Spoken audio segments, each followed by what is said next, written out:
In his previous life, Weidong was ensnared by the malicious schemes of his venomous ex-wife, who, along with her family, drained him of his vitality, even orchestrating accidents that ultimately led to his demise from sheer rage. Reborn on the fateful night of his betrayal, he coldly muses, "In this life, those who have tormented and humiliated him shall face retribution. He will cast aside his ex-wife and tear apart his mother-in-law with his own hands. He will intercept his brother-in-law's wife, compelling her to become his unwavering ally. Rising from humble beginnings to become a titan of the business world, he will defy fate, leveraging the advantages of his rebirth to amass wealth at an astonishing rate, humiliate his enemies, and crush his commercial rivals, transforming into a legend in the eyes of others. In this life, he desires not only wealth and power, but also to see all his adversaries kneeling in supplication." Chapter 1. Rebirth, the Malicious Woman. On a midsummer night in July, as the scorching sun recedes, the evening's chorus of cicadas dances in harmony with the moonlight. The incessant buzzing of mosquitoes vexes Weidong, interrupting his sweet dreams, perhaps because the mosquitoes are especially mischievous, incessantly taunting him by his ear. Smack! He raises his hand to swat, feeling the sting. When Weidong awakens, his mind is clouded and heavy. Wasn't I lying in a hospital bed, on the verge of death, with that wretched woman and that unknown bastard having removed my oxygen tube? He recalls his wife with a child whose appearance bears no resemblance to his own, along with that ungrateful daughter who had driven him to despair. For Weidong, it is nothing short of a nightmare. He remembers the blurry figure from his final moments and the familiar voice, as if he had heard it somewhere before. He heavily closes his eyes, unwilling to accept his demise, drenched in cold sweat. He slaps himself hard. That woman is truly wicked. He recalls that in the past, he wasn't particularly fond of her. She had pursued him with fervor. On a drunken night, while he was in a haystack, her mother caught them together. For the sake of her daughter's reputation, she extorted a substantial bride price from him. The money was kept for her son, while her daughter was given a meager dowry of 3 quilts. He has toiled his entire life to become a billionaire, only to meet with an accident on the way home from a night of drinking. He lay in a hospital while his brother-in-law, who had taken a substantial amount of his money, failed to visit. His malevolent mother-in-law was outside, slandering him with another man. She instructed him to take care of their son and to ensure a good life for her daughter, while also not forgetting about her son. He stealthily surveyed his surroundings. This is a haystack. He can hear the barking of dogs and the chirping of insects outside. Has he truly been reborn, back to the night before the incident? Summer of 1982. Thinking of his ex-wife's family, who colluded with her lover to ruin his life, ignites a furious flame within Weidong. Since heaven has granted him a chance at rebirth, he vows to exact a fierce revenge upon them. At this moment, he feels utterly drained, possibly due to the drugs in his drink. He hastily rises to leave this place of turmoil. After taking a few steps, he halts. Since that woman has plotted against him, why has she not yet arrived? He listens from a distance and hears the voices of a man and woman conspiring. "Hurry over, just ensnare that foolish boy, and he will support us. You can play the role of the matriarch in his household." The voice belongs to a man, perhaps fearful of being overheard. His tone is somewhat subdued. This voice is eerily familiar. It is the same man he heard speaking to his ex-wife's mother outside his hospital room. If only he had the strength, he would certainly call for help to catch them in the act, bringing disgrace upon Liu Xia. But alas, he is all alone. At that moment, Liu Xia threatens, "Oh, what are you afraid of? You promised to find my brother a job. You haven't forgotten, have you?" "Of course not." The man responds hastily. "Once you are married, I will arrange a job for your brother immediately. I hold a significant position in the county. You may choose any job you desire." "You are so kind." Liu Xia, like a serpent, clings to him. The man instructs, "Quickly, strip that boy of his trousers. Your mother has already devised a plan, and the man is likely on his way. I must return to the county, but I can't bear to part with you. We will have plenty of opportunities in the future. After you are married, I will transfer you from the town to the county for work while that boy toils in the fields. We can meet every day." Liu Xia nods. "All right, I will go at once. Wait for me. Just make sure that boy does not touch you, understood? Rest assured, when the time comes, I will claim I am pregnant. He will treat me like a revered ancestor. If all else fails, I will drug him. Don't you know someone at the hospital?" "Yes, we'll give him a hefty dose of veterinary contraceptives, ensuring he can never perform as a man, and then we can revel in our freedom." Unbeknownst to them, their conversation tonight will lead to unforeseen consequences, as the foolish boy they referenced overhears and resolves to exact a fierce vengeance upon them. The woman who has conspired against him is none other than his malicious ex-wife, Liu Xia, who is truly wicked enough to try to render him a living eunuch.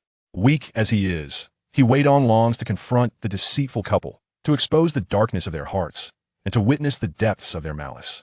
"Humph, you wretched couple, await my wrath. I will ensure you suffer beyond all measure." Weidong clenches his fists in fury. The effects of the alcohol and the drugs nearly render him unconscious. His fingernails dig into his flesh, drawing blood as he fights to maintain his consciousness. He must return to find something to counteract the alcohol. Otherwise, when Li Yuxia discovers he is missing from the haystack, she will come searching for him. If he strips off his clothes and screams, his fate will be sealed. From now on, he must avoid drinking, as it leads to disastrous consequences. He will never forget the moment he was caught in infidelity. His parents feared he would be imprisoned for his crimes and had someone target him. He had once knelt before Li Yuxia and her mother, pleading for mercy. His father had exhausted their entire savings to enable him to marry Li Yuxia, offering the highest bride price in the entire town while receiving the most meager dowry. After their marriage, Li Yuxia claimed to be pregnant, refusing to lift a finger to help. She would scold his parents, and even after his success, she forbade him from spending any money on them. Whenever he spent money, she would wail and lament, claiming he had wronged her, ruining the reputation of the most beautiful girl in the village. She could have married better. Upon returning to his hometown, he faced whispers and scorn, enduring the shame in silence, knowing he was in the wrong. Upon arriving home, I imbibed a concoction of vinegar and saline, which significantly cleared my mind. This evening, I found myself ensnared in a scheme. It was none other than He Jian, who had previously clashed with me and received a sound thrashing at my hands, who now approached me to offer his apologies and extend an invitation for drinks. It is evident that there was collusion with Li Yuxia. Otherwise, how could this rascal have persuaded her to whisper so many sweet nothings into my ear all those years ago, reaping numerous benefits in the process? At the village entrance, not far from the haystack, Li Yuxia finally concluded her entanglement with that man. After tidying her attire slightly, she made her way towards the haystack. Today, she had paid her neighbor, He Jian, to invite He Weidong to dinner, under the guise of claiming her affection for him, asserting that she intended to marry He Weidong in the future. She did not wish for their relationship to become overly strained, as they were all from the same village. After all, they would inevitably see one another frequently. He Jian found her reasoning sound and saw no need to spend his own money. Thus he complied with Li Yuxia's suggestion. Upon observing that He Weidong had not consumed much and had collapsed, she feared that something dire had occurred and immediately rushed over. Li Yuxia slipped into the haystack, carefully probing around but finding no one. "Where could they be?"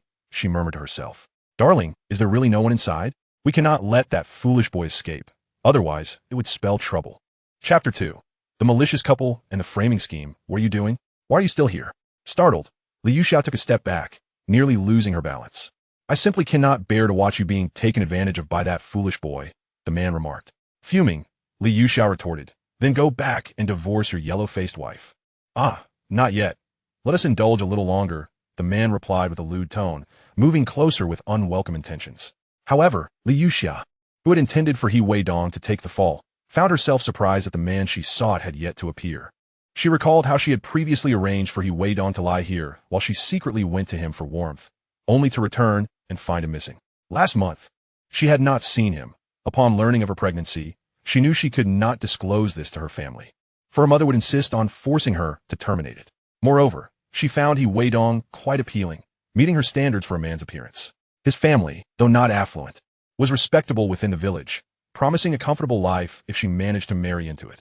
Thus, she had devised this treacherous plan to have him assume the role of her child's father. Yet now, he was nowhere to be found, with the man persistently pursuing her. She forcefully pushed him away. "If you don't wish to marry me, what will happen if this comes to light? Hurry and help me find him. I distinctly remember him lying right here." The man, momentarily halted by her shove, pondered the gravity of the situation. He recognized how pleased she had been with his coaxing. Once their relationship with He Weidong was confirmed, they would have ample time to devise their next steps. That fool wouldn't he have run off, would he? We need to find him quickly. Li Yuxia urged. As they searched near the haystack, they stumbled upon a piece of men's clothing. "What do we do?" "We found this boy's clothes." "Perfect. Even if he has fled, we can claim he took advantage of you and then vanished. You just need to feign victimhood, and we can solidify this narrative," the man proposed. Hesitant, Li Yuxia voiced her concern. "What if he denies it?" "If he dares to deny it, you can go to the town and cry foul, claiming he assaulted you, and the authorities will surely detain him. His parents will have no choice but to agree." The man retorted vehemently. Noticing her prolonged silence, he pressed on. "Well, don't you want a better life? Your son will need someone to care for him. This is the only way. I must leave now, or someone might see us and misunderstand." With his words, Li Yuxia clenched her teeth, resolutely deciding that for the sake of a prosperous future and her son's care, she would have to let He Weidong take the fall. "Li Yuxia, where on earth have you gone?" Her mother, Ho Guifan, called out from the road. In the year 1982, when food scarcity was rampant, she was rather stout and boisterous. resembling Fu Shower in appearance and notoriously difficult to deal with. Her relations with neighbors were strained, and even after 2 years of marriage, she had managed to infuriate her mother-in-law. Her reputation in the village was far from commendable. Stunned in place, Li Yuxiao felt her mother's voice pierce through her thoughts. Remembering the life she yearned for, she pinched her thigh with resolve. The sharp pain brought tears to her eyes, making it seem to onlookers as though she had suffered some grave injustice. As Hou Guifan's voice drew closer, Li Yuxia, playing the part of the wronged, pinched her arm again, letting out a muffled moan. Upon hearing her daughter, Hou Guifan hurried over with a flashlight, spotting Li Yuxia standing not far from the haystack. Her hair disheveled and attire slightly disordered. "What are you doing, you wretched girl? Out here at this hour? Are you consorting with men? Show me who he is." The man hiding in the shadows noticed the flashlight beam approaching and, adhering to their prior agreement, made a dash towards Weidong's home. "Stop right there, you little brat. Let me see who you are." Hou Guifan shouted at the fleeing figure, who dared not halt. By sheer coincidence, Weidong's clothing slipped from his grasp, landing in the hands of the pursuing Hou Guifan. "I must see who this belongs to," she declared, scrutinizing the garment, but failing to recognize it. She rushed back to confront her daughter, raising her hand for a slap. "You shameless girl! Who does this belong to?" Suddenly struck, Li Yuxia burst into tears, much to Hou Guifan's fury. "You wretched girl! Who does this belong to?" As passers-by noticed the commotion, illuminated by the light and the sound of a woman's cries, one called out, "Who is there, causing a ruckus by the haystack?" "Oh, it's the village head. What brings you here?" Hou Guifan responded upon recognizing the familiar voice. "Teaching this shameless girl a lesson.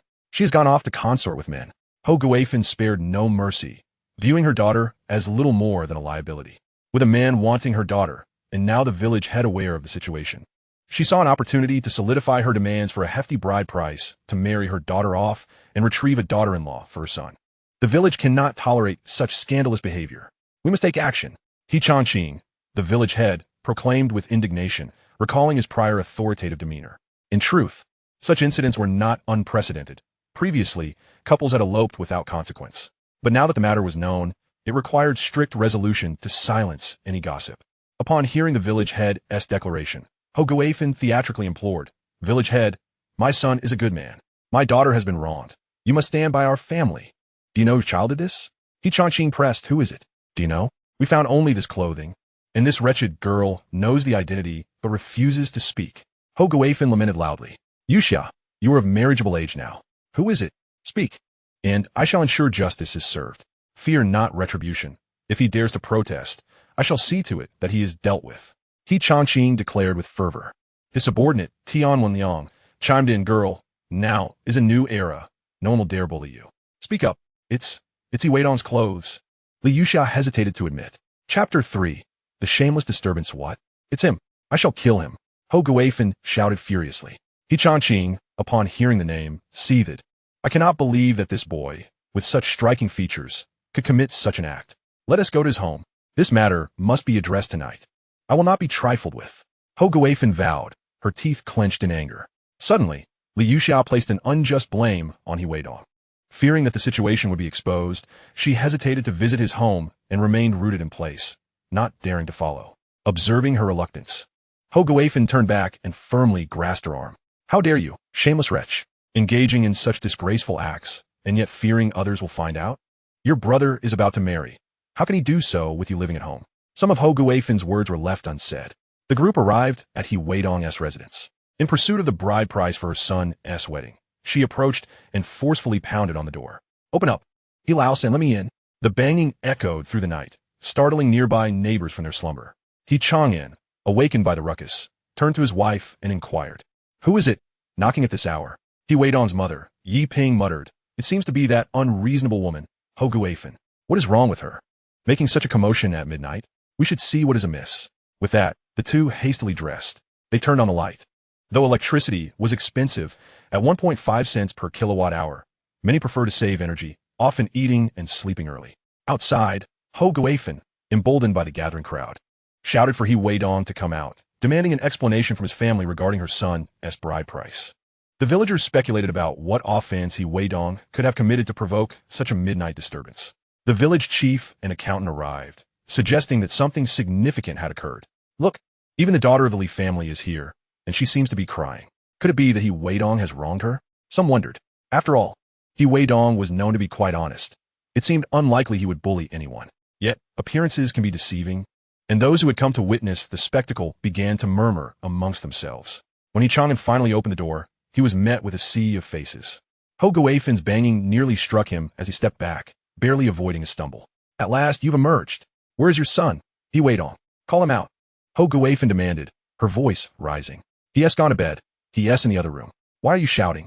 He Chang'an replied tersely, his expression darkening. Although generally good-natured and disinclined to confront others, he would not tolerate being bullied. With several brothers, each with 2 or 3 sons, and his own 3 sons and a daughter, the household would not easily succumb to intimidation. In these times, having men in the family provided a sense of security. Ho Guifan, undeterred, sat on the ground, pounding her thighs and crying out, neighbors, come quickly. He Weidong has been harassing my daughter, refusing to take responsibility and even attempting to strike her. I cannot go on living. The surrounding neighbors began to whisper and gossip. Jealousy brewed among those who resented the He family for being somewhat better off than the average villager. Ho Guifan, what nonsense are you spouting? Who is really bullying whom here, coming to my door in the dead of night? Ye Pink, retorted sharply. Indeed, you've come looking for trouble. What did I ever strike you? Woe is me. I cannot go on. The He family is oppressing us. I will die here at your doorstep if I must. But I demand an explanation for tonight's events. The village chief, He Changqing, stepped forward, stating, Chang'an, your son has been caught in a compromising situation with another girl. You should have him come out. After all, they are of marriageable age. Why should he marry? I'll report this to the authorities and have him imprisoned. Ho Guifan shouted, her voice rising in an effort to dominate the He family. Reborn, He Weidong had awakened long before their knocking had begun.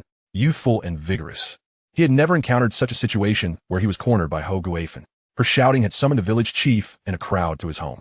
Under such pressure, he had signed an unequal agreement that led to his marriage with Li Yuxia, who quickly assumed the role of the young mistress upon entering the household. Although their child was born prematurely, she claimed it was due to the good conditions at the He home that allowed for healthy development. For years, she manipulated He Weidong, fostering a habit of subservience within him. Little did he expect that this shameless family would dare to confront him directly, forcing him into the role of a scapegoat. His parents, upon hearing the accusations, were rendered speechless, unable to fathom that their son could be involved in such disgraceful behavior. However, in this day and age, a girl would not dare speak publicly without cause, suggesting there was indeed truth to the allegations. With a darkened expression, He Chang'an loosened his belt, stating, I'll fetch someone. If it's true, I'll beat him to death. Li Yuxia, however, did not wish for He Weidong to be harmed. For if he were incapacitated, how would he support himself and their child, as well as his own family? Tearfully, she pleaded, Uncle, this is not Weidong's fault. You shameless wretch. How can you speak like that at such a time? Ho Guifan exclaimed, feeling her previous theatrical performance was in vain. Sitting on the ground, she struck her daughter's legs in frustration. The moment Li Yuxia spoke, everyone present began to believe there was indeed some truth to the situation, including his own siblings, who were incredulous that their brother could have done such a thing. He Chang'an pushed open the door, discovering He Weidong sitting on the bed, and without hesitation, he began to strike him. But He Weidong, having been reborn, was not prepared to be beaten. He quickly shielded himself with a blanket, exclaiming, What is the meaning of this, Dad? I was merely drinking with friends. Is that worthy of punishment? Drinking? You wretched child, engaging in such behavior with a girl. If I don't beat you today, will you escape unscathed? He Chang'an lowered his voice in anger. I was just drinking. I did nothing else. Even if you beat me to death or have me imprisoned, I will not admit to anything. Chapter 4. A forceful confrontation, kicking the mother-in-law. Young He Weidong, barely in his 20s, had struggled with his father for a while, receiving a few blows in return. Come, get dressed, and we'll go out to face them. He Chang'an instructed, breathless from exertion. Despite having a daughter, the prevailing patriarchal mindset in rural areas meant his affection for his youngest son far exceeded that for his daughter. I'll go, I'm not afraid. He Weidong retorted defiantly. He quickly donned his trousers, but could not find his jacket. Cursing under his breath, he thought, where do my clothes go? That shameless woman wouldn't have taken them to frame me, would she? At this juncture, the audacity of this shameless individual has reached my doorstep, and it is imperative to resolve this matter forthwith. Otherwise, I risk being unjustly maligned, dragged down into an abyss from which there is no escape. Not only would this squander my chance at rebirth, but it would also shackle me to this quagmire, rendering any thoughts of vengeance futile. Furthermore, I would miss the opportunity to pursue beauty. In this second chance at life, both beauty and sustenance must not be forsaken. I hastily donned a garment and emerged with a scowl. On the ground, wailing in self-pity, was Ho Guifan, who upon seeing Weidong's arrival, immediately ceased her lamentations and leaped to her feet. "Ah, you little bastard, you have finally shown your face. After bullying my daughter, you thought you could flee? Do you believe you can escape?" Li Yuxiao observed Weidong's clean visage. After all, her intentions to frame him were known only to herself and that man.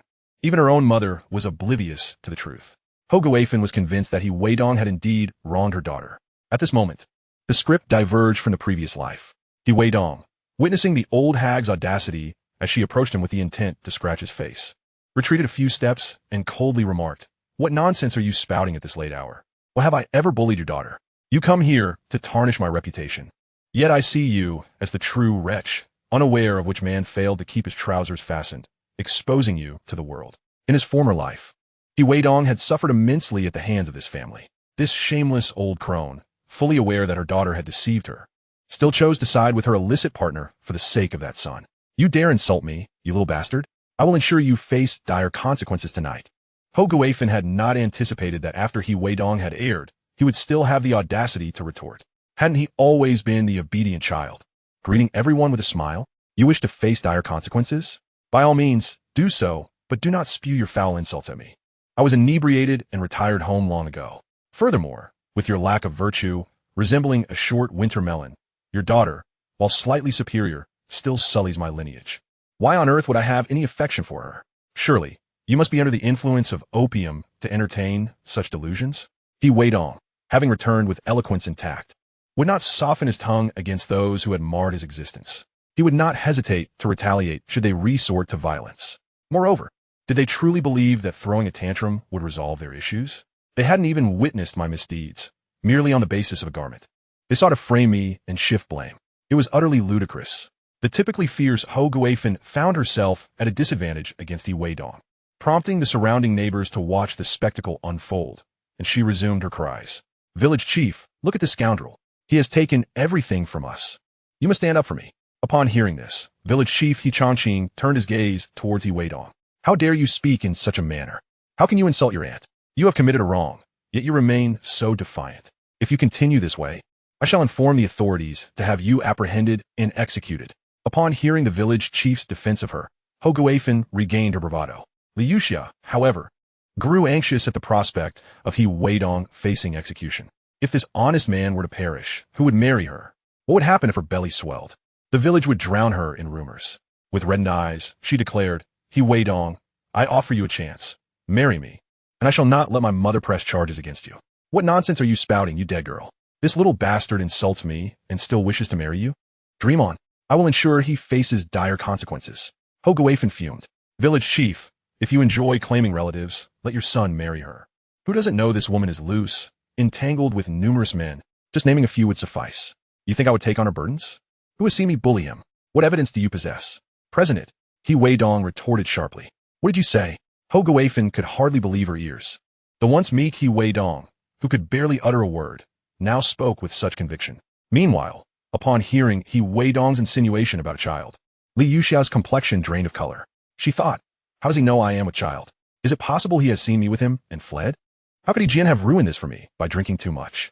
Village chief He Changqing's expression darkened. "You speak so boldly. Do you think I am merely a village chief? While I acknowledge your grievances, you cannot expect me to take the word of this woman as truth. You believe I am to blame for bullying her daughter, compelling me to take on her burdens? Is that not a form of harassment against an honest person?" Weidong immediately countered. "Evidence, you say? My daughter spoke it herself, and I found your clothing. Do you dare deny it?" Ho Guifan, seizing the opportunity, presented her trump card. "You, with your aspirations of shared wealth, truly believe you can pin this on me. You stole my clothing to frame me, and I will not take on your burdens. You dare accuse me of theft? I will not tolerate such slander." Ho Guifan threatened as she advanced toward Weidong. "To hell with you." Weidong, witnessing the old woman's brutality as she lunged for his eyes, felt his long simmering anger erupt. He delivered a swift kick to her ample midsection, sending her sprawling. "Ah, it hurts. I will report you," she screeched. "How can you treat me this way? After bullying me, you now turn on my mother? Do you believe I won't report you and have you arrested?" Li Yuxia exclaimed. "Report him. We must ensure this scoundrel is incarcerated." Ho Guifan cried from the ground. Weidong responded with a cold reprimand. "By all means, report me. Who doesn't he know your son is about to wed? Your family is broke, and you wish for your daughter, this shameless woman, To ensnare a fool for a husband to fund your son's wedding. Knowing my family is affluent, you have come to frame me. Chapter 5. Cleansing the accusations and taking action again. Initially worried, Chang'an and his wife feared their son had truly committed such an act. Yet, who could have imagined that upon his emergence, he would speak so confidently? After all, he was their child, and doubts began to seep in. His mother grasped Weidong's arm and quietly inquired, "Son, did you truly not touch that girl?" He replied, "Mother, do you not know my character? Do you believe I possess such audacity? Moreover, look at how vicious this woman is, akin to Sun Ernyang. How could I ever marry her daughter? Besides, her daughter is shameless, enticing so many men. With all the gossip in the village, would I allow her family to smear my reputation?" Weidong declared with authority. "This matter must be reported. If the town does not suffice, we shall go to the county. If the county fails, we will take it to the city or the province for DNA testing. If she claims I have bullied her daughter, then surely there must be biological evidence of me within her. Should that not be the case, her family must bear all costs, even if it means they sell themselves. If necessary, let the village chief's family contribute. If I'm found guilty, I would rather face execution. What on earth is this DNA you speak of? And why should I bear the costs?" The village chief asked, his expression darkening. "This method is far more accurate than the blood test for paternity. Even a cigarette but you smoke can be detected. You do not truly believe that this thieving wife of mine, who accuses me of bullying her daughter, is innocent, do you? You insist on bringing others to falsely accuse me, thinking that I, Weidong, am easy to intimidate. If not you, then who? The incident has already transpired, and although I am unaware if DNA testing is possible at this moment, I must project confidence to intimidate these individuals. Otherwise, I will suffer in silence, marrying this venomous woman, and undoubtedly be repulsed by Guifan. The village chief, lacking in education, does not comprehend the intricacies of DNA, but has heard that it surpasses the blood test by leaps and bounds. He is apprehensive, having not witnessed Weidong's actions firsthand. Relying solely on the words of Guifan and her child cannot be wholly trusted. Furthermore, Weidong, the person involved, is far more resolute than he appears. He insists on involving the police. Such disgraceful matters must not reach the ears of outsiders. If everyone learns of this, how will the village be evaluated for civility this year? Liuxia, has Weidong truly bullied you? Have you seen clearly enough? It would be inappropriate for Changqing to inquire too deeply. However, Guifan, who had been kicked, was displeased. Furiously, she stated, "Village chief, how can you listen to that boy? He is lying. His clothes are right here with me. Can't they serve as evidence? Clothes? I recall that your home is at the north end of the village, while mine is at the south. You were not home at midnight. So you came here to steal my clothes, fearing discovery, which led you to falsely accuse me," Weidong retorted with a smile. "You are the thief. Your entire family are thieves. Old hag, whom do you call a thief? Your reputation in the village is poor. Mind your tongue. If you think my son is honest, there is no way you can bully him." Weidong's mother, seeing the village chief beginning to waver, felt her son must be telling the truth, emboldening her stance. "Enough. Stop the commotion." Changqing barked. "Liuxia, if he truly bullied you, we will immediately report it and conduct that DNA test Weidong mentioned." Although Liuxia had some education, her performance was lacking. She knew from textbooks that DNA could indicate a person's traits. Moreover, Weidong had not touched her. It would not yield results. Shaking her head, she admitted, "It was too dark. I did not see clearly." What did you say, you wretched girl?" Upon hearing her daughter's words, Guifan felt as though the sky had collapsed. It turned out this boy had not bullied her at all. But what clothes? Could it be that someone else truly stole Weidong's garments? What nonsense! I did not touch her. I was at home, intoxicated, peacefully asleep, and you come here to cause trouble, thinking my family is easy prey, you outsider. Weidong shouted. "From now on, if any village scoundrel dares to bully me, I will chop them down with an axe. If it comes to it, I can always flee. My parents and older brothers will care for me, but you have no one to turn to. My family has many sons. We fear nothing. This old woman is merely a lesson." Seizing the moment when no one was paying attention, he kicked Guifan. "What are you doing? No fighting. Oldie, quickly pull your son away." No one anticipated Weidong would suddenly resort to violence. He was simply too enraged, having been thoroughly wronged by this family. Upon his return, he found himself unjustly besmirched. Tonight, he must establish his authority to demonstrate his anger. If the villagers learn of this, they will sympathize with him, realizing he has been grievously wronged, thus justifying his outburst. It will also affirm his stance that he will not be easily bullied. The vigorous Weidong was finally restrained by his father and two older brothers. Guifan, lying on the ground, received several kicks, crying out for her mother. Compensation. You must go to jail. He Weidong, being held back, coldly retorted, I am an unmarried young man. And you bring your shameless daughter to defame me and ruin my reputation while demanding compensation? I will be unable to marry. If I emerge from jail, I will kill your entire family. Let us see if you fear that. Silence, you reckless boy. Why are you so impulsive after a few drinks? His mother scolded, tapping He Weidong's arm in an attempt to calm him. Li family's sister-in-law, go home. Once you recover, I will send you some eggs as an apology. What you did tonight was excessive. Without understanding the situation, you brought people here to tarnish my son's name. Do you truly think my family is easy to bully? Though Weidong may have spoken too harshly, as his father, I cannot stand by and watch him be bullied like this. I may be old and useless, but trust me, I can still take down your entire family if need be. He Chang'an spoke slowly. He Chang'an, how can you speak like this? Your son drank too much and is rambling nonsense. As his father, you should be calming him down, not adding fuel to the fire. He Chang'an's face turned dark. Village chief, you cannot understand another's suffering. Do not advise them on virtue. If your son were treated this way, would you find acceptable? If all else fails, I see your son can marry in a couple of years. Perhaps you can take this woman as a bride. He Weidong replied mercilessly. With so many men in my family, if we can be bullied, do you all truly believe my family is made of clay? There will be no compensation whatsoever. Leave. I will handle this matter. He Chang'an instructed his eldest and second sons to take the youngest back home. Father, do not give them a single cent. If you do, I will take an axe and chop down the entire family of those who demand money. I, He Weidong, am a man of my word. Chapter 6. Will my brother-in-law seek revenge? He Chang'an did not anticipate that He Weidong would be so obstreperous tonight, threatening to annihilate entire families at the drop of a hat. He was not wrong, however, with 3 sons in the family. To be so slandered over a matter that never occurred was incomprehensible. Even He Chang, and usually the peacemaker, echoed threats of killing entire families. He realized the gravity of the situation. Making such a decision without thorough investigation had incited the ire of an honest man. It appears the adage rings true. Never bully an honest person. Enough of this commotion. Everyone return home and get some sleep. Do not work tomorrow. He glanced at the onlookers gathering around. Village chief, they must compensate for the injuries they inflicted upon me. Ho Guifan sobbed, clutching her abdomen. Did you not hear? Who dares to demand compensation? That boy threatens to kill your entire family. If you wish to pursue it, be my guest. Originally, you had no clarity on this matter, and you brought me here, causing me to lose face. Do not come to me for help in the future. I am leaving. He Chang'an hurriedly departed with the accountant. As the crowd dispersed, Ho Guifan, having been beaten twice by He Weidong, dared not cause any more trouble after he threatened her family. Instead, she stormed home and slapped Li Yusha hard across the face. You shameless harlot. You've caused me humiliation. Soon the entire village will know of this incident. What will happen to your brother's marriage?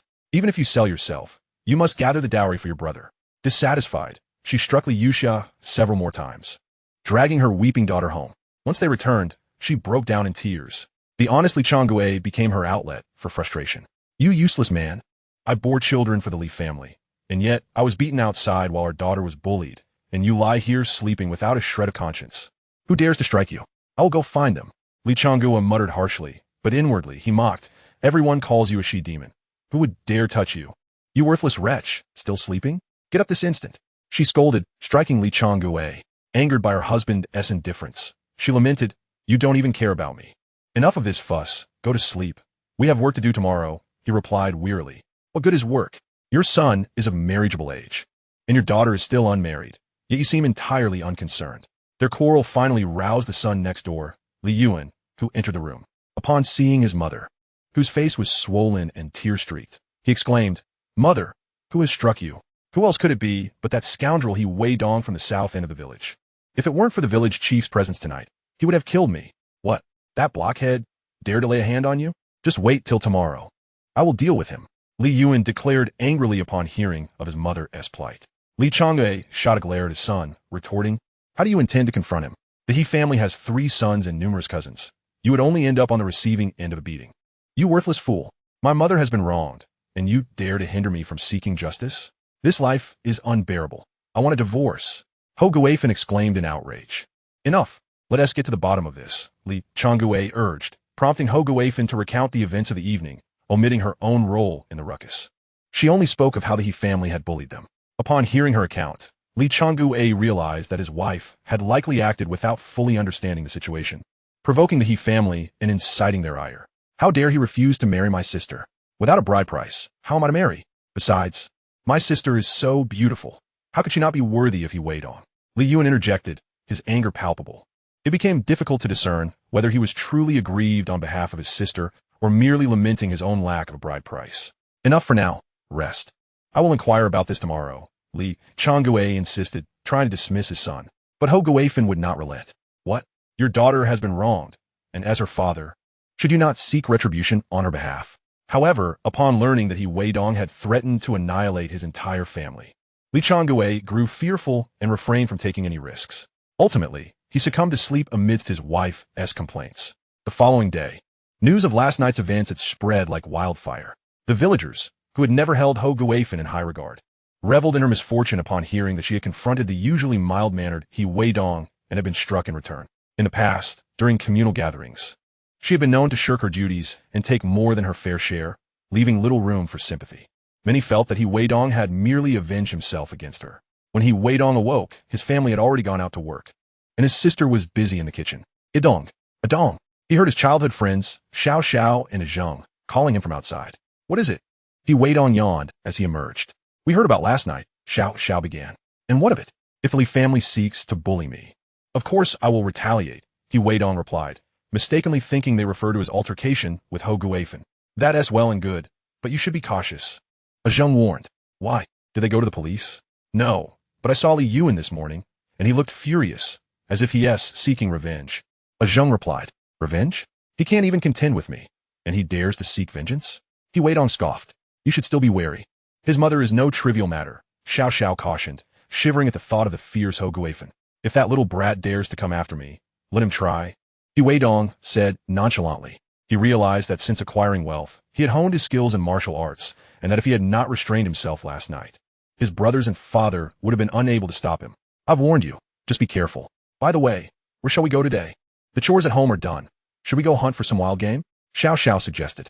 That sounds good, He Weidong replied, pondering how to ensure his family enjoys a better life, now that he had grasped the reins of the future. Had it not been for him, his parents would not have perished so early, nor would his sister have married that scoundrel. Chapter 7. Into the mountains in search of treasure, being followed. After breakfast, you two take the sickle and bags. I'll join you at the back mountain once I finish eating. All right. With that, Xiao Xiao and Zheng left.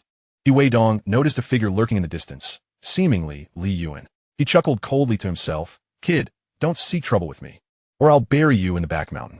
He vaguely remembered that in his past life, they had discovered a general's tomb in this vicinity, rumored to contain several corpses. Experts speculated that they might have belonged to grave robbers, as a Luoyang shovel was found nearby. Third brother, you're up. Wash your face and get ready for breakfast, his sister He called, coming right away. After washing up, it wasn't too long before their parents and older brothers returned from work, accompanied by the two sisters-in-law who brought back pigweed, with 10 family members gathered.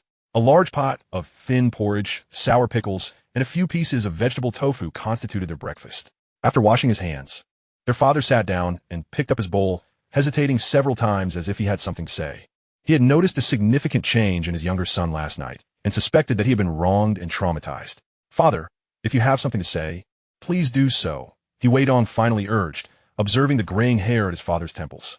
You struck Ho Guifan last night. That woman is not to be trifled with. You should go apologize to her later, Li Chang'an said hesitantly. Upon hearing this, He Weidong retorted, why should I apologize?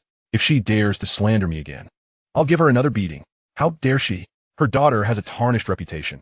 Who knows which wild man she has been with? Trying to pin the blame on me? Does she think I'm easy to bully? Mother, what is a wild man? His niece, curious after hearing He Weidong's insults, asked her mother. The second sister-in-law shot a glance at He Weidong and her husband, then served her daughter a couple of pieces of vegetables, saying tersely, children should not interrupt adults. Go eat outside. The eldest sister-in-law chimed in. You all hurry up and eat outside. With the children dispersed, only the 4 men remained at the table. Li Chang'an continued, if she doesn't overstep again, perhaps we should extend an apology. It's better to resolve a feud than to escalate it. Father, allow me to express my thoughts. Women possess a tendency to be spoiled, exhibiting a fierce and unreasonable demeanor. It is only through instilling fear in others that they dare to cause disturbances. As long as we remain steadfast and do not yield to guilt, let her come forth. I shall deal with her accordingly. If you willingly submit, she will undoubtedly take advantage of you henceforth, as if riding upon your shoulders. He Weidong articulated. Foolishness, cease your nonsensical chatter. "We are at the dinner table," retorted his father. "Father, I believe the third brother speaks wisely. We must never tolerate actions we have not committed. If you apologize, others may assume it was indeed the third brother's misdeed, and rumors could transform fabrications into perceived truths. He is yet to be wed. Who would dare marry him then?" The eldest brother, He Wei Hua, asserted. "Indeed, father, since the third brother harbors disdain for that woman, he should not apologize. Otherwise, it would be akin to having yellow mud fall into his trousers," added the second brother, He Wei Peng. Listening to his three sons, He Chang'an found their reasoning somewhat compelling. "You are right. We have three sons, and I cannot allow the Li family son to bully us. How could that ever be?" With this, he began to adopt a more assertive stance. As they neared the end of their meal, he interjected, "By the way, do not associate with them aimlessly. Lend a hand with the chores at home." Having just mentioned marriage, He Weidong reflected that since the Li family had instigated trouble, it was time to retaliate, especially after being so severely wronged in his previous life. He contemplated beginning with the ruin of the Li family members. However, he also recognized that his own family required financial stability to improve their living conditions. Therefore, he resolved to devise a means to earn additional income, perhaps even intercepting the woman who had been his brother-in-law's love interest in his past life. That woman was far more beautiful than Liu Xia.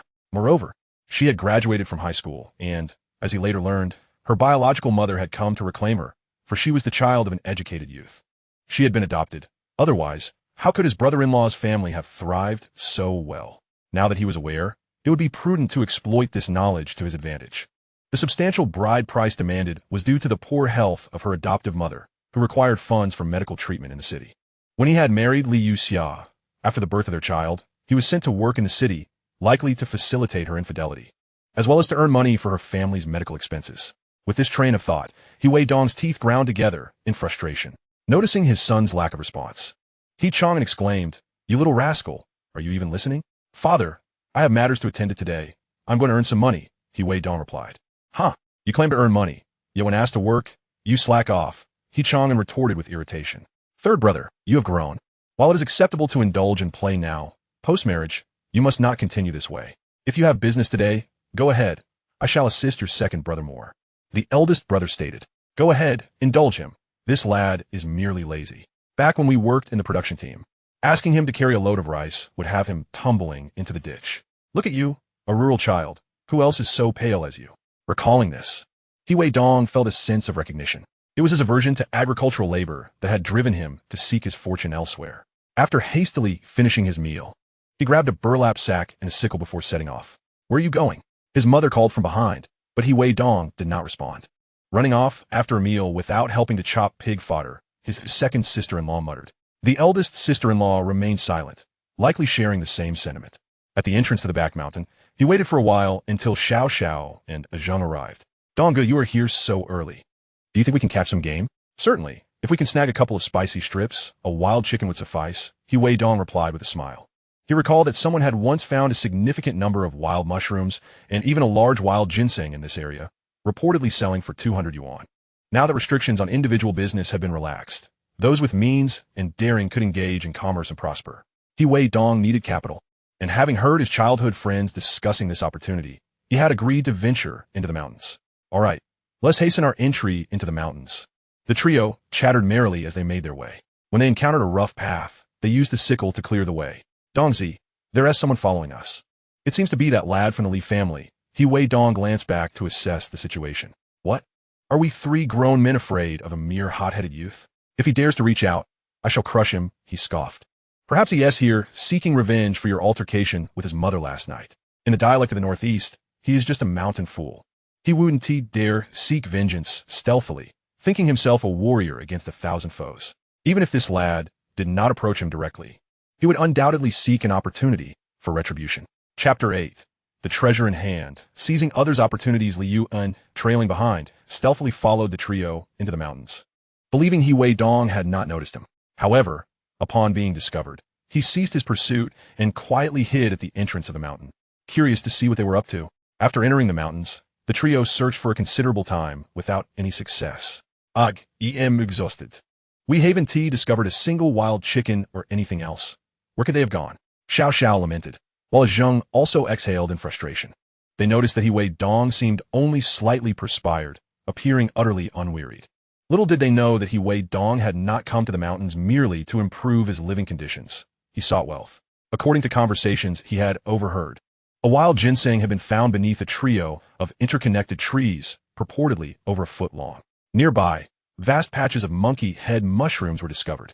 It was just a short time after he had been approached by Ho Guei that he had missed out on this opportunity, as he had been preoccupied with wedding arrangements. Now that he had the time, it was only fitting that he should seize this for himself. Donzi, rabbit. Look, a rabbit. Xiao Xiao suddenly called out softly. Wow, that rabbit looks so plump. A Zheng exclaimed. It's a pity we didn't bring a gun. Otherwise, we could catch it to improve our rations. Wait, let me show you, Weidong said, picking up a stone and throwing at the rabbit. Having practiced in the past, his skills quickly returned, and hitting a rabbit was a trivial task. Weidong's stone struck the rabbit squarely on the head. The dazed rabbit stumbled a few steps before collapsing to the ground. Wow, you hit it. Dongzi, your skills are impressive. How did you do that? Xiao Xiao shouted in excitement. Enough chatter. Hurry and grab it before it escapes, Weidong urged. The two rushed over to pick up the unconscious rabbit. Donzi, this rabbit must weigh around 5 or 6 pounds. We want to be able to finish it ourselves. Let us eat half and take the rest home. You find a place to wash it and start a fire, Weidong instructed. Xiao Xiao asked. Dongzi, where are you going? I'm going to see if there are any spicy strips. I'll be back shortly. When it came to matters concerning his capital, even his closest friends had to take a back seat. Once he struck it rich, he could consider bringing them along. Otherwise, with 200 yuan, splitting it 3 ways would only yield 60 each. He still had to build a house and marry. His future wife would be a significant asset, and he could not easily let that go. Moreover, tending to her adoptive mother's health wound require a fortune. Consider it a preliminary investment. Okay, hurry back. Xiao Xiao replied. All right. Just as he had struck the rabbit, Weidong noticed the 3 interconnected trees. It seemed this rabbit encounter mirrored the moment Zhang Wuji discovered the 9-yang divine skill. Once again, a rabbit guided him to discover this divine skill, curing the chilling poison that plagued his body. Today, this rabbit assisted him in unearthing his first fortune. As he followed the narrow path ahead, where the way seemed obstructed, the sickle in his hand began to exert its power, cleaving a small trail through the dense foliage. With the arrival of the rabbit, his childhood friends had ceased to pay him any attention. After expending some effort, he finally arrived at his destination. Upon meticulous searching, he indeed uncovered a substantial wild ginseng nestled beneath 3 trees. Carefully extracting a small shovel from his sack, he began to dig with great caution. After nearly 20 minutes of labor, he finally unearthed a wild ginseng root measuring about a foot in length. With a joyous chuckle, Weidong reveled in his newfound treasure. He gently wrapped the ginseng in straw, ensuring not to damage its delicate roots, which were the essence of its vitality. After securing it in his sack, he turned and stumbled upon a lion's mane mushroom, which he joyfully began to harvest. Halfway through, he heard his childhood friend call his name. Responding, he continued to gather the precious fungi until his collection was complete. On the way back, by a stroke of luck, he encountered a startled wild chicken. He picked up a stone and hurled it with force, causing it to flutter helplessly before dropping a plume of feathers onto the ground. Weidong hurriedly stepped forward, collected the bird, and made his way home. Upon his return, his 2 childhood friends had nearly finished their preparations, roasting the rabbit over an open flame. Donger, where have you been? Did you really find a wild chicken? Xiao Xiao exclaimed with delight. Donger, what are you carrying? Ajing inquired. I discovered a patch of mushrooms over there and casually picked a few, Weidong replied nonchalantly. By the way, you guys can share the chicken, but I'll take the rabbit back. Do you want to take a few mushrooms with you? No, that's fine. You keep it all. We have enough at home. Both Xiao Xiao and Ajing declined. Had it not been for Weidong, they wouldn't have had anything to eat today. All right, let us eat quickly. I need to return home afterward, as I have business in the city tomorrow, Weidong stated. What are you doing in the city? Do you have money? I don't have any money, but I plan to sell these mushrooms and make some. Weidong pointed to the sack filled with fungi, responding to Xiao Xiao's inquiry. How much can those things possibly be worth? A little is better than none. My house is small, and if I want to get married, I need to build a new one. I'm still living with my 2 older brothers, and my sister-in-law has her grievances. It's wise to plan ahead. All right, it's done. Let us eat quickly, Ajing urged. The 3 of them devoured their meal ravenously, the food too hot to resist, unwilling to waste even a morsel. Once they had finished, their lips glistening with grease, they tidied up briefly before heading back. As they entered the village and began to part ways, they encountered Li Yuanan, who, along with 2 companions, blocked their path. After casting a disdainful glance at them, Weidong attempted to sidestep. Weidong, stop right there. What do you want? He paused, turning around with a cold smirk. Why do you look down on my sister and insult her? And you even struck my mother, Li Yuanon demanded, seething with anger. You came to my house in the dead of night, causing a ruckus with your filthy mouth, and now you want to send me to the grave? What of it? Your sister is no saint either. You're asking for trouble, Li Yuanon retorted, visibly agitated. What? You think you can intimidate me with these two worthless cronies by your side? Weidong replied coolly. Cousin, he asked the one who hit your aunt. Let us take him down. Li Yuanon directed his two companions. Kid, since you've harmed my aunt, leave your belongings, bow a few times, and pay me 500 yuan, or I'll break your legs. One of the men sneered, brandishing a club. Bow. Weidong laughed, brandishing his sickle. If you dare lay a hand on me today, I'll use this sickle to sever your head. I'm merely defending myself against your robbery. The sight of the bloodied sickle caused the three to tremble in fear. As Weidong advanced towards them, Li Yuanon's legs quaked in terror. What are you doing? Don't come any closer. Chapter 9. Educating the little brother-in-law. The plan to make money. What do you think I'm doing? He delivered a sharp kick to Li Yuanon's abdomen, causing him to double over in pain. The other two had long since fled, leaving Li Yuanon paralyzed with fear, unable to move. From now on, steer clear of me, understand? Otherwise, I'll turn you into a fool, Weidong admonished, tapping Li Yuanon's face with a sickle. I understand. I understand. A foul odor wafted through the air as he noticed Li Yuanon had soiled his pants. You scared yourself so much you wet your pants. Trying to imitate the underworld? Pathetic, Weidong scoffed. Once Weidong had walked a considerable distance away, Li Yuanon regained his composure and glared at his retreating figure. His eyes filled with venom. You'll regret this, kid. This isn't over. Thankfully, it was summer, so the chill was bearable as he hurried home to change his trousers. Upon returning home, Weidong saw his sister shelling peas in the yard. Little sister, stew this rabbit. We're having a feast for dinner, Weidong said with a smile. Seeing her third brother return with a half-bloody rabbit headless and all, he curiously asked, Third brother, did you get this from the mountain? Yes, I was with Xiao Xiao and Ajing. You look thin. Make sure to eat more tonight. By the way, roast me 2 potatoes. I have something to attend to in the city tomorrow, Weidong instructed. Brother, what are you going to the county for? He inquired. I have business. I gathered some mushrooms to sell tomorrow and save money for your marriage, he replied. Brother, do you know what others are saying about you? He said, a hint of anger in her voice. What do I care? People will talk. Just don't let me hear any nonsense, or I'll deal with them. It must be that vile woman, Ho Guafen, spreading rumors. I suspect so. That woman is insufferable, daring to slander you, he said, her indignation rising. All right, don't dwell on it. Keep an eye on my things, and don't let anyone take them. I'm going to borrow a bicycle. I'll need it tomorrow. The county is over 10 kilometers away, quite a distance, and walking would take forever. He got up and ran to the old man who used to guard the village. Uncle Lu, are you there? Who is there? Oh, it's Dong. What brings you here? Uncle, I'd like to borrow your bicycle to go to the city tomorrow. I'll pay you, Weidong said. Bicycles are rare these days in town. If anyone wants to borrow one, it's 10 cents for one ride, 20 cents if it's a big one. The old Phoenix model is the best. Uncle Lou's bicycle was old, and he didn't even know how many hands it had passed through. His wife relied on it to make money, as everyone in the village had urgent matters to attend to. What money? Just take it. I've seen you grow up, and you're bound for greatness. What is the business in the city? Uncle Lou asked, puffing on his pipe.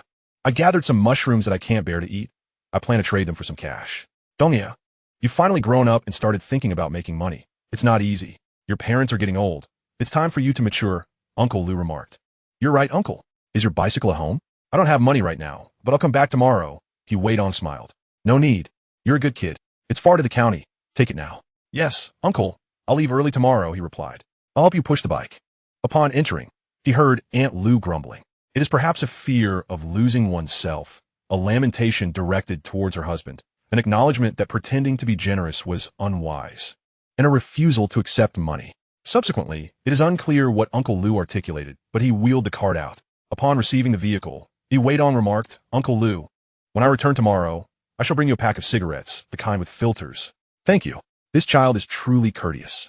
As Weidong rode away, Aunt Lou emerged, saying, This kid, after what transpired last night, dares to come borrow your cart? How could you not demand payment? Away with you, a woman. Always chattering incessantly. What do you understand? Dongzi has been astute since childhood. He is destined to amass great wealth. Bah, wealth? Last night he nearly found himself in dire straits, and yet he speaks of money.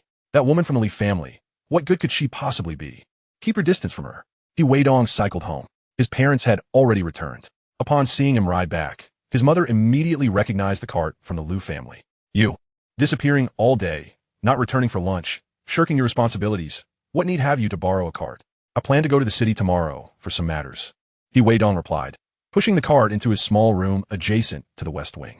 On rainy days, the downpour outside echoed the light drizzle within their home.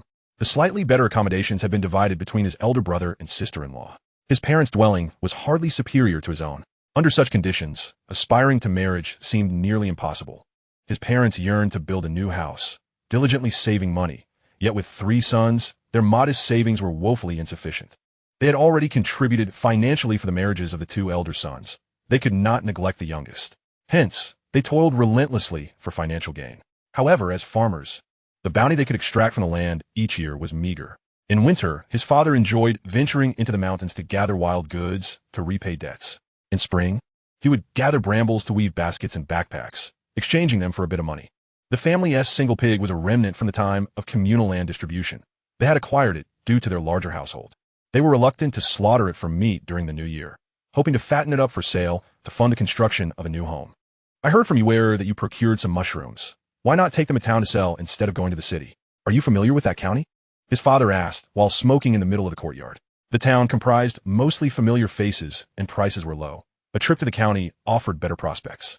Naturally, he could not disclose that he had unearthed a significant wild ginseng root, lest it incite jealousy, especially since they had yet to divide the family estate. The money from such a find, when divided, would yield but a pittance for each family member. Often, even among brothers, disputes could arise over money, particularly when women were involved. Such matters were fraught with peril. This was the capital for his dream of building a home and marrying. It cannot be shared. Should he embark on a business venture, they would undoubtedly object. Thus, he must pursue it discreetly. In a previous life, he had relished Xinjiang lamb skewers. In these times, the craft had yet to be passed down. He intended to profit from it to accumulate capital. His foremost goal was to find his sister-in-law's goddess and marry her. She would be his greatest ally for the future. Once her parents came to arrange the marriage, children would follow, regardless of her status. As long as he did not reject her as a son-in-law or their grandchildren, it would be unthinkable. That evening, the family dined on the remnants of half a rabbit, mainly potatoes. Ah, this too could be profitable, Weidong suddenly remarked. Chapter 10. The treasure unleashed, sold for an exorbitant price, meeting the sister-in-law in advance. What nonsense are you babbling about? Startling everyone. His mother retorted with irritation. Curious, he who asked, third brother, what do you mean can also earn money? Aware of his brother's eagerness to marry, he who also wished to accumulate a dowry while still at her parents' home. After all, in 2 years, she too would wed and could not be without funds. I have a plan for this. I will explain when I return tomorrow. Meanwhile, please gather some bamboo for me. Weidong instructed. What do you need bamboo for? Inquired Chang'an. To earn money. Our house is in disrepair. I need funds. Can bamboo even be profitable? If that were the case, others would have long since harvested and sold it for riches. I suspect you are getting too caught up in your fantasies, Chang'an said, his brow furrowed at his son's words, his tone turning somewhat stern. You will see in due time. I've finished eating. I'm off to wash up and sleep. After filling a basin with water, Weidong hurried to his room for his evening rituals. Once done, he checked the burlap sack, confirming that its contents remained intact. He secured the door and lay down to rest. As for the events of the night, he could not be bothered to inquire. Their home lacked a refrigerator, and it appeared he would need to procure some saltpeter the following day. Otherwise, the goods would spoil. In this era, a refrigerator was an unaffordable luxury, and the frequent power outages rendered them impractical. At 4 o'clock the next morning, Weidong awoke, securing the burlap sack to his bicycle. He also took a machete for protection, as safety was a concern in these times. From the cooking pit, he unearthed a few cooked potatoes, hastily consuming them and washing them down with cold water before setting off on his bike. Thankfully, the moon illuminated his path, and after riding for a while, dawn gradually broke. Arriving at the town, the sun was fully risen. He pedaled northward, reaching the county by noon. Upon arriving at a medicinal herb shop, Weidong approached, asking, "Do you buy wild goods?" The shopkeeper scrutinized him, noting the youthfulness of the rural lad's attire. "What have you got?" "Let me see. Lion's mane mushrooms, of exceptional quality," he replied, opening the sack for the shop attendant to inspect. They look good. I'll offer 50 cents a pound," the attendant stated. "That is far too cheap. Look at the size of these mushrooms. They are quite fresh and would sell for more than 50 cents at a restaurant," Weidong countered. 60 cents a pound. If you sell, I will buy." "All right then. It's a deal." Weidong emptied the sack, weighing approximately 25 pounds, totaling 15 yuan. "What else is in this bag?" the attendant inquired, noticing the sack was not yet empty. "Old mountain ginseng. If you wish, call the owner. I doubt you can make that decision, He Weidong jested. I'm curious to see what kind of old mountain ginseng you have. I cannot make that call, the attendant replied, slightly displeased. This one is over a foot long. Can you make that call? He Weidong boasted, pulling out the wild ginseng root wrapped in straw, still covered in soil. Upon seeing it, the attendant was astounded. After many years in the trade, he had never encountered such an exceptionally long wild ginseng root. Clearly, he could not make that decision. This must be worth hundreds. Wait here, I will fetch the owner. No need, I have arrived. A sweet voice echoed from the staircase. He Weidong looked up to see a striking woman in a qipao, adorned with high-heeled sandals, descending. She appeared somewhat familiar, though he could not place her. Glancing at He Weidong, she declared, Comrade, this wild mountain ginseng is at least 100 years old. I will take it. This matter, I fear, extends beyond a mere century. It has likely persisted for at least 5 centuries. Wouldn't you agree? What price do you intend to offer? As for this item, He Weidong was equally in the dark, having only heard that villagers from years past had unearthed it and sold it for a mere 200 yuan. Surely, the price must exceed that of yesteryear. I would rather not sell at all than accept a lesser amount. How does 500 yuan sound? The woman, with an enchanting smile, extended 5 fingers as she spoke. Master Tong, are you attempting to deceive me? Is this wild ginseng truly yours? An elderly gentleman, impeccably dressed and supported by a young woman, entered and interjected. Upon hearing this, He Weidong, recovering from his earlier astonishment, realized that the offer of 500 was likely just the beginning. In the past, it could either have been a case of deception or a high sale price, followed by fears of borrowing money upon returning, leading to deceitful claims. Mr. Dong, this is rather unscrupulous. Are you not undermining my livelihood? I was the first to take an interest in it, the woman in the qipao said, her brow slightly furrowed, a hint of dissatisfaction in her tone. Yet, no transaction has been finalized. I came here to procure medicine, and I cannot stand idly by while our farming brothers are deceived. This, once taken to the city, must surely be worth at least 1,000 yuan, the old man asserted. 1,000 yuan is beyond my means, but if Mr. Dong desires it, he may take it. He Weidong replied, a glimmer of hope igniting within him. Young man, what do you say to 1,000 yuan? Very well, then I shall sell it to you. Old sir, He Weidong replied with elation. He had initially planned to sell it for 200 yuan, yet here it was multiplied 5-fold. With this windfall, he could afford to build 2 small houses and still have enough left over to earn more. The thought of outdoing his sister-in-law's husband brought him immense joy. However, the pressing question remained, how to establish a connection with them.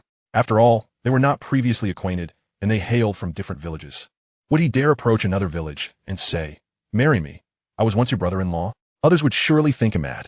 Before long, the transaction was completed, and He Weidong walked away with 100 large bills, in addition to 15 yuan earned from selling mushrooms. Thankfully, he had brought a bag along.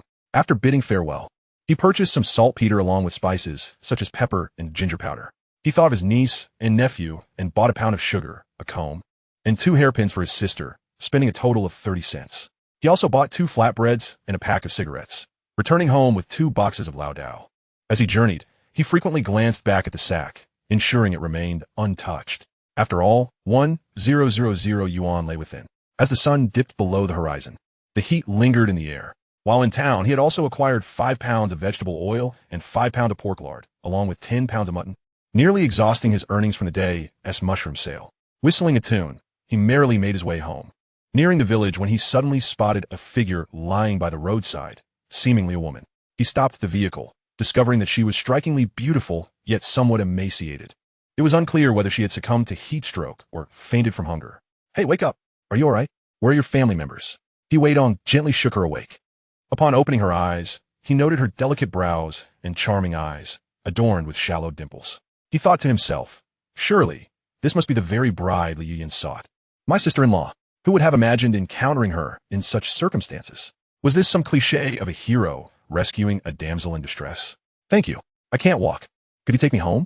The woman said weakly. Chapter 11. Acquaintance or infidelity. She likely recognized him as someone from the neighboring village. Perhaps they had crossed paths before, granting her a sense of trust. Have you suffered from heat stroke? Here, drink some water to recover. He Weidong thought it wise to be cautious. He did not wish to find himself embroiled in trouble. Having narrowly escaped being framed by the maliciously Yu Xiao upon his return, he had to be vigilant. Despite knowing Sun Yue's character, he could not guarantee that unexpected complications would not arise.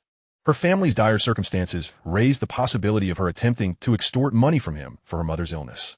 as Sun Yuewei rested on the ground. She remained blissfully unaware of He Weidong's concerns. To her, he was a familiar figure who had come to her aid, illuminating her world amidst darkness. After drinking some water, her pallor remained alarming as she attempted to rise unsteadily. Have you not eaten breakfast? It seems you've fainted from hunger, He Weidong remarked, producing some sugar cubes from his pocket. Take one. It will replenish your energy. I will escort you home shortly. Thank you. Sun Yuewei shyly accepted the sugar cube, her cheeks flushing. Not at all. What is your name, and where do you reside? He Weidong inquired, feigning ignorance. I am Sun Yuewei, living in Hijiakan, she replied, leaving her address unspoken. After all, he was a stranger, yet something about him radiated kindness, making her feel at ease. The sugar cube was a rare treat, and she appreciated his generosity. I am He Weidong, from Hijiakan as well. You live in a neighboring village, correct? I will take you home. All right. What brings you out here? Did you not eat this morning, leaving yourself in such a state? Seeing her reluctance to consume the sugar, He Weidong, almost instinctively, offered her another piece. After she accepted it, her face turned crimson, an unmistakable sign of shyness. After around 20 minutes, she finally began to regain her strength. Observing her recovery, He Weidong said, All right, let us depart. I shall take you home before nightfall, lest we encounter unsavory characters. Okay. With her arms laden with items, she could not sit, so she took a seat on the front bar of the cart. Her cheeks flushed as she found herself in close proximity to a stranger. As they approached Hijiakan, unbeknownst to them, someone had been waiting to meet Sun Yuewei and spotted them together. Just as they neared the entrance of Hijiakan, a shadow darted out, blocking their path, forcing He Weidong to brake abruptly to avert a collision that could have sent him tumbling. Upon recognizing the figure, He Weidong's expression darkened significantly. Li Yuan, are you seeking death? You suddenly rushed out. Are you trying to cause a scene? At this moment, Li Yuan's eyes were bloodshot, completely ignoring He Weidong's question. He retorted, He Weidong, how come you two are together? What does it matter to you who I am with? What relationship do you have with her? He Weidong replied brusquely. She is my classmate. How could it not matter? Li Yuan replied angrily. So what if she is? She is neither your wife nor your romantic interest. So why should you care? He Weidong glanced at Sun Yuewei. Do you two know each other? Are you engaged? At this moment, Sun Yuewei's face turned crimson. She felt a bit embarrassed to admit it, as Li Yuan had expressed feelings for her, promising that if she married him, he would pay for her mother's medical treatment. She did not want to lose her mother, so she neither rejected nor accepted the proposal. However, in Li Yuan's eyes, Sun Yuewei was already his fiancée. Being seen returning with his adversary, He Weidong, felt like infidelity, as if he were being cuckolded.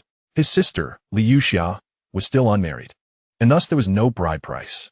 His family could not afford to pay for Sun Yuewei's mother's treatment. Their relationship was at an impasse. She was no fool and certainly would not agree to marry Li Yuan on the spot or confirm their relationship. Sun Yuewei, didn't you promise me you'd marry me? Once my sister is married, I will give the bride price to treat your mother. Are you so impatient? Do you still have any shame?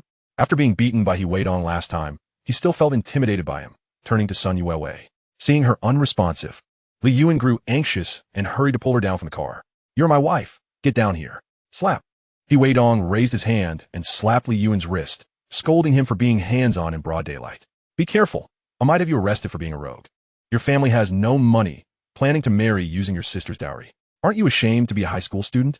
He Weidong, you're looking for trouble. I'm speaking to my wife. What does it have to do with you?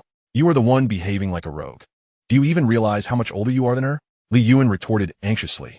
She's your classmate, probably just 18, now an adult, while I'm only 20. Just 2 years apart. So what?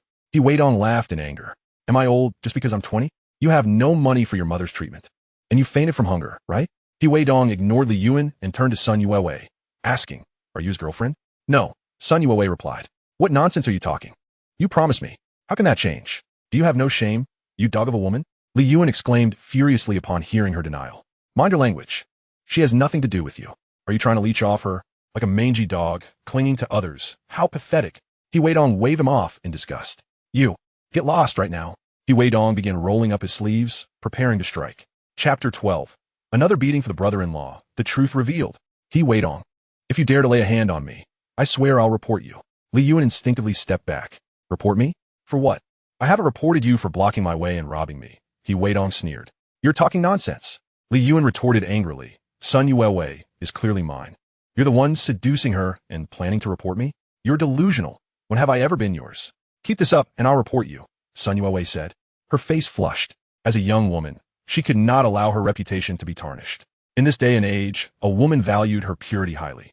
If her reputation were ruined, she would be the subject of gossip, and a sensitive person might even consider ending their life. Sun Yue was likely one of those people. Life was unbearably harsh. If not for her mother still being alive, she might have already lost hope. Her mother was ill, and there was no money for treatment. Although Li Yuan had promised her that if she married him, the bride price would not be needed, and no dowry was required. She understood that going to her in-laws without any support would invite disdain. She knew well what kind of person Li Yuan's mother, Ho Guifan, was. Yet, for her mother's sake, she gritted her teeth and agreed. However, with Li Yuan's bride price still unprovided and him verbally taking advantage of her, it was evident he was not a good person. Her mother had been sick for so long, and instead of finding a solution, he wanted to get close to her. How could that be possible? She had attended high school and was not foolish enough to let him take advantage of her. You shameless woman. Mind your words. She has no relation to you. You aren't trying to get something for nothing, are you? Weidong threatened. What nonsense are you spewing? My sister is still unmarried. Li Yuan did not voice the rest of his thoughts. Who knew what kind of person his sister would marry? He thought of how He Jian had failed to catch him and had not extorted any money from his family, which had delayed matters for so long. He knew Weidong could never marry his sister. He was fixated on Sun Yue, yet she was clever enough to avoid him without seeing any money. Today, he finally learned that she was working part-time in town. He had intended to intercept her on the way, but upon returning, he saw Weidong with her, which made him furious enough to block their path. Li Yuan, leave now. My mother is sick, and we have no money for treatment. If there is no money, don't blame me for being realistic. If she dies, I don't want to live either. Didn't I promise you that once my sister gets married, the bride price would be used for your mother's treatment? Just let her wait a few more days. What is the worry? Li Yuan insisted. Weidong couldn't help but laugh. Kid, are you speaking human words? You want her to wait a few more days while she is ill? If something happens and she dies, I think you just want to take advantage of her. You're talking nonsense. I didn't. Moreover, what does this have to do with you? Weidong, don't speak like that. Wei, don't believe this man. He is not a good person, Li Yuan said anxiously. You're not even human. Just leave.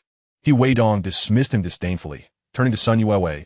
Your mother is sick and desperately needs money, so you're selling yourself? Although selling is a harsh word, it is the reality. Sun Yue's face flushed as she nodded. Do you know how infamous his mother, Ho Guifan, is? If you marry into that family, you'll be treated like a servant, a slave.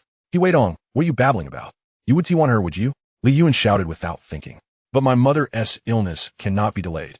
Sun Yue murmured softly, lowering her head. It's fine. I have money. I can take your mother to see a doctor.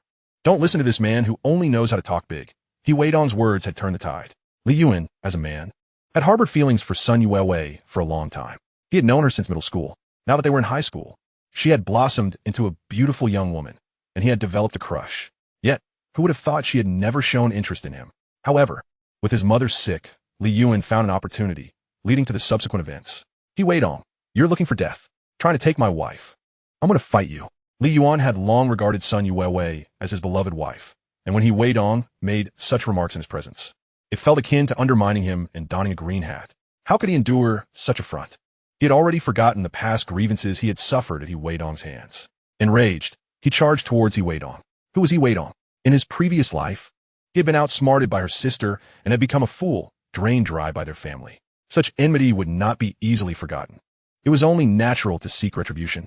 Observing this young man, he attacked without hesitation, standing at a height of 6 feet. He was a giant compared to the diminutive Li Yuan, who stood merely at 5'6". Coupled with his previous experience in martial arts, it was a sheer mismatch. In mere moments, he struck Li Yuan several times, leaving his mouth swollen and bruised. You think you can rob me just because I have money? If you don't leave immediately, I'll ensure you meet the police, he warned. After being beaten and labeled a criminal, Li Yuan was left dazed. A grown man, bested before the woman he adored, he found himself utterly powerless against Weidong. Lying on the ground, he was too disheartened to rise. Weidong took Sun Yue by the arm and led her away from that contentious place. As they approached the village, he could no longer drive her in his car. Once Weidong and Sun Yue departed, Li Yuan could not contain his tears any longer. A grown man, sobbing uncontrollably, his face smeared with mud, he resembled a clown. Upon returning to Gotham City, he could easily find himself in a position of prominence.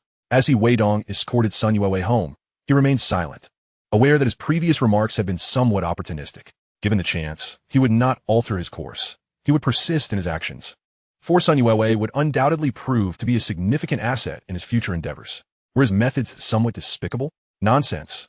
Kindness does not command armies, and righteousness does not govern wealth. Who can guarantee that the first wave of the affluent had not shed blood? Their initial fortunes were entirely pristine. Years ago, a certain delivery tycoon wielded a machete to carve out his territory. If one were to encroach upon another's domain, could the locals refrain from feeling envious? Furthermore, in seeking vengeance against Li Yuxia's family, including her unseen paramour, what was wrong with his actions? In this second chance at life, if he could not amass wealth, then death would be preferable. Is what you say true? Sun Yuewei remained silent for a long moment before finally speaking. What did you say? Weidong's train of thought was abruptly interrupted. Is your offer to lend money for my mother's medical treatment the same as Li Yuan's conditions? Chapter 13. Manipulation? Temptation? So, for such a trivial sum, you would sell yourself? Weidong said, his tone indifferent. Sun Yuewei trembled at his words, her complexion paling. She was genuinely out of options. Having lost her father early on, she and her mother had been left to fend for themselves. Her mother understood that an uneducated girl could only marry young and bear children, forever trapped in this small mountain village. She wished for her daughter to receive an education and escape to a larger city, but as a widow, she lacked the means to support a student and sustain their lives. Overworked and ill, she could barely afford to seek medical help, merely existing in a state of suffering. The reluctance to spend money had exacerbated her minor ailments into serious conditions. But what could be done? They were poor. Sun Yuewei was late to her studies, already 18, yet only in her second year of high school. Her mother had contemplated fleeing, but could not bear to leave her child behind. Sun Yuewei also wished for her mother to live a little longer and not face the prospect of a lonely existence. Desperate to secure funds for her mother's treatment, she had acquiesced to Li Yuan's demands. However, that man had made no promises of monetary assistance for her mother's health. She held no affection for him, yet felt powerless to change her circumstances. She could afford to wait, but her mother could not. The weight of Weidong's words filled her with sorrow. She did not wish to expose her own scars to others. Yet, Li Yuan clung to her like a stubborn plaster, making it difficult to escape. After a long day of labor in town, she had refused to eat and had fainted from hunger by the roadside. She suspected that Weidong might look down upon her, unable to suppress her tears. In that moment, Sun Yuewei was acutely aware of her vulnerability as a woman. Eventually, she could no longer hold back her quiet sobs. Do not cry. I never said I wouldn't lend you money. Weidong feigned sincerity, having begun to manipulate her emotions. Even without their previous chance encounter, he had created this opportunity. In his past life, he had known little about his sister-in-law. However, he had heard that she had provided considerable support to Li Yuan, enabling a talentless youth to thrive. His motives were twofold: to avenge the wrongs inflicted upon him by his brother-in-law's family, and to seize the chance to escape the bonds of Li Yuxia, whom he deemed unsuitable. Who among the affluent had not toiled or resorted to cunning during their initial accumulation of wealth? There was no guilt to be found in intercepting a marriage. Really? You truly agree to my terms? Sun Yuewei asked, her excitement palpable as she grasped his arm. In that moment, she felt as though she were drowning, and Weidong was a lifeline she desperately clung to. She could not afford to let this opportunity slip away. With Li Yuan, there was no hope left. Their conversation had revealed him to be an unsuitable partner for marriage. She was well aware of Ho Guifen's reputation. If he demanded a bride price without reciprocation, he would be the architect of her demise. She had previously wished only for her mother to live a little longer, unaware that her biological parents were formidable figures in their own right. Though she remained oblivious, Weidong was fully aware and chose not to disclose this information to her. For the girl he intended to utilize, his only obligation post-marriage would be to treat her well. There is no need for excessive considerations of social, standing, or grand vows. It was merely a transaction of interests. Some sought status and resources, while others pursued fleeting pleasures. As for your arrangement with Li Yuan, I will not force you, but we could explore a relationship. Tomorrow, I will take your mother for treatment. What do you think? Weidong was no saint, devoid of complex motives. The opportunity lay before him, and to overlook it would be to dishonor the suffering he had endured in his previous life. The capital that had once propelled him to success was not entirely innocent. Even Li Yuxia had not divulged the entire truth. All right, I agree. Sun Yuewei was no longer a child. She understood that her fate was not entirely in her hands. It was merely a matter of exchanging one man for another. He appeared to be around 6 feet tall, fair-skinned, and somewhat slender, yet far superior to the diminutive Li Yuan. The crux of the matter lies in her perception of responsibility in this man. He promised to accompany her mother for a medical consultation the following day, as if to suggest that should their relationship falter in the future, she could still earn money to repay Weidong. This seemed the most prudent course of action, taking this home to provide for her mother, and she would return tomorrow, bringing both her and her mother to the hospital in the town. What do you think? Weidong is not the sort to take advantage without offering something in return, naturally instilling hope in others. The money he conceals must remain out of sight. The 15 yuan had nearly been spent. Reluctantly, she handed over about a pound of lamb to Sun Yuewei. This was meant for her to earn a living, yet for the sake of this life partner and her prospective mother-in-law, she acquiesced without hesitation. One cannot reap rewards without first enduring some sacrifice. She believed that in the future, Sun Yuewei would bring her considerable benefits, and yet this was merely the beginning. The man displayed a modicum of foresight. Was this truly appropriate? Weidong had already agreed to pay for her mother's medical expenses, though she perceived it as somewhat opportunistic. She resigned herself to fate. However, to offer up lamb for her own benefit made her feel slightly embarrassed. Did he truly have such faith in her? Naturally, the thoughts swirling in Weidong's mind were unknown to her, yet she recognized that this man before her was inherently good. There was no need for embarrassment. When they wed in the future, her mother would become his as well. Hurry back, it's getting late, and await my return tomorrow, he declared before riding off on his bicycle. As she watched his receding figure, Sun Yuewei reflected that if he truly cared for her and facilitated her mother's health, then marrying him would pose no issue. Where have you been, you filthy little brat? You look like you've been rolling in the dirt. Li Yuan returned home to find his mother, Ho Guifan, scolding him for his disheveled appearance, oblivious to the shift in his demeanor. He had just been beaten by Weidong, and that too in front of the woman he cherished. The more he pondered, the more suffocated he felt, succumbing to tears amidst Ho Guifan's relentless nagging. You insolent child, I scold you a few times, and you throw a tantrum? The house is out of soy sauce. Go fetch some for your mother. I want to go. Why should I go without being given money? I was beaten. Are you going to do anything about that? Chapter 14. Storming in and taking another beating. What? Who dares to strike you? Do they think me made of mud? Upon hearing that her son had been assaulted, Ho Guifan's expression turned icy. Her hands on her hips and her eyes ablaze, she looked ready to devour someone. It was that scoundrel Weidong. Not only did he hit me, but he also insulted you. What did he say? That little rascal. Just wait and see how I deal with him. Ho Guifan was no pushover. After her daughter was bullied by Weidong, she had confronted him, and now, with her son again assaulted, she would not let this transgression slide. Come, let us go. I want to see how formidable this boy truly is. Renowned in the village for her unyielding nature, Ho Guifan was known to be quite fierce. Neighbors avoided associating with their family, for entanglement with them would disrupt their household tranquility. At this moment, Weidong was joyfully riding his bicycle back to the village, singing. After unloading his goods and returning the bicycle, he casually handed over a pack of cigarettes and 2 dimes. Uncle Lu, upon seeing this, was elated and wanted to exchange pleasantries, but his wife pushed him inside. Lu auntie, you're busy, Weidong noted, recognizing her unfriendly demeanor and feeling no need to linger. I paid you the standard fee for borrowing your bicycle, and I even brought you a pack of cigarettes. If you're going to be so rude, I want to lend it to you again. Now that he had money, he could buy his own bicycle and engage in business ventures. With the goods in hand, he turned and headed home. When Lu Ani saw Weidong carrying so much and catching the scent of meat, she returned to the main room and snapped at her husband. You kindly lent that boy your bicycle, and he comes back with meat, yet you didn't even get a taste or an invitation to drink. He gave me the bicycle money and a pack of cigarettes. Are you really that unsatisfied? Old Lu, displeased by his wife's remarks, retorted.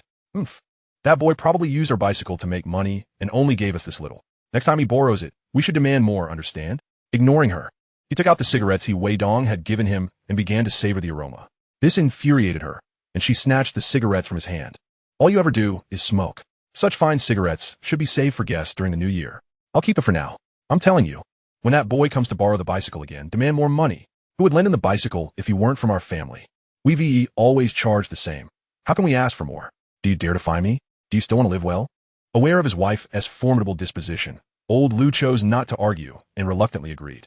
At worst, he could secretly lend the bicycle to Weidong in the future. As Weidong neared home, he heard a woman's shrill voice call out. Weidong, you better come out here. Haven't you bullied my son enough? You must give me an explanation today. Recognizing that familiar voice, he noticed several neighbors gathered around, intrigued by the commotion. This was becoming a troublesome affair for the He family, embroiled once more with the Li family. The woman's fury was fearsome. Surely, the situation was more complex than it appeared. Had the Li family not accepted defeat, returning to cause a ruckus? Her daughter worked in the town, yet why hadn't Weidong shown any interest? The neighbors murmured amongst themselves. Chong-un and his wife emerged, their faces darkened, bewildered by the scene unfolding before them. They had thought the matter resolved that night. "Aunt Lee, what brings you to our home seeking our son?" T.S. mother inquired politely. "Get lost. I'm not here to talk to you. I want your son to come out and see what he did to my son." Ho Guafin shouted, hoping to convey that she was merely seeking trouble, but was instead responding to Weidong's egregious behavior. The surrounding crowd nodded in understanding. It is often said that business should not compromise relationships. Although Weidong and the Li girl had not become a couple, violence was still unacceptable. When E.S. mother was nearly knocked over by the frenzied Ho Guafin, she exclaimed, "What are you doing? Are you trying to bully us in our own home?"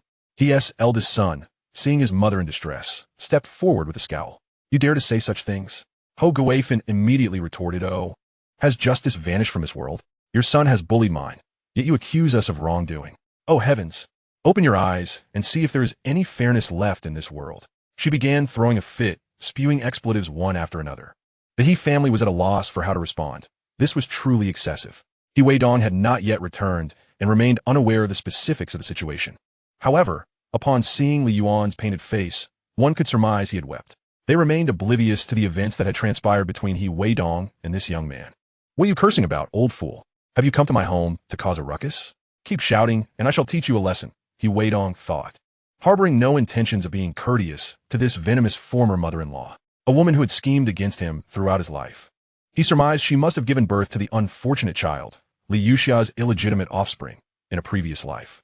The hurried summons for his return had led to an unfortunate car accident, leaving him bedridden, a circumstance surely linked to her. Otherwise, why would she utter such words in the hospital? At that time, he had merely heard the man's voice, unable to discern his face, though it sounded vaguely familiar. Before he could recognize it, he had been reborn, only to narrowly escape being ensnared by Li Yuxia's machinations. Had he not possessed a strong will at that moment, he might have fallen into the trap. Faced with unreasonable provocations, he could scarcely maintain a temper towards this loathsome family. The surrounding neighbors were taken aback by Weidong's sudden assertiveness after having called off the engagement. They instinctively parted to create a path. Upon hearing of Weidong's return, Ho Guafin scolded herself, exclaiming in fury, "You little bastard, you've finally returned. Look what you've done to my son. I shall tear you apart." With that, she lunged at Weidong, claws bared. Bearing the weight of vengeance amassed over 2 lifetimes, Weidong would not show mercy to his adversaries. Seeing the woman approach without clarifying her intentions, he swiftly raised his hand, delivering a resounding slap across her face. "You shameless harlot, coming to my home to wreak havoc. Why don't you ask your son what misdeed he committed today? If I hadn't shown restraint and spared him from facing dire consequences, I would have been justified in sending him to his doom." Weidong retorted with disdain. "What? Your son has committed a misdeed?" A bystander exclaimed, shocked. Chapter 15. A hasty retreat, financial schemes. "You're talking nonsense. I haven't done anything. You're framing me." Before Weidong could respond, Li Yuan hastily denied the accusations. Weidong chuckled derisively. "Li Yuan, I haven't even said anything yet, and you're already so eager to deny it. Why haven't you told your unreasonable mother about the disgraceful acts you committed after returning home? Are you afraid I'll reveal the truth to everyone? TSK. Even in this situation, you still have the audacity to create a scene in my home?" But Ho Guafin was not one to be reasoned with. Her temper flared at Weidong's words regarding her son. She retorted sharply, "Weidong, you little brat, what nonsense are you spouting? You dare bully my son in front of me? This is far from over." Having witnessed Weidong's formidable nature, she hesitated to provoke him further. Knowing she had just received a slap, acknowledging that engaging him would only lead to her own misfortune, she opted for caution. Every criminal has the right to defend themselves. "You want to let me speak while you come here to disrupt my life? Do you think you're some kind of local emperor?" Weidong scoffed, a smirk playing at the corners of his mouth. He addressed the onlookers. "Do you all know? This scoundrel, in broad daylight, attempted to block a path in the neighboring village, nearly assaulting a beautiful woman. Thankfully, I intervened and taught him a lesson, steering him away from a perilous path. Otherwise, had he been caught, he might have faced years in prison or worse. I only spared the woman from reporting him out of consideration for our village. Such a person, who not only fails to show gratitude, but also comes here to cause trouble and tarnish my reputation. How can he be considered human? Had I known it would come to this, I would have taken the woman to the authorities myself." "What? Dongzi, is what you say true? How can one stoop so low? It's utterly shameful for our village." Indeed, his sister came here causing a scene, and Dongzi, in his kindness, didn't retaliate. Who would have thought it would escalate to such depths? Ho Guafin refused to believe Weidong. convinced his account contradicted what her son had reported. He hadn't mentioned any assault on a woman. Nonsense. You're slander my son, Li Yuan shouted in protest. He Weidong, you're fabricating lies. It was you who colluded with that shameless woman. I only tried to confront you to get to the truth. You're the one falsely accusing me. Li Yuan added, seething. Indeed, you little brat are too arrogant. Ho Guifan hissed, pointing an accusatory finger at He Weidong. If it weren't for the fear of tarnishing your name and ruining your chances of marriage, I would have reported you to the authorities right now. You're fortunate I'm giving you a chance. If you continue this shamelessness, Li Yuan, believe me, I will come back with people to arrest you. He Weidong was in no mood to entertain Li Yuan. The gathering neighbors, intrigued by the unfolding drama, began to see reason in He Weidong's words. In these times, a woman's reputation was of utmost importance, and what he said appeared credible. Ho Guifan, if you don't want your son to meet a grim fate, you should return and inquire about his actions. Questioning me here will only lead to further disgrace. Besides, your son's affairs are not of my concern. Harassment can lead to severe consequences. As tensions escalated, He Weidong was unyielding. This woman had dug her own grave, thinking she could drag him down with her. Though he lacked the power to destroy her family, it did not mean he would treat her with kindness or fear. Who could have imagined that the once meek He Weidong, who could scarcely speak up, would transform into such a silver-tongued orator? The onlookers observed, captivated by the metamorphosis of the He family's youngest. At that moment, Ho Guifan found herself at a loss against He Weidong. Known for her sharp tongue, she found herself unable to retort effectively. Fear crept in as she glanced at her son, suspecting there were secrets she was unaware of. The dread that her son might have committed some unspeakable act weighed heavily on her. If He Weidong caught wind of it, her son could end up in prison. With a husband at work, the thought of being left without means to support her family was daunting, especially with a son who was lazy and unproductive. What are you waiting for? Get lost.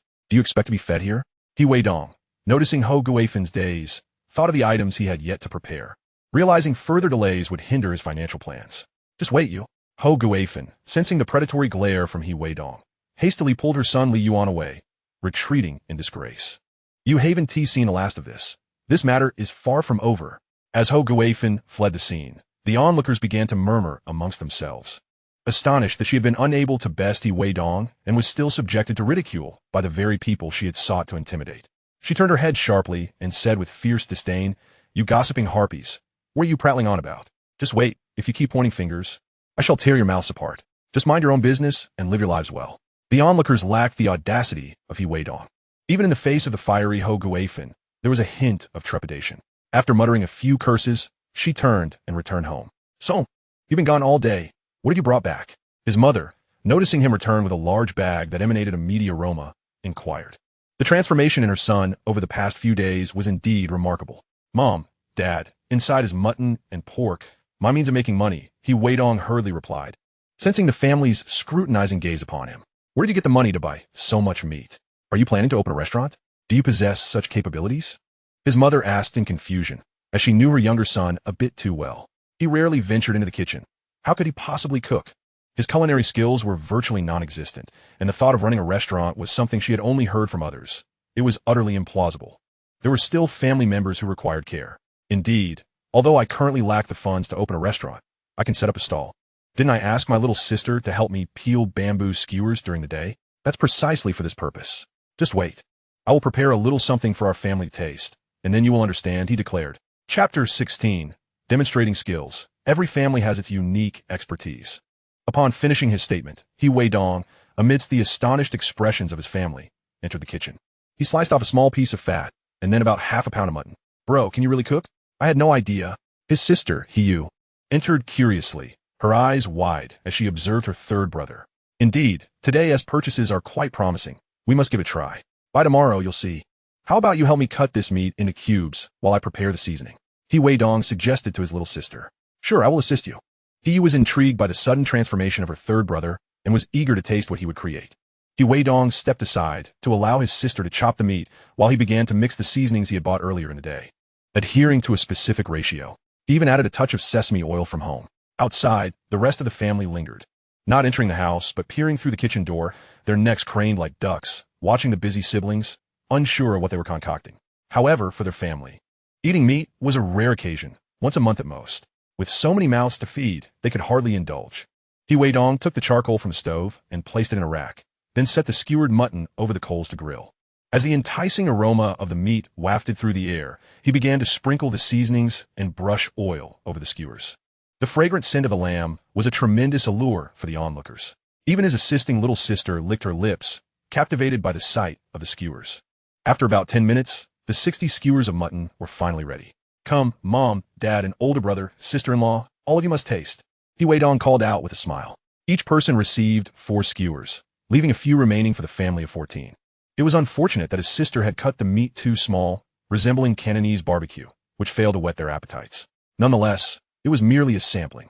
"Let us see if this can truly generate profit," his father questioned skeptically. "This is just a small test. We have charcoal at home, and the rack is ready-made. If it works out, I'll give a shot tomorrow," Weidong replied. "It's so fragrant and delicious," exclaimed his older brother's little son, gleefully. "Shut your mouth. Eating one tea silence you. You might attract attention, and then your share will go to someone else. Quickly check if the front door is closed," his sister-in-law scolded him.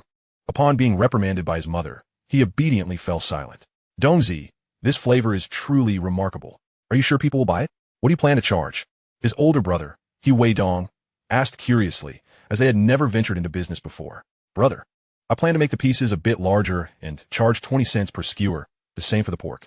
I will first try selling them at the factory in town. If business is slow, I'll head to the county seat.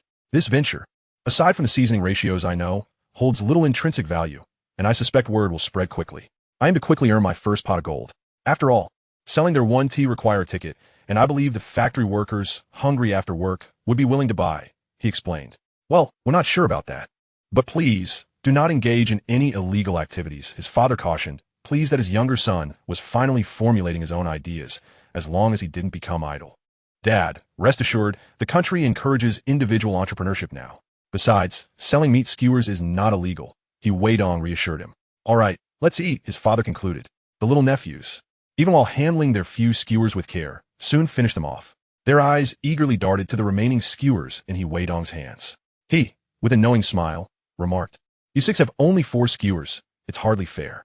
This afternoon, when your aunt helped me chop the bamboo skewers, who lent a hand?" "I did." "And me." 2 little nephews eagerly raised their hands. "All right, you each get 2 skewers as a reward. Those who didn't work 1 tea receive anything." He handed the remaining skewers to them, while the others looked on enviously. After all, those who did not contribute would naturally receive nothing. As for his little sister, even if he offered her some, it would put her in a difficult position. Being a girl, she couldn't eat alone, and sharing might cause discomfort. If not handled delicately, it could lead to annoyance from the 2 sisters-in-law and spark family disputes. The children who were left out sulked, but Weidong pretended not to notice. "These are my belongings. I purchased them, so I can distribute them as I wish."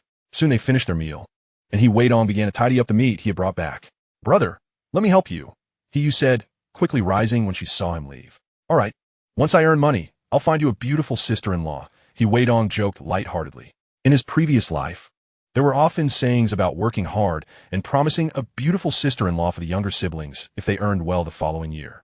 He, not quite grasping the humor, cheerfully responded, "Okay, I'll wait for you to bring me a beautiful sister-in-law. All right, let us finish our meal and then wash up to rest. We have work to do tomorrow," Chang'an said, setting down his bowl and chopsticks. As for the matters ahead, they did not concern him. Since they had not yet divided the family property, they all lived together. The elder daughter-in-law and the second daughter-in-law held grievances against the younger son for not working, but dared not voice them publicly. As their marriages had been funded by the family, they would discuss the division once the younger son got married. "Brother, the way you distributed just now seemed to have upset the second sister-in-law. The ones who worked were from the elder sister-in-law's family, while the second sister-in-law has only 1 nephew and 2 daughters, who are all out gathering pig fodder for the day. What grievance? I bought these items with my money, and I prepared them. I can give them to whomever I please. Those who don't work can dream of having a share, if they want to divide the family. Let them." Weidong spoke nonchalantly, for his relationship with his sister-in-law was far from cordial. Everyone harbored their own secret thoughts. With more people gathered, conflicts inevitably multiplied. If they seized the opportunity to quarrel and part ways, Weidong would have no objections. After all, the money earned would still need to be shared with the family, and they would receive their portion as well. However, Hiyu had yet to marry, and her status in the household was low. She dared not speak out for fear of igniting a quarrel between her sister-in-law and mother. Conversely, the third brother had a different standing. Being the youngest son of the family, he spoke with confidence. "Don't worry, brother will help you earn money and find you a good wife with a decent dowry." He Weidong teased upon noticing his sister's silence. Brother, you can't possibly have a girlfriend, can you? Is she beautiful? How does she compare to Liu Xia? Chapter 17. Another money-making scheme. The first customer for skewers. Just wait. When the time is right, I will tell you. Weidong replied with a faint smile. Yet he Yu was exceptionally astute. Turning to her brother, she said, Brother, about those Li family members who came looking for trouble, especially that scoundrel Yuhan, the one you mentioned intercepting. Could he be the one you fancy? Upon hearing this, he Weidong looked at his sister, taken aback by her cleverness. Although Sun Yue was indeed his target, it was too early to voice such sentiments, lest he tarnish the girl's reputation. In the rural context, especially at this time, it would be exceedingly difficult for a girl to marry if her mother's health remained poor, given her already fragile state. The whispers of gossip could lead to dire consequences. He suspected that if something happened, Sun Yue might also succumb to despair. While he believed it would be relatively easy to amass wealth through his own endeavors, the political resources backing her were also essential to him. This was not a simple economic society. It required a deep understanding of human relationships and social intricacies. In later years, individuals from a northern province pursued civil service jobs, not for the highest pay, but for the elevated social standing they conferred. Although their monthly income might seem modest, the hidden benefits, holidays, medical checkups, and other perks accumulated into something remarkable. A white-collar worker earning over 400,000 a year could reflect on how fleeting their youthful working years truly were. Yet such positions offered job security, as long as one did not err. The role could last a lifetime, with benefits increasing with seniority. The standard was a 4.5-day workweek, 8 hours a day. A newspaper, a cup of tea, and the comfort of an air-conditioned room made the hours pass easily. In contrast, ordinary workers often toiled late into the night. After the age of 35, one's health began to decline, and the specter of unemployment loomed large. However, they remained undeterred. Mothers would prefer their daughters to marry a civil servant earning less than 4,000 a month rather than someone else. Such is the reality. When one's wealth reaches a certain threshold, without the ability to retain it, it becomes a dangerous poison rather than a blessing. Hence, the fervor for civil service exams. He Weidong pondered, I will not pursue civil service. Instead, I shall strive to earn money. Nonetheless, he envisioned Sun Yue securing a position within the system to safeguard her assets, bolstered by her true parent support. Everything would become clear in due time, as he accumulated his own political resources. These thoughts were never shared with anyone. It sufficed that he was aware. The siblings chatted casually, and nearly 10 kilograms of meat were prepared, around 200 skewers, all part of He Weidong's initial venture. Brother, how will you transport these tomorrow? I've borrowed a cart. We'll head out tomorrow. You should rest now, Weidong urged. All right.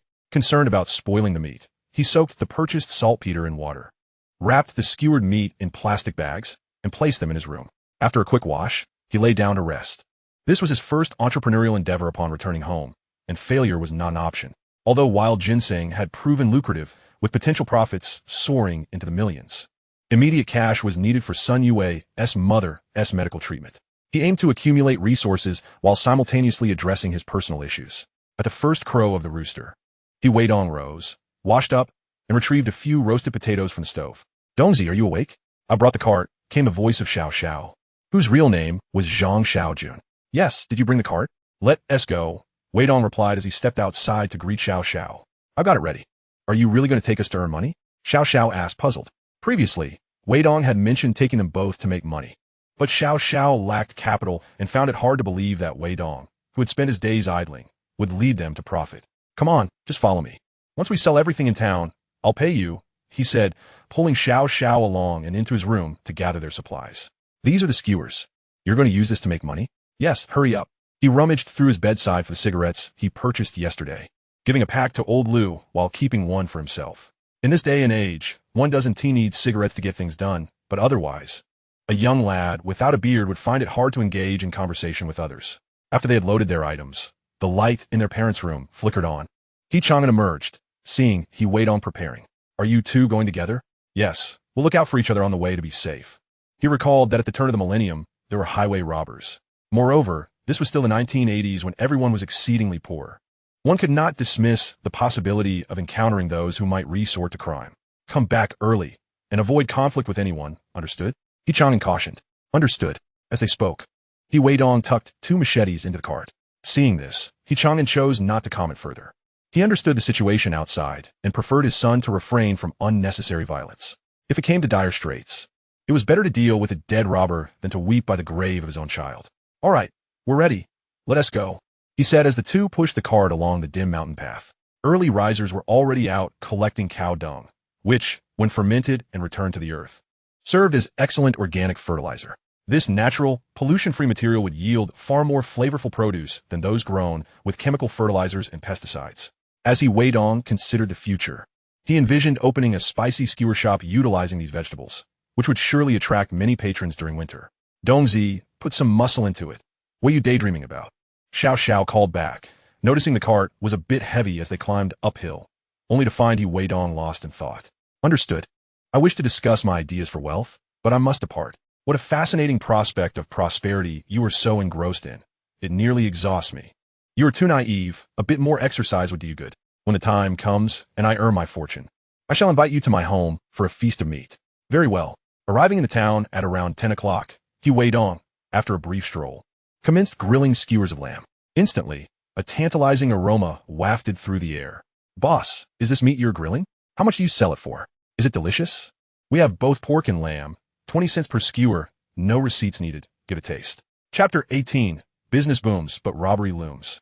Last night, he had diced meat with Hiyu, which was disappointingly minuscule. Using it for transactions would invite disdain. Moreover, it was unreasonable not to allow a taste.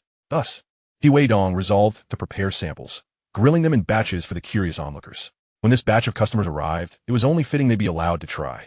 Receiving the skewer handed by Weidong, one man tasted it and exclaimed, "Delicious. This is truly exquisite. I've never realized that grilled meat could be so delightful. I've tried grilling before, but nothing compares to this." Really? Young man, are you not deceiving me? Another bystander inquired, eyeing the meat eater suspiciously. Many in the crowd suspected he was a plant sent by Weidong. Such tricks exist in every era. Surely you don't think I'm a stooge he hired? Upon hearing this, the crowd ceased their speculations. Boss, I'll take 20 skewers, 10 of pork and 10 of lamb, he shouted, dismissing the surrounding chatter. Very well. Just a moment. It will be ready shortly. Weidong responded courteously, delighted at his first sale. Before long, the 20 skewers were ready, generously seasoned, and handed over. Here's your money. Producing a handful of cash, he counted out $4, likely from the time he waited. After distributing the food to his companions, those around him started to savor the meat, which encouraged others nearby. Boss, I'll have 5 skewers. I want 3. 10 skewers. Seeing business flourish, Weidong enthusiastically replied. Certainly, everyone will have some. It will be ready shortly. Weidong resumed grilling the meat, while a small helper managed the transactions. The two worked in tandem, quickly preparing the orders. The recipients of the skewers ate with satisfaction. Indeed, as the earlier patrons had said, the flavor was exceptional. Time passed swiftly, and before long, it was 11:30, marking the end of the factory's shift. Workers who had left early noticed a crowd gathered outside, drawn by the enticing aroma wafting from within. In these times, the factory remained a state-owned enterprise, with workers' wages ranging from 36 to over 100 yuan per month. The factory also allocated housing, with little need for spending, and prices were low. As they drew near, they discovered the source of the delightful smell. People were enjoying skewers of meat. After a struggle to penetrate the crowd, they finally spotted Weidong grilling. Boss, how much are your skewers? One person asked. We have both pork and lamb. 2 jiao per skewer, Weidong replied with a smile. It was only the beginning of the lunch hour, yet out of the 200 skewers prepared, fewer than 100 remained unsold. Is that so? That is not expensive. I'll take 20 skewers to take home for my daughter and wife to try. A middle-aged man stated. Old Yang, what are you doing? Aren't you going home to eat? A fellow worker, dressed in his factory uniform, queried as he approached. There's a young man selling skewers. They appear quite good, so I thought I'd bring some home for my daughter and wife. Is that so? Have you tried them? Are they tasty? They must be pricey. 2 jiao per skewer, isn't costly at all. Just look at those people around enjoying them. The aroma is enticing. Indeed, it's not extravagant. I'll have 10 skewers to try. Sure thing. The 2 men seemed to be minor supervisors, causing the other workers to hesitate in approaching. Once they departed with their skewers, the remaining workers gathered around, eager to purchase as well. Naturally, they didn't wish to lag behind. However, the most they bought were 5 skewers. Even so, they quickly sold out. Boss, I'll take 10 skewers. Someone called out from the back. Hearing this, Weidong apologetically replied, I'm sorry. I prepared a bit too little today. We're sold out. What do you mean? We've just finished work, and we heard there were meat skewers for sale. How could you run out already? You should have prepared more, the man grumbled. I sincerely apologize. I will come back tomorrow and make sure to prepare more, Weidong quickly assured him. Make sure you do, came the reply. Absolutely. I will set some aside for you, Weidong replied graciously. In these times, one must be cautious not to offend anyone. Nearly all the factory workers were colleagues. This was where he earned his first capital, and should he upset them, business would become untenable. Thank you then. With nothing left, I can only lament my tardiness and depart. Others followed suit, receiving the same response from Weidong. After handing over the last batch to the customers, he and Zhang Xiaojun extinguished the fire in the grill and began to pack up. As they left, many who had missed out urged them to prepare more for the next day. Xiaojun, today I'll pay you 2 yuan a day. I'll settle it in a couple of days. Is that agreeable? I need the money for something, Weidong said, his stomach grumbling as he led him to buy a few dry cakes, speaking between sips of water. 2 yuan a day? Isn't that higher than the workers' wages? Brother Dong, isn't that a bit excessive? Zhang Xiaojun asked in astonishment. Having just witnessed Weidong's ability to profit from grilling, he felt reassured. Fear not. I'll ensure you prosper, my friend. No brother shall be left behind, provided you remain loyal. I would never betray you, Zhang Xiaojun declared, thumping his chest. Their bond had been solid in the past. He had once saved Zhang Xiaojun's life. Otherwise, that drinking episode could have ended in disaster. This was also why Weidong chose to bring Zhang Xiaojun along instead of his elder brother, or Zhang. If not for the urgent need to accumulate initial funds, he wouldn't have offered such a modest wage. Good brother, let us procure some meat. The two ventured to the supply and marketing cooperative, purchasing nearly 30 kilograms of pork. After selling over 40 yuan worth, nearly all the money was spent, especially after buying some sugar and various other seasonings, along with a bulk of salt. All right, let us head home. I have matters to attend to. You take these goods to my house first. As they walked under the midday sun, they placed the purchased items in an old quilt atop the cart, ensuring the ice wasn't fully melted to prevent spoilage. Little did they know, as they sold skewers, someone across the way was watching, envious of their profits. Following closely behind, I discovered that the two had ventured to the supply and marketing cooperative, purchasing goods worth several dozen yuan. They certainly needed money. As the two of them pulled the cart into a wooded area, a group of 7 or 8 young ruffians appeared, brandishing wooden sticks and machetes. Hey there. You must have made quite a bit today. Lend us some cash. Chapter 19. Repelling the thugs and seeking medical attention. This line immediately reminded Weidong of a film set in a mountainous region of northwest China, featuring a renowned actor and director in the lead role.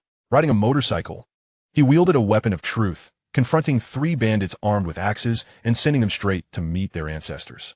Xiao Xiao, grab your weapon, just avoid striking the head, Weidong whispered.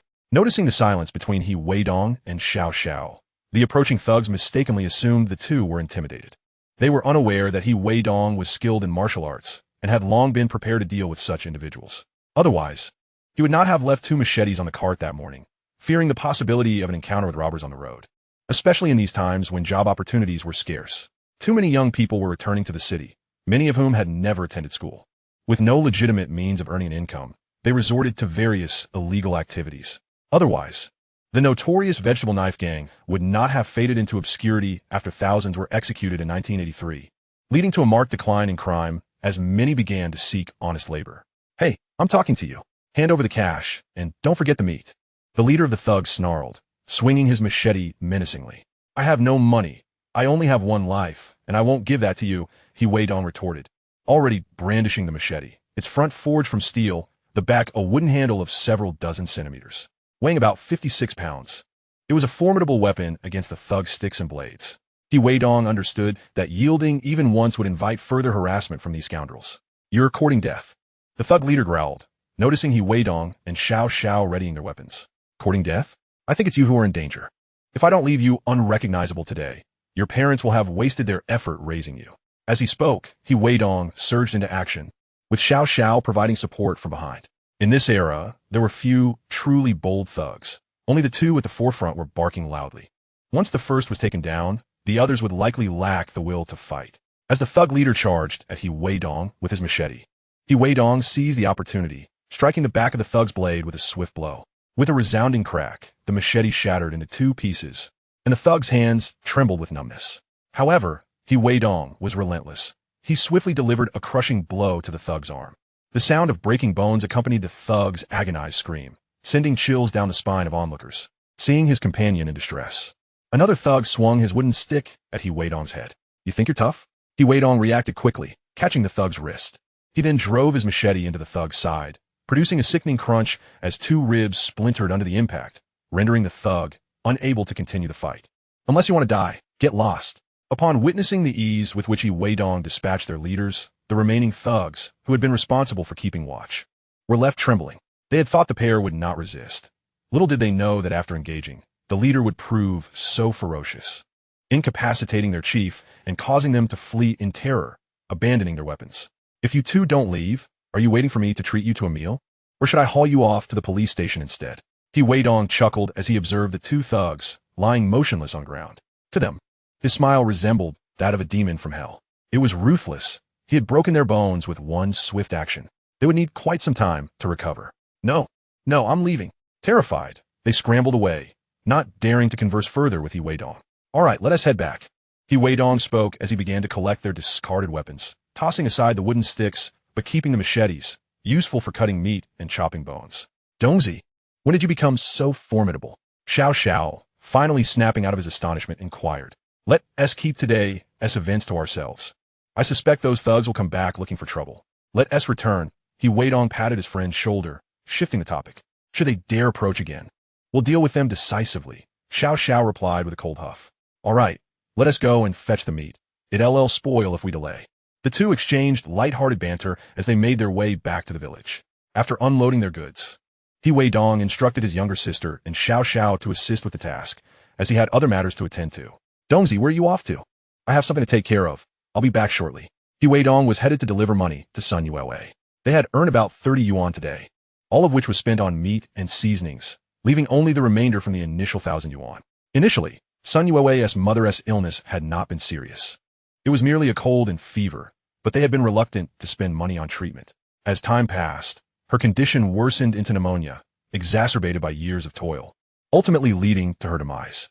He had learned of this tragic tale while drinking with his brother-in-law, who mentioned it inadvertently. Sun Yue had wept inconsolably, though he had not delved into the details of subsequent events.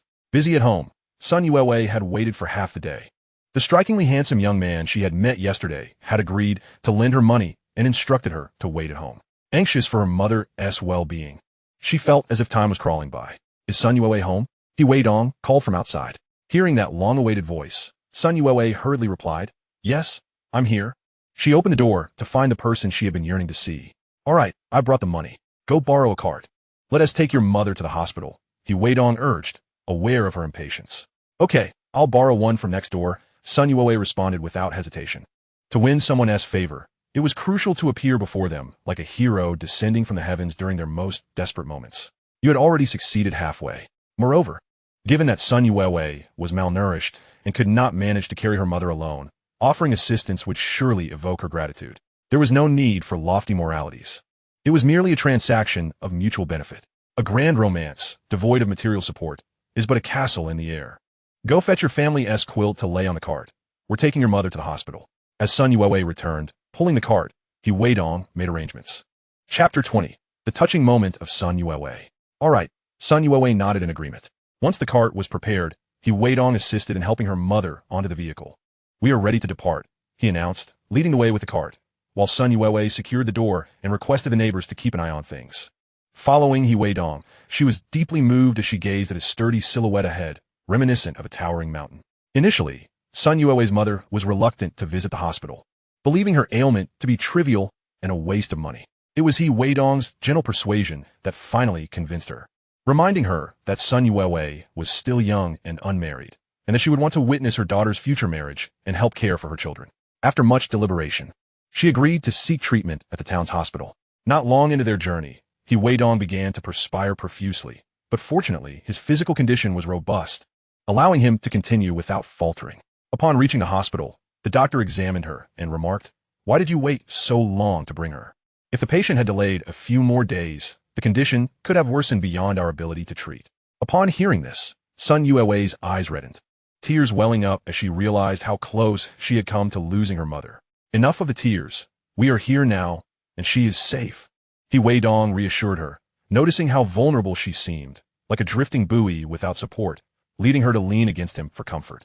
The doctor then instructed the family to arrange for the hospitalization, as the patient required observation for several days. Mistaking Weidong for the patient's son and Sun Yue for the daughter, He urged Weidong to proceed downstairs to settle the fees. Though Weidong was reluctant to let such a rare opportunity slip away, he understood the necessity of paying the bills. Stay here. I will go pay for the hospitalization and treatment. Do not fear. I will take care of everything, he assured her. You are the patient's daughter, correct? When your brother returns, go with the nurse to the ward. Sun Yue's mother, anxious about the expenses, still expressed a desire to go home, but the doctor intervened, stating, if you return, in a few days, your health will deteriorate, and your daughter may lose you. She is grown now. It is time for her to care for you, and the young men can earn a living. Thank you, doctor. Sun Yue finally managed to express her gratitude. Weidong returned, soaked in sweat. After paying 100 yuan for the hospitalization and treatment, concerned that Sun Yue may not have eaten lunch, he went to a nearby shop and bought 2 packets of instant noodles. Rest assured, I have paid for the hospitalization and treatment. You haven't eaten yet, have you? Have a bite to eat first. Take this money. You will need it to care for your mother. Do not be frugal. If you let your body suffer from hunger, it will be detrimental. I'm still waiting for you to repay me, he said, hoping to alleviate any pressure she might feel about accepting his help by framing it as a loan. In truth, Sun Yue had seen Weidong before during her elementary and middle school years, but he was 2 grades above her and was too preoccupied with play to remember her. In her youthful innocence, she harbored some feelings for Liu Xia, a girl from the same village, as Weidong was quite striking and garnered attention at school. How much did you spend? Please show me the receipt, Sun Yue asked calmly. It was not much, do not worry, Weidong replied, sensing her apprehension. Just tell me how much you borrowed. At least let me know, she insisted stubbornly. All right, it was only 100 yuan. If you cannot repay me, I may have to keep you as collateral, he joked lightly, but please do not run away. Take care of yourself while you look after your mother. I have matters to attend to at home, but I will come back to see you tomorrow after I finish selling my goods. Wait, Sun Yue called out to him. What is it? Weidong paused. Thank you. I promise I won't run away, she said, her cheeks flushed. Be good. Take care of your mother and also yourself, he replied before taking his leave. Earlier on the road, he had dealt with some troublemakers and was wary of potential ambushes. So he hurried back home while it was still light. Watching Weidong's tall figure depart, Sun Yue felt a newfound strength and turned back to the hospital room. The doctor finished administering an injection to her mother and instructed her to call for a nurse when the 4 was done before leaving. Dear, who is that young man? Why is he so kind to you? You wouldn't be. Her mother inquired. Mother, I'm not. He is just a classmate of mine who felt sorry for me and lent me money because he knew you were ill, Sun Yue explained, using a carefully crafted excuse. Child, you are quite beautiful. I know my health burdens you, but please do not sacrifice yourself for me, her mother cautioned. Sun Yue smiled. Do not worry, mother. I won tea. The money was lent to me, and I will repay him. That is good. Once I recover, we will be well together. Meanwhile, Weidong returned home safely without encountering any significant troubles, albeit exhausted and drenched in sweat. Brother, where have you been? Why did you take so long to come back? Wei asked with concern. I had some matters to attend to. Have you finished marinating the meat? Yes, it's all ready. I'm just preparing the skewers. She replied. You should rest for a bit. Let me handle the skewers so you don't hurt yourself, Weidong suggested. No need. I'm used to it. Welcome back. Dongzi, Xiao, who had just returned with bamboo, greeted him. Let us take a short break. We will begin our preparations soon. In these times, a strong laborer could hardly earn more than 2 yuan a day from tilling the land. So, Xiao naturally stayed to help. As Weidong was cutting the meat, his young niece and nephew, who had not yet reached school age, came over, their mouths watering at the sight. Uncle, will you grill meat for us today? They asked eagerly. Just wait a moment. I will grill it once I'm done, he chuckled. In his previous life, he had been close to his nieces and nephews.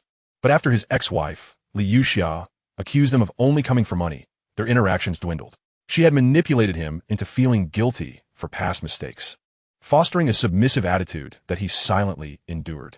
Now that everything had changed, he was determined not to let such occurrences repeat. What are you staring at? Get back to work, Weidong admonished Zhang Xiaojun, who was gazing at his sister. Chapter 21. The aspiration for his sister to attend university, and the elder brother's desire to sell grilled skewers. In his previous life, Weidong's sister married into a family that was far from ideal. She sacrificed much for her career and often clashed with her in-laws, as her husband was overly influenced by his parents and treated her poorly. In this life, he was determined to ensure that such circumstances would never befall her again. However, marrying one's own brother seemed inappropriate to him. He felt unworthy of his sister.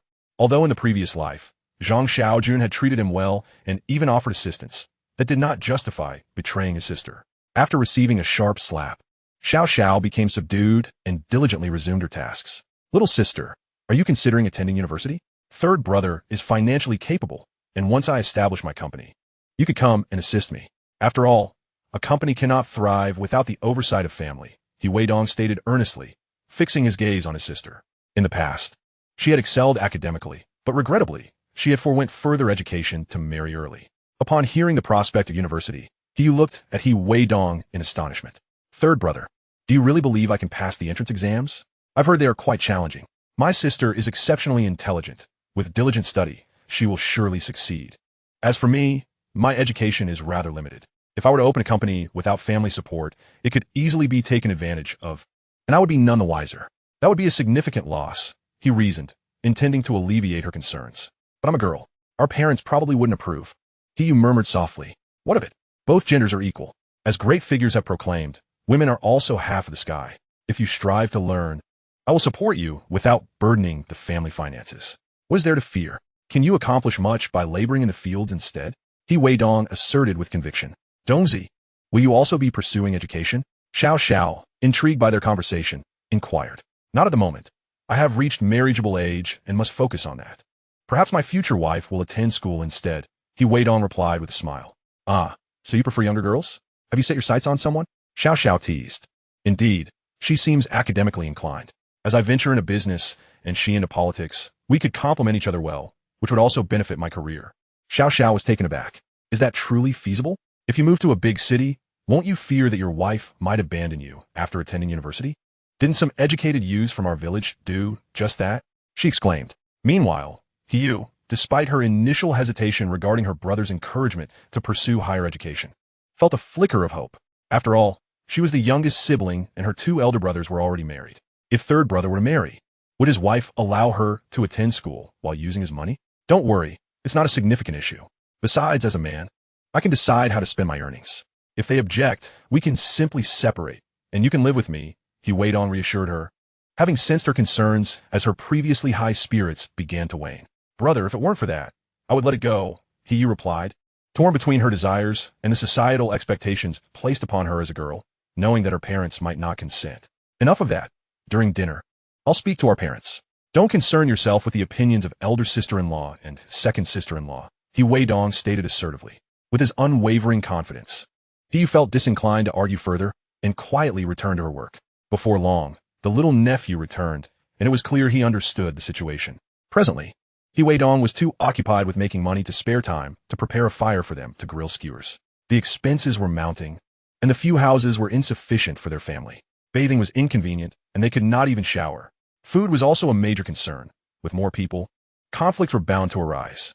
After his second brother got married, Weidong had considered the benefits of separating, but their parents had disapproved at the time when he lacked the means to support himself. He had no choice but to heed his father's wishes. Constructing houses and addressing his sister's educational needs required substantial funds. As they sliced and threaded dozens of meat pieces, their pace was commendably swift.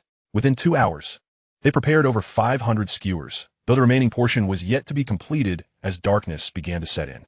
His sister had to cook for the family, as those attending school and working in the fields were returning home, while watching Weidong and Xiao Xiao prepare the skewers. His second brother attempted to offer help, but was pulled away by his sister-in-law. Several little nephews clamored for skewers, which annoyed Weidong, who handed each of them two to cook themselves. He had no time to cater to them. He could have prepared several skewers in the time it took to appease their demands. The thought of separating from the family grew stronger in his mind. Otherwise, the shared living arrangements would inevitably lead to dissent among them. The expression on his second sister-in-law's face had already signaled the underlying issues. Xiao Xiao, you should head back now. Come over at the same time tomorrow, Weidong urged as they finished the remaining portion. All right, I'll return tomorrow, she replied. Once Xiao Xiao departed, his elder brother inquired, Dongzi, have you sold everything today? Yes, all sold. However, this venture lacks substantial value. I suspect someone will replicate it in a few days. For now, I'll earn a quick profit, Weidong responded casually. Dongzi, what do you think about me learning this from you? Weidong asked, his cheeks flushed with hesitation. Upon hearing this, Weidong suspected that his elder sister-in-law had influenced him, likely engaging in some persuasive dialogue the previous night. Otherwise, he wouldn't have approached him so willingly to inquire about learning. Sure, you can shadow me for a few days. After all, earning money is something we all aspire to. he said, not placing too much importance on this business venture, viewing it merely as a starting point. With the autumn harvest season approaching, the fields were abundant with vegetables that could also be monetized. He had been contemplating ways to convert those vegetables into cash. Really? He Wei-peng was astonished that He Weidong had agreed so readily. Of course, if second brother wishes to learn, I can teach him as well. However, this approach won't work in the town. The county is more suitable. Once we start making money, we can prioritize building a proper house. This dilapidated structure leaks during the rain, making it impossible to sleep, and the mosquitoes are a nuisance. You should discuss this with father. Besides, the village doesn't have sufficient land for such a large homestead, does it? Chapter 22. Discussing separation and personal reflections. All right. He Weidong discerned that his elder brother was contemplating separation, especially after years of marriage. As the children grew, the living space was becoming increasingly inadequate. Moreover, his second sister-in-law was not one to shy away from asserting her interests. It was evident that she often expressed her grievances in private. Had the elder sister-in-law been similar, they might have quarreled long ago. Are you both ready? Dinner is served. Their father, He Chang'an, called from the doorway. Almost done, He Weidong replied. Go ahead, elder brother. I'll finish up after you eat, he added. After a long day's work, He Weidong assumed his brother must be quite hungry. At the dining table, 3 large bowls of dishes awaited, and the chopsticks were already laid out. Let us eat. As the father called out, the children began to serve the rice. The table could not accommodate so many people, and many took their bowls to eat elsewhere. Father, I have something to discuss with you. He Weidong ventured as he noticed the children had distanced themselves. What is it? He Chang'an replied casually. I have reached an age where I must prepare for marriage. My elder brother and second brother's children have also grown up, and our house is no longer sufficient, He Weidong articulated. Upon uttering these words, he noticed the eyes of his sisters-in-law sparkle with understanding. They realized that He Weidong's intention was likely to seek a division of the family. Are you considering a division? Isn't it good for the whole family to live together, thriving in numbers? He Chang'an asked with a hint of reluctance, having grasped his son's meaning. If a division were to occur, the prospect of dining together in such harmony again would be nearly impossible. He was also aware that both daughters-in-law had long harbored thoughts of separation. Indeed, it is good, but on rainy days, the inside of the house can be even worse than outside. The little nephews are growing up, and the distinction between boys and girls is becoming apparent. Particularly for the girls, who need their own rooms, He Weidong remarked, glancing at his little nephews and nieces. He noticed that when he spoke, a glimmer of hope shone in his niece's eyes. She had grown up and was now attending school, yearning for a room of her own. Well, you raise a valid point. You and Xiaoya are not yet married. Do you truly wish to separate so soon? And what do you both think? He Chang'an turned to his 2 elder sons. The second daughter-in-law had intended to speak, but her husband restrained her. Father, we will heed your advice, the eldest son stated. Yes, whatever you say, we will follow, the second echoed. It seems you have long considered this, for as soon as you spoke with Dongzi, I sensed something was amiss. He Chang'an chided his eldest son, who fell silent in fear. He Weidong quickly interjected. Father, the idea of separation arises from my own thoughts and our family's actual circumstances. Moreover, our younger sister is quite intelligent and performs well in her studies. She should have the opportunity to attend university. If we do not separate, how can we address her educational needs? Only through division can she pursue her studies without worry. What? Xiaoya wishes to attend school? Mother, he inquired, astonished. The others shared her sentiment, turning to look at He Xiaoya, who shyly lowered her head, embarrassed to speak. Father, do not judge my sister too harshly. Rest assured, I will ensure she attends university. Once I establish my own business and start earning, I will need family support. Without education, how can one succeed? Marrying her off at a young age is not ideal. It will take years to wait until she is of age in the city. And graduating from university is not too late. Therefore, I believe separation is most suitable.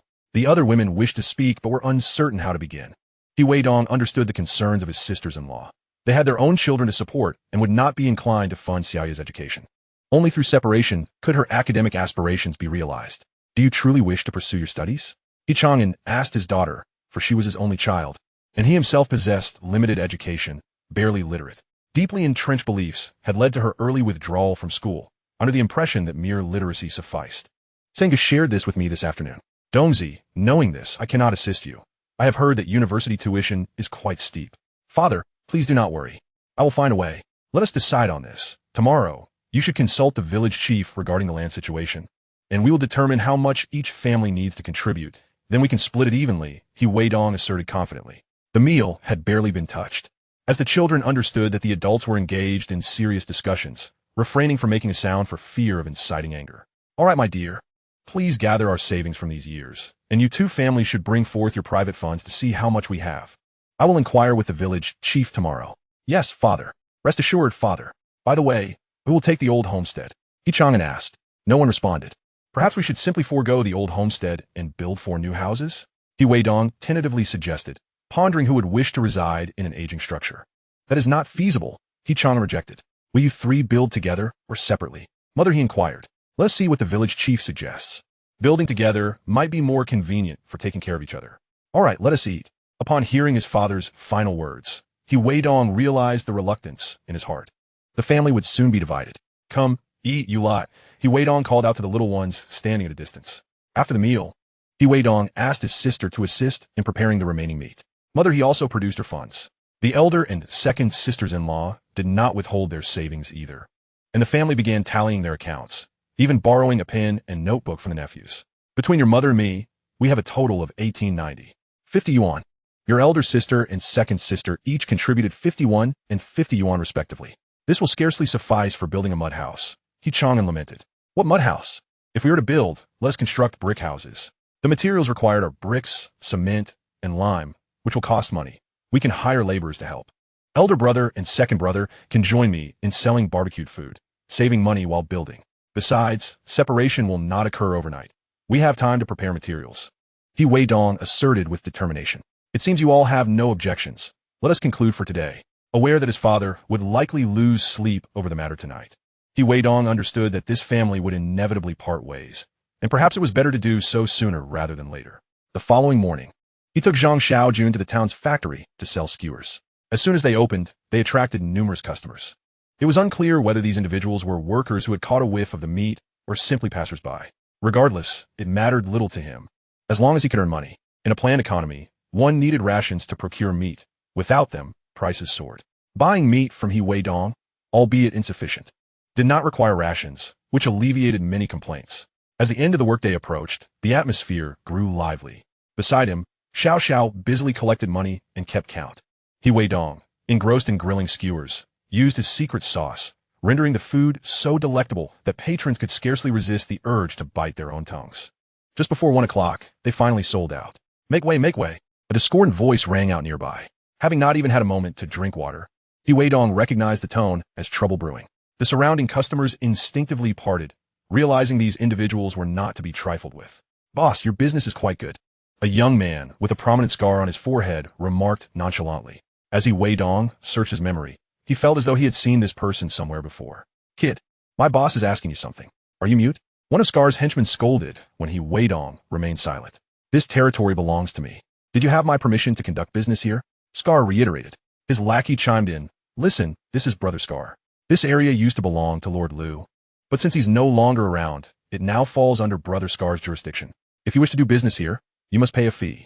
Upon hearing this, the surrounding crowd quickly recognized that these individuals were not to be trifled with. One person voiced their discontent. This land belongs to the factory. How could it be Lord Liu's? We were never informed. Another echoed. Indeed, I was unaware of this.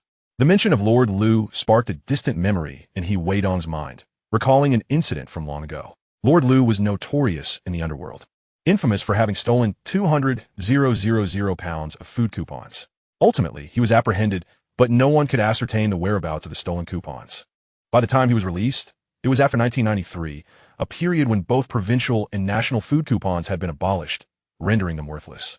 He had initially believed that enduring a few years in prison would allow him to emerge as a wealthy man, yet he returned to find himself as impoverished as ever.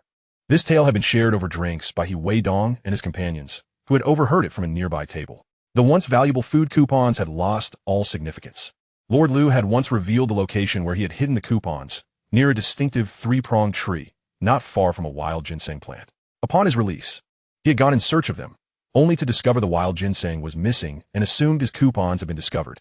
Yet, to his surprise, the coupons were still there, but he found he could not profit from them. Thus, he returned to his old ways.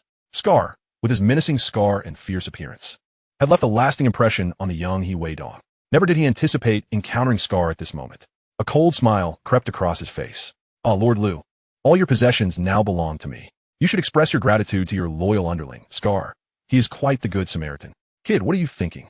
You owe me 200 yuan daily for being here, or get lost. This meat is quite good, Scar remarked, mistaking Weidong's momentary distraction for fear. He snatched a skewer of meat from Weidong and began to eat. Those around them recognized the group for what they were, troublemakers, and remained silent. 200 yuan? Why don't you rob a bank? That would be a quicker way to make money, interjected a nearby girl, Xiao Xiao, with a sharp tongue. Kid, you're asking for trouble, one of Scar's men responded, kicking at Xiao Xiao. Weidong was not one to tolerate their insolence. He retaliated with a swift kick that struck the assailant squarely in the chest, sending him crashing to the ground. These petty thugs stood no chance against Weidong. As chaos erupted, the onlookers quickly dispersed. You're courting death, Scar fumed at the sight of Weidong's retaliation. However, Weidong was undeterred. He seized Scar's arm and slammed it onto the hot iron frame, causing Scar's palm to make contact with a scorching surface, immediately transforming it into a delicacy, roasted pig's trotters. Scar howled in agony. Weidong swiftly picked up a bamboo skewer from the ground and plunged it into Scar's hand with ferocity. The skewer pierced through the back of Scar's hand, blood gushing forth. You're asking for it. Let go of Brother Scar. The rest of the henchmen exclaimed, finally realizing their leader was in peril. They had not anticipated that the man they had bullied would turn out to be such a fierce opponent. Here's some for you, Weidong declared, delivering a powerful kick to Scar's jaw. He restrained his strength. Otherwise, Scar might have met his demise. Nonetheless, the impact dislocated Scar's jaw, leaving him writhing on the ground, clutching his injured hand in agony. Weidong brandished a prepared stick, ready to strike at Scar's remaining thugs. Xiao Xiao, seeing Weidong in action, fiercely protected her purse, warning anyone who dared approach. With a childhood spent in brawls, she was unafraid. Weidong unleashed his wrath like a tiger descending from the mountains, leaving the thugs in disarray as they fled in terror. Yet, he would not let them escape unscathed, knowing well that these stubborn brutes would return to cause trouble if not dealt with today. Within 3 minutes, Scar's crew lay defeated on the ground, groaning in pain. Strikingly, Scar, the instigator, had received the least punishment. Returning to Scar, Weidong raised a stick high and brought it down with force onto Scar's abdomen, instilling fear in the onlookers. No one could have foreseen that this seemingly jovial young man, engaging in business with a smile, could unleash such ferocity, outmatching even the local ruffians. No wonder others hesitated to conduct business here. He was indeed no stranger to conflict. The stick shattered upon impact with Scar's belly. How dare you rob in broad daylight? Why not rob the police instead?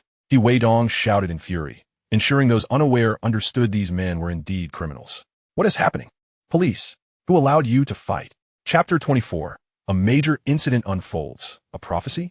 Uncertain who among the concerned citizens had alerted the authorities, the police arrived swiftly. Observing the individuals sprawled on the ground and Weidong standing at the stall, they inquired, what is going on here? In this day and age, procedures were far less convoluted. Brawls were commonplace, so upon arrival, as long as no one was dead. The protocol involved questioning the situation before any hospital visit to prevent suspects from escaping. Officer, here's the gist of the matter. Weidong summarized the events succinctly. His good friend Zhang Xiaojun echoed the account. The police, upon seeing Scar and his lackeys on the ground, confirmed they were alive before questioning the crowd. A few bold witnesses recounted how the thugs, envious of the vendor's success, had attempted to extort 200 yuan from him. Naturally, the young man refused, and the thugs resorted to violence, ultimately meeting defeat. All right, everyone, come with us to the station for questioning, the lead officer instructed as additional support arrived. Scar, writhing in pain, cried out, I'm dying. Help me. Realizing they would face fines and potential reprimands at the station, Scar and his gang were reluctant to comply. Their only hope lay in reaching the hospital where they might find an opportunity to escape. They merely engaged in a brawl. No lives were taken nor fires set. After they fled, there were no police specifically dispatched to apprehend them. If no one reports or pursues the matter in due time, such trivial altercations will simply fade into oblivion.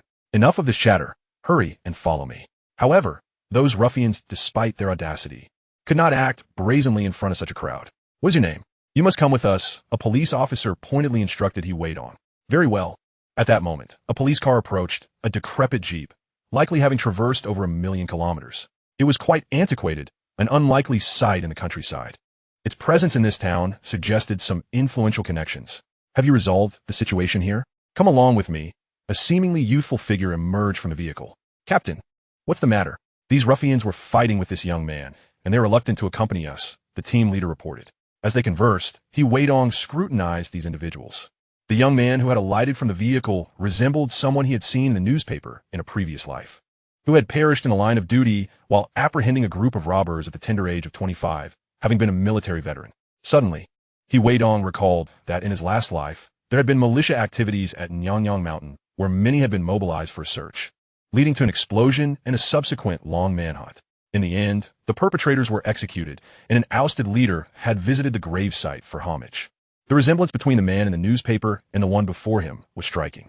The young man from the team exhibited a keen sense of vigilance. Noticing that Weidong did not appear intimidated. At that moment, many citizens regarded such individuals as not to be trifled with, often avoiding them in daily encounters. Moreover, this young man had previously been involved in a fight. Did he not fear being apprehended? Young man, you just had a scuffle with them, didn't you?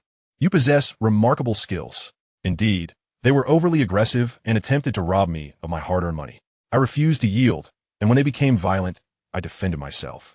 I assure you, this is not my fault. Weidong defended himself. Internally, he grappled with whether to offer a warning. After all, a life had been lost, and though the young man had died in service, any adverse ties with the community could potentially alter the fates of others, thereby jeopardizing his own fortune. If he inadvertently harmed more individuals, would he not become a sinner? Fear not. I'm already aware of the situation. These individuals are not of good character. I've been searching for this scarred one for quite some time. Have you interrogated him yet? He inquired with a smile directed at Weidong. Captain, we have questioned him, and he is indeed not involved. However, due to the fight, he has violated the law and must pay a fine. Someone interjected. Enough.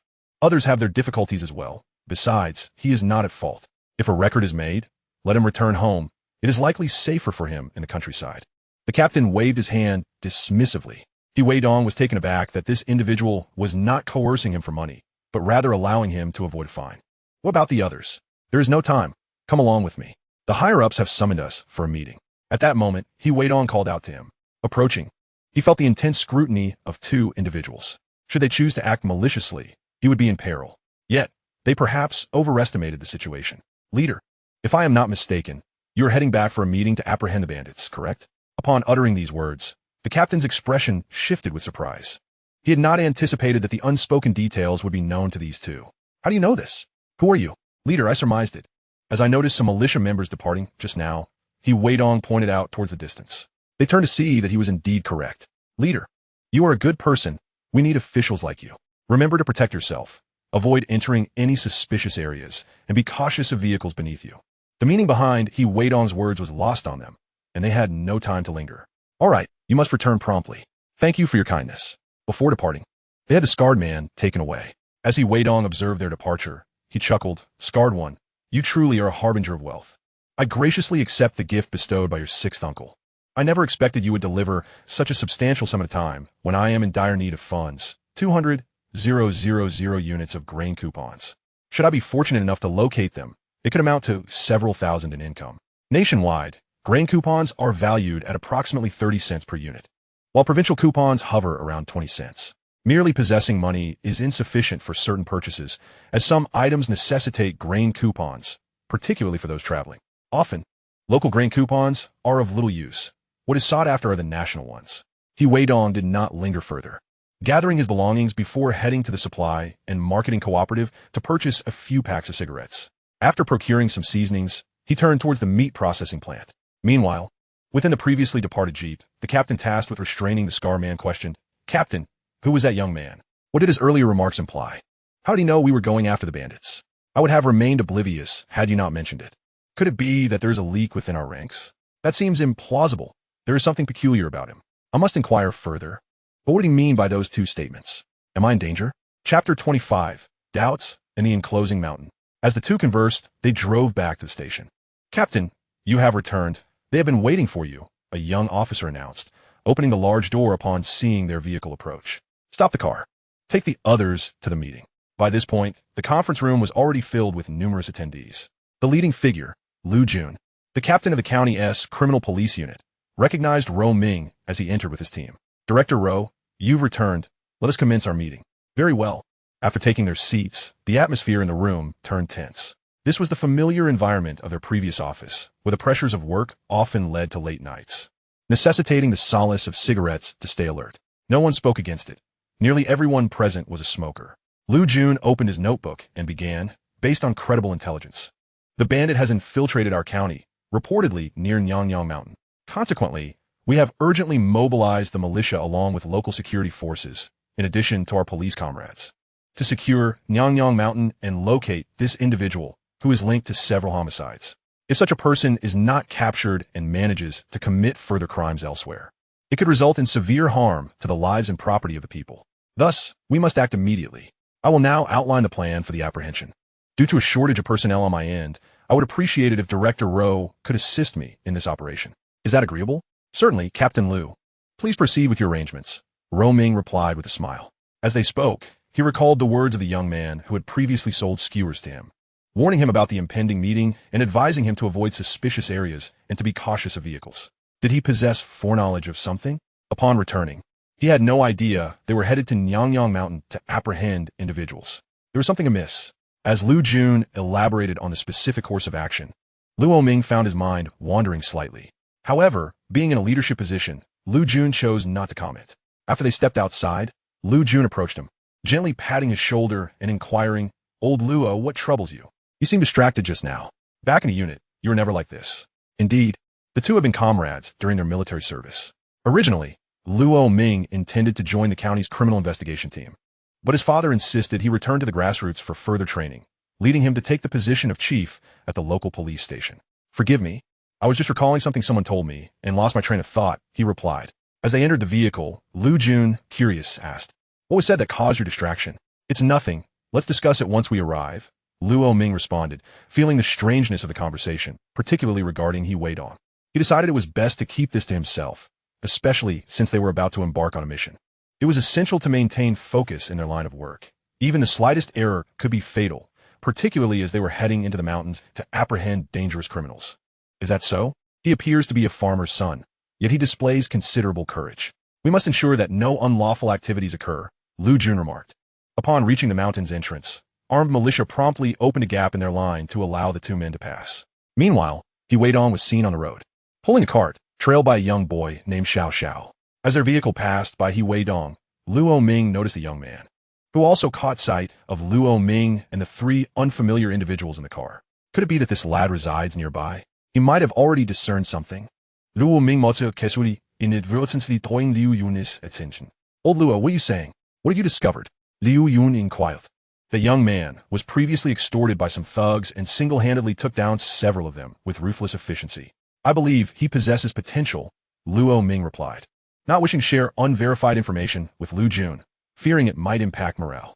In their profession, unwavering concentration was paramount. Any minor slip could lead to loss of life, especially with a mission to capture a notorious bandit looming. Upon entering the mountain, armed militia were stationed at various points, ready to respond. Meanwhile, Xiao Xiao, observing the numerous armed individuals, quietly asked Dongzi, "What significant event has transpired for so many to gather?" "Don't ask questions. We must hurry back," came the terse reply. As they entered the village, they encountered the village chief, He Changqing, accompanied by several armed militia, hurrying outward, his demeanor anxious and muttering something under his breath. Upon spotting Weidong and his companion, he admonished, "Where have you two been? It's perilous outside. Hurry home." "Understood," they replied. Once the chief departed, Xiao Xiao could no longer contain her curiosity, exclaiming, "Dongzi, do you think a murderer has entered the mountains? Shouldn't we go assist?" "Assist? Is that something you should be concerned about? There are plenty of militia and police present," Weidong retorted. "You have no weapon. If someone else does, wouldn't you be courting death? What would happen to your parents if you died?" Xiao Xiao reconsidered her eagerness to help upon hearing his words. "Forget about earning money. Let's just get back and prepare some skewers," she agreed. Upon reaching their yard, they found Weidong's sister, Hiyu, in a state of distress. She visibly relaxed upon their return. "Brother, you're finally back. I heard that bandits have entered the mountains, and the village militia are out to apprehend them. I was worried something had happened to you." "I'm fine. I just took longer than expected due to the skewers," he reassured her. "You should eat first. I'll take care of things." "No need. I'll rest a bit first," Weidong insisted, quickly finishing his meal. Soon after, Xiao Xiao returned, sharing the latest gossip. "Dongzi, are you interested? I heard there's a reward of 5,000 for capturing them. With so many people, how much would that even yield? Besides, I don't wish to risk my life for money. Let's just be sensible," Weidong replied while washing and marinating the meat nonchalantly. Despite Xiao Zhao's excitement, Weidong's indifference quelled her enthusiasm. As the trio busied themselves preparing skewers, afar on Yangyang Mountain, heavily armed forces surrounded the area. Groups of individuals brandished weapons, firearms, long rifles, and sabers, calling out, "Xing Gang, we see you. Come out now. Show yourself, Xing Gang. If you're a man, face us one-on-one." In truth, they had not yet spotted him. Such shouts serve as psychological warfare, akin to firing 3 warning shots to stir anxiety. Deep within the mountains, in a thorny cave known to few, a figure lurked, keeping a watchful eye on the comings and goings outside, his face shadowed with malice. Chapter 26. A frightening encounter. Found you. His expression revealed a sinister nature, having committed numerous heinous acts in the past. He had initially intended to retire after the successful heist, but was unexpectedly discovered by a departing railway officer. When the officer spotted him stealing a woman's bag and shouted for him to stop, he acted without hesitation, firing his weapon and striking the officer. The gunshot drew the attention of the officer's colleagues. The area was a large state-owned factory, populated with internal security and militia, all armed. Upon hearing the shot, they swiftly began to surround the location. He could not afford to linger to finish the officer off and seize the opportunity to flee. To his dismay, the officer did not die on the spot. Having dedicated many years to the railways, he possessed a keen ability to remember faces and accurately describe the fugitive, marking him as a wanted criminal. Subsequently, he lost his job and, disinterested in conventional work, turned to robbery for quicker gains, thinking that killing the officer would free him. However, the more he killed, the more he embraced his identity as a ruthless bandit. Unbeknownst to him, he had fled to this small town, where he was ultimately discovered and cornered in Yangyang Mountain. He had severely underestimated their response time. Years of wilderness survival had equipped him with various skills, and at this moment, the absence of police dogs allowed him to conceal himself effectively. As the armed forces surrounded Yangyang Mountain, they began their search. He sought an opportunity to escape. Darkness fell, and several groups had already passed by. He was confident that the bomb he had set would soon be discovered, drawing everyone's attention. At that moment, he planned to exploit the chaos and slip away unnoticed. He harbored a deep-seated animosity towards the police, questioning how they could uncover his presence so swiftly. He nearly fell into their trap and vowed that if given the chance, he would exact revenge on the station chief. He understood that in rural areas, station chiefs often had their own official vehicles. Meanwhile, Luo Ming, who was leading the search, was unaware that a bandit had infiltrated his jurisdiction. Understanding the past of the notorious bandit Xingang, he sought to seize this opportunity. If there was no chance to capture him alive, it would be just as well to eliminate him here. Otherwise, he would inflict tremendous harm upon the safety of the citizens within his jurisdiction. As he pondered these matters, a sudden blinding light appeared ahead, followed shortly by the sound of an explosion. What was happening? Let's hurry over and take a look, Luo Ming urged urgently to those around him. His subordinates quickly turned on their flashlights and followed him to investigate. Upon arriving nearby, they discovered several individuals lying unconscious on the ground. Are there any fatalities? Luo Ming inquired. Reporting to the chief, there are no dead. They were rendered unconscious by the shockwave of the explosion. A trip to the hospital for a checkup will suffice, came the response. What caused the explosion? A wild boar, which was discovered fleeing, inadvertently triggered a bomb. Here is the carcass, one of his men said, gesturing towards the remains of the pig. Remembering the warning from a young man in town to be cautious of the cave, he instructed his subordinates. Inform everyone to be careful and to refrain from running about recklessly. Chief, this must be the work of the bandit Xingang. He is certainly up ahead. One of them asserted.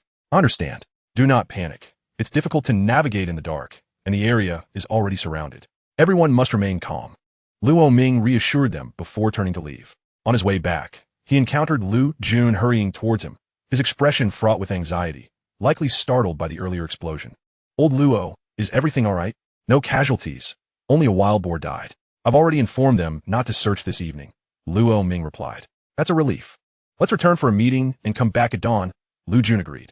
As they neared their vehicles, just as one of the officers was about to open the car door, Luo Ming suddenly recalled the words of the young man who sold meat skewers. The explosion had foretold part of what was to come.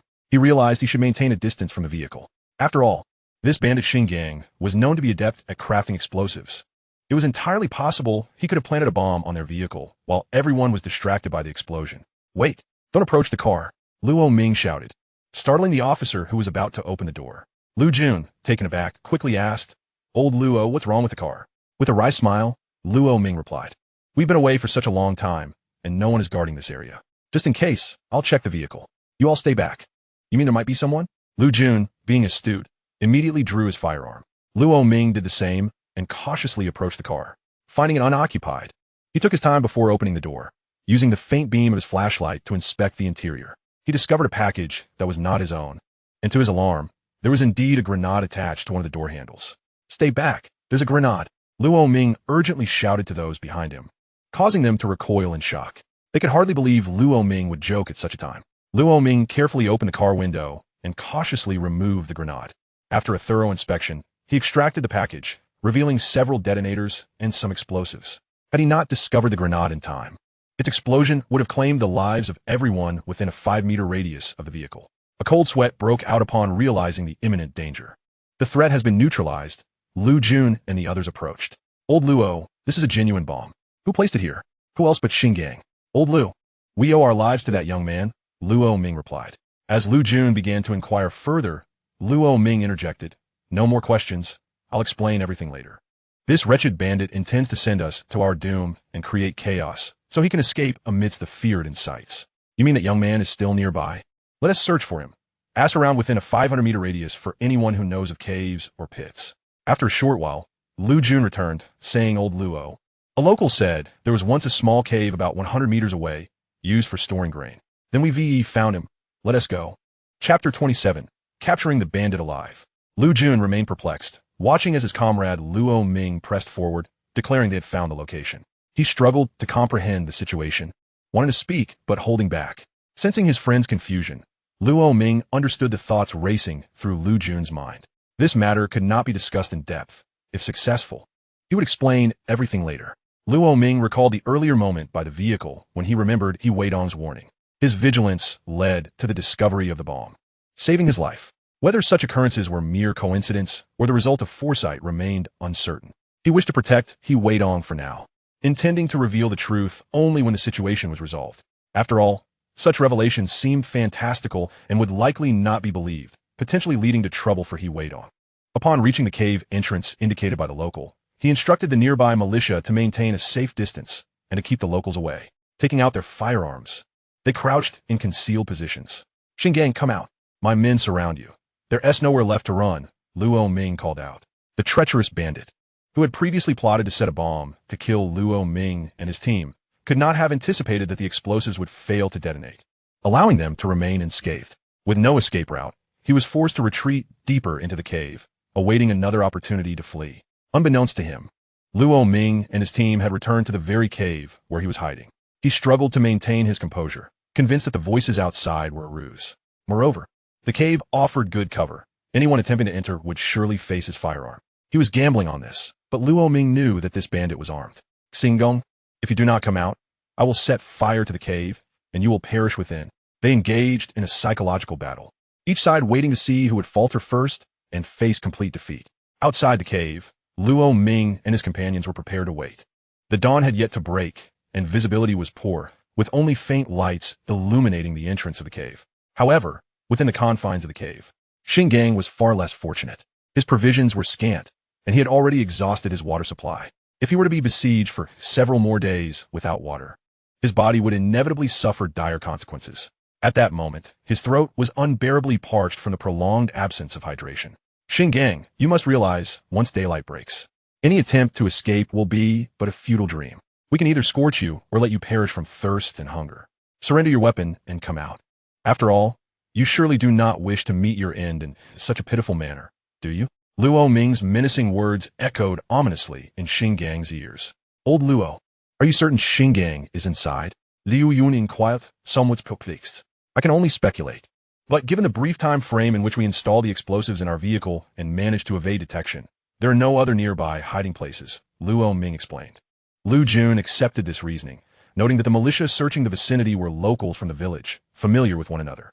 They patrolled in groups, and any strangers would undoubtedly be recognized. Their own men were in uniforms and stayed together. There was little chance for someone to slip through unnoticed. "Have dry branches been prepared? Throw them over there," Luo Ming commanded, personally directing his men to toss dry wood near the cave entrance. Once ignited, the flames illuminated the area, and the surrounding temperature began to rise. Though they stood at a distance, they could feel the heat radiating from the fire. The underbrush and thorns near the cave mouth crackled and hissed as they burned, releasing thick steam and smoke. The entrance was engulfed in an intense heat. Xingang, hidden within the cave, felt the encroaching warmth. The air inside grew arid, and he was taken aback to find himself cornered in such a manner after fleeing across numerous provinces.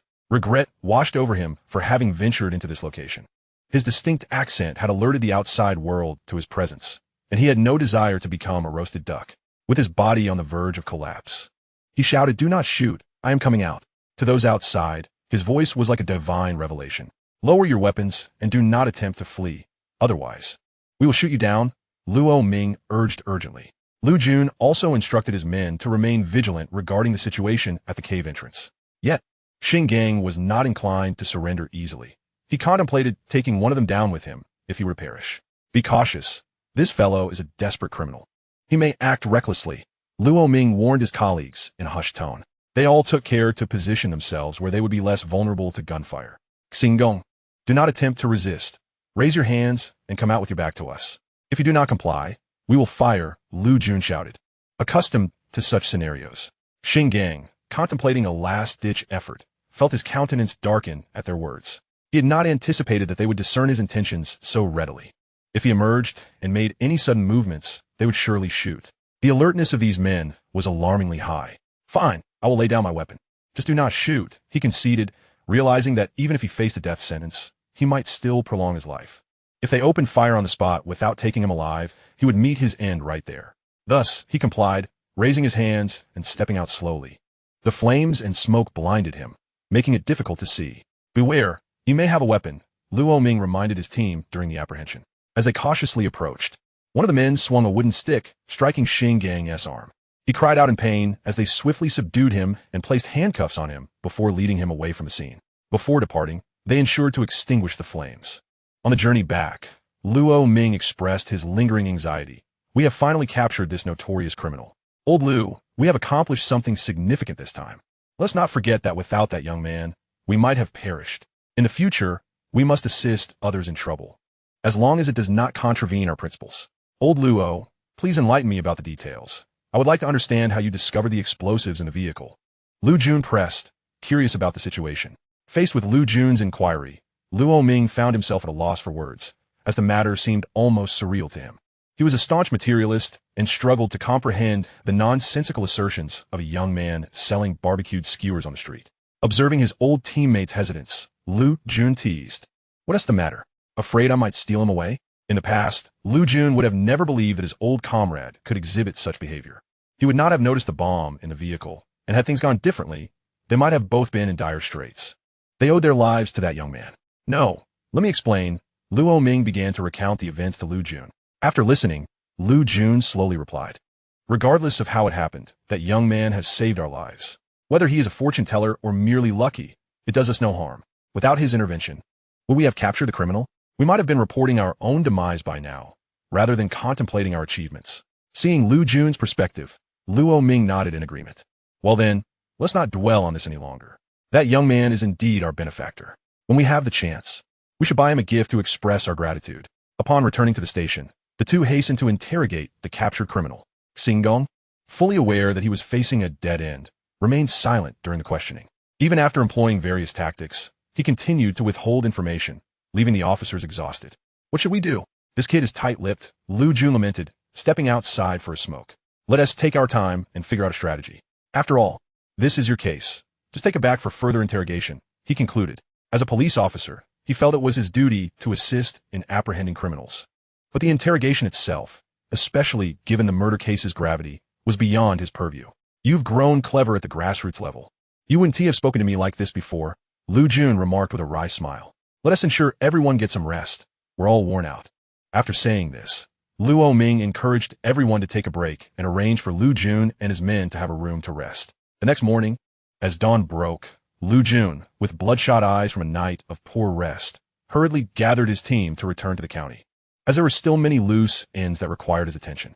He Weidong, accompanied by Xiao Xiao, returned to their usual spot today to continue selling skewers. After the brawl with Scarface yesterday, he was relieved that there were no repercussions today, likely due to the intervention of the young director, Luo Ming, who had detained Scarface and his crew for a week. Scarface, caught off guard while drinking at a subordinate's house, only regained his senses in the detention room. Stung by swarming mosquitoes, he attributed all his misfortunes to He Weidong. Previously, He had never faced such a lengthy confinement after a fight, and he was already plotting revenge upon his release. As afternoon approached, the skewers they had brought were completely sold out. After enjoying a modest meal, Weidong purchased some supplies, acquiring rice and flour for home before packing up to return. Meanwhile, Luo Ming, returning from a meeting in the county, intended to express his gratitude to Weidong, but discovered he had already left. He instructed the patrolling officers to keep an eye on Weidong's stall and prevent any trouble from local thugs. The officers, puzzled by their superior's interest in a young entrepreneur, agreed to the request. In the following days, Weidong's business thrived remarkably. He even took the opportunity to teach his elder brother the art of grilling skewers. The foundation for their new home had been approved, and they were merely awaiting funds to commence construction. Having chosen a plot of barren land, the three brothers could each build 3 spacious houses, with additional land available for a sizable courtyard if finances permitted.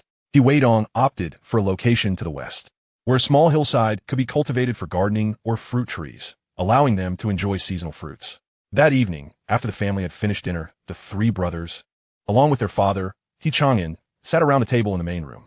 After a moment of thick silence, Chang'an slowly spoke. Now that the foundation has been approved, we have gathered the funds, along with what your younger brother has earned recently.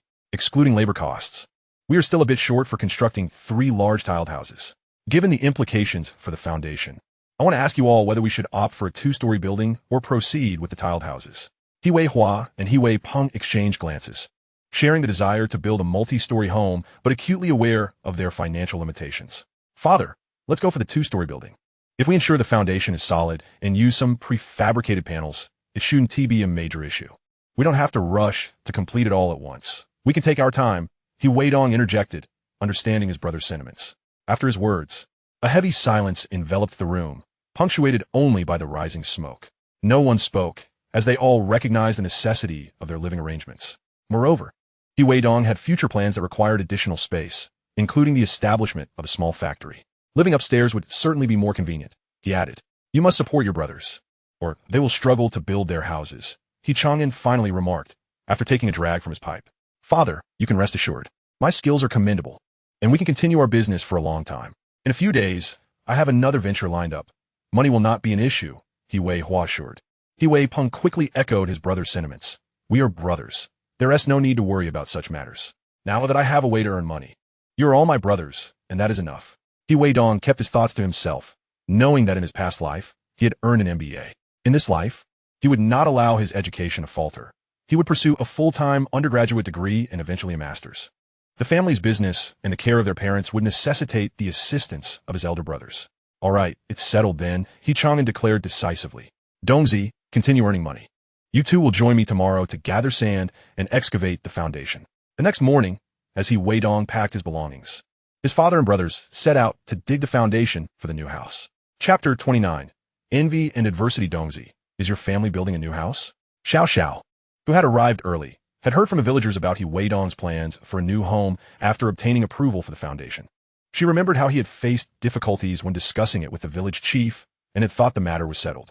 Indeed, our large family can hardly fit in the old house. My elder brother and second brother's children have grown, and it's quite inconvenient to live with our parents, especially since my young niece is becoming more aware. And as for me, being unmarried without a house, who want to marry me?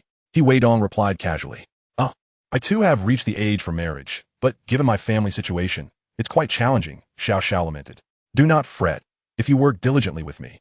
Building a house and getting married will not be an issue, Weidong reassured her, mistakenly sensing she had misinterpreted his words. Xiao Xiao quickly clarified, Dongzi, please don't misunderstand. I was merely speaking casually and do not resent the modest wages you offer. After all, working alongside Weidong selling skewers, she earned 2 yuan a day, which was considerably better than many in the village. Who else could earn that much in a single day? In a month, that amounted to 60 yuan, plus she could enjoy meals from the restaurant. In these times, a hard-working family might only accumulate 200 yuan by year's end. She could save that much in just 3 months. However, she had heard Weidong mention plans for a 2-story building and had seen factory workers' accommodations in town. It would be disingenuous to say she wasn't envious. No worries, it's natural to feel this way. If you work hard, everything will come to you. When I succeed, I won't forget your support. You have been with me since the beginning, Weidong smiled, shifting the topic as they continued on their way. No household could sustain itself solely on skewers. While initially appealing, consuming them daily was unsustainable. By midday, the streets were deserted, and over 100 skewers remained unsold. Seeing the surplus, Xiao Xiao grew anxious, fearing they would incur losses and questioning whether she would still receive her wages. Dongzi, with so few buyers. We might incur losses today. It's my fault for mentioning such things this morning. It's not your fault. The town's population is decent. But if we were in the county with several factories, it would be different. It's mid-month now, and people may not have money to spare. Business will likely improve in a few days, Weidong comforted her. But what about all these leftovers? What should we do? She fretted. If they don't sell, we'll have to eat them ourselves. Tomorrow, we'll prepare fewer skewers. They need to be sold for profit, he replied. Don't compromise your own needs for the sake of making money. Weidong then divided some of the overcooked skewers, sharing them with Xiao Xiao. Today, the two decided to indulge in a rare luxury, opting against venturing outside for food. Let us head back. We can share what we have. There are others working at home, and we cannot afford to compromise our health, one remarked, sensing that time was slipping away. Weidong did not linger, producing 2 coins and offering them to Xiao Xiao, who was reluctant to accept. Weidong, patting him on the shoulder, reassured, do not worry, once I earn enough, I will return with a vehicle, and we can easily travel to the county. We'll be busy then. No, I cannot accept. I have already eaten so much meat today, Xiao Xiao insisted. Nevertheless, Weidong insisted he take it. After purchasing some fresh ingredients, they returned home with their cart. Upon arrival, they placed their items inside before heading to inspect the foundation of the new house, wondering if they could lend a hand. Xiao Xiao felt a pang of guilt, but accompanied Weidong nonetheless. Upon seeing them, his father inquired, what brings you here? Were you not preparing meat skewers at home? Xiao Xiao was at a loss for words regarding the day's events, while Weidong, smiling, responded, I have a house here too. It is still early, and I came to assist. This task is manageable. We can finish it later. Hearing this, his father did not pursue the matter further. As dusk approached, Weidong called for them to return home. There was still much work to be done, and one day could hardly suffice, especially since they had yet to gather enough funds. Let us take our time. There are still several months until the new year. With a bit of effort, we might even move into the new house after the festivities. On their way back, Weidong instructed his mother to use the unsold meat skewers for cooking, so they could all enjoy a meal together. Why not sell this? If we eat it instead, it surely won't last long enough for everyone, his father chided, noting the abundance of pork in the dishes served. A rarity for their family who only indulged in meat during festivals. Dad, you all have worked hard all day. If we do not replenish our strength, how will we continue with the house? Digging the foundation is strenuous, Weidong quickly interjected. But we cannot waste it all. I am a farmer and possess strength. This is what we did not sell today. Besides, the children are growing and need nourishment, and throwing it away would be wasteful, Weidong reassured. I want to eat. Let the children have some, his father conceded, observing the eager faces of the children eyeing the meat. He then shifted his tone, emphasizing the need for frugality in the future. All right.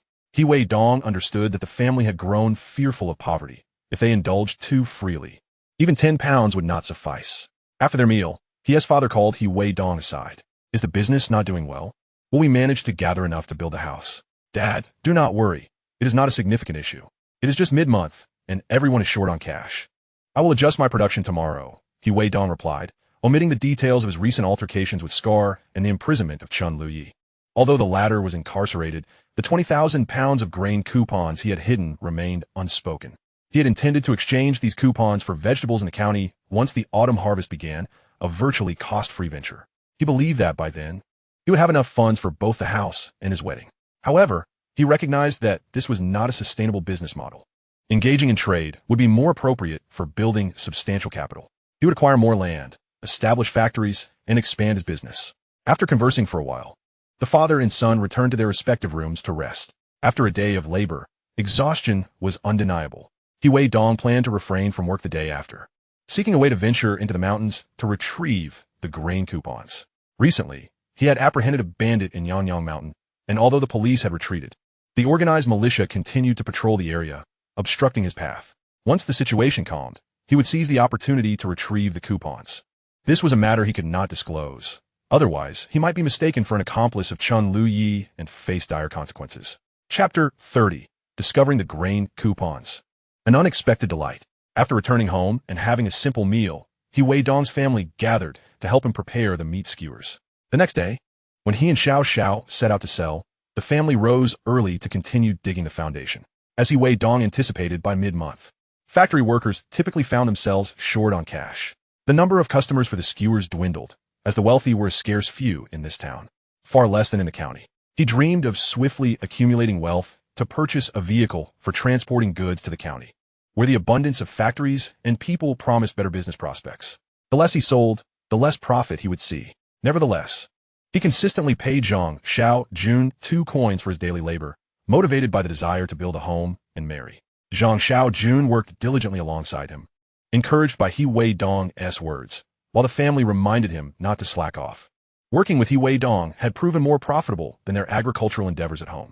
As half a month passed, farm tasks increased. The militia's patrols diminished, returning to normalcy. During these times, there were minimal wage subsidies, and many relied on what they brought from home for sustenance. Without labor, there was no energy for patrols, and the presence of bandits in the mountains had waned. Everyone grew weary and returned home. After the foundation was excavated, it needed several days to dry. On this particular day, Weidong chose not to sell skewers in town. After discussing with his family, he expressed a desire to venture into the mountains for a stroke of luck, hoping to secure some wild game to enhance their meals. In truth, his goal was to retrieve the 20,000 pounds of grain coupons hidden by Chun Luyi in prison. With the autumn harvest approaching, vegetables began to ripen in abundance, including potatoes, sweet potatoes, and cucumbers, leaving the family overwhelmed. Selling them in town would help repay debts. At this time, grain coupons were a form of hard currency. Once outside the village, dining would either require exorbitant prices or the use of coupons. The value of grain coupons, when combined with cash, was significantly more advantageous than cash alone. Often, without grain coupons, one could hardly secure a meal. Those traveling would ensure they had some, especially national grain coupons, as they were vital for survival outside the province. After a month of intense labor, Weidong and Zhang Xiaojun found themselves utterly exhausted.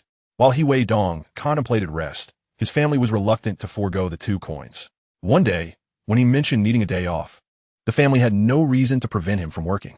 Just as Weidong prepared to enter the mountains with a bamboo basket, he was stopped by Zhang Xiaojun. Dongo, are you going into the mountains? Xiao, did I not tell you to rest at home today? Why have you come out? Upon hearing his name called, Weidong felt a twinge of discomfort as he recognized Zhang Xiaojun. The matter of the grain coupons was something he preferred to keep under wraps, not even disclosing it to his own parents. Although Zhang Xiaojun was a childhood friend and unlikely to betray him, the substantial sum involved warranted discretion. Only the dead could keep secrets, and the thought of inadvertently revealing his secret in the future filled him with trepidation. Hey, Dongo, my mother won tea, let me rest. ISN to your family building a house. I came over to see if there's anything I can do to help, Zhang Xiaojun said, scratching his head innocently. He understood his mother meant well, but Weidong could not afford to appear too eager. With a hint of resignation, Weidong replied, the foundation has already been dug. The sun is blazing these days, so I thought I'd go into the mountains to search for some herbs and perhaps catch a few rabbits to improve our meals. My family has been working hard lately, and they're reluctant to eat the meat we bought. I'll help you, Zhang Xiaojun insisted. All right, follow me, Weidong acquiesced, feeling he could not retreat now that Zhang Xiaojun was so keen to assist. As the two entered the mountains, they were fortunate to encounter no familiar faces, as it was the beginning of the busy farming season. Weidong navigated the terrain with the memory of the 3-pronged tree guiding him. Along the way, he casually unearthed several roots of buplurum. Dongo, are you looking for buplurum? Zhang Xiaojun asked. I'm just gathering a bit. It's great for making soup. Weidong replied nonchalantly. I'll look too. Weidong soon spotted the familiar tree not far off and instructed, Xiaojun, hold this cage and set traps nearby. I'll check another hillside. Let us regroup shortly. Okay. After setting Xiaojun up, Weidong ventured towards the other hillside. Occasionally glancing back, he noted Xiaojun and Ti followed. He diligently placed a few traps in areas where rabbits were likely to appear before turning toward the 3-pronged tree, recalling tales of Chun Liuji boasting about this very spot. He searched earnestly, believing that such locations would likely conceal rabbit burrows nearby. After about half an hour, Weidong finally discovered a rabbit hole obscured by tall grass. The entrance was blocked by loose stones. Upon clearing them with his hoe, he uncovered a small military green package wrapped in plastic. To his astonishment, it was filled with grain coupons from both the national and provincial levels. Even more surprising were 2 gold bars and several silver coins tucked inside. This unexpected find left him astounded. He had not anticipated that Chun Liuji had concealed such valuables. It made sense now why the grain coupons had lost their value. There was much more hidden here than he had imagined. He quickly secured the items in his backpack just as he heard Zhang Xiaojun calling for him, causing a jolt of panic akin to a thief caught red-handed. After responding a few times, he hurried out. After walking approximately 100 meters, he encountered a sweaty Zhang Xiaojun. Dongo, where did you go? Have you set the traps? Yes, I set a few. Let us head over to the sunny spot and look for more herbs. We can check our traps later, he Weidong replied, intent on downplaying any suspicion Zhang Xiaojun might have. Dongo, that backpack looks heavy. Let me carry it for you. No need, I can manage. You rest for a bit, he Weidong insisted, unwilling to risk revealing his precious cargo should Zhang Xiaojun stumble. After several refusals, Zhang Xiaojun relented. Their luck held as they harvested a good amount of buplurum. Dongo, do you think we could sell this buplurum for a decent price? I've gathered some. In a few days, I plan to visit the county's traditional Chinese medicine hospital to seek connections. If I can sell it, we might earn a tidy sum. He Weidong had indeed been contemplating this. Living in the mountains meant relying on what nature provided, but the biggest challenge lay in transportation to the county. Using a manual cart would be arduous, and the tractor left by the production team was hard to access. The village chief was uncooperative due to past grievances involving He Weidong's father. The thought of selling the buplurum was hindered by this transportation issue. Zhang Xiaojun, brimming with dreams of wealth, remained oblivious to He Weidong's troubled expression, animatedly discussing their future prospects. Dongo, why are you silent? Is it true that no one wants this? It's not that. It's about transportation. It's quite a distance to the county on foot, and the village chief may not lend us the tractor, He Weidong explained. Hearing this, Zhang Xiaojun grew frustrated. Isn't he obstructing our path to fortune? Why would he lend it? As long as we pay, it's not just his property. It belongs to the village. If he refuses, we can ask the party secretary. I'm sure my uncle will help us. Right. How did I overlook that? He Weidong mused, realizing Zhang Xiaojun's connection to the party secretary. The secretary held the true power in the village, and if the village chief obstructed progress, the community would likely not support him. Feeling somewhat relieved, He Weidong began to plot how to acquire production tools, understanding that this was key to his financial ambitions. He knew he would eventually need to find a way to replace the village chief, especially with the upcoming elections that could jeopardize his plans. For now, he resolved to remain discreet. After harvesting enough, they returned to check the traps and were pleased to discover 2 rabbits, while Xiaojun had caught none, which left him feeling somewhat disheartened. You take these rabbits home for dinner, He Weidong said, handing them over. Upon encountering the dejected Zhang Xiaojun, He Weidong picked up a rabbit and remarked, Brother Dong, I cannot accept this. It is all you're doing. Zhang Xiaojun refused. He Weidong's expression darkened as he retorted. What nonsense! We are brothers. Since you have come with me, how can I allow you to return empty-handed? Moreover, this rabbit I have saved for you is quite substantial, sufficient to feed your family. Hurry and take it. The matter of borrowing a vehicle from the village will depend on you in the future. Do you not wish to assist your brother? Seeing He Weidong's anger, Zhang Xiaojun scratched his head and assured him there will be no problem. Accepting the rabbit, the 2 friends joyfully made their way home. On the road back to the village, they encountered several villagers who greeted them upon their return.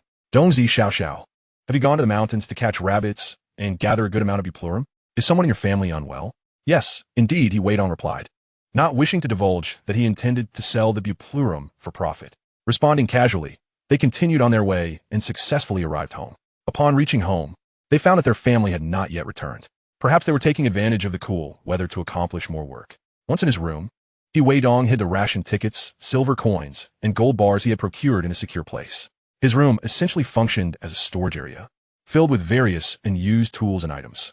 It was seldom visited, even by his parents or the younger children, so he felt little fear of exposure. After securing his belongings, he took a knife, slung the buplurum over his shoulder, and went to the riverbank to prepare the rabbit and clean the buplurum. The air was warm, with a gentle breeze, perfect for drying. As he was finishing, his family returned. Mom, Dad, you're back. I gathered some buplurum from the mountain and caught a rabbit. Tonight we can have something special for dinner. After all, everyone has been exhausted from digging and filling the foundation. He Weidong greeted, noticing that even his younger sister had been working in the fields that day. Her cheeks flushed. This rabbit smells rather gamey. How can we eat it? One of them remarked. Not to worry. We'll just remove the gamey taste. With the rabbit's head, I shall prepare a signature dish for you all, He Weidong replied earnestly. As her father set down the hoe he was holding, he said, Since when did you learn to cook? This is far better than what I could do. It's all just trial and error, He Weidong responded. You've all worked hard today. Just wait a moment. A braised rabbit will suffice. Brother, let me help you. His younger sister offered. All right, you can help me wash the rice for tonight's meal. He Weidong smiled at her enthusiasm. How come you suddenly know so much? She asked curiously, as He Weidong had made quite an impression on her recently. I've learned from books. But remember, you must study diligently. Aim for university. He redirected the conversation. Do you really support me going to school? She asked, her eyes wide with hope. Of course. I'm not joking. I'm still unmarried and can't afford to support your education as long as you apply yourself, he affirmed with sincerity. But what about mom and dad? She questioned. Don't worry about them. I'm the one providing for your education, and besides, I've contributed significantly to the house. Once it's built, we'll divide the household. There is no point in worrying about it. Thank you, brother. I will definitely work hard to get into university, she replied, gratitude shining in her eyes. One day, I'll join you in university. We can explore the world beyond this little mountain village. It's far more exciting out there. Do you understand? How do you know so much? She asked, her eyes sparkling with admiration. Weidong could not reveal that he was reborn, having experienced the beauty of life outside. I've gleaned it from books. Words cannot express everything. You must explore and experience life for yourself. Don't overthink it or burden yourself too much. As long as you wish to learn, I will support you, he encouraged, reflecting on his previous life where he had inadvertently caused his sister much suffering. Weidong felt a pang of bitterness. In this new life, beyond seeking vengeance, he wished to repay his family, especially those who had sacrificed so much for him. All right, brother, I promise to repay you in the future, she said, deeply moved. In her previous school days, she had foreseen her own fate, severing all ties with education. She intended to work on the farm for a few years before marrying. The words of her brother reignited a spark of hope within her. What are you two so cheerful about? Their mother entered the room. Just some light conversation. Please wait a moment. The meal will be ready shortly. Weidong shifted the topic. Their mother, a rural woman with little education, would only feel pressured if the conversation became too complex. Dongzi, when did you learn to cook? This is much better than what I make, she remarked, sensing that her younger son was reluctant to discuss troubling topics. She understood her daughter was academically gifted, but the villagers often said that a girl who studies too much is of little use. Better to return home early and work to lessen the family's burden. While she felt a twinge of regret about her daughter's schooling, she knew she had no authority in family matters. I learned from books and then experimented a bit. It's not as complicated as you might think, Weidong smiled. Hearing his son speak, their mother felt a mix of sorrow and pride. Had he applied his intelligence to his studies sooner, perhaps he might have been able to attend university, which would have been a monumental achievement in their town. It became evident to her that she hoped he would go to university and bring honor to the family.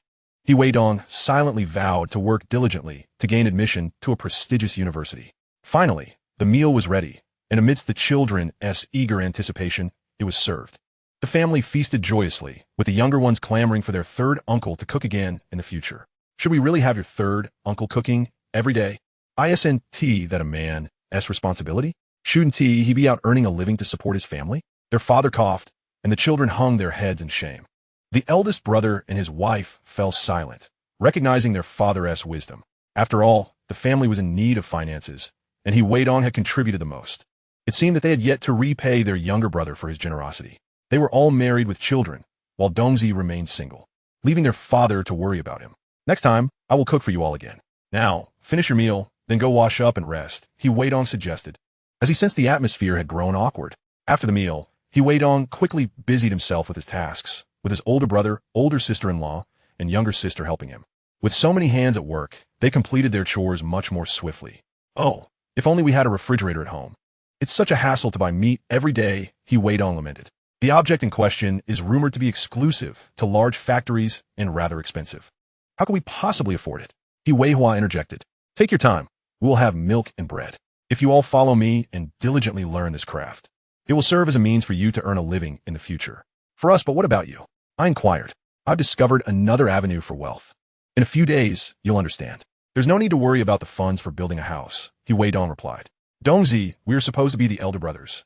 Yet we lack the capability to improve our family's circumstances. It is truly regrettable that we rely on you, a younger brother who is yet to marry, to help us. The second brother, Weipeng, said with a hint of embarrassment. The younger sister, Yu, sat silently by, absorbed in her work. Second brother, what are you saying? Am I not a member of this family? As long as you heed my advice and adhere to my plans, everything will improve, she reassured. After the elder and second brothers expressed their support, a heavy silence descended upon the group. They were oblivious to Weidong's methods for generating income and unaware that he had procured gold bars, silver coins, and 200,000 pounds of grain tickets. This was a venture that required no investment. Utilizing the memories from his rebirth, Weidong began to orchestrate his path to wealth. He had arranged everything for his family. As long as they diligently followed his lead and avoided causing any disturbances, they would undoubtedly prosper. In these times, everyone aspired to become a 10,000 yuan household. If they simply obeyed, that goal would be within reach. The following morning, Weidong set out with Zhang Xiaoxiao to sell skewers in the town. As noon approached, a considerable number of factory workers emerged. Business was thriving for Weidong. "Boss, your meat is a bit too rich. A bottle of cold beer would be perfect," one patron remarked. Hearing this, Wei was tempted and responded, "You certainly know how to indulge. In the future, beer will be a staple at your barbecues. However, we lack the means for that at present. It's far too hot to procure cold beer for you, especially with insufficient electricity and frequent outages. Apart from the meat processing plant, even the supply store lacks refrigeration. Meeting such conditions is quite challenging. However, a sour plum drink could be a refreshing option. It's excellent for quenching thirst," Weidong assured them, promising that this issue would soon be resolved. As afternoon settled in, even the cicadas in the trees had fallen silent from the heat. The two began to feel drowsy when, not far away, they heard a commotion. "Dongji, it's bad. Those ruffians are back," Zhang Xiaoxiao said, tapping Weidong's arm. He looked up to see the gang, led by Scarface, approaching again. Seemingly unable to resist the temptation of trouble after a brief period of quiet, this posed a potential threat. He instructed Xiaoxiao to wield a stick. If these individuals resorted to violence, Weidong would not hesitate to defend himself, for they were as repugnant as maggots. If they were not subdued, they would persistently seek to create disturbances for him. Even if he were to be absent in the future, they would harass his family, jeopardizing his business endeavors and severely undermining his plans for financial success. "You made me spend days behind bars. You must compensate me, or I'll smash your stall and ruin your business," Scarface threatened, his tone menacing. Demanding money outright was akin to robbery, which could lead to imprisonment if caught. However, compensation could be negotiated without much trouble. Suddenly, the sound of tires screeching against the pavement echoed, followed by a commanding voice from a vehicle. Chapter 33. Farewell to Scarface. A threat. The gang, poised to intimidate Weidong, froze in their tracks, recognizing the voice all too well. It belonged to the very individual whose orders had landed them in trouble just days prior. "Director Luo, what brings you here?" Scarface feigned friendliness as he glanced at the person stepping out of the vehicle. It was Luo Ming, the director responsible for managing their previous altercation with Weidong. "What are you doing here? Planning to extort someone again?" Luo Ming rebuked Scarface sharply. "If you cause any more trouble, I will have all of you arrested," he warned. Scarface quickly backpedaled. "Director Luo, you misunderstand. After your last reprimand, I have come to deeply reflect on my mistakes. Today, I am here to apologize to this young brother." He glanced at Weidong and Zhang Xiaojun, his eyes betraying a hint of menace. The implication was clear. "You better speak respectfully. If I face any reprimand because of you, just wait until the others leave to see how I handle you." Though they appeared as meek as a cat before a mouse in the presence of Luo Ming, once he departed, Scarface and his cohorts would surely regain their audacity to harass Weidong.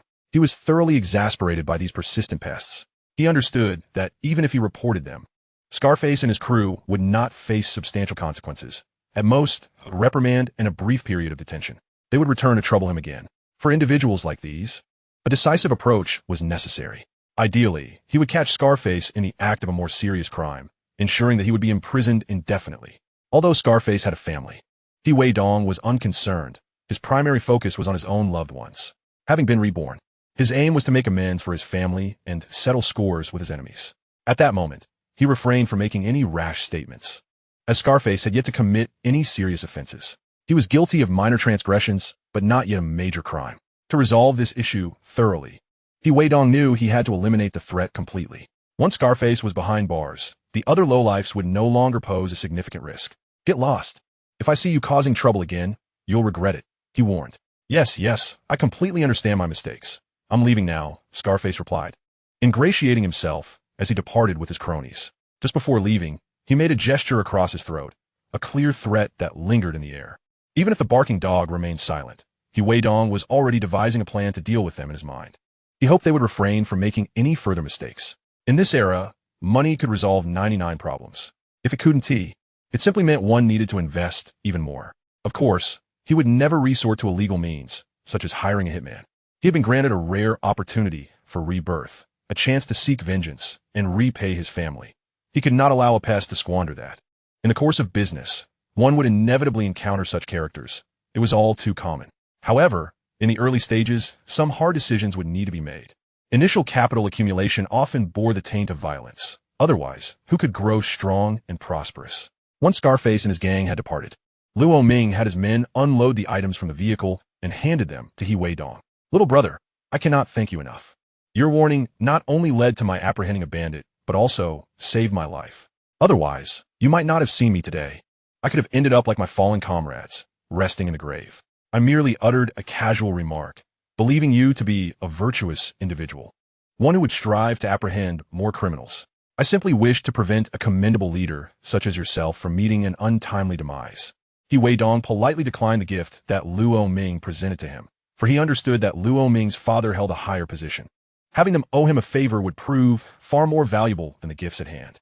It is not that he was calculating, but rather that he aspired to develop swiftly. Some minor thoughts that do not harm others' interests are harmless. Being excessively righteous is detrimental to oneself. Having witnessed the treachery of others, who could prosper without a modicum of cunning? The debt of gratitude I owe you is monumental.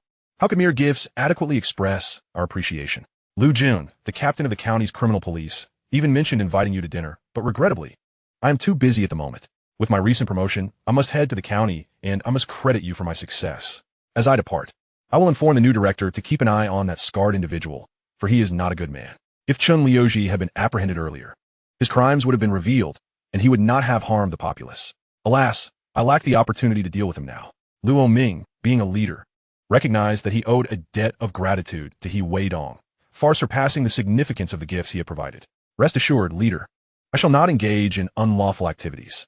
Thank you for your assistance. Without you, I would be at a loss today. He Weidong refrained from voicing his subsequent thoughts. Had Luo Ming not come today, the likes of the scarred individual would have faced their reckoning, for I am but a mortal, not an immortal capable of vanquishing thousands. With the need for funds to build a house, it is prudent to avoid trouble, yet if provoked, one must not suffer in silence. Those I have marked will not find solace. Very well, accept the gifts. When I return, I shall treat you to a meal. Today, I must hurry to report to the county. I sought you out yesterday, but you were unavailable. Luo Ming glanced at He Weidong's stall, suggesting that if possible, he should go to the county, where he could earn more than here. With me and Lu Jun, the criminal police captain, no one would dare trouble you. In avoiding mistakes, Luo Ming was eager to provide He Weidong with further assistance, for the debt of life-saving grace is not easily repaid. Rest assured, leader, I shall be there shortly. Now, I must take my leave. The time is fleeting. Remember to seek me out upon your arrival in the county. Very well. After Luo Ming and the others departed, Xiao Xiao gazed at the gifts in astonishment, asking Brother Dong, he is a leader. How could he express gratitude for your life-saving grace? Enough of this inquiry. It is unwise to pry too deeply. I merely spoke a word in passing to assist him. Let us tidy up and embark on our shopping trip home. Oh, the two of them organized their belongings and headed to the meat processing plant to purchase some meat before preparing to return home. However, at a turning point, they heard a familiar voice. Step aside, I am going home. I have a boyfriend. I will not befriend you. Chapter 34. A calculated plan, a vicious assault. Little sister, grant me a favor. How about I take you out for lamb skewers? Another lewd voice echoed. This voice was all too recognizable, especially the man's tone, which filled He Weidong with an intense loathing. The owner of this voice was the scarred individual who had previously sought trouble with him. The woman's voice belonged to Sun Yuewei, and He Weidong was perplexed as to how she had come to town. Recently, he had taken her mother to the hospital. Upon returning, they had only managed a brief encounter, as He Weidong had been exceedingly busy. Today, his fiancée was in distress, which was utterly intolerable. To provoke another man's wife in front of a hot-blooded man is courting disaster. Brother Dong, it seems someone is harassing a woman ahead. Should we report it? Zhang Xiaojun inquired. Upon glancing at He Weidong, he noticed that he had already gripped a wooden stick. The veins on the back of his hand bulged, and his eyes glinted with murderous intent. Xiao Xiao, quickly call the police and report that someone is blocking the road to rob a woman and has intentions of assault. I will rush to her aid, He Weidong instructed swiftly. Zhang Xiaojun, uncertain of He Weidong's reasoning, recalled his mother's words at home. One must heed Dong Ziye's advice. Without hesitation, he turned and sprinted toward the police station with the speed of the wind. Meanwhile, He Weidong charged forward with the wooden stick. Rapist, release that innocent girl. At this moment, Sun Yuewei felt utterly helpless, her eyes reddening with urgency as tears streamed down her cheeks. The scarred man, accompanied by 3 lackeys, was harassing Sun Yuewei when He Weidong's sudden shout startled them. Upon recognizing He Weidong, the scarred man's teeth ground in frustration. He longed to slap this bothersome brat into oblivion. He Weidong's purpose for shouting was evident. to incriminate the scarred man, trusting that Sun Yuewei would believe him and cooperate in the charade, leading to the man's imprisonment. Those nearby would surely hear of this charge, and when the police arrived to inquire, they would relay what they had heard, solidifying the scarred man's guilt. "You're courting death," the scarred man growled, pulling a knife from his pocket to threaten Weidong. "Hurry and run to report it. This criminal has a knife." As Weidong shouted, he swung the wooden stick at the scarred man, while Sun Yuewei remained frozen in shock. The scarred man's lackeys brandished their sticks, attempting to strike Weidong. To ensure the scarred man would pay, Weidong feigned a vulnerability, allowing the knife to graze his left arm. The wound was not severe, but it drew blood, intensifying the gravity of the situation. Simultaneously, Weidong continued to shout, "Run! This rapist has a knife. He intends to kill." Stunned, the scarred man had merely intended to intimidate Weidong. He never expected to inflict injury. It was a convoluted situation. Now that violence had erupted, he was determined to eliminate Weidong. Hearing footsteps approaching, Weidong acted swiftly, using the wooden stick to fend off the scarred man's lackeys before transforming the stick into a spear, forcefully jabbing it into the scarred man's ribs. The sound of breaking bones echoed as Weidong seized the scarred man's wrist, drawing the knife across his own chest, tearing his shirt and allowing a trickle of blood to emerge. With a swift motion, he thrust the stick between the scarred man's legs, delivering a fierce kick to his left rib. Weidong exerted all his strength, hearing the crack of breaking bones. "You little brat, you're setting me up." The scarred man realized the gravity of the situation as Weidong gripped his hand, understanding the implications of his actions. The depth of his hatred for Weidong surged. Desiring to escape has become utterly impossible. This lad is recklessly steering himself towards doom, having shackled himself with two grave accusations, one of rape and the other of murder, to silence witnesses. What are we to do now? It seems he is destined to fall. The hope of rescuing Weidong has vanished entirely. Helplessly sprawled on the ground, he emits pitiful wails. Weidong hears the approach of those nearby and, in a moment of instinct, collapses onto the earth, gasping for breath. "Grab them. Quickly, call for help. This young man is injured." A middle-aged man wielding a pole rushes forward, his eyes wide with shock as he beholds the wounded Weidong. Sun Yuewei, taken aback by the sight, cries out even louder. She rushes to embrace Weidong, exclaiming, "What has happened to you? Let me take you to the hospital." "Young man, are you all right?" The newcomers inquire with genuine concern. Weidong, forcing a grim smile, deliberately wipes the blood from his arm onto his chest, and, in a voice tinged with sorrow, responds, "Uncle, it's fortunate that you arrived in time. Otherwise, I would have been killed by this murderous rapist. Please, call the police and send them to prison. You will all be heroes." "Come, young man, let us take you to the hospital," the concerned uncle insists. "No, I can manage on my own. It is imperative we apprehend these villains first." Despite his words, the injured gang members sprawled on the ground are far from capable of rising. Hearing Weidong's declaration, they feel an overwhelming sense of injustice and yearn to defend themselves. Yet, witnessing Weidong's injuries and the girl's heart-wrenching tears, coupled with Weidong's previous shouts during the altercation, how could anyone believe their claims? A single utterance would earn them a kick. In this moment, they fervently hope for the police to arrive and liberate them from this dire predicament. The scarred man harbors a deep-seated desire to rend Weidong to shreds. Sun Yuewei's pitiful sobs evoke sympathy from the surrounding crowd. What a tragedy it is for a young girl to be victimized so. Who could possibly feel compassion for these criminals who not only attempted rape, but also plotted murder to eliminate witnesses? Their actions are utterly despicable. "Fool, I am unharmed. Cease your weeping. Just follow my instructions shortly. Do you understand?" While the crowd deals with the scarred man, Weidong stumbles to his feet and gently pulls Sun Yuewei aside, whispering into her ear. However, before she can finish her sentence, Weidong interrupts her. "Fool, I grasp the situation entirely. I shall marry you. Do not fret about finding a husband. We are modern women now. Do not dwell on such trivial details. If he survives, he will undoubtedly seek you out, perhaps even endangering your mother and my family. Is that what you wish to see?" Weidong speaks with both intimidation and reassurance, prompting Sun Yuewei to nod fervently. She is terrified at the thought of harm befalling her mother or Weidong. Her cheeks flushed, not merely from fear, but also from his declaration of intent to marry her. "Where are the criminals? Hurry, apprehend them," as Weidong urges Sun Yuewei. A vehicle speeds towards them. Chapter 35. The Fearful Scarred Man, Shopping for Clothes. From the vehicle emerge several uniformed police officers. Among them is Zhang Xiaojun, who had been directed by Weidong to report the incident. Pointing at the scarred men encircled by nearby citizens, he declares, "Leader, These are the individuals who attempted to assault a woman and sought to inflict harm. Do not let them escape. This is my friend. And that girl who was bullied is from our neighboring village. Arrest them all and take them back, commands the leader with authority. Weidong grimly adds, Thank goodness you arrived. These individuals not only attempted to assault women, but also plotted murder to silence witnesses. Just look at the wound they inflicted on me. The leader of the team is none other than Zhang Ming, who had previously crossed paths with Weidong. He is lying. This boy is maliciously framing me. The scarred man protests, terrified that the weight of these accusations may lead him to a dire fate. Silence, barks one of the officers controlling the scarred man, startling him. He had feared the boy might attempt to flee, leading to a swift punch that left him bent over in agony, cold sweat cascading down his forehead. Leader, save me. I was nearly killed by them. Thank goodness I ran into acquaintances. Sun Yuewei pleads, her voice quivering with fear. Observing the torn fabric on Sun Yuewei's attire, Zhang Ming realizes that Weidong was indeed truthful. The girl's claims against the scarred man hold merit. The surrounding citizens, filled with righteous indignation, chime in, Leader, you must swiftly apprehend these scoundrels and send them for execution. Their deeds are atrocious. Look at the knife lying on the ground. It fell from him. Yes, I witnessed it. He inflicted this injury on that young man. Such a menace must be dealt with severely. The fervent citizens express their anger, their teeth clenched in outrage. The scarred man, desperate to defend himself, dares not utter a word.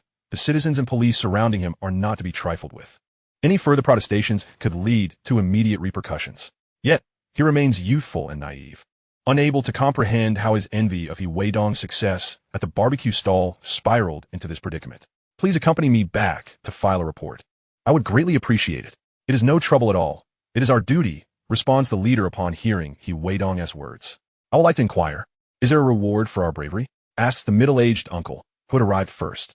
Zhang Ming is taken aback by this sudden request for compensation. Having just heard them assert that it was their obligation to help. Clearing his throat to ease the tension, he thinks, if this is recognized, there may be funds available. Well then, we know the way. We shall head there immediately.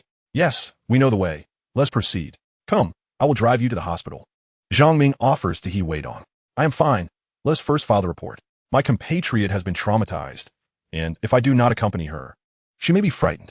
Having watched countless melodramatic love stories, Weidong understands that at this moment, Sun Yuewei is engulfed in fear and helplessness. This is the ideal opportunity to deepen their bond and reach her heart. It would be best to present himself in a pitiful light, evoking a sense of guilt within her. He does not wish for her to think that he is forcing her into marriage merely as a result of saving her mother. This is a classic heroic rescue narrative, and although somewhat cliched, it is effective, particularly for someone as inexperienced as her. Shall I escort you to the hospital? Sun Yuewei gently tugs at Weidong's sleeve, her voice barely above a whisper. No, let's first file the report. Upon reaching the police station, Zhang Ming is already awaiting their arrival. After accompanying Sun Yuewei to complete her statement, Weidong suddenly recalls something important and sits down to continue. Leader, there is one more matter I forgot to mention. The police officer taking the report gazes at Weidong with curiosity. Speak. Today, the individual who caused the trouble had previously extorted money from me on 2 occasions. The first incident was addressed after someone reported it, leading Captain Zhang Ming to intervene. The second occurrence, fortuitously, was resolved this morning when I encountered Director Luo Ming. I fear that upon his arrival, he might falsely accuse me of harboring a grudge against him, suggesting that I am deliberately framing him and feigning injury, Weidong said with utmost seriousness. What a reckless endeavor. I had no idea such a situation existed. We have examined your injuries, and they are genuine. Were it not for this drunken scoundrel, you could have faced grave danger.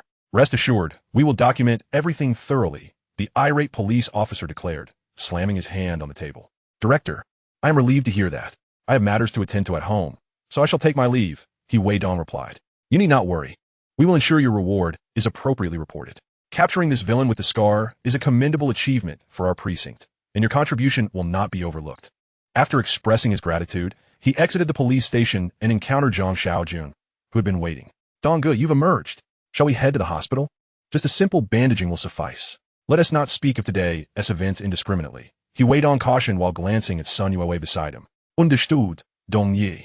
Sun Yuewei responded, her neck flushed, unable to meet his gaze. She felt indebted to Weidong for saving not only her life, but also her mother's.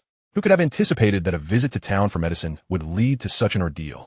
When that ruffian had harassed her, she was overwhelmed with fear. Yet, Like a hero descending from the clouds, Weidong had appeared from around the corner to rescue her. As she contemplated marrying such a man, she wondered if he might disdain her humble background. She followed silently behind him and Zhang Xiaojun. Upon reaching the hospital, they quickly attended to her wounds. "Let's go buy you a couple of outfits.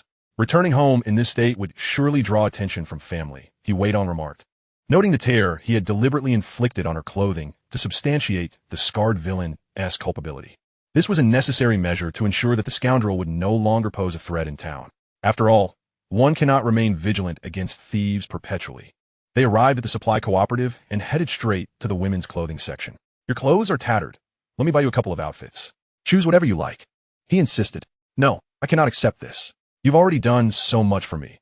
I cannot let you spend more," Sun Yuewei exclaimed, hastily waving her hands in refusal.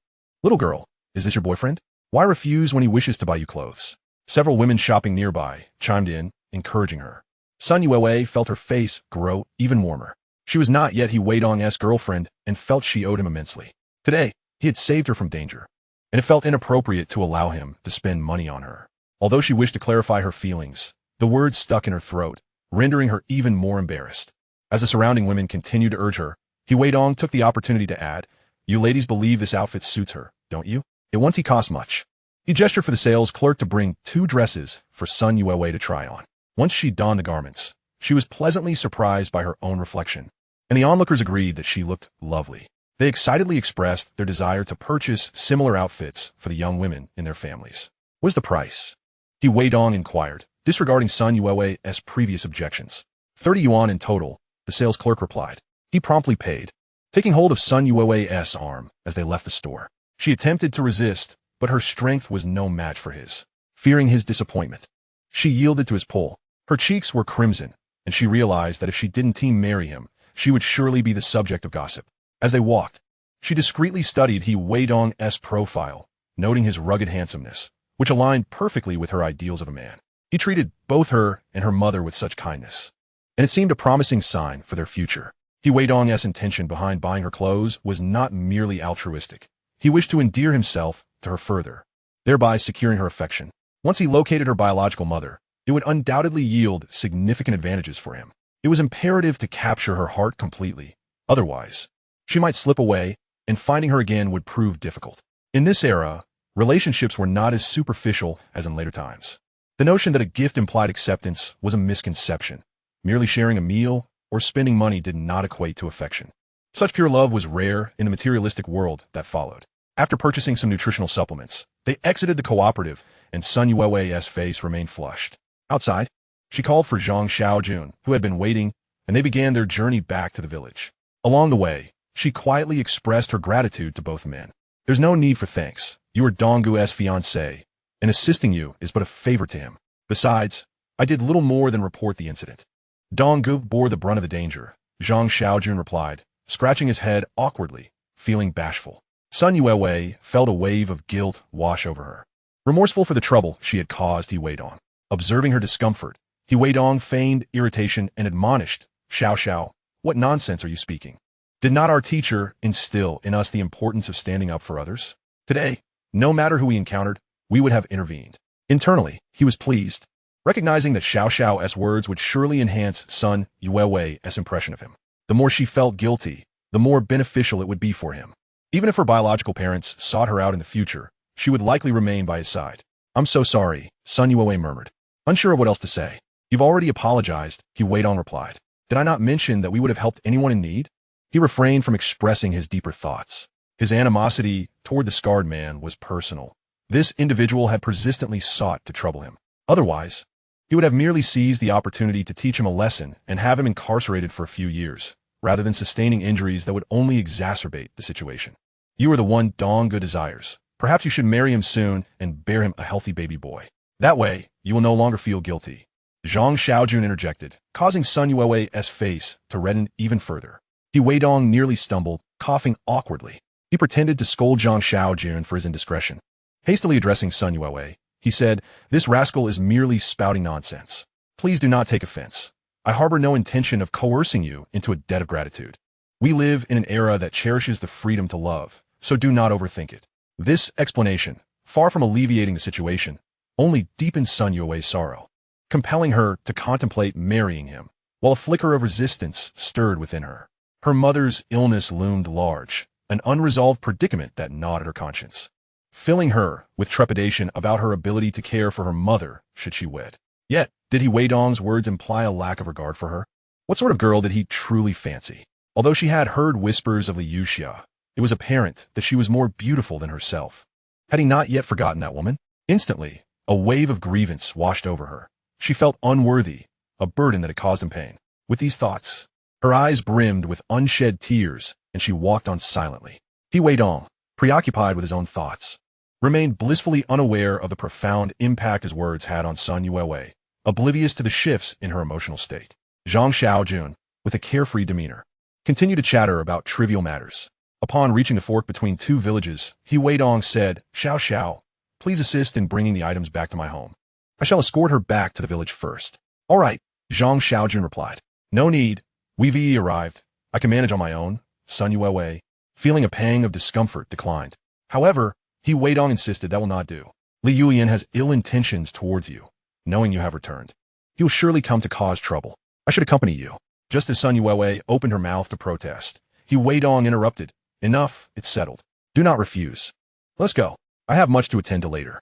Outside the village, he grasped her arm gently. "What troubles you? Your emotions seem amiss. Is it the concern for your mother's illness?" After walking a short distance, Weidong noticed the change in Sun Yuewei's demeanor. "Yes," Sun Yuewei uttered a falsehood. "Weidong, stop right there." Chapter 37. Is he treating you well? Weidong turned at the call, realizing he had crossed paths with an adversary. The person beckoning him was none other than Li Yulian, the brother of the woman who had caused him much strife in his past life, Liu Xia.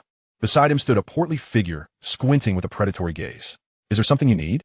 Weidong replied with palpable disdain, as if Li Yulian were nothing more than a loathsome creature. "Weidong, do you think that because you've spurned my sister, no one else desires her? This is the son of the village chief from the neighboring village, my brother-in-law." Li Yulian introduced the rotund man beside him, his tone dripping with arrogance. Weidong, intrigued, pondered why this fool felt the need to flaunt his companion before him, wondering if it was a display of bravado or a desperate clinging to hope. With a light chuckle, he remarked, "Oh, congratulations on securing a new brother-in-law." He then turned to the portly man, adding, "Best wishes, you shall soon be a father." The moment those words escaped his lips, alarm bells rang in Li Yulian's mind. What did Weidong mean? Did he truly harbor no feelings for his sister and was aware of her pregnancy? How could he possibly know? After all, Li Yulian had only just learned of it himself. Yet, it dawned on him that if he, as her brother, was unaware of such news, it was entirely plausible that Weidong had feelings for Liu Xia and was deliberately taunting him. Shaking off these thoughts, Li Yulian quickly shifted his tone. "Weidong, my brother-in-law's family is far wealthier than yours. The bride price you refuse to provide has already been agreed upon by my brother-in-law. With the bride price secured, I will marry Yuewei. You should abandon any foolish hopes," he sneered, "and perhaps examine your own reflection. Is that why you came to discuss this?" "I wish your sister a blissful marriage and a swift arrival of children," Weidong replied, deliberately emphasizing the last phrase. Weidong had noticed not only Li Yulian's animosity, but also the lascivious gaze of the portly man upon Sun Yuewei, which unsettled him. Was she truly an object for their desires? "Boy, you are Weidong?" The portly man, roused from his thoughts by Li Yulian's prompt, squinted at Weidong with renewed focus. Weidong, aware that his intended bride had once harbored feelings for him, felt a surge of protectiveness. "I am Weidong. Do we know each other? Kindly step aside," he commanded, gently pushing the obstacle from his path while still holding Sun Yuewei's arm. At this moment, he recognized that he was not yet powerful enough to make enemies of so many. Yet, with Li Yulian deliberately seeking confrontation and eyeing his promised bride, his irritation grew. Having recently dealt with Scarface, he had all but condemned that individual to a fate worse than death. If this portly man sought trouble, Weidong would not hesitate to turn a wedding day into a divorce day.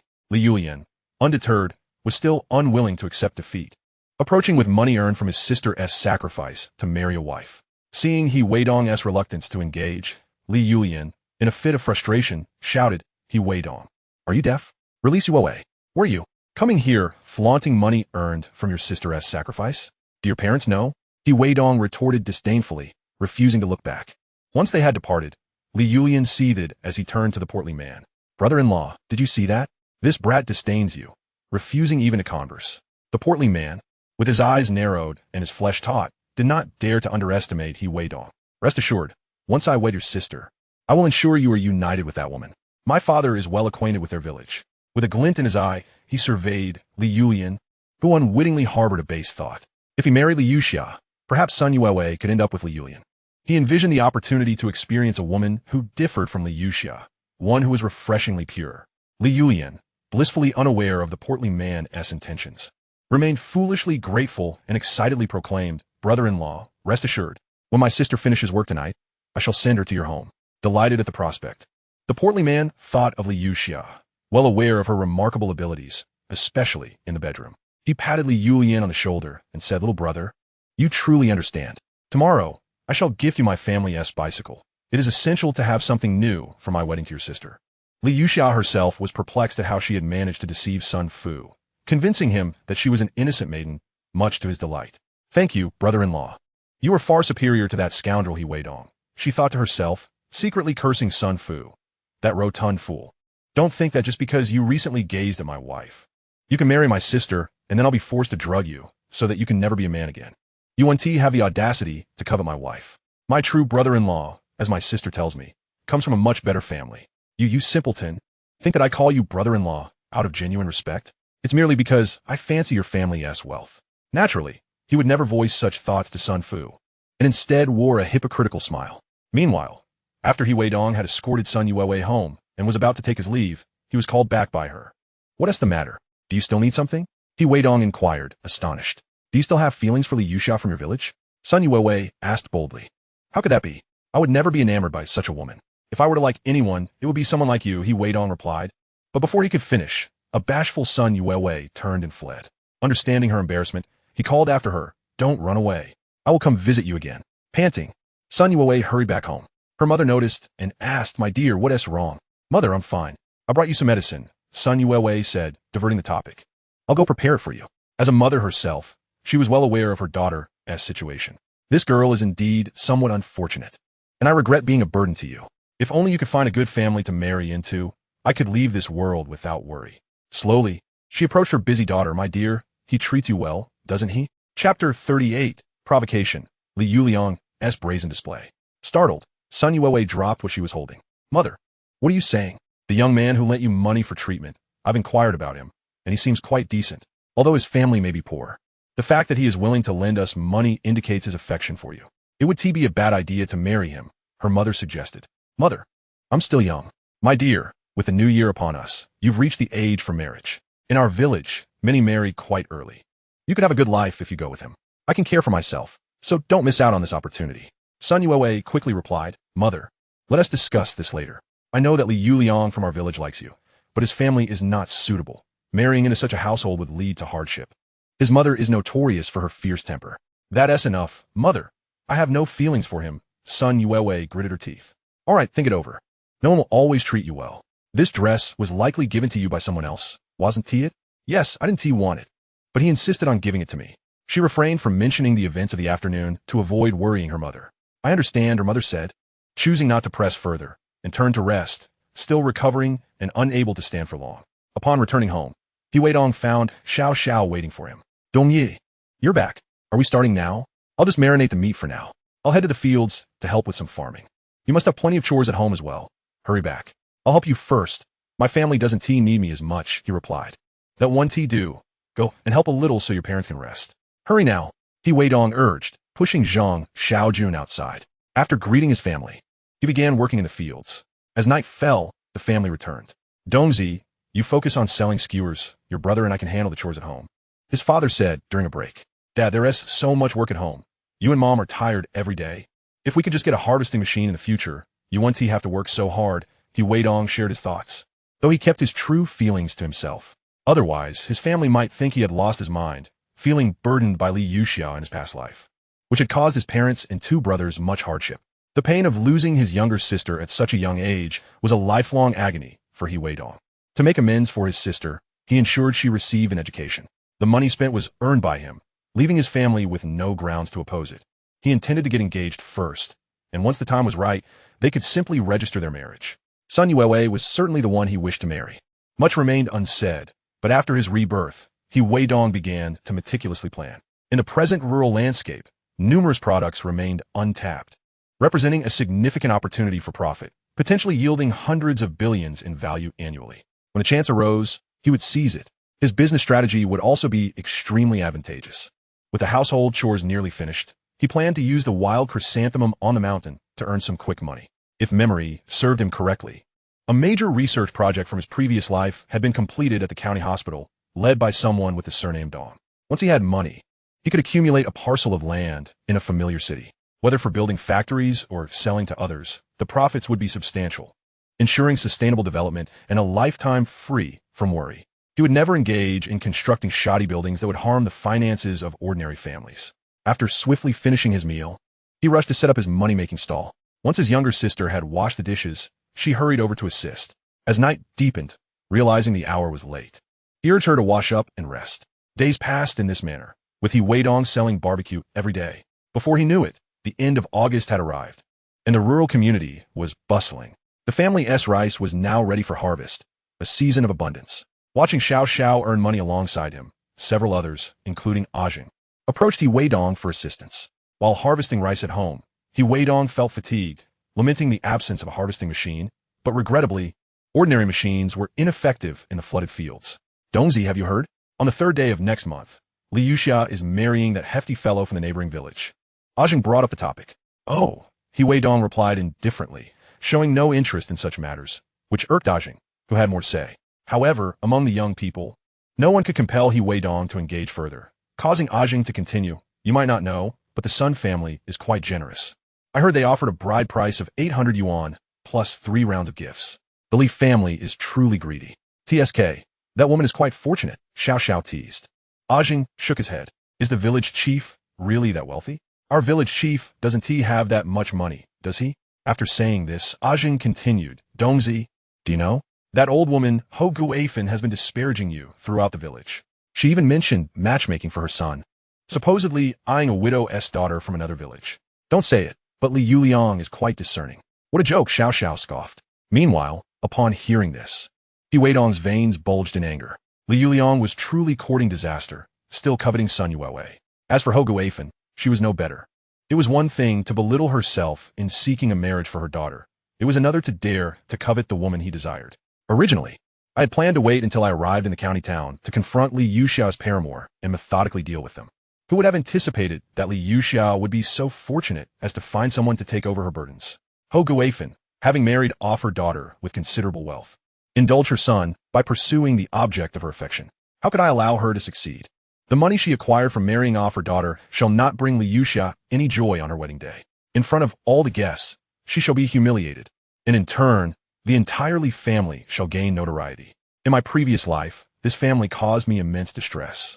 Just like Li Changguei, despite his seemingly simple demeanor, this old rogue would pilfer and steal gifts meant for his family. Even more absurdly, he deemed the money gifted by Ho Guafin insufficient, selling off considerable amounts for his own gain. When he sought the company of a massage girl and was discovered, he had the audacity to accuse me, claiming I had led him to her and discreetly slipped him money. This caused Li Yuxia, that harlot, to create a scene at my workplace, leading to my utter disgrace. In this life, I shall ensure that they suffer the utmost humiliation until their dying breath. Regrettably, I myself endured a miserable existence. In my rebirth, I even questioned if my ridiculous car accident was orchestrated by Li Yuxia and her family in collusion with her lover. I would never believe that Li Changguei had no part in it, no matter what. Weidong, you are still here harvesting rice, living like a peasant. Let me be frank. My family has acquired wealth, and my mother intends to seek a match for me with the Sun family. Soon, Sun Yuewei shall be my bride. Fearful of Weidong's retaliation, I made my quick exit. Chapter 39, Provocation, Scheming Revenge. Amidst the music broadcast throughout the village, Li Yuhan delivered his threats before hurriedly departing. A few companions were taken aback by the unexpected turn of events, causing Weidong, provoked, to simmer with rage. That dog truly went too far. Surely, this music was deliberately played by his father. Chongqing? Dongzi, do you have someone you fancy? Ajing inquired. Enough. We shall discuss this later. However, Li Yuhan is truly courting death, Weidong remarked, not anticipating such audacity from the lad, daring to confront him so brazenly. Clearly, he would not be allowed to rest peacefully for long. His vile nature demanded retribution. The first to rally behind Weidong, Xiao Xiao, expressed her fury. This brat is insufferable. daring to covet your beloved. Even if his mother is a fierce woman, we must find an opportunity to teach him a lesson. That won't do. If we're discovered, Ho Guifan will surely cause a scene at your home, and it would be quite embarrassing, Weidong cautioned. At his words, discontent rippled through the group, especially from Xiao Xiao. Dongzi, how can we tolerate this? They are bullying us right in front of our faces. I'm going to smash his windows right now. Count me in. Ajin quickly chimed in. I say we wait until he goes out at night. Then bag him and drag him to the reed marshes to break his legs. His home is close to the village chiefs. We must plan our escape wisely. Dongzi, we will handle this. Aguang, fist clenched, added. Weidong was taken aback. These brothers were truly loyal, eager to stand up for him over such a trivial matter, simply for the sake of pride. However, his plans extended far beyond mere retaliation against Li Yuhan. He intended to unravel Li Yuxia's marriage and expose the man behind her schemes. On the night of his rebirth, He Jian, drugged and intoxicated, had vanished. The man who had appeared outside the hospital room before his rebirth was known only to Li Yuxia. He had merely heard his voice. That man harbored immense hatred. How could he easily let the Li family off the hook? Simply dealing with Li Yuhan would not suffice. The entire family must be brought to ruin. Even if the Li family had a good relationship with the village chief, they must be made to live in shame within He family village. In these times, those who have lost their land and lack acumen in business are destined to fail miserably. Thank you, brothers, He Weidong said with a faint smile. I will lead you all to prosperity. Since Li Yuhan insists on pursuing Sun Yuewei, he will only bring suffering upon himself.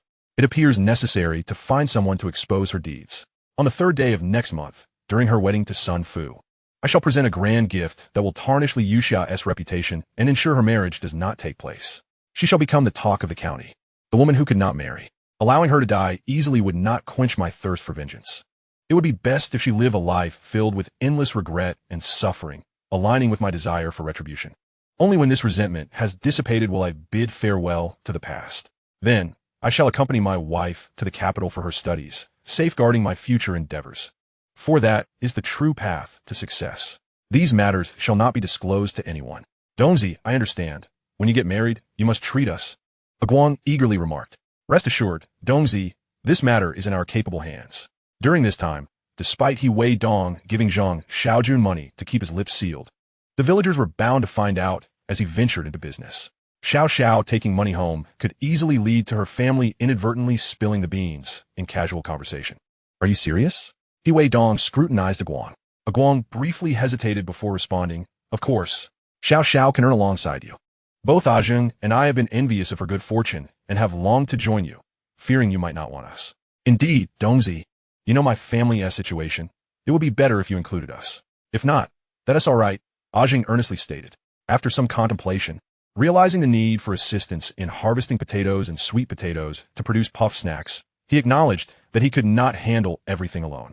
He would require help to open sales channels, and trading food rations for vegetables to sell in the county's periphery would also necessitate manpower.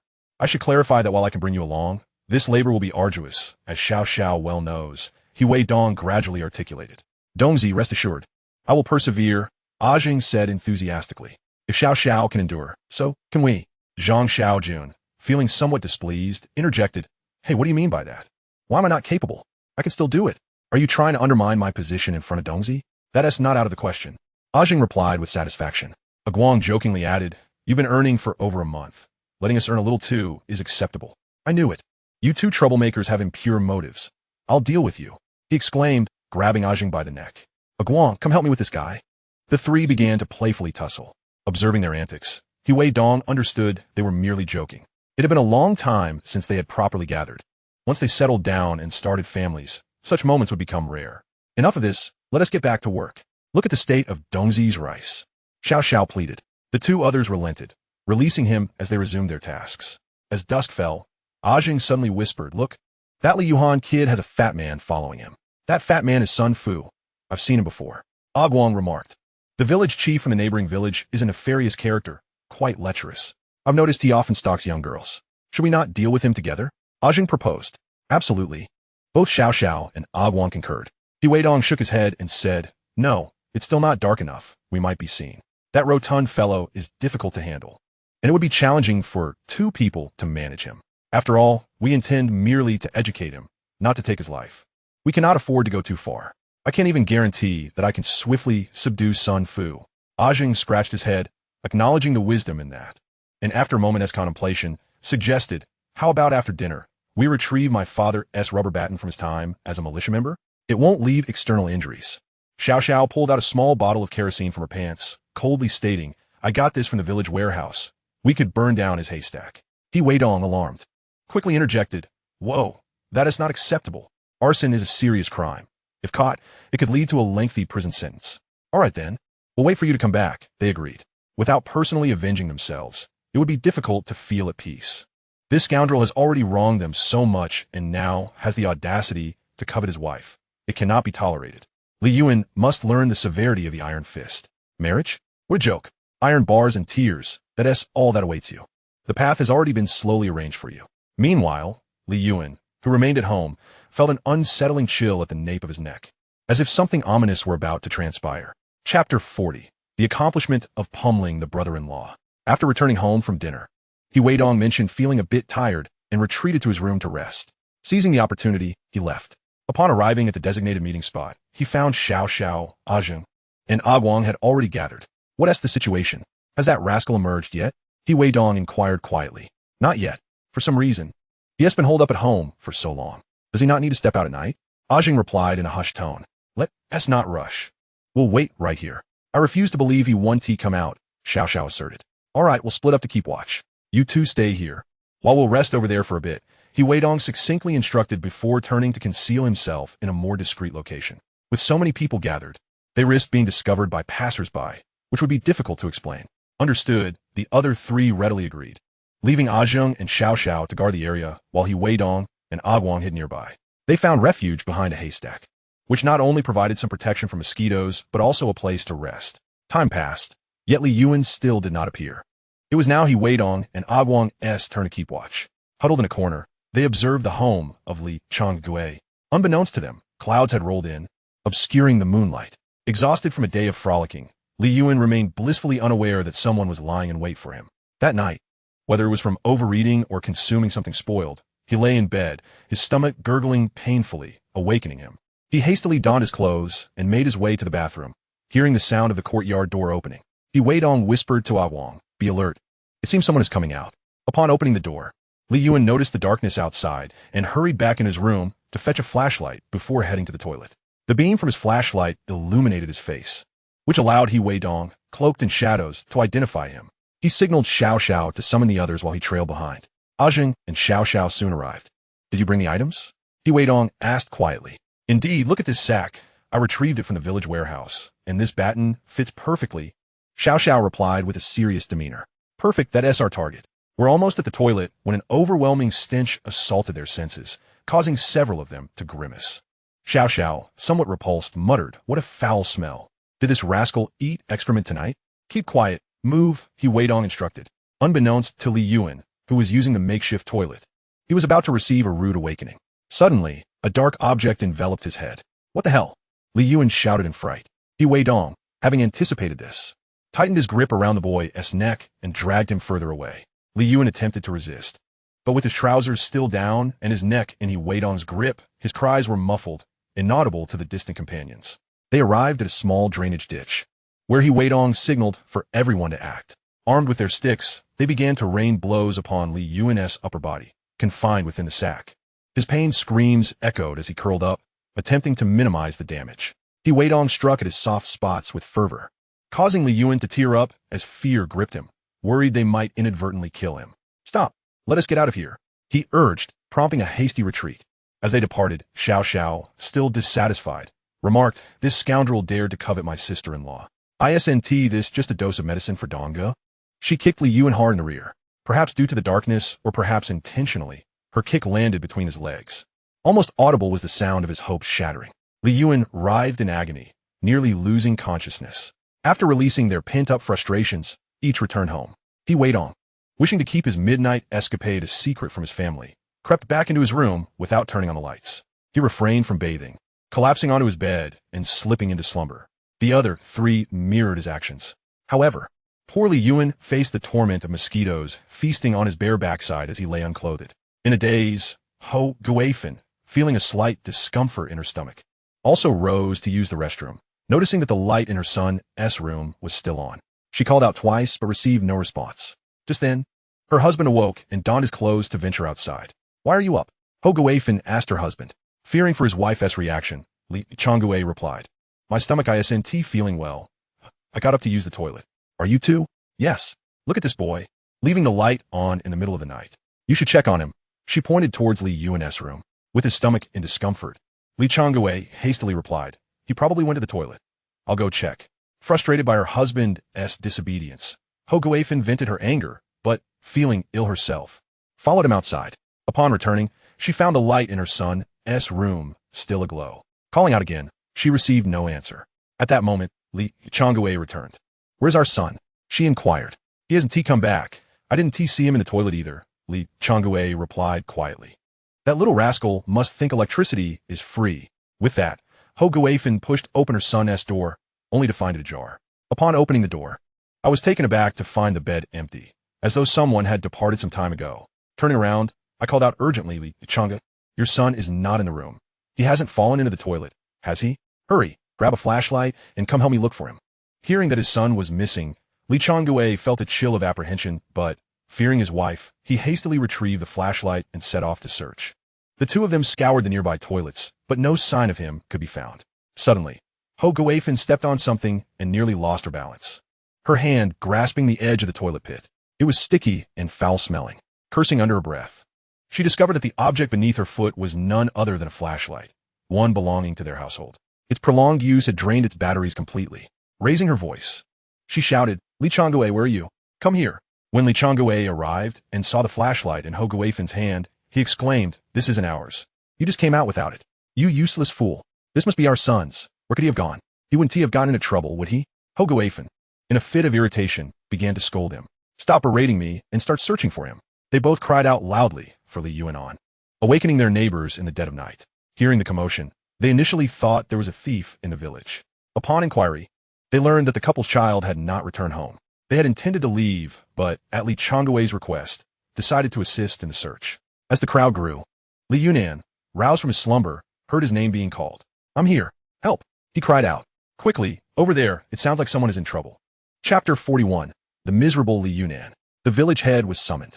Previously, Li Yunan had been ensnared in a burlap sack, his upper body confined. A group had beaten him mercilessly, rendering his arms nearly useless, devoid of strength. With his body pressed against the sack, he was unable to free himself. Bites from mosquitoes tormented his backside, causing him immense discomfort. His only option was to call for help. The gathering crowd hurriedly moved toward the source of his cries. Li Changui and Ho Guifan rushed over as well, and upon glimpsing the pale skin of his backside, Ho Guifan recognized her son's trousers.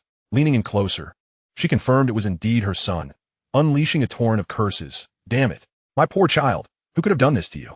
Hearing his mother's voice, the weight of his suffering overwhelmed him, and he began to weep. "Mother, please help me out. It hurts so much. They've broken my arm. It's excruciating." The pitiful wails of Li Yunan revealed the extent of his torment. "Li Changui, why are you still idling there? Hurry up!" Ho Guifan shouted at her husband. "Take the sack off his head and help him put on his trousers." "Mother, father, you must avenge me," cried Li Yunan as he was finally extricated. At this moment, Ho Guifan was like a raging tiger. "Whoever did this to you will pay dearly," she declared furiously. Li Yunan, through tears and snot, stammered, "Mother, I don't know who it was. I went out to the toilet, and suddenly someone covered my head with a sack, choking my neck and dragging me here to beat me.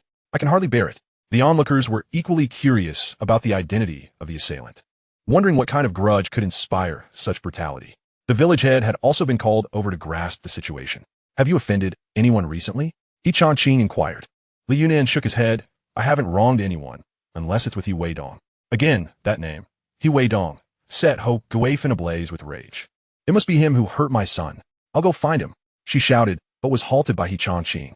"If you go over there like this, will he even speak to you? Besides, your son only mentioned a conflict with He Weidong, who actually witnessed him strike." "Indeed," added Li Changui, without evidence. "If you confront him, others might think you're looking for a fight. We could end up in trouble." Upon hearing her husband's words, Ho Guifan shot him a furious glare. "You are utterly useless. They have bullied us into submission, and instead of plotting revenge, you defend them. Is this still your son? Do you even care about this family?" Li Changui, chastised, lowered his gaze. Ho Guifan continued, "I don't care. Even if it wasn't He Weidong, he is still involved. We must confront him. Hold on. Yunnan is injured, and without proof, do not go. You could end up being the one in trouble. I will arrange for an investigation.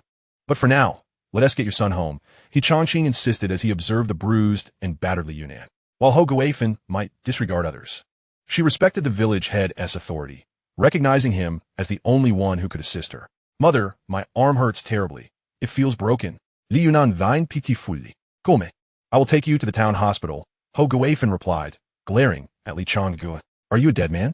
Your son is in this condition, and you still hesitate? Go prepare the cart. All right, I will do it now.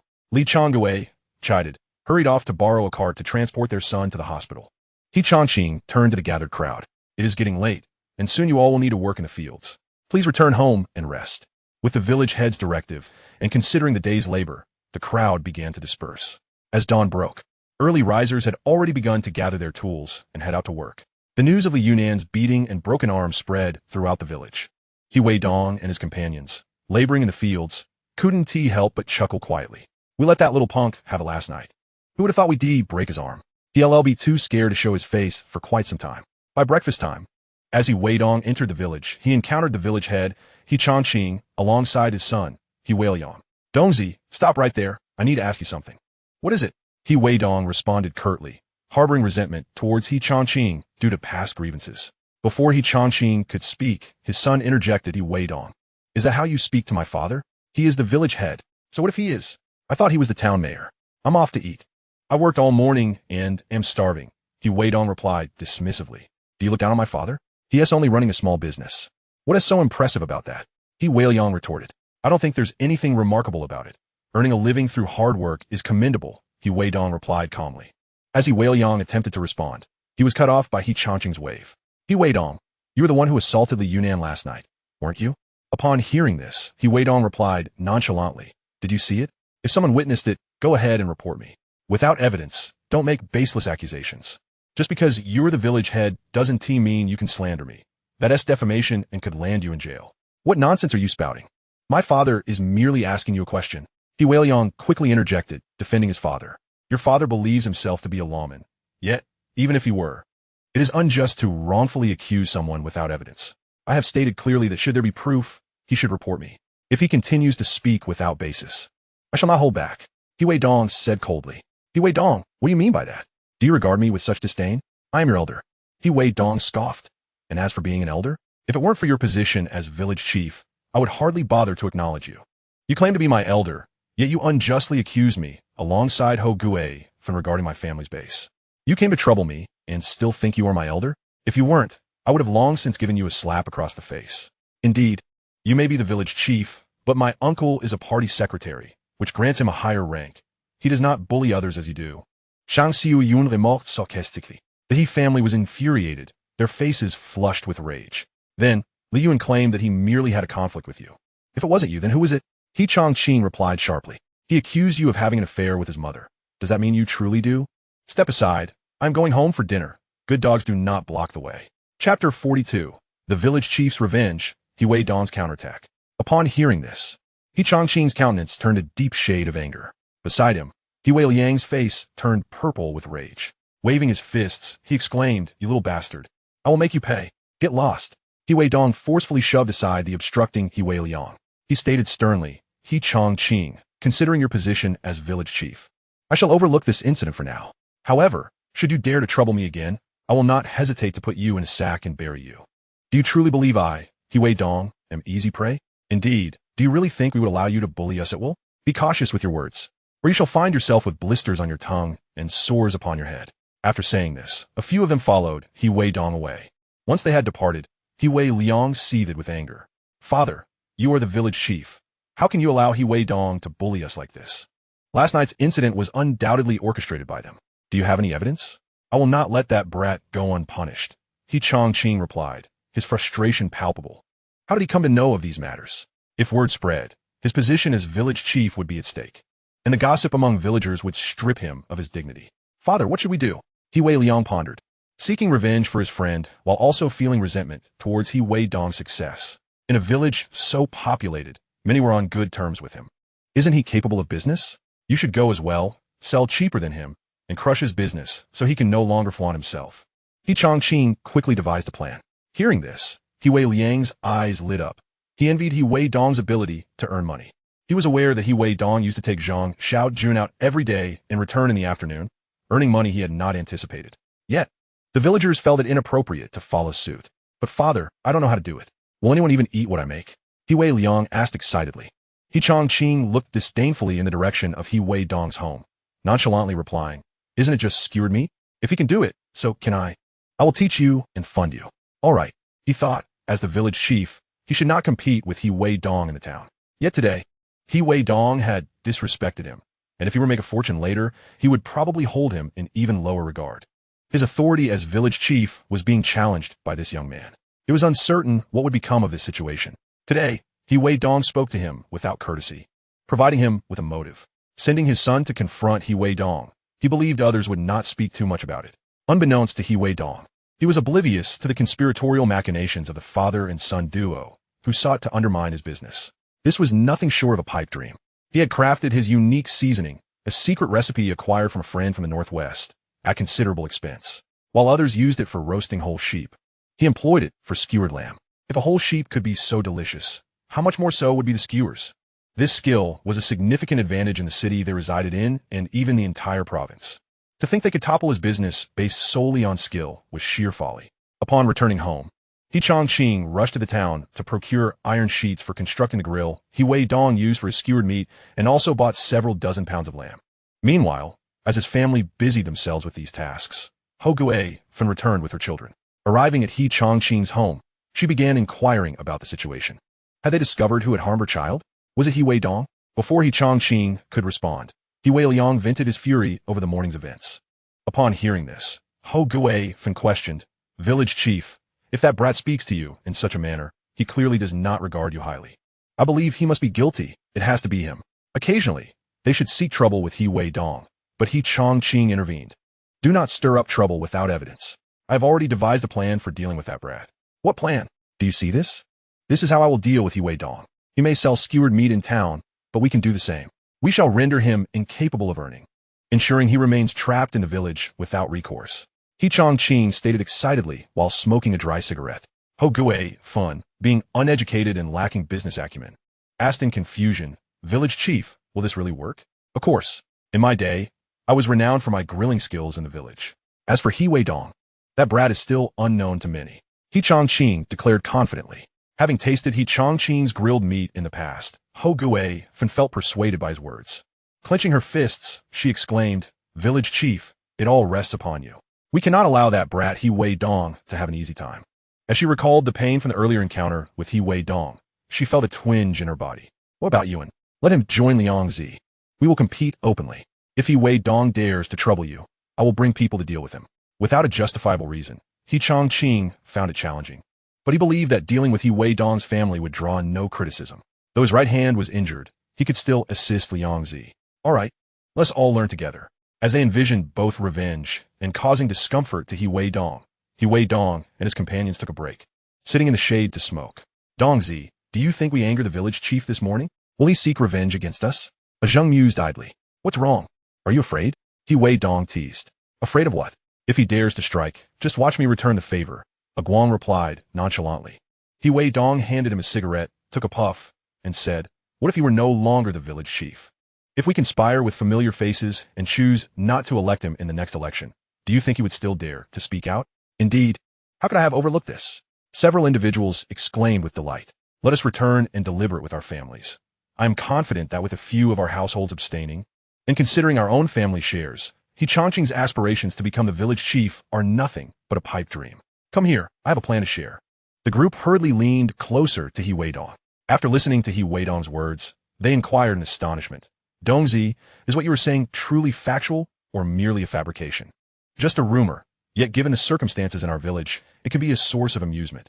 Who cares about its veracity? In due time, those two families will certainly find life quite challenging, He Weidong declared with unwavering confidence. Chapter 43. The Power of Rumors. They had not yet experienced the potency of rumors in the modern world, nor did they grasp the intrinsic value of such. However, once He Weidong articulated his strategy, they believed they could manage it even more adeptly. Undermining the village chief's reputation would be a trivial endeavor. For a competent chief should not be embroiled in conflicts with Ho Guifan, seeking trouble with me. Individuals like him would not be indulged by He Weidong. After concluding their work, the group took the change given by He Weidong and purchased some candies, entrusting them to a child they trusted to disseminate the nursery rhymes. With the allure of sweets, the children naturally complied and began to sing the rhymes.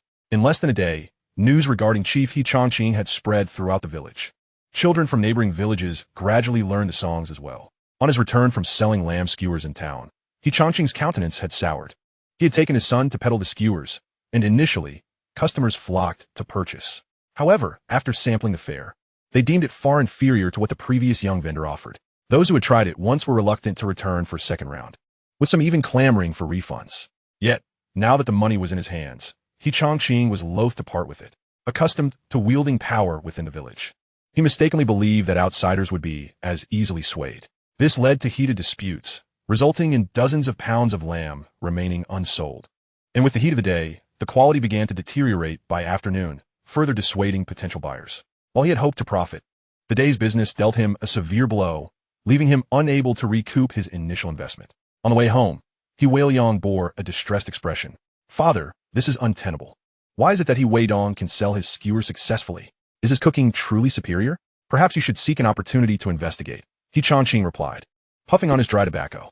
"But father, that lad is at odds with us. If I approach him directly, he surely won't divulge any secrets. Then, take the opportunity to purchase a few skewers and sample them. I will also experiment at home." All right. Upon their return to the village, they overheard children singing a song. Upon realizing it was about him, He Changqing's fury ignited. "You little rascal, who permitted you to sing that? Do you not comprehend the implications?" The children fled at the sight of He Changqing. After walking a bit further, the same scenario unfolded. He could not fathom that it was those children who had taught the song. The singing children, frightened by his outburst, scampered home. Back at home, He Changqing's expression was grim. His stomach growled in hunger. So many skewers had gone unsold, and he had not recouped his costs. Yet, he was reluctant to eat out. He had been starving for nearly a day. Upon arriving home, he found the stove cold and the kitchen idle. Why is dinner not prepared? He grumbled. What do you mean by that? I see you are quite fond of aiding Ho Guifan's family. Is there some sort of affair between you? His wife retorted coldly. He Changqing's expression darkened. No one knew of the events from years past. How could this have surfaced? An inkling of guilt crept in, but having grown accustomed to authority, he forced himself to maintain composure and snapped. What nonsense are you spouting? How could there be any relationship between her and me? Nonsense? The word is out. Go outside and listen. Every household is discussing your affair. Meanwhile, I appear as a fool, unaware of everything. If you wish to eat, perhaps you should go to her house. She will surely cook for you. You wretched woman, do you wish to be slapped? In a bid to uphold his authority as a man, He Changqing barked angrily. Having already committed wrongdoings, he was being unreasonable, inciting considerable anger in his wife. She stood up abruptly, neck outstretched, confronting him. You wish to strike me? Go ahead, kill me. Then you can go live with her and marry her. He Changqing, already seething with anger from not having eaten, found his wife bickering with him, further aggravating his fury. In a reflexive motion, he shoved her aside. Get lost. Stop making a scene, and hurry up with the cooking. His wife, already irate, lost her balance and fell to the ground. This ignited a hornet's nest. As the village chief's wife, she had developed a habit of behaving like a pampered official's wife over the years. She swiftly rose, extending her fingers to claw at He Changqing's face. Ah, you have done wrong, and yet you dare to strike me. Go ahead and kill me. He Changqing, caught off guard, felt several scratches tear across his face. Enraged, he raised his hand to retaliate against his wife, believing that this woman simply would not learn. She, however, did not yield, and the two began a brawl. But how could a woman stand against a man, especially one like He Changqing, who was accustomed to hard labor? She was at a disadvantage. Grabbing a broom, she continued to fight back. Just then, He Weidong returned from the restroom, shocked to witness the altercation between his parents. He had not anticipated that they would engage in a physical dispute. With his older brother still absent, he found himself powerless to intervene. The sounds of crying and shouting attracted the attention of nearby neighbors. Who would have thought that the village chief's household was embroiled in such chaos? Many emerged to witness the spectacle, some feigning attempts to mediate, while secretly hoping for a more severe outcome. The village chief's wife was often disdainful towards them, and the chief himself was no saint, known for exploiting others. He Weidong was also beckoned to come and observe the commotion. Little did he know that a mere rumor had incited this couple to violence. Upon seeing the skewers from his family's stall, He understood that the old man had ventured into the skewering business, intending to encroach upon his own trade. As the fight wore on, it appeared that things might escalate to a tragic conclusion. Weidong, accompanied by several others, intervened. Seizing the opportunity amidst the crowd, he delivered a swift punch to He Changqing's side. Meanwhile, Weidong's mother, witnessing He Changqing being restrained, freed herself from the grasp of the woman, holding her and clawed at He Changqing's face. With her arms pinned, she struggled to move, but managed to leave several bloody scratches on his visage. The situation had escalated, and blood began to flow. After having been struck by Weidong, He Changqing was on the verge of tears, only to be ambushed again by his wife. His face was left in a grievous state, blood oozing from multiple wounds. Seizing the moment, Weidong discreetly withdrew from the fray. How can one resort to violence? Couples should address their grievances privately, without involving their relatives. A man's dignity is at stake, and it is unacceptable to tarnish the honor of the family. Under the guidance of Weidong, Xiao intentionally stoked the flames of discord from the sidelines. Indeed, the village head serves as a paragon for our community. Fighting is intolerable, and divorce should never be entertained. In the past, the village head could take multiple wives, yet life continued unabated. And let us not forget that many of these are mere rumors. From the crowd of onlookers, someone uttered a thoughtless remark, which incensed Weidong, who indeed is so audacious and gossipy. Enough. Fighting will not resolve anything. Perhaps we should consider involving the authorities? Chapter 44. Deceitful and Arrogant. Upon hearing the suggestion of calling the police, He Changqing's countenance darkened considerably. If the authorities were summoned, he would gain notoriety. A domestic dispute leading to police involvement would only serve to expose his family's shame to a wider audience. He would become infamous throughout Chinatown. With the elections approaching next year, could he still retain his position as village head? Despite the seemingly insignificant role, managing a village with thousands of inhabitants bestows a modicum of power. Whenever villagers require documentation, they must seek his stamp of approval or consult the secretary. At such a juncture, failing to demonstrate understanding could impede one's ability to accomplish tasks. He Changqing himself had previously obstructed Weidong's home construction project, delaying necessary approvals. He only learned of the resolution after the fact, despite his father's prior visit to express the family stance, which, albeit minimal, was utterly distasteful.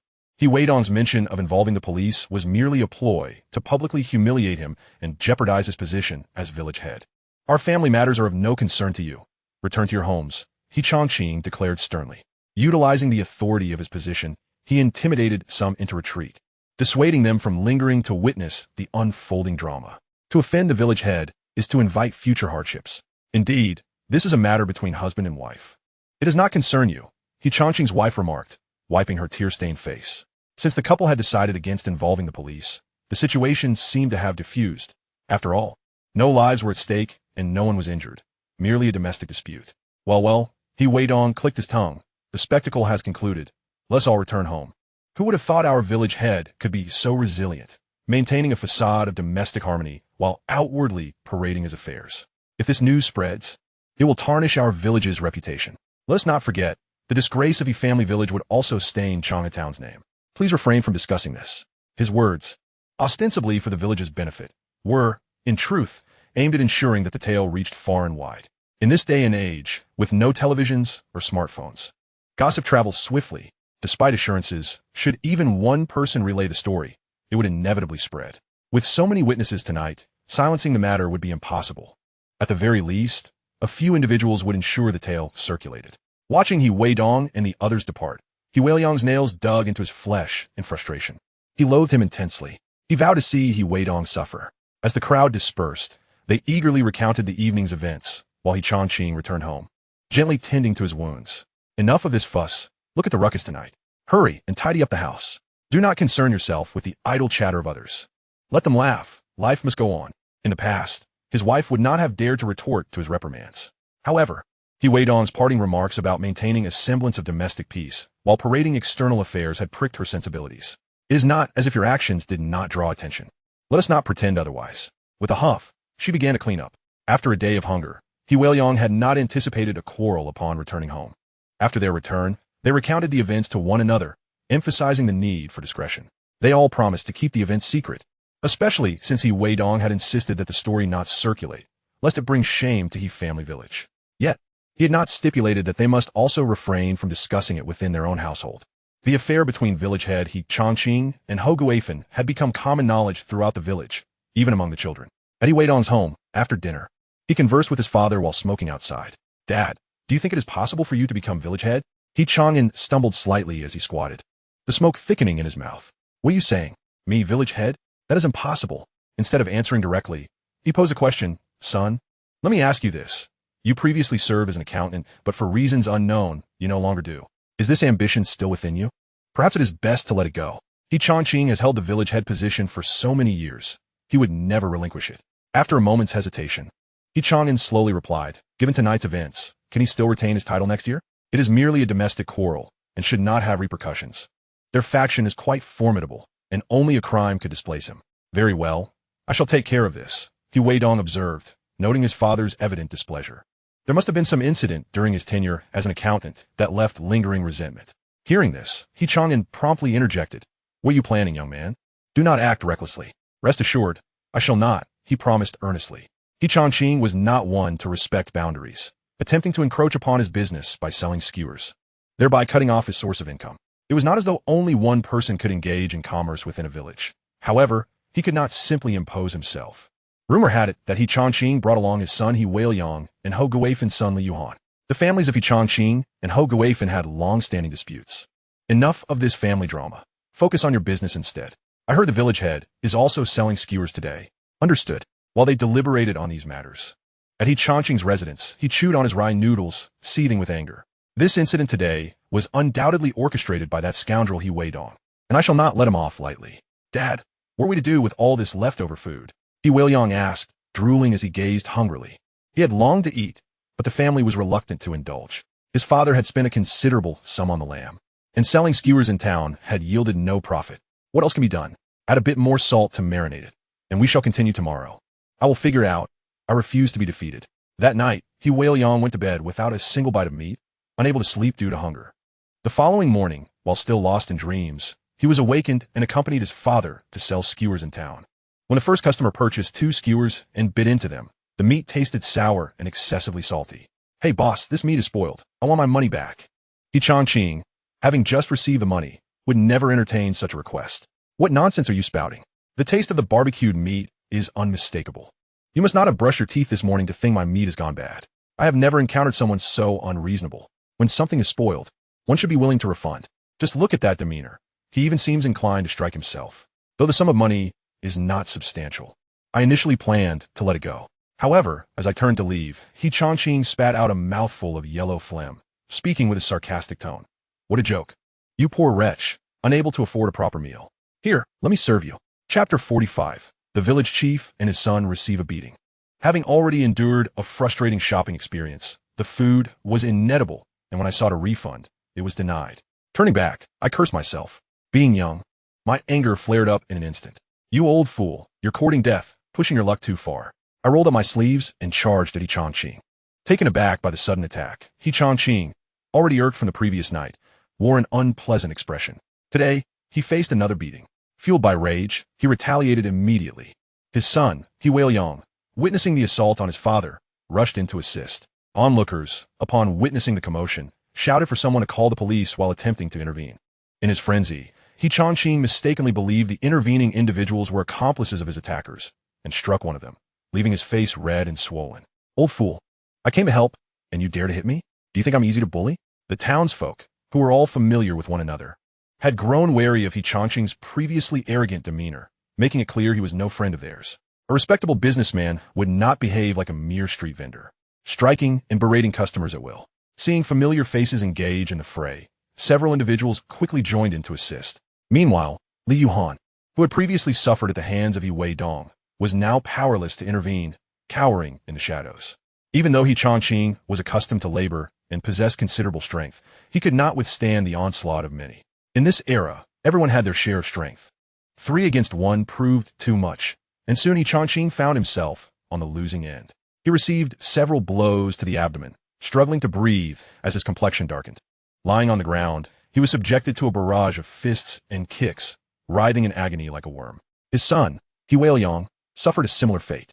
Just yesterday, he had witnessed someone question the quality of their food and demand a refund, only to see his father driven away, who had advised him, "See, In business you must be bold. Do not fear trouble. These people are weak and will not dare to retaliate. Who could have anticipated that today? They would face such a beating? Stop. You'll kill him.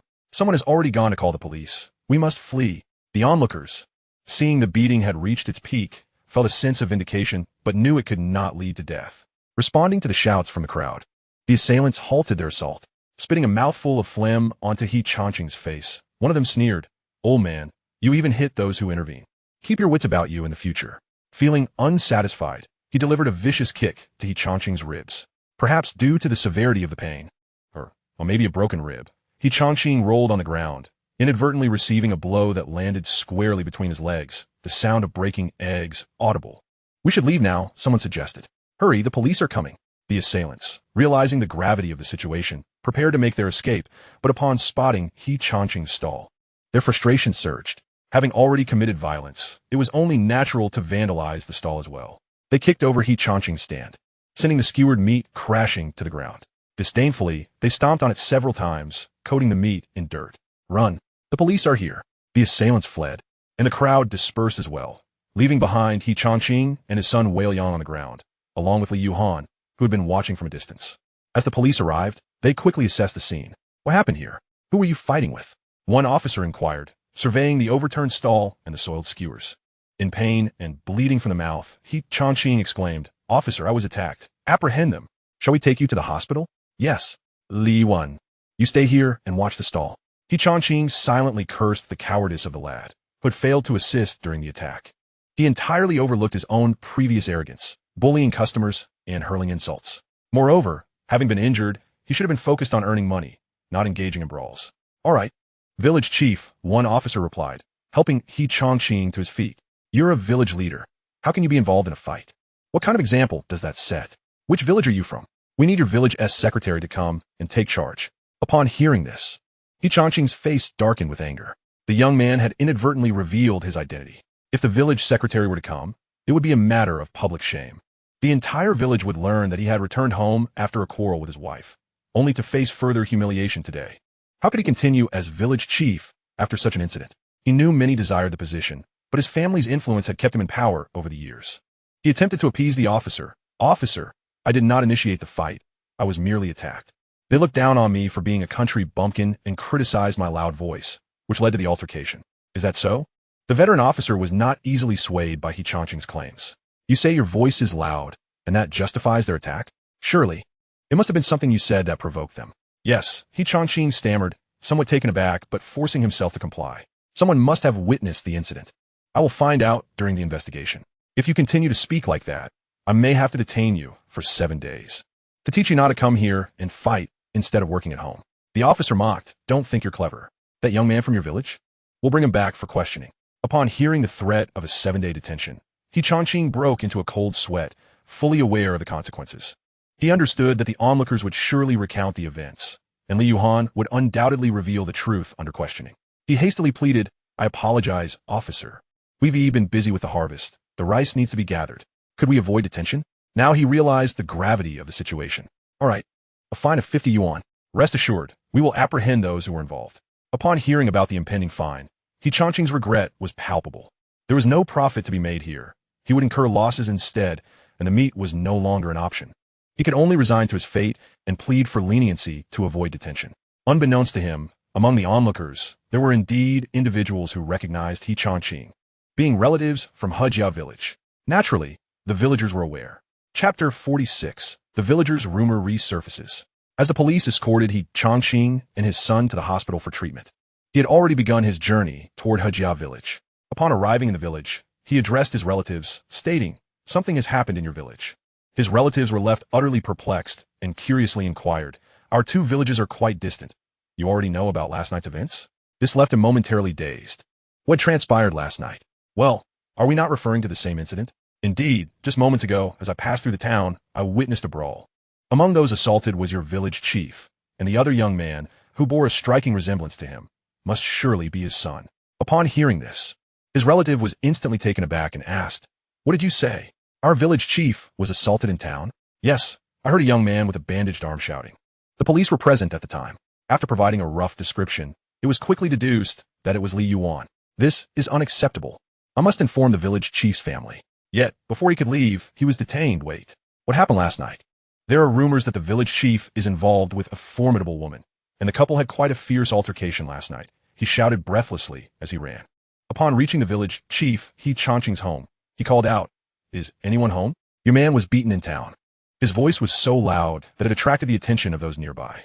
After calling several times without a response from the village chief's wife, the neighbors emerged. His aunt inquired what happened.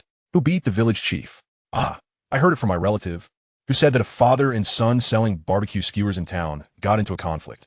It was the young man with the bandaged arm who shouted about it. Upon hearing this explanation, everyone realized it was undoubtedly the village chief. The individual with the bandaged arm must be Li Yuan. What should we do? The village chief was beaten in town. Should we go see? We can go, but the village chief's family isn't home. It was unclear whether the speaker was genuinely interested in witnessing the spectacle or simply concerned for the village chief. They lingered outside his home when the village chief's wife, Yao Guifan, returned from the fields and saw the crowd gathered at her doorstep. She scowled and asked, "What are you doing? Here to watch a joke?" "My relative said they saw your husband being beaten in town, along with your son and Li Yuan, the son of Ho Guifan." "Nonsense. How can my husband be beaten? You must have seen wrong." "I did not see wrong. My relative witnessed it firsthand." "Didn't your husband go to town to sell skewers?" "His stall was destroyed, and he was taken away by the police." "You should hurry and check. I heard it was quite severe." "Get lost. If you keep talking nonsense, I'll tear your mouth off." The village chief's wife began to rage. "Fine. If you refuse to listen, I shall take my leave." Disappointed, he turned to leave and headed home. However, the onlookers did not disperse, as they had heard that the village chief had been taken by the police. With a scowl, Yao Guifan snapped, "You all aren't leaving? Do you want me to douse you with water?" "Bah." The individuals pointed at her murmured as they departed. Curiosity abounded regarding whether the village chief had truly been apprehended. The news of He Changqing's arrest spread like wildfire, and soon everyone in the village was aware. As He Weidong returned home from work, he naturally heard the news. "Dongge, do you think this is true? Has the village chief really been arrested?" A curious Xiao inquired. He Weidong shot him a glance. "Am I not working alongside you? How would I know?" "True," Xiao pondered. "What they say sounds credible. It might just be true." He rubbed his head and murmured. Unconcerned with the affairs of others, he decided to go home for a meal and a brief rest. Feeling an overwhelming sense of joy at He Changqing's embarrassment. He had been beaten in town, and he hoped the assailant had been particularly brutal. Ideally, a leg should be broken to prevent him from farming in the future. "You had no shame and insisted on encroaching upon my business." However, he too needed to earn a living the following day, as they were engaged in the same trade and were like frogs attempting to disgust themselves. It was utterly unacceptable. He contemplated his father becoming village chief, hoping that He Changqing would be detained for a few days. That would be the ultimate humiliation, making it impossible for him to run for village chief next year. While he was eating, a zheng rushed over. "Dongzi, the village chief was indeed beaten. I heard several bones were broken." "How do you know?" He Weidong asked with curiosity. "I just saw the police come to the village, notifying Xiao Zhao's third uncle to fetch someone. I heard he was in the hospital and that there wasn't enough money, so they needed family to bring some." "Is that so? What provoked the fight?" "At his age, he should know better than to act so impulsively," He Weidong remarked meaningfully. He Chang'an, overhearing, felt a sense of satisfaction. He Changqing had made things difficult for him regarding the matter of house construction and land allocation, causing his family to spend money to smooth relations without daring to mention it to He Weidong. He also considered his son's words from last night. If the village chief were injured in a fight and detained, would that jeopardize his chances of becoming village chief next year? After all, he had narrowly lost during the previous competition. "Dongzi, it's true, the village chief really was beaten. I heard he was fined 50 yuan. My uncle took his wife to the town police station to fetch him. Upon hearing about the fine of 50 yuan, He Weidong devised a plan. He quickly finished his meal and took them outside, whispering, 'What fine of 50 yuan?' He was beaten for coveting another man's wife and was caught." A zheng and Xiao looked puzzled. "What? Did you not understand what I said? Come here," He Weidong whispered in their ears. Instantly, Xiao and a zheng comprehended the situation. They seized the opportunity when someone approached and pretended to head to the restroom. Xiao turned to a zheng and said, "Let me tell you, the village chief was chasing after another man's wife in town and was pursued and beaten by her husband. The police apprehended him and fined him 50 yuan. He had no money, so they sent word to the village for someone to bring cash." "Is that for real?" A zheng feigned ignorance. "Of course it's true. I passed by the secretary's house and overheard the police telling him this. Later, I followed and found the secretary taking the village chief's wife to the town to fetch him," Xiao explained. As passers-by overheard Xiao Xiao speaking, they paused, taking the chance to hide and eavesdrop on this explosive news. After all, last night, the village chief and his wife had quarreled over the matter involving Ho Guifan, resulting in bloodshed. No wonder the village chief had fought with his wife last night over the affairs with Aunt Ho. He truly was formidable. Should have stopped talking. If others find out, it will be troublesome. They were unaware that the matter had already reached attentive ears. Chapter 47. The winds have shifted, encountering He Chongqing. The two adeptly sought out someone to eavesdrop. The individual they had just observed was named He Xiao, renowned in the village for being an all-knowing gossip, privy to an abundance of information. He was also infamous for his loose lips. Many villagers placed their trust in his words, and it was his penchant for eavesdropping that equipped him with such knowledge. Who could have anticipated that this time? It would be Xiao Xiao and a Zheng who would exploit this to their advantage. Passing near the restroom, He Xiao overheard shocking news that left him in utter disbelief. The village head was reportedly engaging in an affair in town, and it had come to light, even reaching the ears of the other man as husband. After confronting him, the husband had given him a beating, and to his astonishment, he had taken his son along. Just yesterday, it had been mentioned that the village head was in town for a barbecue business, but it appeared he was not as successful as he Weidong. Initially, it was thought that his skills were lacking, resulting in poor sales. Little did anyone know that upon his return, the incident involving Ho Guifan had led to a quarrel with his wife. Today, he found himself embroiled in yet another altercation over a woman. This confirmed the truth of last night's events, and it seemed today's happenings were equally credible. What a sensational piece of news. The village head was indeed quite formidable, maintaining a facade of domestic tranquility while indulging in dalliances outside. As his son, He Weiyong, accompanied his father in this escapade.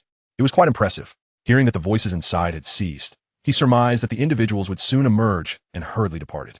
Unbeknownst to him, after his swift exit, Xiao Xiao and a Zheng emerged, watching his retreating figure with sly smiles. They exchanged triumphant high-fives, having accomplished the task assigned by Dongzi. Do you think this will succeed? Xiao Xiao pondered. When Dong Ge first spoke, I was skeptical, but after hearing his analysis, I am convinced it will come to fruition, Xiao Xiao replied with confidence. Why is that? A Zheng inquired, puzzled. Xiao Xiao glanced around before whispering, because after last night's incident, suspicions were already brewing, but with today's twist. If we deliberately misinterpret what the police said at the secretary's house, it will seem credible. Dong Ge stated that as long as we sow the seeds of doubt, everything will fall into place. Let us wait and see. I suspect another fight is on the horizon this evening. Indeed, that would be quite the spectacle. Let us move. A Zheng responded, thoroughly satisfied with Xiao Xiao's explanation. Meanwhile, He Xiao was hurrying along, only to be intercepted by a passerby. He Xiao, why are you running so fast? Did something happen at home? Or are you being chased by a rabbit? Upon recognizing his friend, He Xiao paused to catch his breath, and, somewhat irritated, replied, It's you. You nearly scare me to death. What is the matter? Did you commit murder? Or are you just terrified of being seen?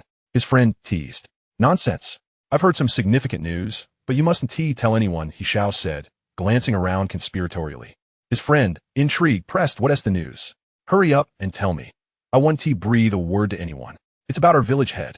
As He Xiao began to speak, his friend burst into laughter, remarking with a knowing tone, He Xiao, are you referring to the fight between the village head and his wife over the affair involving Li Chonggui's wife, Ho Guifan?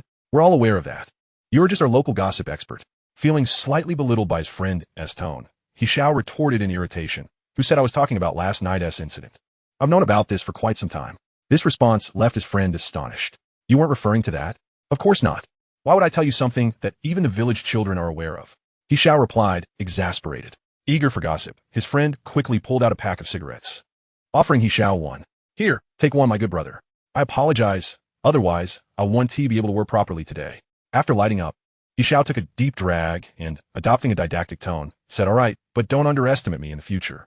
You think you're well informed, but you certainly don't know this piece of news. To placate He Xiao and keep the secret, his friend nodded vigorously, Yes, brother, I was wrong. Seeing his friend's apologetic demeanor, He Xiao took another deep drag from his cigarette and slowly spoke. Today, the village head went to town and was apprehended by the police, who notified the secretary to come collect him. You're aware of this, aren't you? Upon hearing this, his friend felt somewhat disheartened. I already knew that. You wasted a cigarette on me, and I'm only offering a quiet apology, he muttered, feeling cheated. However, He Xiao suddenly grew irate. Nonsense. That's merely a facade to save face for the village head. The real situation is that someone overheard from the secretary's house. Want to know more? His friend eagerly nodded, but He Xiao remained silent, fixating on his cigarette. Understanding the hint, his friend offered another cigarette. Come on, brother, tell me what you heard.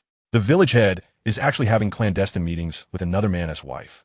And the husband found out, leading to a confrontation with his brothers. He Xiao whispered conspiratorially. What? Good heavens, is that true? His friend exclaimed, scarcely believing his ears. This apology and 2 cigarettes were worth it after all. But remember, don't say I told you. This information came from eavesdropping at the secretary's house. So don't sell me out. All right, I understand. As He Xiao departed, his friend realized he needed to spread this news to others and couldn't he fall behind. He Xiao headed to the eastern end of the village, while his friend planned to start from the west. The cigarettes exchanged today would at least yield a profit. In less than an hour, the tale of the village head and his son receiving a beating was no longer attributed to business disputes, but instead claimed that the village head had taken his son to town for an illicit rendezvous, only to be discovered by the husband, leading to a confrontation with his brothers. The rumors grew increasingly outrageous, suggesting that the village head and his son, He Weidong, were involved with the same woman, culminating in tales of the two being caught in bed together with another person. A plethora of rumors and gossip circulated. As He Weidong and Zhang Xiaojun prepared to resume their business in town, they encountered the secretary and the village head's family returning home. Though they did not spot that scoundrel, Li Yuantai, pretending to be oblivious, they greeted them. Secretary, where are you coming from? Did the village head drink too much and fall into a ditch? Knowing that He Weidong was relishing his misfortune, He Changqing snorted in disdain and turned away, sulking. The movement strained his ribs, causing him intense pain that brought tears to his eyes. Be cautious in town. The townsfolk are not to be trifled with, the secretary advised. Glancing at Xiao Xiao, you as well, avoid conflicts. I know you're in business, so be careful. Uncle San, I understand, Xiao Xiao replied before departing. Once they turned away, He Weidong and Zhang Xiaojun erupted into laughter. Dongzi, it's evident he was kicked. Which decent person gets into such a state after drinking? Chapter 48. The Power of Rumor. A buffoon? As He Changqing and his son walked past, they were not deaf and naturally overheard He Weidong and Xiao Xiao's banter. Bruised and nursing broken ribs, he seethed with rage. Damn it, that brat-ass tongue is truly venomous. I will not let this go unpunished. He Weidong, you're courting death.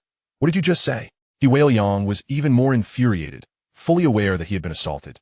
Yet he still spoke of himself in relation to his father. What are you blabbering about, you fool? He Weidong retorted sharply. Xiao Xiao turned around, covering her mouth to stifle a laugh, which only served to aggravate the situation further. Weidong felt the urge to retaliate, but was restrained by his secretary Zhang Liang, who sternly admonished him. Do you still wish to fight? Do you believe you stand a chance against others? Look at your injuries. No one even mentioned your name.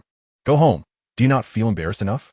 Faced with Secretary Zhang Liang's reprimand, he felt utterly helpless and could only obediently fall silent. Casting a glance at his father, who nodded in understanding, he tightened his fists and stormed off in a huff. While conducting business, he had never spoken as harshly as He Changqing nor resorted to violence. Thus, the extent of his injuries paled in comparison to his father's. Moreover, being young and vigorous, he still possessed some strength. With the secretary present, engaging in a brawl was not an option. However, unbeknownst to them, rumors had already spread throughout the village regarding the discord between the father and son. The primary instigators were He Weidong and Zhang Xiaojun, who had departed earlier. Weidong was responsible for drafting the plans, while Xiao Xiao and Ajing executed them flawlessly, resulting in a perfect synergy. The rumors had morphed into something entirely distorted. It was no longer merely about a fight, but rather insinuated that he was clandestinely meeting another woman. And when her husband discovered it, he attacked him in a fit of rage. This misinformation spread further, fueled by the gossipy He Xiao and his acquaintances. The villagers of Hajia village knew, but those from neighboring villages also heard the tales upon their return, turning it into gossip at the fields. What man wouldn't envy He Changqing? Despite his age, with a son already married and with children, he still possessed such vigor to engage in clandestine meetings with women. Unfortunately, the women at home kept a tight rein on him. Though he had the heart of a rogue, he lacked the courage. Upon their return to the village, they noticed that those who had been speaking just moments before fell silent at their approach and turned to leave. However, as they glanced at them, there was no greeting, only peculiar looks. This continued throughout their journey. Some women regarded He Changqing with evident disdain. He mistakenly believed that news of his altercation had spread, causing such reactions. Little did he know, it was He Weidong who had orchestrated the rumors, distorting the narrative of his brawl. Zhang Liang, who returned with them, also sensed the unusual atmosphere and felt somewhat embarrassed to be associated with them. He spoke up. We have arrived at the village. You should both rest for a couple of days.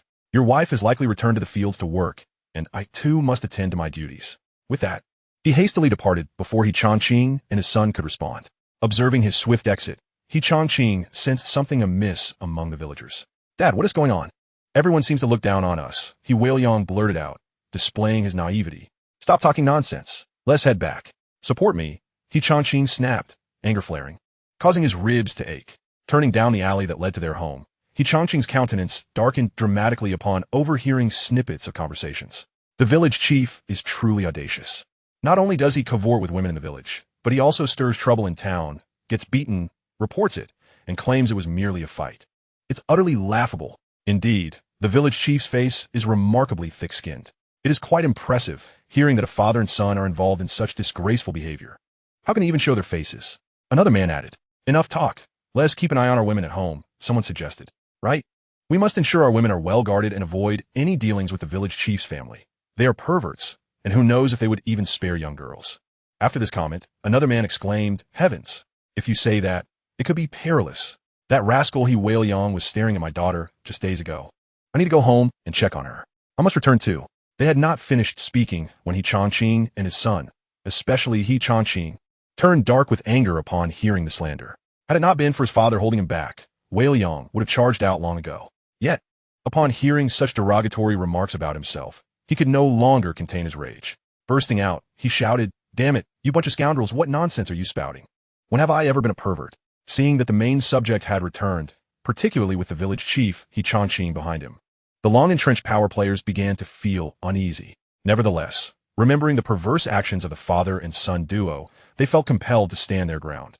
Fearing that if they did not act resolutely, they would be perceived as timid and weak, emboldening them to bully their women whenever they were away. Boy, just because you can shout loudly, what is so great about that? Your father is the village chief. So, does that mean you can covet other men as women at will? Exactly. The village chief was elected by us. If we disagree, you are nothing but a pretender. A relative who was not particularly fond of He Changqing, especially considering the disgrace brought by He Weidong and his father, spoke up, involving women in their disputes. He felt compelled to voice his dissent. Your uncle, at least he is family. It's inappropriate for you to slander me and your nephew like this, He Changqing noted. Realizing that next year was critical for his re-election, he could not afford to offend family members, or else his position as village chief would be jeopardized. Yes, you're still my uncle. When have I ever done such things? He Weidong protested, equally disgruntled. Nonsense. The entire village is talking about it. It said you two have been consorting with women outside, causing their husbands to confront you, and, out of shame, you had the secretary cover for you. Otherwise, how could your wife be made to compensate 50 yuan as damages? Indeed, a man should own up to his actions, if he can bully us. What right does he have to be village chief? You have caused me enough trouble over the years. A man who had previously had a strained relationship with He Changqing grumbled. Get lost. You two are nothing but perverse scum. I have no desire to speak with you. I'm leaving. The rest of the men, though silent, followed suit and departed. Damn it, I did not do that. I was merely assaulted, He Weidong lamented, on the verge of tears, feeling that even his uncles did not believe him, and he would have no face left in the village. Uncle, please stay. I have something to discuss with you. Chapter 49. Another fight. Is He Weidong in trouble? What's wrong? What is it? He Changqing, gritting his teeth in pain, pulled out a cigarette and offered it to his uncle. Tell me exactly what happened and who spread these rumors. It is not as it seems. Thus, He Weidong's uncle recounted the events. After listening, He Changqing remarked, Are you saying that someone came to our village around noon and told my wife that I and my son were beaten? She didn't believe it and even argued with them? While taking a drag from his cigarette, he continued, Yes. It was a relative of Sister Zhang, as who mentioned it. At first, they said you were in a fight, but afterward, it changed. I don't know how it happened. After lunch, the story morphed. It was said you had been meeting another man's wife, which led to the confrontation. And out of shame, you had the secretary cover up the incident. Upon hearing those words, He Changqing's previously darkened countenance morphed into something bizarre. His eyelids threatened to fuse together, and the veins on his forehead protruded prominently. Angrily, he retorted, Nonsense. They are spouting lies. I was indeed assaulted. You haven't deceived me. Have you? I assure you. I have not, He Changqing affirmed with conviction. Then what about your entanglement with Ho Guifan? Surely that cannot be false. The village children are all aware. That is a fabrication. I know not which scoundrel has spread such rumors, He Changqing replied with a low growl. Casting a glance at the furious He Changqing, the other person was reluctant to engage further. Were it not for familial ties, He would have turned his back and departed like those others. The women at home would certainly disapprove of his association with He Changqing, fearing he might lead them astray and attract the attention of that twisted father-son duo. Enough, I shall take my leave. If there are no pressing matters, do not seek me out for conversation again. With that, he departed without a trace of hesitation. He Weidong, who had remained silent until now, indignantly exclaimed, "Father, what do you make of our uncle? He once sought to curry favor with you, yet now that you've faced trouble, he flees faster than a rabbit." "Let us go home," He Changqing replied, his body aching. He wished to avoid further discussion outdoors. He Weidong, still brimming with resentment, continued, "But father, this is unjust. Could it be that someone is deliberately tarnishing our reputation?" Upon hearing his son's words, He Changqing regarded him intently, thinking, this foolish boy is not so foolish after all.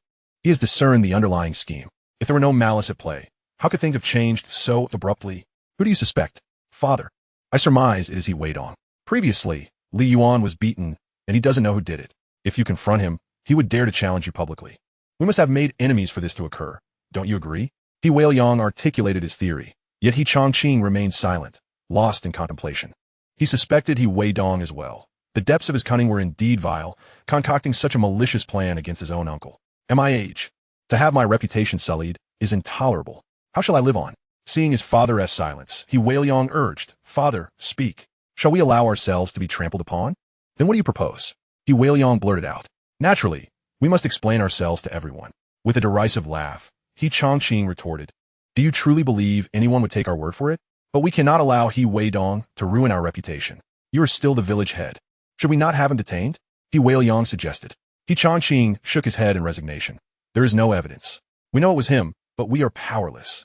Father, what if we were to employ a cunning plan?" He Weidong whispered a nefarious idea into his father's ear. "Poison? Absolutely not. That is too vile. It could lead to death." He Changqing refused vehemently. "Father, if he sells something that leads to death, wouldn't he face imprisonment?" He Weidong sneered. "Should they trace it back to you, you would be finished. We cannot use rat poison. A laxative would suffice, perhaps with the juice of the croton plant." After a moment's reflection, He Changqing concluded that revenge was unavoidable. He resolved to sabotage He Weidong's schemes and vent his frustrations. "Very well, son. You shall handle this matter. Wait a few days. Otherwise, others may connect the dots back to you." With confidence, He Weidong thumped his chest, declaring, "Father, who said I would act alone? Who else? Let us not forget, Li Yuan was also harmed by He Weidong. Do you think he can restrain himself?" "Indeed, well thought. Proceed quietly, and ensure no evidence remains." "Understood, father," He Weidong replied, his spirits lifted, unable to suppress a smile. Yet the laughter tugged at his wounds, and tears streamed down his face. Upon returning home early, his mother was met with the rumors circulating through the village. In the past, she might not have believed them, but after the altercation with He Changqing, the whispers of his affair with Ho Guifan echoed in her mind. Just the day before, she had witnessed him being assaulted. It was clear there were forces at play. Otherwise, why would he suddenly permit their son to sell skewers in town? 3 become tigers. The crowd's voice can forge gold. Seeds of suspicion had long been sown in her heart, and she found herself easily swayed. She felt betrayed after all her hard work. Upon entering the house, she could no longer contain herself and lunged at He Changqing's face. "Have you lost your mind?" He Changqing shouted in surprise. At that moment, he was no match for his wife. With a few broken ribs, he lacked the strength to retaliate. In mere moments, before their son could react, He Changqing's face was scratched to ribbons. "Are you trying to ruin me? You betray me with women outside, and you bring our son along." His wife sobbed in anguish. "That's a lie. I did not. It is all He Weidong's machinations against me." He Changqing protested. "You claim it is someone else. Yet do you possess proof?" He Changqing replied weakly. "Though I have no evidence, I know he is the culprit." "Is that true, mother? Think back to the morning. Things were not as they are now. My uncle mentioned the rumors had shifted by afternoon. Someone is clearly scheming against us. We have enmity with He Weidong. It must be him, that scoundrel." He Weidong chimed in to support his mother. "Is what you say true?" she questioned. "Of course. Consider how many incidents have unfolded in just these few days. Last night, He Weidong suggested we call the police, intending to humiliate father. Think about it. If father loses his reputation, how can he continue as village head? If he cannot be village head, who will respect you as the village head's wife?" "You make a valid point." After a moment of contemplation, she nodded. "How could that scoundrel be so wicked? We must plot a fitting revenge against him. He must not be spared. Rest assured, mother, father, and I have devised a plan." "What plan? Tell me quickly. I may be able to assist." Chapter 50. Revenge and Marriage? We shall handle this matter ourselves. You need not involve yourself. He Chongqing interjected as he Weidong was about to disclose their scheme. Wang Hohat felt a pang of discomfort at these words. Angrily, she retorted, He Weidong is so vile. You must not show him mercy. Do not worry. I will not let him off easily, He Chongqing replied, suppressing the pain etched on his face. Very well. You two take care. I shall prepare dinner. As they plotted against He Weidong, he remained blissfully unaware, having returned from town with Xiao Xiao after purchasing some items. Dong Ye, do you think we have offended He Chongqing and He Weiliang? Could they seek revenge against us? Xiao Xiao, who stayed behind to assist, inquired. He Weidong furrowed his brow at her words. Given his previous misdeeds in the village, it was indeed a possibility. You raise a valid point. He associates with Li Yuantian, a nefarious sort. It appears I must be cautious. Have a nearby children keep an eye on things. He Weidong pondered, determining he must remain vigilant whenever someone approached his home. With household chores nearly complete, he anticipated that tomorrow his father would bring his two brothers to work on their new house. Meanwhile, he and Xiao Xiao would venture to town to earn some money and accumulate capital for the future. By the way, regarding the tractor matter we discussed last time, have you inquired with your third uncle? He Weidong remarked, recalling the food coupons he had hidden in his room. I have already consulted him. Came the response from a small novel. He assured me there are no issues, though there seems to be some concern from the village chief. Rest assured, He Weidong replied. When we parted ways years ago, it was established that this is the village's communal asset. Payment is all that is necessary. If they trouble us, we will devise another plan. After all, our faction is not easily bullied. Later that night, as the villagers settled down for rest, He Weiliang stealthily slipped out of his home, clutching an object and carrying a bucket, making his way toward He Weidong's residence. His movements startled the village dogs, who began to bark. Unbeknownst to him, He Weidong had only just lain down when he heard the commotion outside, followed by noises at the door. Who is there? He called out, quickly slipping on his shoes and stepping outside. He caught a glimpse of a shadow fleeing, accompanied by a foul odor wafting from the entrance. Not clearly seeing the figure, He Weidong's voice had awakened his family, who hastily turned on the lights to investigate. They too discovered the unpleasant scent lingering at the door. Dongzi, what's going on? Who did this? His father inquired. He Weidong shook his head. I don't know. By the time I came out, they had already fled. It was pitch dark, and I couldn't see who it was. What a despicable act. His mother exclaimed in anger. Forget it. Let us just clean it up. He Weidong casually suggested as he gathered his belongings to tidy up. In his mind, he speculated that the only people he had recently offended were the village chief's family and Li Yulan, considering they had previously plotted against him and might be seeking revenge. However, this incident served as a cautionary tale for He Weidong.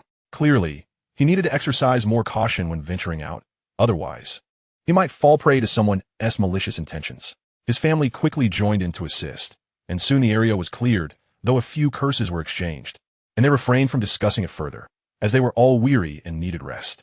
Meanwhile, hidden in the shadows, He Weiliang listened to the shouts from He Weidong's family, unable to suppress a smirk of satisfaction. Finally, he had managed to exact some measure of revenge. However, he was determined to ensure He Weidong faced even harsher repercussions. Just you wait, he thought. Unbeknownst to him, someone was observing the situation from the darkness. Who is there? He Weidong suddenly shouted, startling He Weiliang, who fled in a panic like a frightened rabbit, failing to pay attention to the ground beneath him. With a splash, he tumbled into the latrine, thoroughly soiling himself. Hearing the dull thud of his fall, He Weidong, recognizing it was He Weiliang, decided not to investigate further, thinking, let the brat suffer a bit.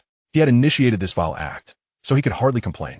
He resolved to visit the town the next day to procure some black dog blood to deliver to the village chief's household as a means of repugnance. As He Weiliang struggled in the latrine, he feared he had been discovered, but soon realized that no one was coming to check on him. Perhaps he had been overly dramatic. With great effort, he finally managed to stand, reeking horrendously. He clutched the broken bucket and made his way home, stepping gingerly.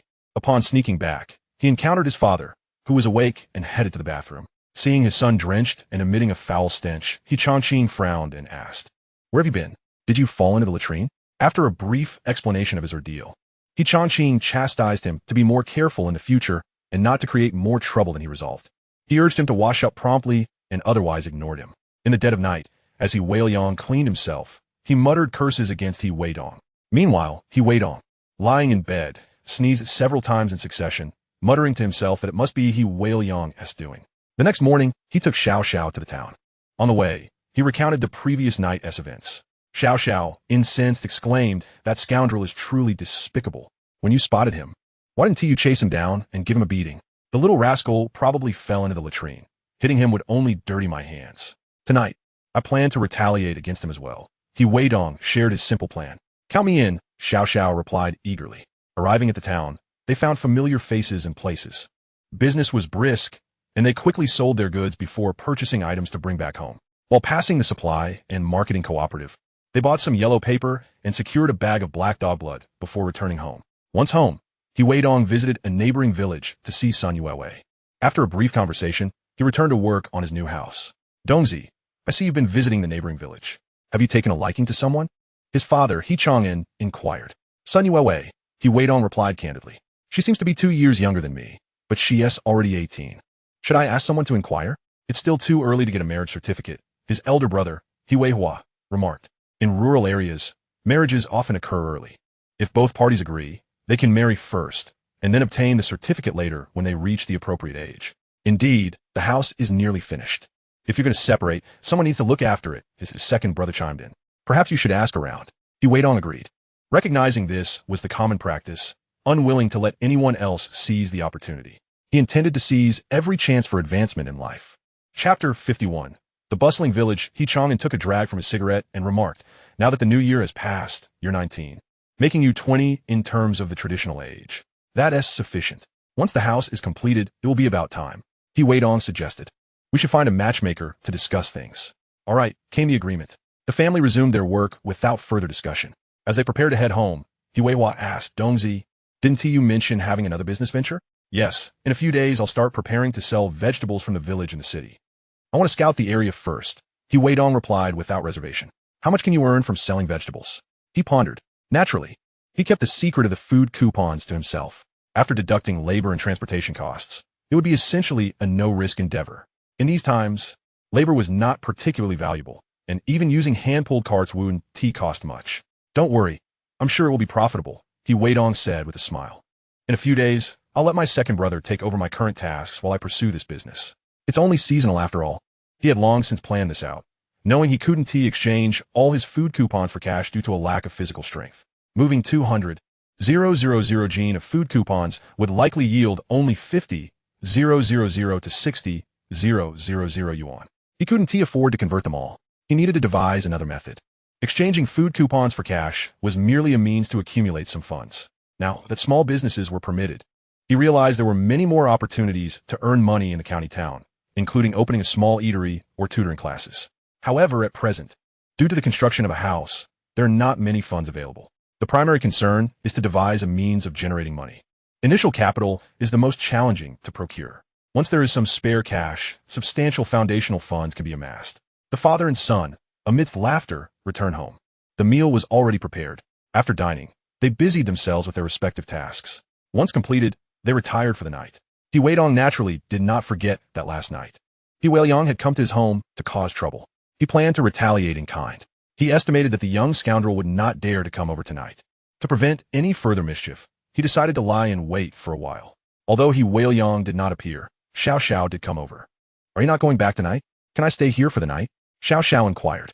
All right, you keep watch here while I step out. Shall I come with you? No need, just stay here. I fear that scoundrel might come back to cause trouble. What Weidong did not realize was that Weidong felt aggrieved after being mocked by Weidong and Zhang Xiaojun the day before. Having taken his revenge on Weidong, he nearly got caught last night. Today, he decided to retaliate against Zhang Xiaojun's household. When Weidong arrived, Weidong had just returned from committing a guilty deed. Without a word, he splattered black dog blood on Weidong's front door and scattered paper money throughout the courtyard and at the entrance before hastily retreating. When Xiao Xiao saw him return, he asked, did you manage to do it? Yes, that scoundrel didn't come, right? Weidong inquired. No, he probably feared being discovered.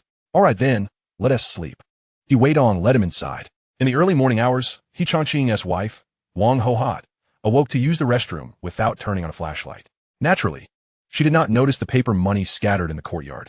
Instead, she caught a whiff of a foul odor and assumed it was something her son had brought home. Not thinking much of it, she returned to bed. The following morning, as Weidong strolled down the road, conversing merrily with Xiao Xiao, villagers who had risen early rushed to see the commotion. Zhang Xiao's mother discovered that someone had smeared feces at their front door. While cleaning, she began to scold loudly. Soon after, the village chief's wife, Wang Hohat, joined in the denunciation. As dawn broke, she failed to notice the black dog blood. When she finally saw it, a sense of foreboding washed over her. Upon closer inspection, she realized the entrance was littered with paper money, causing her to tremble in fear. She recognized it as an act of retaliation. Standing at the door, she shouted in outrage, "How despicable!" He Changqing, recuperating in bed, also rose to inspect the courtyard. Noticing the black dog blood on the door, he questioned his son, He Weidong, "Have you done something that got you caught?" "No, I can't guarantee that." He Weidong replied hesitantly. "Look at this paper money and the black dog blood on the door. It must be that scoundrel He Weidong's doing." He Changqing voiced his suspicions, lacking any evidence. Upon hearing this, Wang Hohat nearly exploded with rage. "What? You're saying this was He Weidong's doing? I'll go confront his family. How utterly shameless. What will you do? Do you have any evidence?" He Changqing darkly retorted, halting her. "So what? Without evidence. Can't I confront him? Look at how we've been bullied." Wang Hohat protested. He Changqing replied, "Enough. We must act with evidence. Otherwise, we'll be criticized. Just a few days ago, their family was also smeared with feces, and everyone knows about it. If you go and make a scene, others will realize it's your son who did it. Zhang's family is already cursing as it is. I don't know how to address this." Wang Hohat felt helpless. The black dog blood had seeped inside the door, rendering it unusable. "Fine, let us put this matter to rest. No more feces smearing. I'll find time to talk to someone about it." He Changqing was equally uncertain about how to resolve the situation, as retaliation would only lead to further conflict. Throughout the morning, the villagers discussed the incidents involving He Weidong and Zhang Xiaojun's homes being smeared with feces, while the village chief's house had been doused with paper money meant for the deceased and black dog blood. Speculations arose regarding who was responsible, with many believing it was mutual retaliation. Among those discussing were He Weidong's close friends, Ajing and Aguang. "Do you think this was Dongzi's doing?" Aguang asked. "It's likely the village chief's family. They were also smeared a few days ago, and I heard it was done by He Weiliang," Ajing pondered. "What about Xiao Xiao's family? Was it Li Yuyan or He Weiliang? We should keep an eye on them," Aguang suggested. "Indeed, those two are quite wicked. Let us return and ask Dongzi what transpired." "Sure." Upon returning to town, Xiao Xiao, having heard of her family's plight, looked grim as she arrived at He Weidong's home. "Dongzi, both our families have been retaliated against. Do you think it was all He Weiliang? Or was Li Yuyan involved?" Xiao Xiao inquired. "I'm not sure. My family was targeted by He Weiliang," He Weidong replied. "Should I retaliate? It's up to you. But be cautious. Don't act too soon," He Weidong suggested. After all, his side had suffered twice, while theirs had only once. It was not advantageous. While the two were still discussing, Aguang and Ajing arrived. "Dongzi, you're home. We need to discuss something with you." "What is the matter?" He Weidong looked up at them. "Today, the village chief's family and Xiao Xiao's family were both smeared. I suspect it was He Weiliang, but it seems you had a hand in the village chief's incident, right?" Aguang whispered. "What are you implying?" He Weidong countered without giving a direct answer. "I think we should be on alert. Our family might be targeted next," Ajing added as Aguang fell silent. He Weidong nodded. "Yes, we should be vigilant. But don't worry, I'll keep an eye out. Should we teach that scoundrel He Weiliang a lesson?" Aguang proposed. Shaking his head, He Weidong replied, "Not yet. That would make our conflict too obvious. However, we cannot let this scoundrel off easily. He was the one who smeared our house with feces. And last time I chased him, he fell into a toilet." "Really?" The two exclaimed in disbelief. "Of course, it's true. Just stay alert. I suspect it won't be long before the village chief sends a message." Xiao Xiao, irritated, said, "That can't just be left unresolved. I haven't avenged myself yet. We are still young. There will be plenty of opportunities. For now, let us focus on making money. In a few days, you all can join me in a business venture. We'll gather more sweet potatoes and potatoes. By the way, we should also start preparing for the Chaihu matter." "Chaihu?" Now it was Aguang and Ajing's turn to be puzzled, asking, "What is that for?" "I discussed it with Xiao Xiao. It can also be profitable, though I haven't found a way yet. When you're free, go to the mountains and gather some. Wash them and let them dry. Once we have enough, I'll ask around at the county hospital. After all, labor isn't valued much these days. However, I cannot guarantee that this will definitely be profitable." "Understood." Suddenly, two lucrative opportunities presented themselves, and Aguang and Zheng had long envied Xiao Xiao for his ability to earn alongside He Weidong. Earning 2 yuan a day was more than what their families could manage. Alas, He Weidong had spoken first, and they had not followed suit, leaving them with nothing but regret. The last time this matter was discussed, they had expressed their desire to join in on the profits. Xiao Xiao was the first to agree, naturally receiving the initial benefits, prompting these two brothers to seek inclusion as well. He was determined to take them along on this venture, for they were all good brothers. In this life, aside from earning for oneself and enhancing the lives of their families, one must also assist those who had been good comrades in the past, provided they were willing to work hard. He mentioned the need for thicker materials, at least the size of a thumb, and stressed the importance of cleanliness and proper drying to prevent mildew. Furthermore, he encouraged them to hone their skills, promising to take them out after the new year. He recalled a time when wool sweaters had suddenly become fashionable in the region. It was only after achieving success that he learned from someone in the county about how to capitalize on this trend. They had acquired a batch of wool sweaters from the south for less than 8 yuan each in March or April and sold them for 20 yuan, thus reaping significant profits. Others had gone in March or April, but he had only ventured out around February after the new year, keen on making connections and seizing opportunities. In those days, the influx of goods from the south, such as radios, electronic watches, and old black and white televisions, proved profitable, albeit challenging due to transportation difficulties to inland provinces. At that time, the country had just begun to open up, and people were still apprehensive, missing numerous opportunities. However, Weidong, possessing foresight for decades ahead, would not let such chances slip away, especially when it came to the swiftly profitable wool sweaters. Lacking a large truck of his own, he resolved to seek assistance in the county and urged his friends to begin planning. Is it really necessary to brawl over good merchandise? The three looked at Weidong in confusion. Do you think it's safe out there? There are many road bullies, and without the skills to defend oneself, life could be at risk. Now let us follow my lead. We have a few months to prepare. Weidong had no intention of elaborating further. By the way, with such a scandal surrounding the village chief, do you think he can still hold that position? When you return, make sure to speak with your families and relatives about it. After assisting for a while, they departed, and the elder brother returned. Weidong spoke. Dad, have we gathered most of the materials? Should we start inviting people over? Yes, I'm checking the dates to find a suitable time to commence work, He Chang'an replied, puffing on his dry tobacco. It seems there's no work for now. Second brother, you should join me tomorrow. I'll assign this task to you. It's a chance to earn some extra cash. Weidong directed his gaze towards his second brother. The elder sister-in-law, enviously glancing at her husband, was eager to convey that she too was capable, for she was aware that Weidong had been making considerable profits lately. However, Weidong had already shared his plans with her and entrusted her with other matters, which he pretended not to notice. Observing her displeasure, he reassured her, sister-in-law, this endeavor is ultimately a minor venture, since second brother initiated it, and I have other commitments. Rest assured that elder brother will join as well. It's still a profitable business. Hearing this, her spirits lifted somewhat. The atmosphere during dinner that evening was somewhat awkward, yet Weidong remained unperturbed. Earning was his skill, and both his hands bore the same flesh. Moreover, it was his prerogative to teach his craft to whomever he chose, and he welcomed no objections. The following morning, he took Xiao Xiao and his second brother to sell skewers. On the way, Weidong remarked, second brother, in business, one must cultivate a friendly demeanor to attract customers. There's hardly anyone causing trouble in town anymore. If something goes awry and a customer complains, a polite exchange for a replacement suffices. I've heard the village chief was assaulted due to his rude remarks and insults. It rumored that he was beaten because he was coveting another man's wife? Weidong's second brother, Weidong, inquired in confusion. Perhaps. Just stick with me and learn well over the next couple of days, Weidong replied casually. Xiao Xiao, filled with uncertainty, pondered whether Weidong and his second brother's presence would hinder his own earnings of 2 yuan a day. If he could return with 2 yuan, he would consider himself a hero. Working tirelessly from dawn until dusk, his parents would not scold him. This venture was currently modest in scale. But Weidong reminded Xiao Xiao, forget what I told you earlier. I have another profitable scheme starting the day after tomorrow. You'll accompany me to sell vegetables in the county, where there are several large factories. I'll guarantee you a minimum of 5 yuan a day. Weidong clapped his good friend on the shoulder. What, 5 yuan? Is that for real? Can selling vegetables be so lucrative? Have faith in my judgment. Soon you'll understand. Keep it under wraps, or else I'll be left without anyone to sell my vegetables to, which would be quite awkward. We will need a vehicle to get there. What if the village chief won't lend us one? Let us endure the initial hardships. It will get better later. Weidong mused.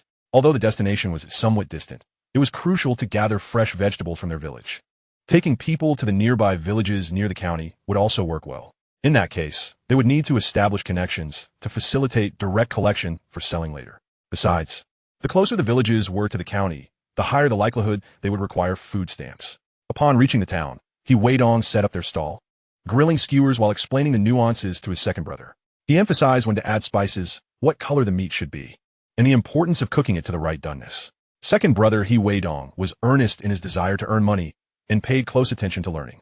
Passers-by, upon recognizing familiar faces selling skewers, approached with cash in hand. At this point, He Weidong had effectively become a brand. Those who knew him recognized that he possessed exceptional culinary skills, crafting delicious offerings. As He Weidong handed items to customers, he also shared sales techniques with his brother, ensuring that buyers left feeling satisfied. By midday, they had sold everything. He then took his second brother to the meat processing plant to purchase lamb and pork. Before heading there, he spent money on 2 packs of cigarettes and presented them to the plant's director to solidify their relationship. After all, establishing connections was vital. He also introduced his brother, informing the director that in the future, if he was unavailable, his second brother would come in his stead. The director, pleased with the introduction, assured that He Weidong's brother would also receive meat in the future. After wrapping up their business, they returned to the village, deciding to take second brother along again the next day. Once familiar with the routine, He Weidong planned to step back. Later, he guided his brother through practice, offering instruction from the sidelines. That evening, they would practice a couple more times, and soon they would be proficient. Upon returning home, He Weidong visited Xiao Xiao's house, calling for a guang and a zheng. He shared his plan to seize the opportunity during the autumn harvest to sell vegetables in the county. Each person receives 5 yuan a day. Only Xiao Xiao had heard of this before, while Agon and Ajeng, upon hearing the prospect of 5 yuan a day, nearly drooled in astonishment. They asked, "Dongzi, you're not pulling our leg, are you? 5 yuan a day is far too generous. My family considers it remarkable if they earn 1 yuan in a day. Why not follow Xiao Xiao's example and just give us 2 yuan daily? No need for that. This work is quite laborious, so just follow my lead without too many questions, and you'll understand in due course." After all, earning 5 yuan a day would require 25 jin of local grain tickets. However, possessing so many grain tickets essentially makes it a no-cost venture, rendering such concerns trivial. Converting them into cash beforehand is the true path to prosperity. Dongzi, how do you plan to proceed? I know many people who need grain tickets. I intend to acquire some at a low price, then trade them for vegetables in the village.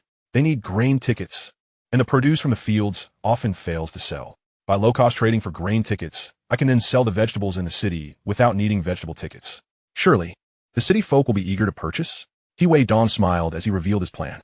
However, many details were left unspoken, particularly regarding the grain tickets, which were obtained without expenditure rather than through low-price purchases. Selling even a single gene would result in profit. Really? What should we do? First, you should borrow a bicycle. I'll buy one tomorrow, and we'll set up collection points for the vegetables near the county town to start making money. Just so, it's unlikely I can pay you in cash every day due to high expenses, He Weidong cautioned. The few of them had grown up together and naturally wouldn't renege on their word. Don't worry, Dongzi, since we're following you, we'll learn diligently. Knowing He Weidong wouldn't deceive them, they all agreed to join him. All right, come over the day after tomorrow, and we'll set off together. After giving his reminders, He Weidong returned home. Once he left, Ajing remarked, "Do you think He Weiliang will come looking for trouble since we're leaving?" "Probably. The village head didn't mention anything today, so it seems he's at odds with Dongzi," Agon replied. "Why don't we give that kid a good beating before we leave, so he won't cause any mischief? It'd make our departure less worrisome," Xiao Xiao suggested. Agreed. Both Ajing and Agon concurred. By the way, what about the chai hu that Dongzi mentioned? Shouldn't we go after it? Since Dongzi didn't bring it up, we can wait until the vegetables are sold. After all, it's found in mountains, and no one is digging it up. 5 yuan a day is quite lucrative, Agon said, his eyes gleaming with ambition. That works. Since Dongzi is anxious about collecting vegetables, we'll borrow the bicycles tomorrow, Ajing decisively stated. At He Weidong's home, after returning, he briefly shared his plan. His father, after listening, spoke slowly. The county town is quite far. You can't possibly return daily. Living outside incurs significant expenses. Renting a small house in the countryside shouldn't pose a problem, just for about a month. As for the stall, I'll leave that to your second brother and sister-in-law, while I scout the city for opportunities. Upon hearing this, his second brother's family was naturally pleased. However, his sister-in-law was less than thrilled. He Weidong chose not to elaborate further. Regardless of the endeavor, one cannot expect immediate success. It requires patience. Once profits are made in their hometown, there would be other plans in motion, ensuring his elder brother and sister-in-law wouldn't be left idle. Meanwhile, in the home of village head He Chongqing, things were different. After resting for a few days, He Weiliang was once again up to no good, spending time with that rascal Li Yuhan in his room, discussing who knows what. By the way, your sister is about to get married, right? Has she given you anything from her job at the town's department store? He Weiliang asked. No, She said she'd find me a better job at the factory later. Li Yuan Raplia. How much betrothal gift did your brother-in-law, Sun Fu, give? He Weidong, observing how He Weidong had been making money, noted that every time he returned, he brought back plenty of goods. The village children could often be seen enjoying the candies given by his family. Otherwise, how could those kids spread so many rumors? My mother said it would be 800 yuan, and she'll bring it tomorrow. I want her to buy me a bicycle, but unfortunately, I need an industrial ticket to purchase one. Li Yuan's eyes gleamed with greed as he added, once I get the bike, I'll go to the neighboring village to find Sun Yuewei to propose. That poor He Weidong family dares to compete with me. Chapter 54. Plans in Motion. Li Yuxia seeks revenge on He Weidong. Hearing He Weidong's words, Li Yuan's mood soured again. After contemplating, he said, make money? My sister knows people. When the time comes, I'll have her speak to the town's business and health officials to shut down his stall, so he can't flaunt his success. Good heavens, that is a brilliant idea. I can't stand seeing that brat He Weidong making money. Hurry up and do it. As he spoke, he pushed Li Yuan towards the door. Li Yuan quickly replied, don't rush. My sister will return tonight with the betrothal gift. Once I tell her that He Weidong bullied me, she'll definitely take action. That is perfect. Quickly go and welcome your sister and brother-in-law back. He Weidong, eager for revenge, couldn't he wait another moment. After being urged, Li Yuan hurried off to greet his sister. He Weidong was ecstatic. Father, I have good news, he exclaimed, rushing to his father's side. What is all the commotion about? Father, I found a way to deal with He Weidong, he said eagerly. And it won't be illegal. We can use public means to take care of him. Upon hearing this, He Changqing's eyes lit up, as if his side no longer ached. Are you serious? After listening to his son's plan, he nodded in satisfaction. Excellent. Seeing that brat make money has been unbearable. I never imagined there would be such a means. Father, once we succeed, what do you think about selling skewers? He Weidong thought about how even that disheveled Li Yuan would soon have a new bicycle, while he had nothing.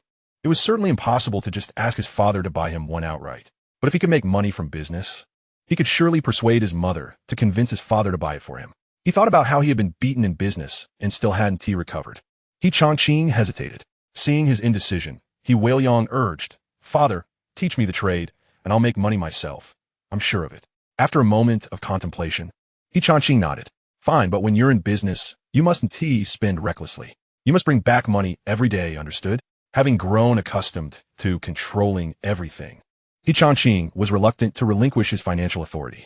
Upon hearing this, He Weidong's face fell. However, lacking capital at the moment, he could only grit his teeth and agree. Don't worry, Father, I will ensure I bring back the daily earnings. He thought to himself, you know how much I sell each day.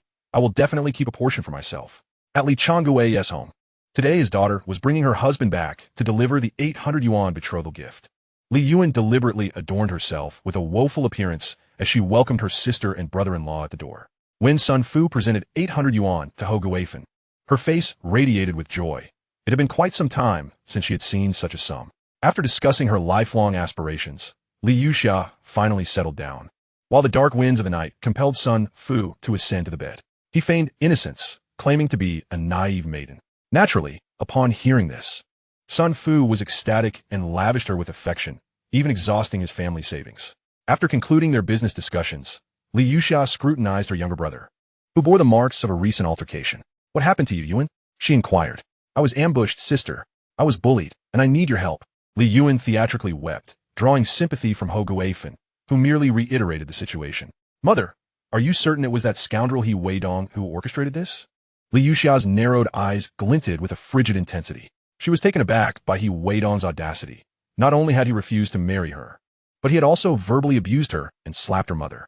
Now, witnessing her good fortune, he dared to assault her brother. This grievance demanded retribution. Sanfu, the son of the village chief from the neighboring hamlet, felt powerless against He Weidong and his gang of companions. After exchanging a few insipid remarks, it was clear that neither Ho Guifan nor Li Yuan intended to involve their son-in-law. With a subtle glance at her husband, Li Changgue, who was sharing a cigarette with Sun Fu, Ho Guifan led Li Yuxia into a room. Yuxia, your mother knows you have connections in the city. Could you ask them to shut down He Weidong's stall in the town? If he can't earn a living, he won't dare to act so arrogantly. Without the presence of their son-in-law, Ho Guifan spoke without hesitation. Indeed, sister, you must assist me. When I start earning, I will surely show my gratitude to you. Li Yuan chimed in eagerly. That man had already instructed her not to maintain contact, fearing his wife, who was pregnant, might discover their correspondence. Yet now, With her brother in distress, and both her mother and brother turning to her for help, she felt cornered. After a moment's hesitation, she grit her teeth and declared, "Very well, mother. I will return tomorrow and confront Weidong. If he dares to bully our family, I will ensure he pays dearly, even if it lands him in jail." This task seemed daunting, but preventing him from earning a living was a start. He had also incurred the village chief's ire. So as long as he remained in the village, they would find a way to deal with him. Despite her seemingly unreasonable demeanor, Guifan was quite adept at strategizing. After a brief conversation, Li Yuxiao returned home with her husband, Sun Fu. Eager to share the promising news, Li Yuan hurried to He Weiliang's home. Upon hearing her story, He Changqing nodded in approval. "Your mother is right. As long as He Weidong remains in the village, we will have a means to deal with him. Cool me. Let me teach you a few skills." The path to prosperity would be diligently learned. The next day, He Weidong, accompanied by his second brother, Xiao Xiao, visited the town to sell skewers, unaware that Li Yuxiao had returned and was plotting to ruin his business. Li Yuxiao, upon reaching the supply and marketing cooperative, placed a call to that man. As the phone rang, just before it was about to disconnect, it was finally answered. "Hello, who is this? Didn't I tell you not to call me for now? If my wife finds out, I'm finished. I don't care. I'm being bullied, and the child in my womb is yours. If you won't help me, you must at least care about your son." Li Yuxiao retorted, her voice laced with anger. Upon hearing the mention of his son, the man reluctantly acquiesced. "Fine, I will help you. Just don't contact me again until after your wedding. Last time I gave you 500 yuan, my family almost found out. What's the issue?" Li Yuxiao briefly explained the situation. In the town, the man hesitated momentarily. "What? You can't handle this? Do you trust me? Stop. I'll manage it. I'll call the health clinic in Town immediately to ensure that scoundrel stall is shut down." How's that sound? After receiving the man's assurance and exchanging a few more words, Li Yuxiao ended the call, feeling a sense of satisfaction. A cold smile crept across her face as she thought, "He Weidong, you dare to bully my brother after refusing to marry me? Just wait and see how I deal with you." She envisioned severing He Weidong's means of livelihood. Without money, he would be unable to build a home and would be forced to remain in the village. With the village chief, He Changqing, around, their family would surely struggle. Meanwhile, the man hung up the phone and took a deep breath before dialing another number. "Hello, is this old Qian? This is Lu Chuanming from the County Industry and Commerce Bureau. Here's the situation," he spoke vaguely, mentioning that someone was operating a stall without a business license in front of a factory in Town and that the hygiene conditions were deplorable, prompting a complaint. He requested that someone be sent to investigate. As a cunning fox himself, Lu Chuanming knew exactly what was implied. Director Qian promptly expressed his willingness to act and soon dispatched personnel. After thanking him, Lu Chuanming suggested they meet for a meal in the county sometime. Once the call ended, he thought to himself, "He Weidong, that foolish boy, instead of behaving, thinks he can cause trouble. Just wait and see how I deal with you." Oblivious to the brewing storm, He Weidong busied himself with his skewer sales, unaware that someone from the county had already begun plotting against him, seeking to destroy his business and potentially ruin his life. In Town, after hanging up, Director Qian summoned his trusted aide, Wang Fei. "Wang Fei, what's going on? Someone is operating a stall without a business license in the town, and a complaint has been filed with the county. You need to handle this immediately." Upon hearing this, Wang Fei realized someone must have offended someone else. Who needs a business license for a stall? He thought, recognizing it was merely a pretext. Looking at Director Qian, who resembled a Buddha, he replied, "Director, I understand. I will take care of it right away. Where's this stall?" "It's outside the soda factory in the town. Hurry up and deal with it. Rest assured, your year-end evaluation will not be lacking." Director Qian laid out his expectations. Though Wang Fei felt uneasy, he knew he had to fulfill his superior's orders. In truth, he preferred not to involve himself in such matters. At county meetings, they always emphasized the need to boost the economy and to avoid meddling in small businesses unless absolutely necessary. But the reality was that county officials had less influence than local authorities. Wang Fei was aware of the skewer seller's presence and had even enjoyed their food himself. However, he had no choice but to obey his leader's commands. He hoped that the young man would act wisely and not complicate matters for him. Gathering 2 colleagues, they set out in a vehicle toward the soda factory. Having sold half of his stock, He Weidong was grilling skewers while teaching his younger brother. Little did he know, trouble was brewing. "Who allowed you to sell skewers here? This is food. Do you possess a health certificate or a business license?" A man with a somewhat menacing demeanor approached He Weidong's stall, sternly reprimanding him. He had long noticed the ominous presence of this group. He Weidong sensed the impending trouble and raised his head to respond, "Sir, this is merely a small stall, a modest business. Didn't the county leaders state in their meeting that a business license is unnecessary? You insolent brat, what are you babbling about? This is my territory now. You will do as I say. Pack up your stall and return only when you have a necessary business license and health permit. He barked, thinking that as long as Weidong was preoccupied with obtaining a license, he could make things difficult for him, thereby fulfilling the orders of his superiors. The surrounding workers, upon hearing this, began to voice their support for Weidong. Yet, the man remained unfazed, threatening those who dared to speak up. They could not afford to jeopardize their own jobs by coming to Weidong's aid. They quickly fell silent. Hurry up and pack your things, otherwise I will confiscate them. Regardless of Weidong's pleas, the man remained obstinate, refusing to allow him to set up a stall. Weidong's brother, Weipeng, felt a deep pang of distress. Had they lost this business opportunity once again? After all, donning such uniforms represented the authority of the state. Resigned to the situation, Weidong began to gather his belongings, preparing to seek another location. However, the man seemed to anticipate his thoughts and added, "Don't even think about it. In all of Chinatown, you are barred from setting up a stall until you obtain a business license. Otherwise, I will have the police arrest you and impose a fine." Who dares to speak so arrogantly, as if they can dictate our police work? One might think you are our station chief. A voice interjected. The speaker was Zhang Ming, who had previously dealt with Weidong's report. "Sir, you've arrived. Please have a taste." Weidong offered the grilled skewers that had not yet been sold. "That is not appropriate. We are officials, and how can we partake in the food of the common folk?" Zhang Ming, having been instructed by Luo Ming and remembering how Weidong had bravely turned in the criminal Scarface, had come to reward him but was surprised to encounter such a situation. The man, who had just moments ago been menacing, now recognized Zhang Ming as a member of the enforcement agency. Realizing he had backing from higher up, particularly from the county's second-in-command, who happened to be his father, he softened his tone, saying, "Ah, Captain Zhang, I see you are acquainted with him. We received a report that required us to come and inquire whether a business license was needed." The onlookers scoffed at his absurdity, but they were helpless against his audacity. After a brief glance at him, Zhang Ming inquired, "Director Wang, is that so? I recall that his brother-in-law also doesn't have a business license. Recently, he was involved in a brawl, and I ought to take him back for questioning." Wang Fei, upon Zhang Ming's arrival, sensed that something was amiss. Under normal circumstances, no one would report anything here. Why would Zhang Ming come?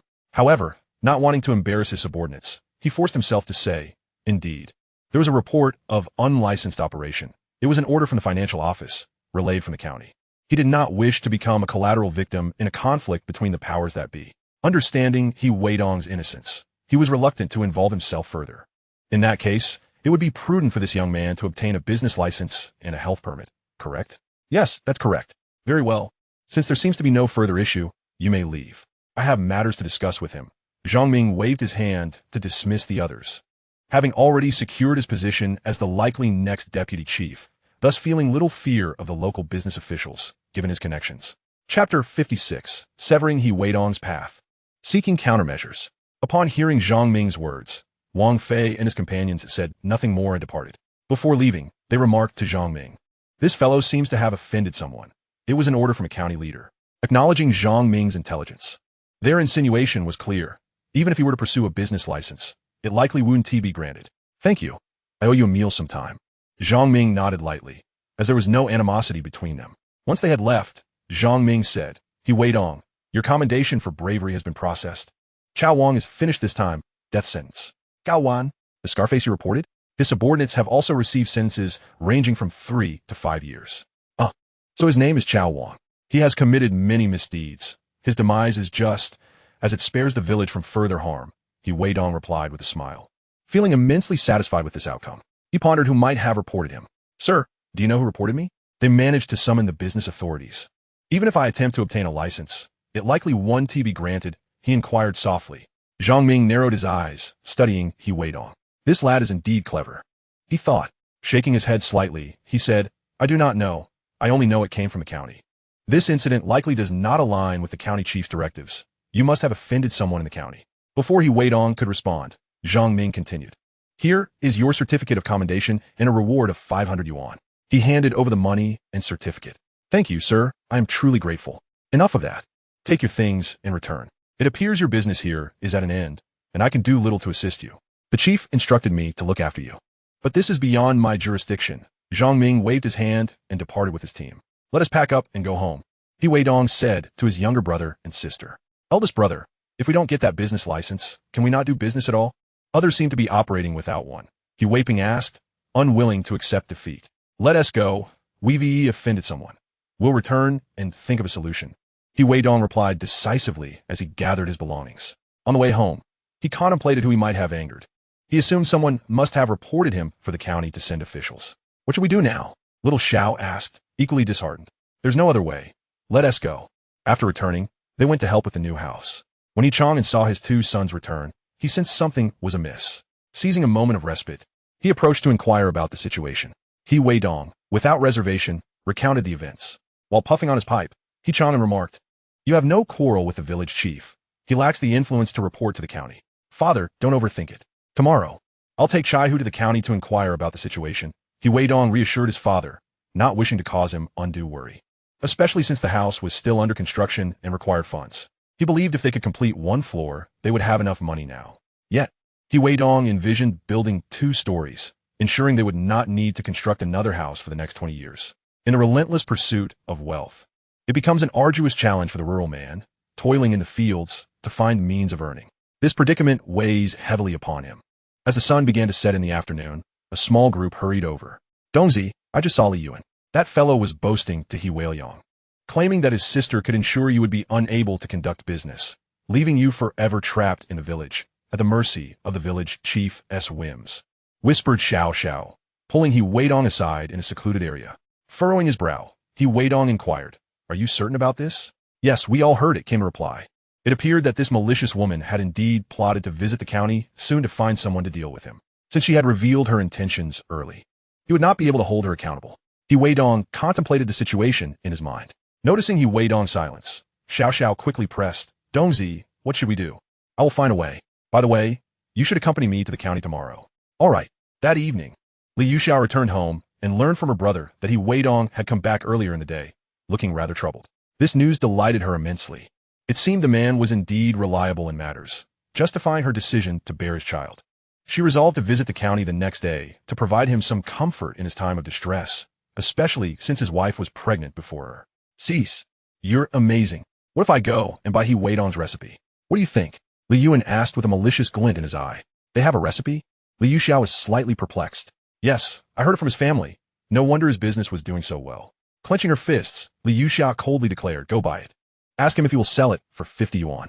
If he refuses, he will never be able to conduct business again. If he complies, we can grant him a meager meal, taking 70 for ourselves, and he will work for our family for life. Really? Cease. You can truly make that brat work for us? Li Yuan could hardly believe his ears. With a simple smile, she affirmed, Of course, go ahead and do it. At the break of dawn the next day, Li Yuxiao departed for the county to seek out that man. Meanwhile, an unexpected visitor arrived at Weidong's home. What brings you here? He asked darkly upon seeing Li Yuan, who had come just as he was about to leave. Li Yuan wasted no time, stating, Weidong, I have heard that you will no longer be able to conduct business. Sell me your recipe for roasted lamb skewers for 30 yuan. If you wish to do business in the future, I can help you get a permit, and you will keep 20. His words nearly provoked a laugh from Weidong. This fool's mind was a muddled mess. Even if I offered you 70, I would become your family's slave. Not even Huang Shuren would dare to make such a proposal. However, his audacity confirmed to Weidong that the scheme was indeed orchestrated by this brat's sister. But if he were foolish enough to completely drive him to despair, he seemed to grasp the gravity of the situation. With a cold laugh, he retorted, Get lost, or I'll make you regret it. Fearing retribution, Li Yuan hastily retreated, threatening, Weidong, if you refuse to cooperate, you will never be able to conduct business for the rest of your life. In his haste to leave, Li Yuan collided with Xiao Xiao, tumbling to the ground in a disheveled heap. Looking for trouble, are we? Xiao Xiao threatened, causing Li Yuan to scurry away in fright. Donga, did this brat come to cause trouble? Shouldn't we teach him a lesson? No, the one stirring up trouble is his sister as paramour. We need to head to the county and find someone to deal with him. Otherwise, he'll never be able to do business in Changatown, and his father's position as village chief will be out of reach. Chapter 57, A Narrow Path for Enemies. They made their way to the highway, boarding a bus bound for the county. By coincidence, they encountered Li Yuxiao, who was on her way to meet someone in the county. Spotting Weidong with a large sack, she was delighted to learn that he could no longer set up shop in the county. In her heart, she reveled in the thought of his misfortune, believing he had foolishly chosen to offend her and had even brought people to confront her brother. Now, with the disruption of his business, he was deprived of his source of income. Let us see how you cope now, she mused. As Weidong boarded the bus, he noticed this bitter enemy, and a shadow crossed his gaze. He had devised a plan to deal with her. Previously, he had known a gossip journalist who had left his job to pursue a lucrative career and now lived a life of affluence. Perhaps he was still wandering within the system. Seeking him out might provide an opportunity for an early exit from that world, allowing him to swiftly prosper. He could also settle scores with Liu Xia and her paramour. Last night, this woman had nearly cost him his livelihood. Today, she was traveling to the county, having come from the village. Her intentions were as obvious as daylight. Xiao Xiao, too, noticed Liu Xia and gently tugged at Weidong's arm, wanting to speak. But Weidong silenced her. With an air of triumph, Liu Xia wore a victorious smile. Once Weidong purchased his ticket, she suddenly exclaimed, "Ticket seller. This person with such a large sack is taking up space. Why isn't he paying for his ticket?" Her words drew the attention of the surrounding passengers. Everyone carried luggage. If they charged for it, it would only add a few cents, which could mean a day's wage for some. Weidong and Xiao Xiao glanced at Liu Xia, understanding that she was targeting him. Her malice was palpable. Initially, the ticket seller had not intended to charge them, given their humble attire. However, with someone questioning it, the driver exchanged glances with the seller and approached Weidong, stating, "Comrade, your sack is excessively large. It's obstructing the aisle, making it difficult for others to pass. Please pay the fee." This prompted murmurs from the crowd. Liu Xia, brimming with satisfaction, cast a smug glance at Weidong, implying, "See, you've crossed me, and now I'm making your life difficult." Xiao Xiao seethed with anger at the venomous woman's words, but felt powerless. The bus was not theirs to command. If they refused to pay, they would undoubtedly be thrown off. Yet paying would allow Liu Xia's malicious scheme to succeed. "Don't go, what should we do?" "I'll pay." Weidong was unfazed by the loss of a few coins.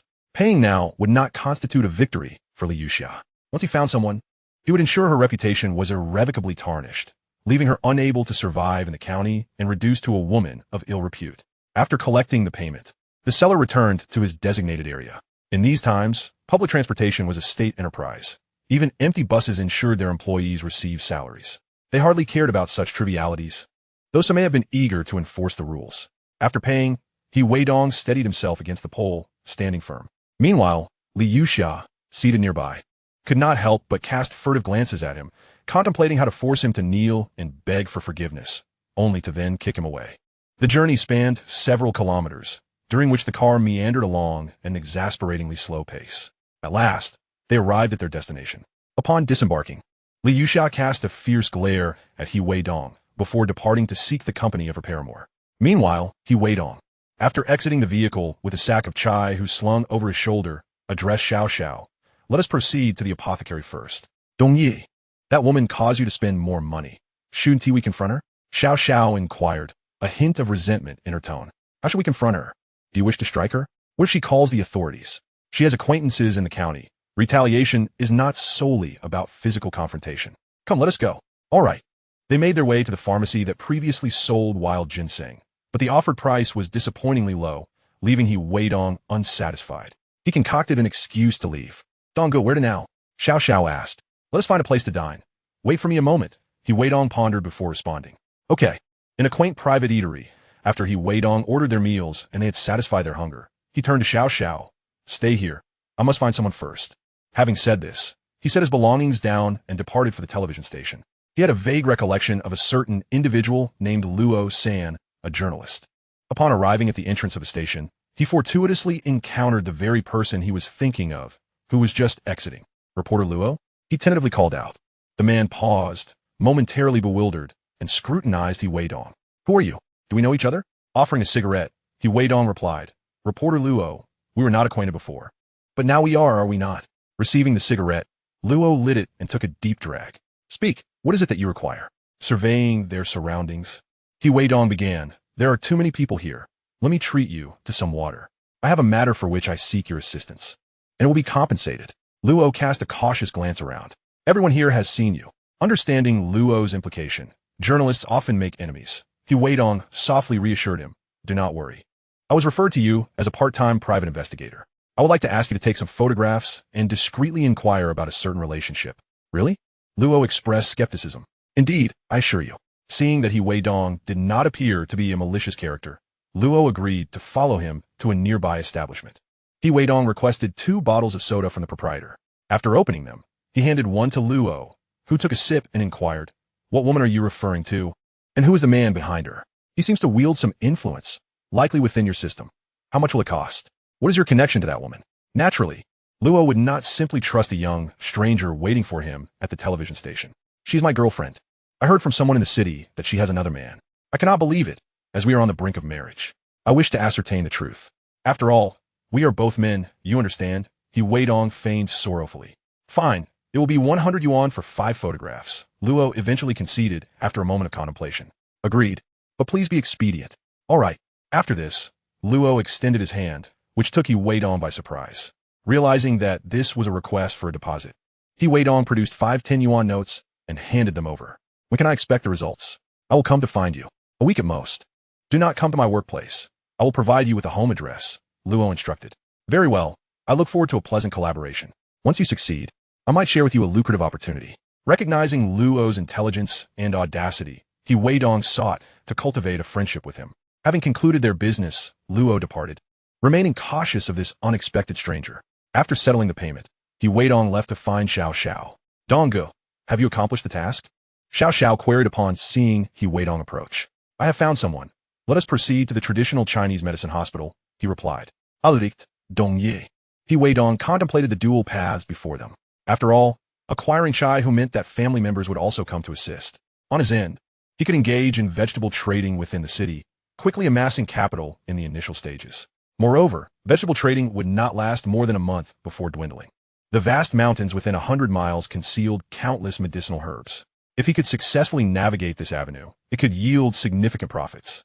In later years, items such as sour plum juice and medicinal dishes, all exquisite products, would require medicinal herbs. Regrettably, in his previous life, he lacked any recipes and needed to be acquainted with someone in medicine. He recalled an elderly traditional Chinese medicine practitioner in the county who was researching a vaccine requiring specific herbs. It was only recently that this came to mind while he was in the county gathering evidence against Li Yuxia, leading him to bring Chai Hu along. He was aware that the practitioner resided on the 3rd floor. Upon arriving at the Chinese medicine hospital, he handed a cigarette to the doorman before ushering Xiao Xiao inside. The doorman assumed they were there for consultation, as Weidong's sack contained bedding and similar items. He made no effort to deter them, allowing them to ascend to the 3rd floor and knock on a door. An elderly gentleman wearing reading glasses looked up upon hearing the knock, and, upon seeing the 2 young individuals at his door, asked in surprise, "Who are you? If you seek medical attention, you should go to the 2nd floor. I do not accept patients." "Hello, Dr. Dong. We are not here for consultation," Weidong quickly clarified. "Not for a consultation? Then why are you here?" "I have some excellent Chai Hu and wish to see if you're interested." "Chai Hu? Our hospital has designated suppliers who deliver herbs. I am not in charge of this matter," Dr. Dong Ruixiang replied, shaking his head. However, contemplating that these young individuals were likely in need of financial assistance, he thought to extend a helping hand. Before Weidong could speak, he continued, "Show it to me. If it is acceptable, I shall take it." "Certainly. Thank you very much." Expressing his gratitude, Weidong hastily retrieved the Chai Hu from the sack and presented it. Upon seeing the Chai Hu, which was as thick as an adult's thumb, Dr. Dong Ruixiang's eyes gleamed with excitement. "This wild Chai Hu is of remarkable quality, far superior to what we have in the lab. Is all of it like this?" "Yes." After a moment's thought, he declared, "I will take all of it." "Do you have more at home?" Weidong scratched his head and replied, "There is none at home, but there is more in the mountains near my hometown. If you need it, I can bring you some more." "All right, I will pay you 3 yuan per gene for this Chai Hu. As long as the quantity is not massive, we can accommodate it," Dr. Dong Ruixiang said, removing his reading glasses. "Come, follow me. I will introduce you to Xiao Hu, who is in charge of purchasing." Very well. They descended to the 1st floor and entered another building, just as a Dongfeng vehicle was pulling away. Dr. Dong called out, "Xiao Hu, collect the Chai Hu from these 2 young men and pay them in cash." The middle-aged man, referred to as Xiao Hu, cast a glance at Weidong and Xiao Xiao, his eyes betraying a concealed chill, which Weidong keenly observed. Xiao Hu, the head of the procurement department, Hukuin, felt that his interests had been infringed upon. It was only natural for him to harbor resentment, although he was currently seething with anger towards Weidong. The presence of Old Dong, who had introduced him, made it imperative not to offend. A single word from Old Dong could result in his transfer from this lucrative department to a more mundane one, leaving him without a place to vent his frustrations. Today, after collecting the payment, he planned to dismiss that young man. He was certain that he would not have to face him daily in the future. When the time came, he would merely make things difficult for him. Even if Old Dong had recommended him, he would scrutinize everything closely. Old Dong and Weidong had no objections to such business dealings. After all, Business was business, and everyone understood that. Upon examining Weidong's dried radix bupluri, he noted not only its substantial size, but also its pristine condition. He swiftly weighed it, arriving at a total of 50 pounds for 150 yuan. Take this receipt to the finance department to collect your payment, he instructed. Old Dong showed no surprise at the price. He had little concept of money, unaware that this amount represented an entire year's income for an ordinary family. He enjoyed state-provided housing and generous benefits, which included meals and accommodation. After discreetly handing Hu Kun a pack of cigarettes, he sent him off to the finance department. Xiao Xiao had been closely following him. Once Weidong received his payment, he extracted 20 yuan and handed it to Xiao Xiao. This is for your 6 pounds of dried radix bupluri. The remaining 2 yuan is your reward. Now, go back home. Brother Dong, does this really make so much money? Xiao Xiao's eyes widened in disbelief. He hadn't realized that such abundant resources could be found in the mountains and sold profitably. Did you think that gathering radix bupluri was easy work? Let's go. We need to return quickly and start collecting more. Selling vegetables also requires our attention. All right. Seeing the prospect of making money, Xiao Xiao was naturally elated. However, Weidong's mood soured again. If they could only earn 20 yuan a day from gathering radix bupluri, his companions would certainly be disinclined to follow him into the vegetable trade. If he paid them too much, he wouldn't make a profit. If he paid too little, his brothers would be unhappy. The thought was enough to give him a headache. Nevertheless, he reminded himself that ration tickets still had about 10 years before expiration, allowing for future opportunities. Perhaps he could take his family along to gather radix bupluri first. Once he had earned enough money, he could buy a tractor, making it easier to earn a living while depleting the ration tickets through vegetable sales. With this plan in mind, Weidong's gloomy disposition lightened considerably. Upon returning home, he shared his money-making scheme with his family, who were astonished. Can this really be profitable? Look, this is the money I made from gathering radix bupluri recently. Xiao Xiao earned 20 yuan, while I made 130. The sight of such a sum lit up their faces with excitement. Dongzi, as for your marriage, let us settle it. We can plan for the wedding after the new year, and if possible, I'll find someone to act as a matchmaker. The house will be ready before then, his family responded. Chapter 59, Mobilizing the Family, Uncle San. Everything will proceed, as you say. Weidong was determined not to miss out on a promising future. He was resolute in keeping close to someone like Sun Yuewei, who could aid in his development, especially since she did not harbor any animosity towards him. Delays could lead to unforeseen changes. It was best to secure her sooner rather than later. Recently, Li Yuxia had been causing him trouble and had even given a betrothal gift to her family. Rumor had it that Li Yubing had begun to set his sights on her again.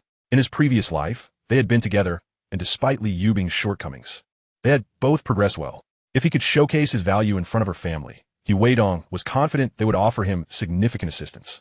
All right, tomorrow you go buy some things, and I'll arrange for someone to deliver them. Let us finalize this matter. Just give them a heads up. He Chang'an said with a smile. Okay, I'll go tomorrow. Uncle, are you getting married? His curious nephew, He Changhai, inquired. What is it to you? Weidong chuckled in response. He Changhai looked at Weidong and the others, joyfully exclaiming, if that is the case, we can have a grand feast and set off firecrackers. This made Weidong laugh in exasperation. So, my wedding is just an excuse for you lot to think about feasting and firecrackers? Aren't you going to congratulate me? Off you go. Children should not interrupt adult conversations. His second sister-in-law remarked with a hint of annoyance. Once the children had been sent away, Weidong addressed the others. If everyone has no other business, let us head to the mountains to gather radix bupluri. Mother will cook at home, and if father has time, he should join too. Be cautious and watch for snakes in the mountains. Also, we should work separately. Let us focus on the thicker ones about the size of a thumb.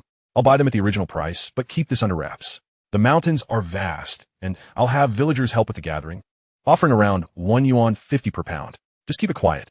Dongzi, don't worry, we won't say a word.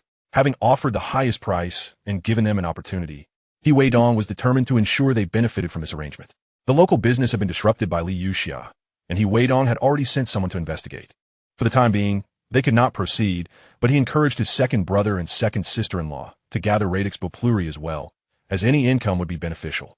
In these times, avenues for earning money were scarce, and building a house required funds. He was uncertain whether he had enough money, but everyone was still in debt for the dowry of his younger brother.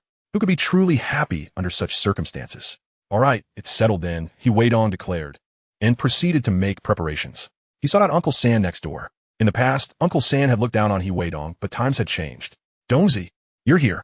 Uncle San greeted him. Handing him a cigarette, Weidong smiled. Uncle San, I heard you're skilled at weaving bamboo baskets. Would you make one for me if I pay you? Taking the cigarette, Uncle Sin glanced at him and remarked, "Oh, Dongzi, you're doing well now, smoking and all. What nonsense are you talking? When you were a child, I made you baskets for your grasshoppers, and you lost them all. You must let me down now." Uncle San, what I need this time is quite different from the grasshopper cages. Weidong quickly clarified. How big do you need it? Uncle San asked while smoking. About 12 inches long, 60 wide, and 30 high would be perfect, Weidong considered. It couldn't be too small for convenience, nor too large for him to manage alone by the river. This size would be just right. Sure, I won't charge you. By the way, it would be best to have 2 handles on it. I need about 6 for my family. I can't let you do it for free. I'll pay you 3 yuan each. Does that sound fair? Weidong tentatively proposed. You're asking for quite a bit. But I understand you're doing this to earn money. Just treat me to a smoke during the festival, Uncle Sam replied. Rest assured, Uncle, you won't miss out on the cigarettes. I'll come to see you during the festivities. You've always taken good care of me, Weidong assured him, pulling out a pack of cigarettes. If you could have it ready tonight, I'll need it tomorrow morning. Just one will do for now. All right, just wait a moment. Come, allow me to assist you. Weidong followed to gather materials, splitting the selected bamboo as instructed by Uncle San, and gradually shaved the bamboo strips. He carefully smoothed out any barbs, for otherwise, this item would pose troubles both in its creation and usage. Before long, Weidong had mastered the art of splitting bamboo strips. Uncle San chuckled. You clever lad. Now you're on the right path. You mustn't act recklessly anymore. You're nearly 20. It's time to settle down. Do you have anyone in mind? Yes, I do, he replied. By the way, I noticed you were selling skewers outside. Why have you stopped? I was reported for lacking a business license and health permit, so I was barred from continuing. Word has it that someone influential in the county is involved, and I can't obtain the necessary permissions, Weidong said helplessly. Upon hearing this, Uncle San, became furious. What a shame. These scoundrels have no sense of decency. I've heard tales of their misdeeds, but I never imagined it would come to this. Who reported you? I'm not certain. I heard it was someone from our village who went straight to the county. Apparently, their family has connections there, but no one would reveal their identity, Weidong vaguely replied, intending for Uncle San to relay this information throughout the village. When the day of Li Yuxia's wedding arrives, he could set up his stall again. It was quite apparent that the troublemaker was none other than Li Yuxia's family, hoping to bring them disgrace in the village, unless they possessed an exceptionally thick skin. After venting his frustration, Uncle San consoled him, saying, If you can't sell in the town, consider the county or other towns. Understood, Uncle San. Rest assured, my intent in crafting these items is to earn money. You need not charge me, but you must charge others for their family's sake. Materials and labor come at a cost, Weidong asserted resolutely. You too must make a living. Improving your situation is beneficial. With some money, you can afford to buy meat. Wouldn't you agree? Indeed, you make a valid point. If it were anyone else, even your father, I would charge them. Uncle San conceded, realizing that he couldn't afford to provide materials and labor for free. He had heard that others were beginning to charge for their work. Don't worry, Uncle San, I will not forget your kindness. Just wait in a few days.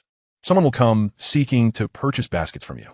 Chapter 60. In Pain and Joy. After a brief conversation, Weidong handed over 2 cigarettes, offered some words of caution, and then departed. Tomorrow would require hard work, so he needed to conserve his energy today, resting to rejuvenate himself.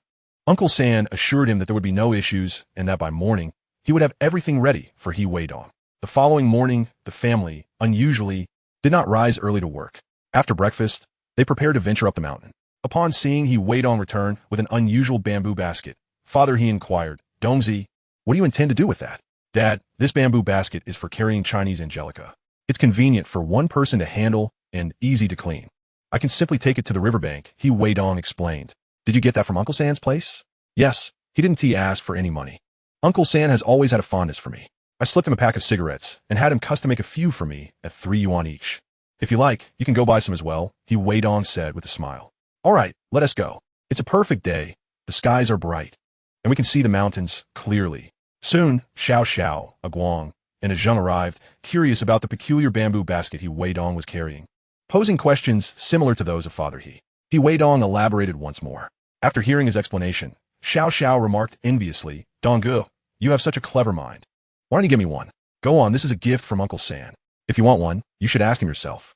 His bamboo baskets are truly unmatched, Weidong replied, somewhat dismissively. Xiao eyed the basket curiously. Donggu, this one is too small if I got one. It would be larger than yours. Too large would be impractical, and you might find it difficult to manage. Don't say I didn't warn you. Weidong chuckled. You underestimate me. Just because I'm called Xiao doesn't mean I lack strength. Xiao retorted, slightly offended. Enough of this chatter. Let us get moving. Weidong replied, uninterested in further debate. Only after experiencing setbacks do people realize their mistakes, and he wasn't inclined to over-explain, lest others think he was looking down on them. The group set off in high spirits. On the way, they encountered many villagers who greeted Weidong, noticing him carrying a strange bamboo basket and inquiring about their destination. He thought to himself that the villagers would eventually find out.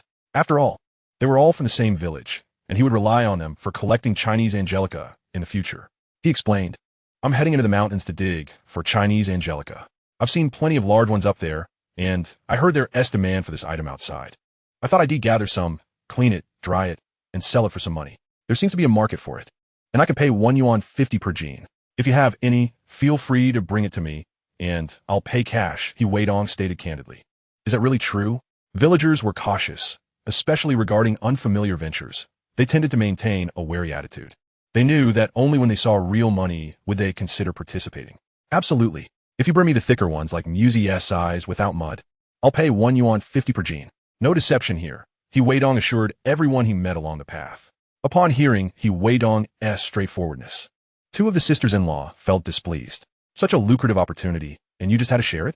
If you had waited a bit longer to announce it, we could have earned an extra day's worth. Unfortunately, they were not the ones spearheading this endeavor, so they had no recourse. Once they reached the mountains, the family split up. Weidong and Xiao Xiao took one direction. All right, let us separate. We'll regroup in the afternoon, Weidong suggested. Sound good. With tools in hand, Weidong ventured forth. After walking a short distance, he discovered a vast patch of Chinese angelica. With his hoe in hand, he gleefully began to dig. To be honest, while he was accustomed to labor, digging for Chinese angelica was far more exhausting than tilling the fields. Before long, Weidong noticed that his palms had turned red, and some areas had begun to blister. Any movement caused sharp pain. As he looked at the nearly full basket of Chinese angelica, he realized that the blisters on his palms were severely hindering his work. It seemed he would need to buy gloves tomorrow. Otherwise, at this rate, his hands would truly be rendered useless. Weidong was not alone in his plight. All who ventured into the mountains shared a similar experience. Even Chang'an, who was accustomed to farm work, found his hands aching painfully, not anticipating that digging for Chinese angelica would be so laborious. The toil of labor transcends mere fatigue. The soil of the fields is easily turned, devoid of stones. In contrast, the earth within these mountains is riddled with coarse gravel. The exertion proves excessive, often resulting in self-inflicted injury. The 2 women, long since weary, find their backs stiffening, unable to straighten. Their palms, much like Weidong's, are covered in blisters. After only a meager few pounds of peonies harvested, they ponder the arduousness of earning such money, realizing it is not as effortless as it seems. The men from their families may not fare significantly better, yet they surpass Weidong considerably. Nevertheless, for the sake of earning, they grit their teeth and persevere. Lacking in other skills, they possess considerable strength. Meanwhile, Weidong, having filled a basket with peonies, pauses under the merciless noon sun. He takes a moment to rest, sipping water and consuming a bit of food, contemplating that if he fills the basket by afternoon, he can descend the mountain and return home. Money is an endless pursuit. Dongge, where are you? Hearing the soft call, Weidong responds several times. Soon after, he sees Xiao Xiao approaching with a bulging sack on her back, filled with the peonies she has unearthed. Astonished, she exclaims, Dongge, have you found a treasure trove of peonies? How did you gather so many? Just a casual dig. How is it you've only managed to collect this little? Upon hearing such disheartening words, Xiao Xiao, feeling a tinge of grievance, replies, Dongge, do you have any idea how difficult it is to excavate? The soil is filled with gravel, jarring my hands. Look at my palms, they're blistered. How about you? Extending his own hands, Weidong responds, do you see? I've also developed blisters. I'll just pop them and continue digging. Oh, this is too painful. Xiao Xiao replies, her voice tinged with a hint of tears. Now I understand the hardships of earning money. It's a struggle, akin to the saying that earning money is as difficult as eating dung. Did you not wish to earn money for a new house and to marry a beautiful wife? Weidong teasingly remarks, Dongge, I think I'll stick with you. I've realized your area yields more peonies than mine. Chapter 61, A Bountiful Return. Visitors from the capital. Weidong chuckles, as you wish. Each finger has its own strengths and weaknesses, let alone brothers. Furthermore, if there are peonies abundant in the mountains, feel free to join me. Xiao Xiao, who had initially followed him, had always shared a close bond with him in their past life. If she enjoys following, then let her do so. It does not affect his finances. After carefully extracting thorns from the brambles and popping the blisters on their hands to release the fluid, both wince in pain. After consuming some provisions and resting briefly, they resumed their labor, though their hands still throb with pain. Dong-gu, this work is terribly uncomfortable. My palms ache unbearably. Xiao Xiao grits her teeth as she speaks. Gently patting his good friend on the shoulder, Weidong encourages, keep at it. For the sake of the house and the wife, you can do this. Dong-gu, it seems you have far more peonies than I do. It appears that following you was indeed the right choice, Xiao Xiao exclaims, invigorated by Weidong's motivational words. To her, these peonies represent a bounty of white money, fueling her determination to work harder. Is that so? I feel they're quite similar. It's just that the stones in this mountain soil are too abundant, causing my arms to ache. Weidong casually replies. Once we finish today, I believe I could devour several bowls of rice. I'm utterly famished, Xiao Xiao laments, recalling that the midday meal was insufficient. Well then, let us keep pushing forward. The scene in the mountains mirrors their own struggle. Everyone is utterly exhausted. As the clock strikes 2 or 3 in the afternoon, Weidong finally fills 2 sacks to the brim. He declares, Xiao Xiao, I can't go on any longer. I must descend the mountain. Ah, Dong-gu, are you finally leaving? Xiao Xiao, who had been diligently working, had long wished to return. This being their first day had proven excessively tiring, yet Weidong persisted. She could only bite her lip and endure. Are you coming along? She glances at her own spoils, which amount to slightly more than a sack. While not on par with Weidong's haul, is still commendable. I'll return with you, Dong-gu. All right, let us go. Weidong made no effort to conceal his agreement. Once they tied off the openings of their sacks, they commenced their descent. On their way, they encountered no family members. Weidong searched briefly, but found none. So they continued down the mountain to wash the peonies by the river. They also met acquaintances who inquired about their substantial haul of peonies. Weidong was candid, stating that he intended to sell the peonies. He suggested that if they wished to earn money for salt, they could also venture into the mountains to dig. Some of the conversing individuals expressed intent to join in. Yet, there were skeptics who doubted the abundance of the mountains and questioned whether it was truly profitable. They maintained a wary stance, preferring to observe Weidong earn money before deciding to partake themselves. For those who thought otherwise, it remained a majority. Regardless, the discussion regarding this matter grew amongst the villagers of Hajia. Weidong held no strong opinions on the matter. After all, the sight of 2 individuals washing a considerable amount of peonies by the river was not easily overlooked. As night fell at He Changqing's home, Li Yulan rushed in and said to Weidong, Liangzi, did you know that rascal Weidong has abandoned selling skewers in town and instead gone to the mountains to dig for peonies? I've heard he's gathered quite a haul. Really? What on earth does he intend to do with that? Can it be sold? Weidong asked, somewhat astonished. I suppose so. Should we consider following suit? Li Yulan harbored no desire to let Weidong prosper, scheming ways to undermine his plans. After a lengthy pause, Weidong finally responded, I'll ask my father. Good. After relaying the situation to his father, Changqing looked at his son and said, You're telling me this rascal has abandoned selling skewers and gone to the mountains to dig for peonies? Yes, Li Yulan mentioned it, and many villagers have seen it. Father, I've heard he is encouraging others in the village to join him in selling. Do you think we should sabotage his efforts? Weidong cautiously inquired. Sabotage how? Though Changqing now served as the village head, he was no longer part of a large collective. His authority, second only to the secretary, commanded the villagers' attention. Any dissent could lead to penalties. However, the land had been distributed to the villagers, and they were responsible for their own gains and losses. He could no longer simply confront Weidong and expect a favorable response. He could only utilize village regulations and the matter of land allocation to create difficulties for him. He intended to warn others not to be deceived, asserting that such resources were abundant in the mountains and questioning the feasibility of profit. He planned to sternly reprimand Weidong for his lack of initiative, suggesting that if he suffered losses, he would need to compensate the villagers. After contemplating his son's words for a moment, he finally said, I find some merit in your argument. I will consider it. We cannot allow such a detrimental element to harm our village. Changqing acquiesced to his son's suggestion.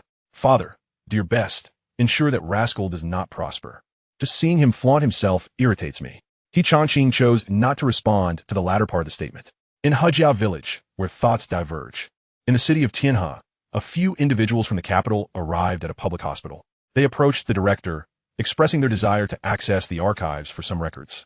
Upon reviewing their credentials, the director greeted them with respect, recognizing their esteemed status from the capital.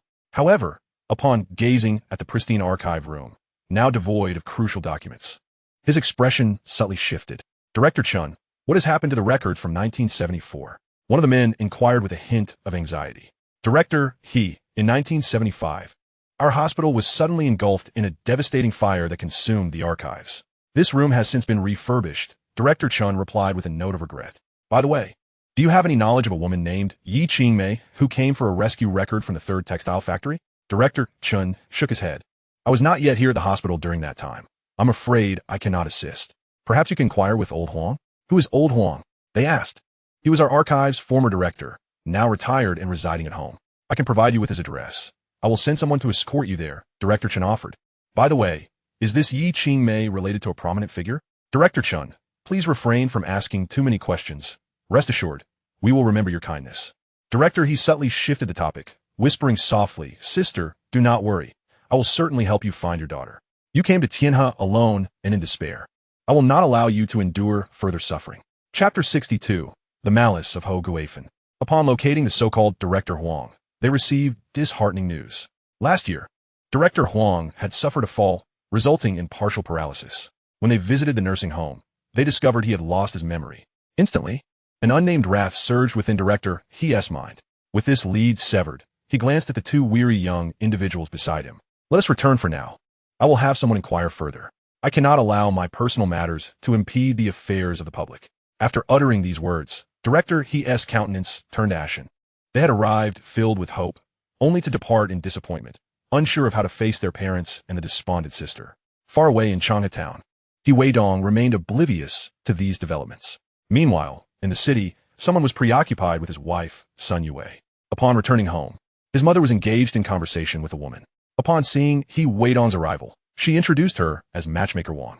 Tomorrow, she will accompany you to propose to Sun Yue in the neighboring village. Very well. Weidong had no objections. This had been agreed upon with his father previously. Although they could not obtain a marriage certificate at present, many individuals of his age in the countryside were already fathers. Thus, he decided to follow the crowd in matters beneficial to himself. After a brief discussion, Matchmaker Wang assured him of success the following day. Weidong internally chuckled, perceiving this as perhaps Matchmaker Wang's easiest proposal to succeed. His relationship with Sun Yue was nearly destined to flourish without any significant hurdles. Feeling optimistic about the outcome, Matchmaker Wang left with the gifts provided by Weidong, turning back to inform him of her intentions. When others inquired about her visit to Hajia village, Matchmaker Wang, wishing to elevate her reputation, readily divulged the news of Weidong's proposal, ensuring the villagers would seek her services. Such news spread rapidly throughout the village. Although many were aware of Weidong's affection for Sun Yue, the announcement from Matchmaker Wang led to even greater awareness.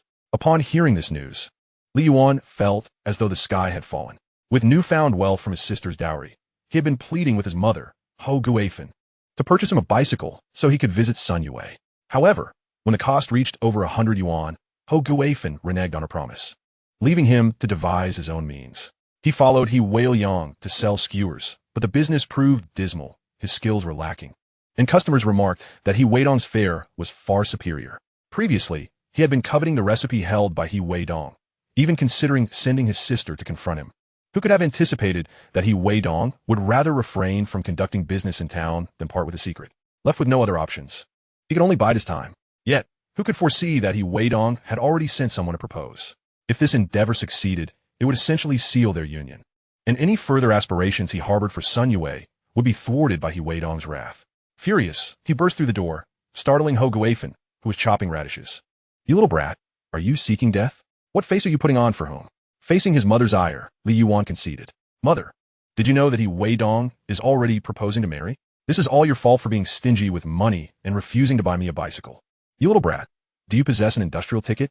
Moreover, a bicycle costs over 100 yuan. Does money flow like water in her household? She is merely the daughter of a widow. Does she deserve you? With newfound wealth, Ho Guifan felt her status elevated. As for the gossip of the villagers, she cared little as long as it was not spoken directly to her. Some of it was true, and on another level, she felt superior now that they had money. Besides, she still needed to reside in the village, and with her son unmarried, tarnishing her reputation would deter any potential suitors for her daughter. I do not care. I will marry whichever woman I like. Go ahead and talk. Weidong may have money, but do we not? Just a little more will suffice, Li Yuan retorted stubbornly, leaving Ho Guifan with a considerable headache. Yet, she could not disregard her son's happiness. However, parting with her own money was a bitter pill to swallow. Noticing that his mother's resolve was wavering, Li Yuan pressed on, if I marry, I will earn money to give you. Look at all the work around the house. It is all on you. If I have a daughter-in-law, she can assist you. You have been chopping radishes all afternoon. Are you not exhausted? Do you not wish to rest? His words struck a chord with Hogewafen. With her daughter working elsewhere, soon to be married, she would have no help, leaving her with all the burdens. Very well, mother understands. Tomorrow, I will also find someone to speak on your behalf. Hogewafen replied, touched. If her son wed, he could help her with household tasks. The money spent now would surely be returned with interest later. Additionally, she could use this to vex Weidong, who had once refused to marry her daughter, nearly causing her embarrassment in the village. Let him remain a bachelor. Truly, mother. Thank you, Li Yuan exclaimed, filled with excitement. All right, take this money and buy something. Hogewafen generously produced 10 yuan and handed it to her son. Make sure not to squander it.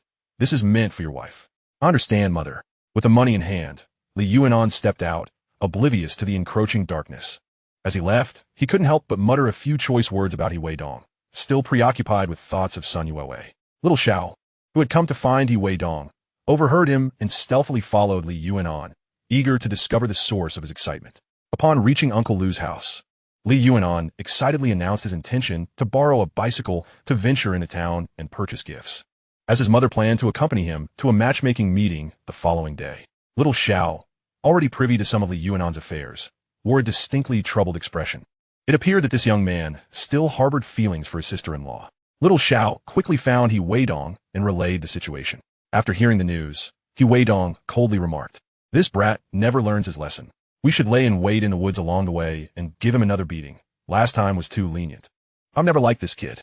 In recent days, he has been strutting about, claiming he can no longer sell skewers due to some disqualification in his political review, preventing him from obtaining a business license. This boy talks too much. It seems we must not hold back this time. Let us devise a plan. Chapter 63. Li Yuan encounters trouble again. He has likely gone to the town to purchase items, preparing for his matchmaking rendezvous, Little Xiao explained. Then we shall ambush him on his return journey. Late at night, there will be few people around, and he won't suspect a thing. Weidong pondered before agreeing. Very well. The group quietly departed the village, hiding at a bend in the mountain path.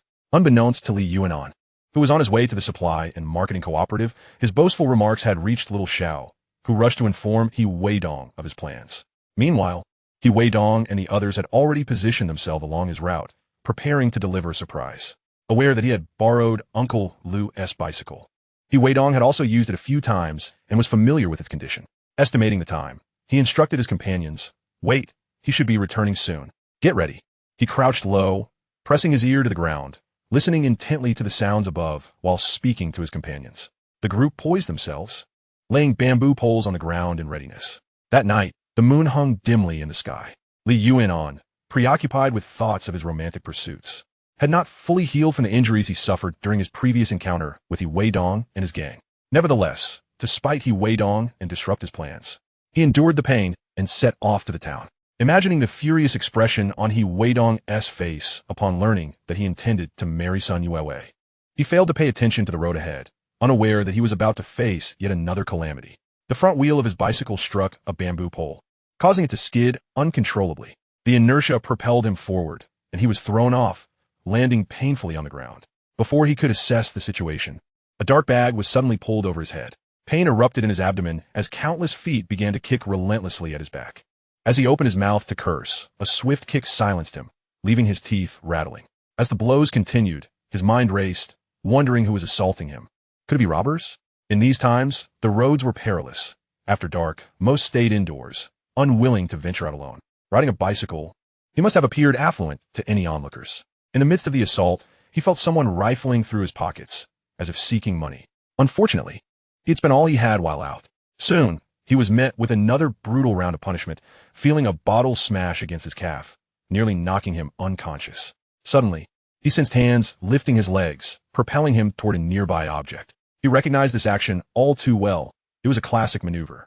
A surge of agony coursed through him, and in that moment, it felt as if the world had shattered. Li Yuan lost consciousness. The assailants, witnessing the young man succumb to unconsciousness, hastily placed his bicycle atop him and quickly departed, taking with them all that was edible, leaving behind only the shattered cans. They sneaked back into the village, returning home as if nothing had transpired, resting in bed. At Li Changgue's home, Hogewafen stood anxiously at the door, waiting for her son's return. Her impatience boiling over, She scolded Li Changgue, who sat smoking on the doorstep. Are you a corpse? Our son hasn't returned yet. And you want to even go out to check? What if something has happened? He is a grown man. What trouble could he possibly get into? If you're so worried, why let him go out at night? Li Changgue muttered, his dissatisfaction evident. He had spent the day laboring outside, and upon returning, he was exhausted. Yet this woman showed no concern for him, only reprimanding him, which left him feeling deeply aggrieved. He had heard the village gossip that insinuated his wife was having an affair with the village chief, rumors that had taken on a life of their own. As a man, how could he endure such humiliation? Yet Hoguafin was incredibly domineering. After enduring 20 years of her tyranny, when he finally voiced his grievances, she erupted with fury, threatening divorce and taking their children. He didn't want his family to disband as he aged, so he forced himself to swallow his indignation. Upon hearing his words, Hoguafin exploded. How dare you, you heartless wretch! Yuan is my son, not just yours. And now, when he isn't returned, you want to even look for him? If something happens, I'll divorce you. You're a dead man to me. Don't even think about dinner tonight. Shamed and at a loss, Li Changgue had no choice but to rise and search for his son. Grabbing a flashlight, he turned to Hoguafin and said, You take a flashlight too. I can't find him alone. In her eagerness to find their son, Hoguafin failed to grasp the underlying implications of his words. She retrieved a flashlight and followed him outside, her mouth running incessantly with complaints about Li Changgue's inadequacies. As they walked, they encountered other villagers returning home, who inquired about their whereabouts. He merely offered a brief greeting, stating he had some matters to attend to. Hoguafin, ever the fierce one, followed closely behind, and the others refrained from commenting further, well aware of Li Changgue's submissive nature, allowing his wife to berate him without reprieve. Before they even encountered one another, he had already heard her scathing remarks, feeling that this man was utterly incapable. If you continue to insult me, you can go find him yourself, he retorted, unable to contain his anger, turning to face Hoguafin. How dare you, you wretched creature, after all I've done for you? Being encountered sparked an immediate explosion of rage within Hoguafin. As soon as the words were spoken, action was taken. After a long day of labor, fatigue weighed heavily upon him. Returning home to smoke a cigarette, he hadn't even had dinner and was still being scolded. The clay figurine still had a flicker of anger within. When Hoguafin approached him aggressively, Li Changgue instinctively raised his guard. Although Hoguafin was a formidable woman, her strength, despite its ferocity, was still somewhat inferior to that of man. Moreover, after years of being subservient, Li Changgue never anticipated that he would retaliate. He found himself at a disadvantage in that moment, staggering backward. You dare to hit me? Hoguafin exclaimed, incredulous that this timid man would dare to strike back. I didn't hit you. Stop cursing at me and hurry to find our son. I'm starving. Li Changgue, having endured her tirades for so long, was honestly still a bit intimidated by Hoguafin. Oh, so you've developed a backbone now? I'll fight you, she declared, rising to her feet and lunging at him. As her nails raked across his skin, Li Changgue felt a pang of humiliation, fearing he had marred his own visage. Frustration surged within him, and he instinctively pushed against her chest. Stop, you're tearing my face apart. Chapter 64. A beating and a secret camera. The anger that had been unleashed within Li Changgue was no longer something that the fierce Hoguafin could withstand. He struck out, sending her sprawling. I'll tear you apart, she screeched, now fully riled up and unrestrained. Li Changgue, having bottled up his emotions for years, unleashed his pent-up rage, showing no mercy as Hoguafin lost the will to fight back. You're courting death, he shouted as he continued to strike her, while she lay on the ground, reduced to cries of anguish and curses. After the storm of violence passed, Li Changgue regained his composure and addressed his wife, who lay prostrated on the ground. Enough with the wailing. I didn't hit you hard. Now get up and find our son. He hasn't come home yet, and I'm starving. In times past, he would never have dared to speak to her in such a manner, and she would certainly not have listened. Though she had berated him before, she was freshly chastened by the beating. The truth dawned on her. This man was not afraid of her, but had simply chosen not to provoke her. Now, as he stood over her, he showed no leniency, and she felt as if she were facing her own grandmother. The pain coursing through her body reminded her that this was no dream. It was all too real, given that they had been fighting outside the village. No one had come to her aid. Fear gripped her, worried that if she remained disobedient, he might truly harm her. For a moment, she was dazed, unsure of what to do, and remained seated on the ground, sobbing. If you don't get up, I'm leaving. You can find him on your own, Li Changgue warned, his own anger flaring anew. After all, anger and violence were akin to Pandora's box. Once opened, they were not easily contained. In the past, he would never have dared to speak to a fierce woman like her in such a way. But after taking action, he felt emboldened. Hearing his words, Hoguafen, still in shock, could only rise to her feet and follow him as they ventured outside the village in search of their son, who had yet to return from his shopping trip. After their confrontation, Hoguafen's tongue was notably quieter, though her stomach churned with frustration, preventing her from chastising Li Changgue further. As they walked, she called out her son's name. Meanwhile, Li Yuan, who had been knocked unconscious by a collision, heard someone calling for him. He opened his eyes, immediately feeling the pain coursing through his body. It felt as though something heavy was pinning him down, making it difficult to rise. Any slight movement sent a searing pain through his lower body, as if it were being torn apart. He attempted to cry out, but his mouth throbbed painfully. It had been struck, leaving his teeth loose and his lips swollen. Li Changgue, flashlight in hand, scoured the ditches and hills for his son when he suddenly spotted a glimmer in the distance. Upon closer inspection, it appeared to be a bicycle, with someone trapped beneath it. Quickly, our son is over there, Li Changgue cried to his wife. Assuming it was merely a drunken mishap, Hoguafen thought of seizing the bicycle for herself and hurried after him. When they arrived, they found a figure sprawled on the ground, dressed in the very clothes worn by their son, Li Yuan. Yuan, is that you? She shouted. As Li Changgue moved the bicycle off his son, he realized it was indeed Li Yuan lying there. Yuan, what happened? Were you robbed? He asked, noticing the broken cans scattered on the ground. Instinctively, he believed his son had encountered bandits, especially given the recent chaos in the area, where notorious criminals had been reported near the nearby mountain. Mom, Dad, take me to the hospital. I'm hurt, Li Yuan managed to say, his swollen mouth barely able to form words. What is hurt? Hoguafen queried, instinctively responding. My egg. It's broken. What? Li Changui gasped in shock. How could this happen? Who did this to you? Don't ask. Just hurry and take me to the hospital, Hoguafen exclaimed. With only one son, the thought of anything happening to him was unbearable. Their family line would end. Such matters could not be taken lightly. She urged her husband to act swiftly. Quickly, hold the bicycle. We must take him to the hospital. Li Changgue hurriedly passed his belongings to Hoguafen. Despite their earlier confrontation, the urgency of their son's condition overshadowed any lingering anger. Hoguafen steadied the bicycle, and they rushed to take the injured Li Yuan to the hospital. Every movement jostled his wounds, eliciting pained cries from him. With a heavy heart, Hoguafen cursed under her breath. Upon arrival at the hospital, the doctor conducted a brief examination and stated, "This is too severe. We cannot perform this surgery here. You need to go to a county or city hospital." At this proclamation, Hoguafen could no longer contain herself. What kind of doctor are you? Aren't you going to do anything to save my son? As her words echoed, the other individuals present grew irritated. I lack the capability to save your son. If you think you can do better, then go ahead and save him yourself. What are you doing here at the hospital? The hospital staff were not inclined to indulge her demands, especially not for someone from the countryside. In earlier times, there had been a separate department known as the security office, staffed with personnel specifically to deal with unreasonable women like Hoguafen. However, she had grown accustomed to throwing tantrums, leaving others indifferent to her plight. Stop with your theatrics. If you want to avoid further trouble, get your son to the county hospital, as we cannot assist him here. He requires surgery. With that, the doctor and nurses departed. What now? What else can we do? We need to find a place to call and inform our daughter in the county. She knows some men there, doesn't she?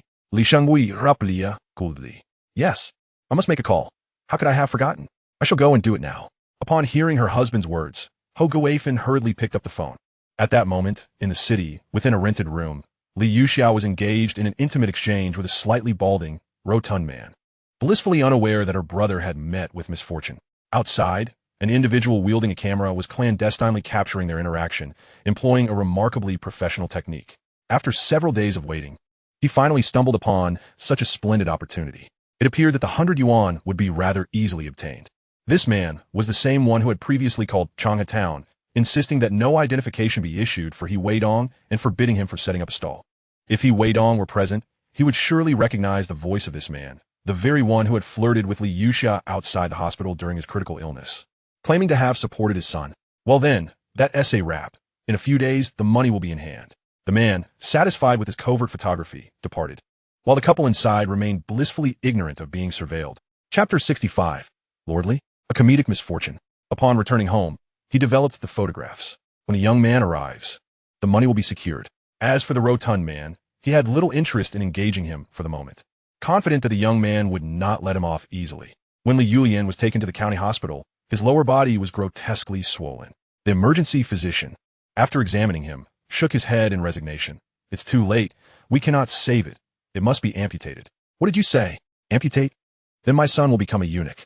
Upon hearing the doctor's words, Ho Guifan fainted before she could finish her sentence. Li Shangui stajerat, realizing that his son would now be a eunuch, and the Li family would be doomed. When revived, Ho Guifan wept and pleaded with the doctor to save her son. Yet even if the legendary healer Hua Tuo were alive, he could not avert this fate.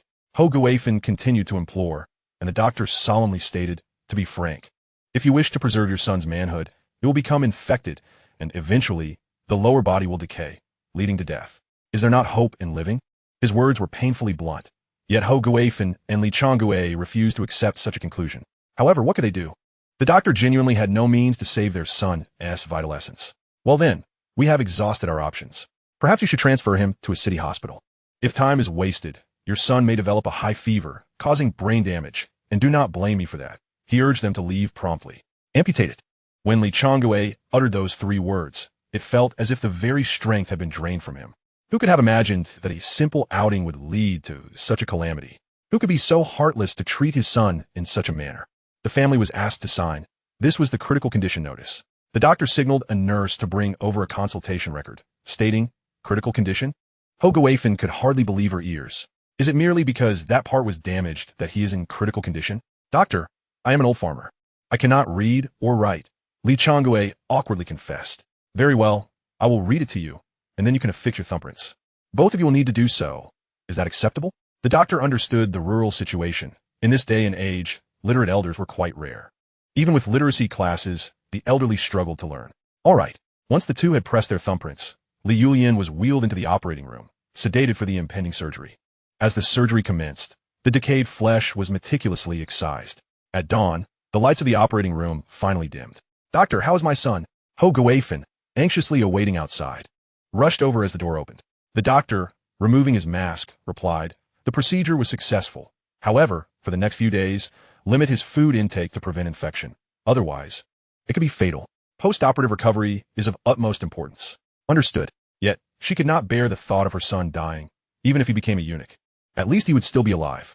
In a single night, Li Changui appeared significantly aged, more white hair adorning his head. Once they had transferred him to the ICU.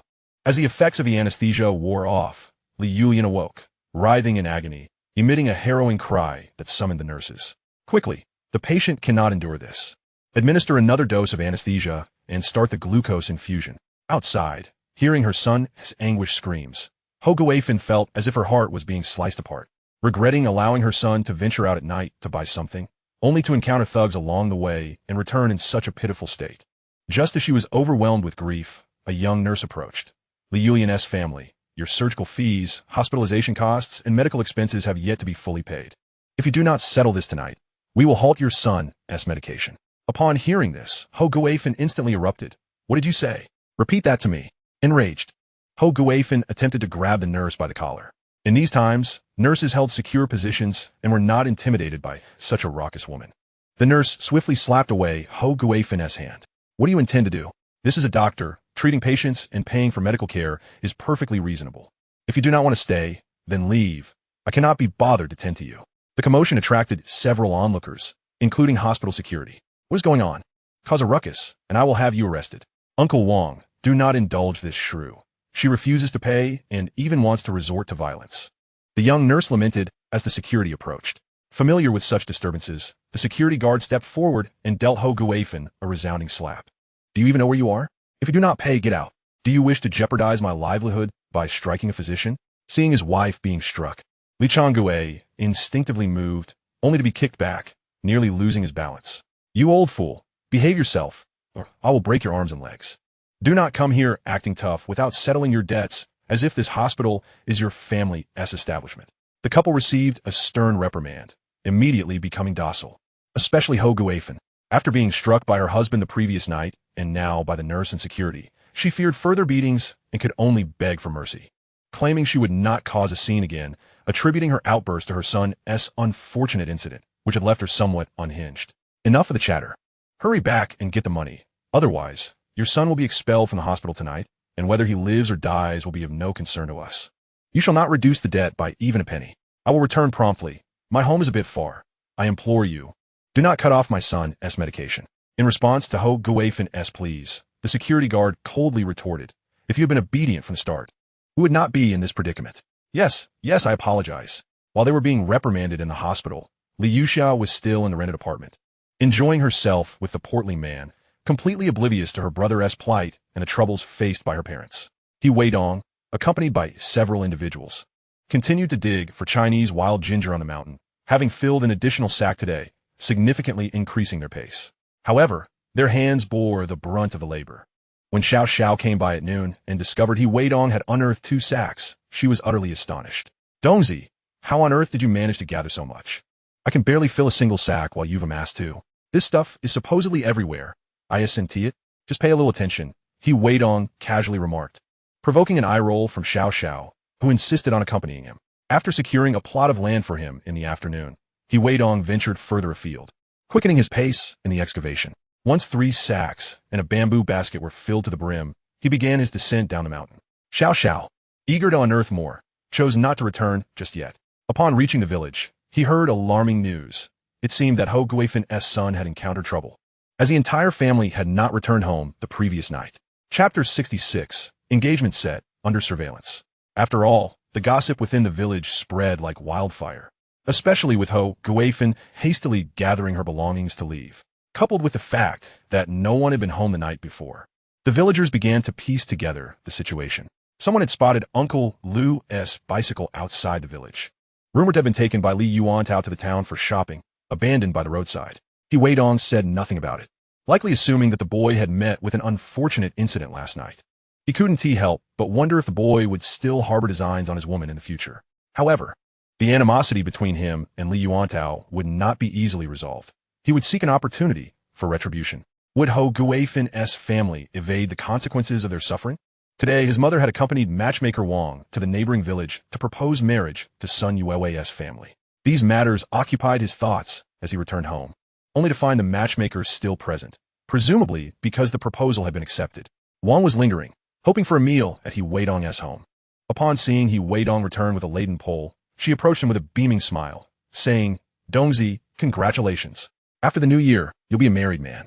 Truly an adult now." In rural areas, one is not considered an adult until they establish a family, and marriage signifies that transition. Upon hearing her words, He Weidong understood that the arrangement was indeed finalized. He smiled in response. "Aunt Wang, thank you for your efforts. When I hold the wedding banquet, I shall prepare a generous red envelope for you, along with 2 bottles of fine liquor."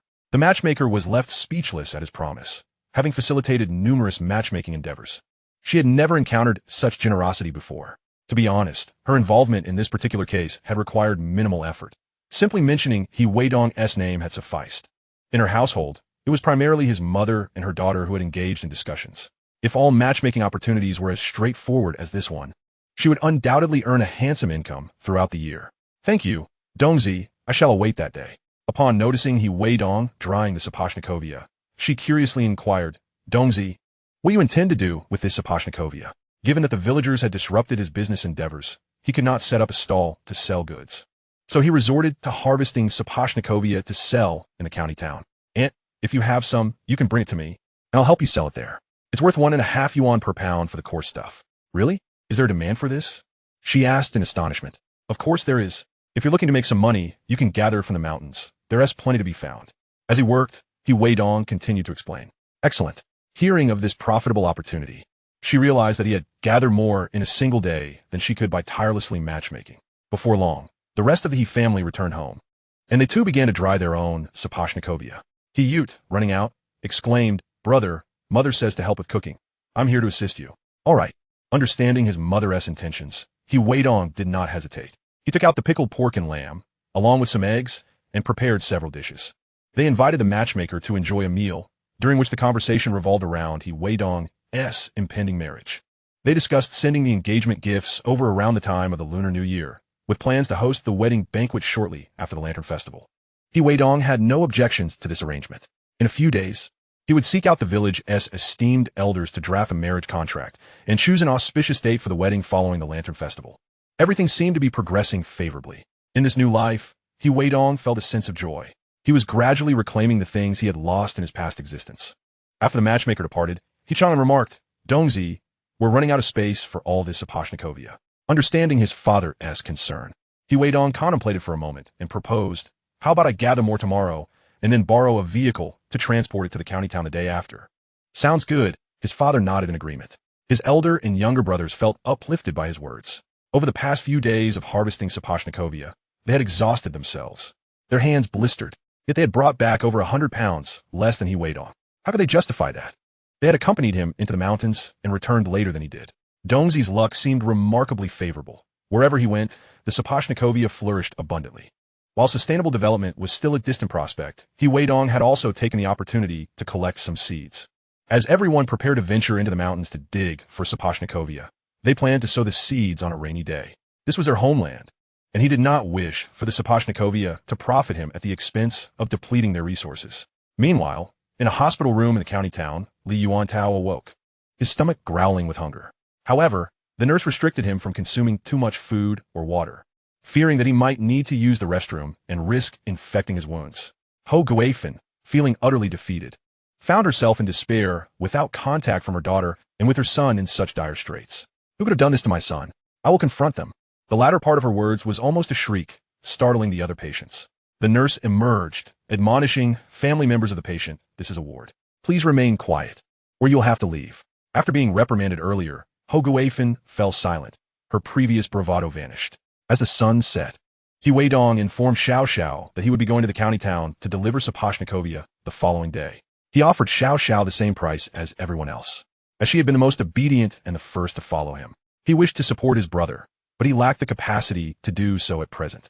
For now, he could only take her along to earn some small change. "Dongzi, should I borrow a tractor?" "No need, a cart will suffice. Just make sure it's secured well. Also, bring some tools in case we face any bandits." "Understood." That evening, as everyone arrived, Weidong took the opportunity to weigh the Sapashnikovia they had gathered. On his end, he had managed to collect 560 pounds. His father had 300 pounds. The elder brother's family 400 pounds, and the younger brother's family 401 pounds. Together with Xiao Xiao, a Guang, and a Zheng, they totaled 1,000 pounds. "Dongzi, this is too much. You can't carry it all," his father remarked upon seeing the quantity. "Indeed, Xiao Xiao should borrow the tractor. Just explain to your third uncle that we'll pay for the fuel," Weidong said, handing Xiao Xiao a pack of cigarettes. "All right." Once Xiao Xiao returned with the tractor and helped load everything, they rested at Weidong's home, preparing to set off early the next day. Many in the village were already aware of their endeavors, and they planned to sell their goods in the county town the next day. At the home of the village chief, Chanqing, Weiliang remarked, "Father, Weidong is using a tractor to transport the Chinese medicine, Chaihu, to the county town for sale tomorrow. He surely has his connections. You should ride along and keep an eye on him. We'll seize this opportunity to undermine his business. Just be cautious." Upon hearing this, Chanqing felt disheartened. He suspected that the incident with Li Yuan was orchestrated by Weidong and his associates. Unfortunately, lacking evidence made him wary of pursuing too closely. "Rest assured, it's broad daylight. He wouldn't dare to act recklessly," Weiliang reassured him. "Very well." The next morning, while the family members were out gathering Chaihu in the mountains, Weidong set off with a tractor, accompanied by Xiao Xiao, to sell the Chaihu at the county hospital. "Donga, someone is following us," Xiao Xiao alerted. Chapter 67, Difficulties at the Hospital. Weidong, driving, glanced back while turning a corner and spotted Weiliang, the village chief's foolish son. It was evident he was trailing them with ill intentions. Weidong muttered to himself, recalling how he previously disregarded the father-son duo. After an altercation, they had relentlessly sought to create trouble for him. Fortunately, Weidong had anticipated this and spread rumors about the village chief, ensuring he was too busy to confront him, thus preserving his own dignity and preventing the village from losing respect for the chief. The position of village chief was crucial this year, and caution was warranted. "Donga, should we find a place to teach him a lesson?" Xiao Xiao suggested upon hearing Weidong's concerns. "No need. Engaging in a direct altercation would only invite trouble. His father is still the village chief and holds some influence," Weidong promptly declined. After all, selling Chaihu in the county was a straightforward endeavor. A few inquiries would reveal everything. The head of the logistics department at the hospital, surnamed Hu, was not a reputable individual. Had it not been for Old Dong's recommendation, Weidong would not have secured a deal for his Chaihu. This was merely a courtesy. Moreover, the procurement department was a lucrative position, and Weidong doubted that no one in whose family was eyeing this business for personal gain.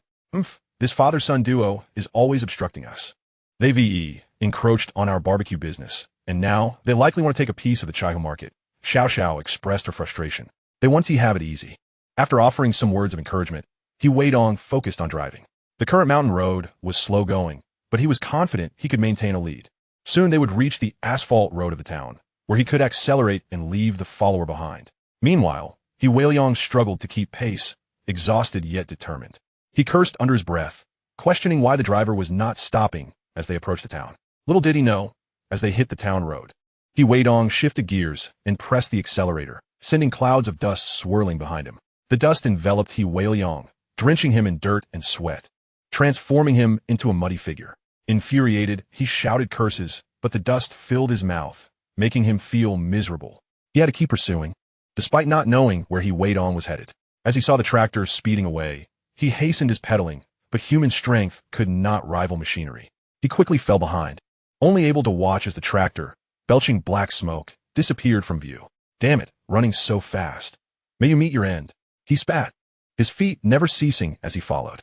Inside the tractor, Xiao Xiao stood to check the rear and cheerfully noted, Donga, he has disappeared. He couldn't keep up.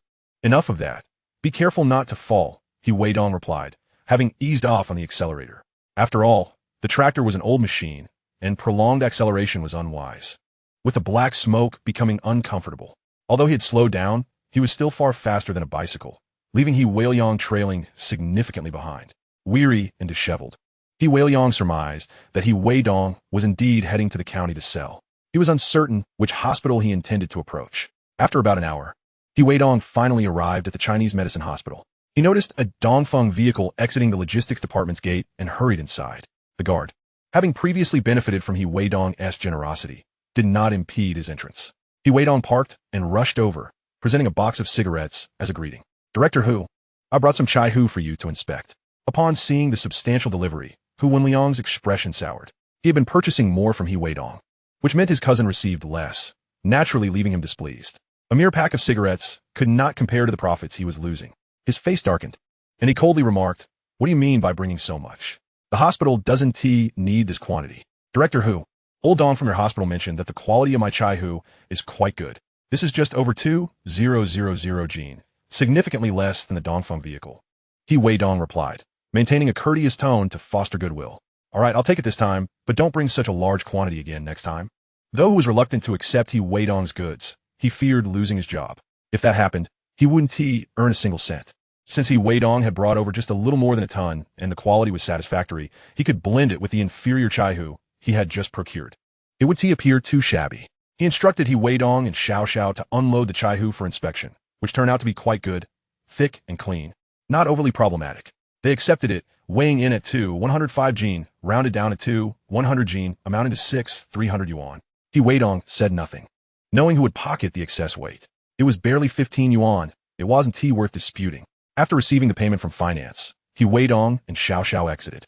Once in the vehicle, Xiao Xiao remarked, Donga, I sense that director who was reluctant to accept our goods. What does he amount to? He has been too polite. I secretly observed the chai hu he accepted. It was far inferior to ours, filled with dust and small pieces, likely sent by his relatives, with plenty of kickbacks involved. Weidong retorted coldly, I'll deliver again, next time. This batch of chai hu had generated a profit of nearly 2,000 yuan. If he didn't receive a warm welcome, as long as the money was in hand, that was sufficient. Should he turn hostile, he wouldn't hesitate to be ungracious. There was no reason to be at odds with money. Observing that Weidong was not heading back, Xiao Xiao inquired, Donga, where are you going? This isn't the way home. I have some business to attend to. Just wait for me in the car, Weidong explained. Xiao Xiao didn't press further. He drove to the location provided by reporter Luo San from the county television station and sought him out. Gently rapping on the door, he discovered someone was inside. Who is it? A voice inquired from within. After confirming the secret signal, the door swung open. The one who opened the door, Luo San, upon seeing Weidong, stepped aside to let him in. From a bookshelf where items were concealed, he retrieved an envelope and handed it to Weidong. Upon opening it, Weidong discerned that the woman depicted was indeed Li Yuxia. The man's face was obscured, rendering him unrecognizable. Nevertheless, sending this photograph would undoubtedly cause quite a stir at Li Yuxia's wedding. Producing the 50 yuan he had prepared earlier, Weidong passed it to Luo San. Pleasure doing business, Luo San remarked cheerfully as he accepted the money. I'll be in touch if anything arises. As Weidong drove back, he had not ventured far when he unexpectedly encountered Weidong who was frantically searching for someone. "Don't go look at that scoundrel," He Weidong exclaimed. "I see him. Let us give him a scare," He Weidong retorted, accelerating and swiftly maneuvering past He Weidong, who stumbled in fright and tumbled from his bicycle. Watching He Weidong fall, He Weidong couldn't suppress a small chuckle before hastily departing, as if he had not seen anything. He Weidong, rising from the ground, seethed with anger. "That scoundrel did it on purpose. He infuriates me." In a fit of rage, he kicked his bicycle several times, venting his frustration. However, He Weidong had long since distanced himself. Vowing to make He Weidong pay, He Weidong could only prop up his bicycle and ride back home. Along the way, passers-by gazed at him curiously. He appeared utterly disheveled, resembling a muddy figure, especially with that infuriating expression on his face. Meanwhile, He Weidong arrived at the local supply and marketing cooperative in the town, where he purchased various nutritional supplements and fruit candies to bring back. After returning to the village, he returned the tractor and handed a small sum of money to the worker. Once he had securely hidden his earnings at home, he grabbed his tools and ascended the mountain to continue digging for the Chinese wild ginger. "Brother, dinner will be ready soon. You should eat before heading out," he urged upon seeing her elder brother drenched in sweat and in a hurry to leave. Hearing his sister's call, He Weidong paused. "Dinner is almost ready?" "Yes. I'm just frying an egg. It will be done shortly." "You should eat before you go," she replied, considering that her nephews would also be home for lunch. As a young girl, she had little strength, spending her time either doing household chores or studying, preparing meals for her nephews and nieces. "All right, I shall help," He Weidong said as he set down his belongings and washed his hands before heading to the kitchen. The cold dishes from the night prior had all been consumed, leaving the meal rather meager. He sliced some cured meat and a generous amount of white radish, cooking up a meat dish.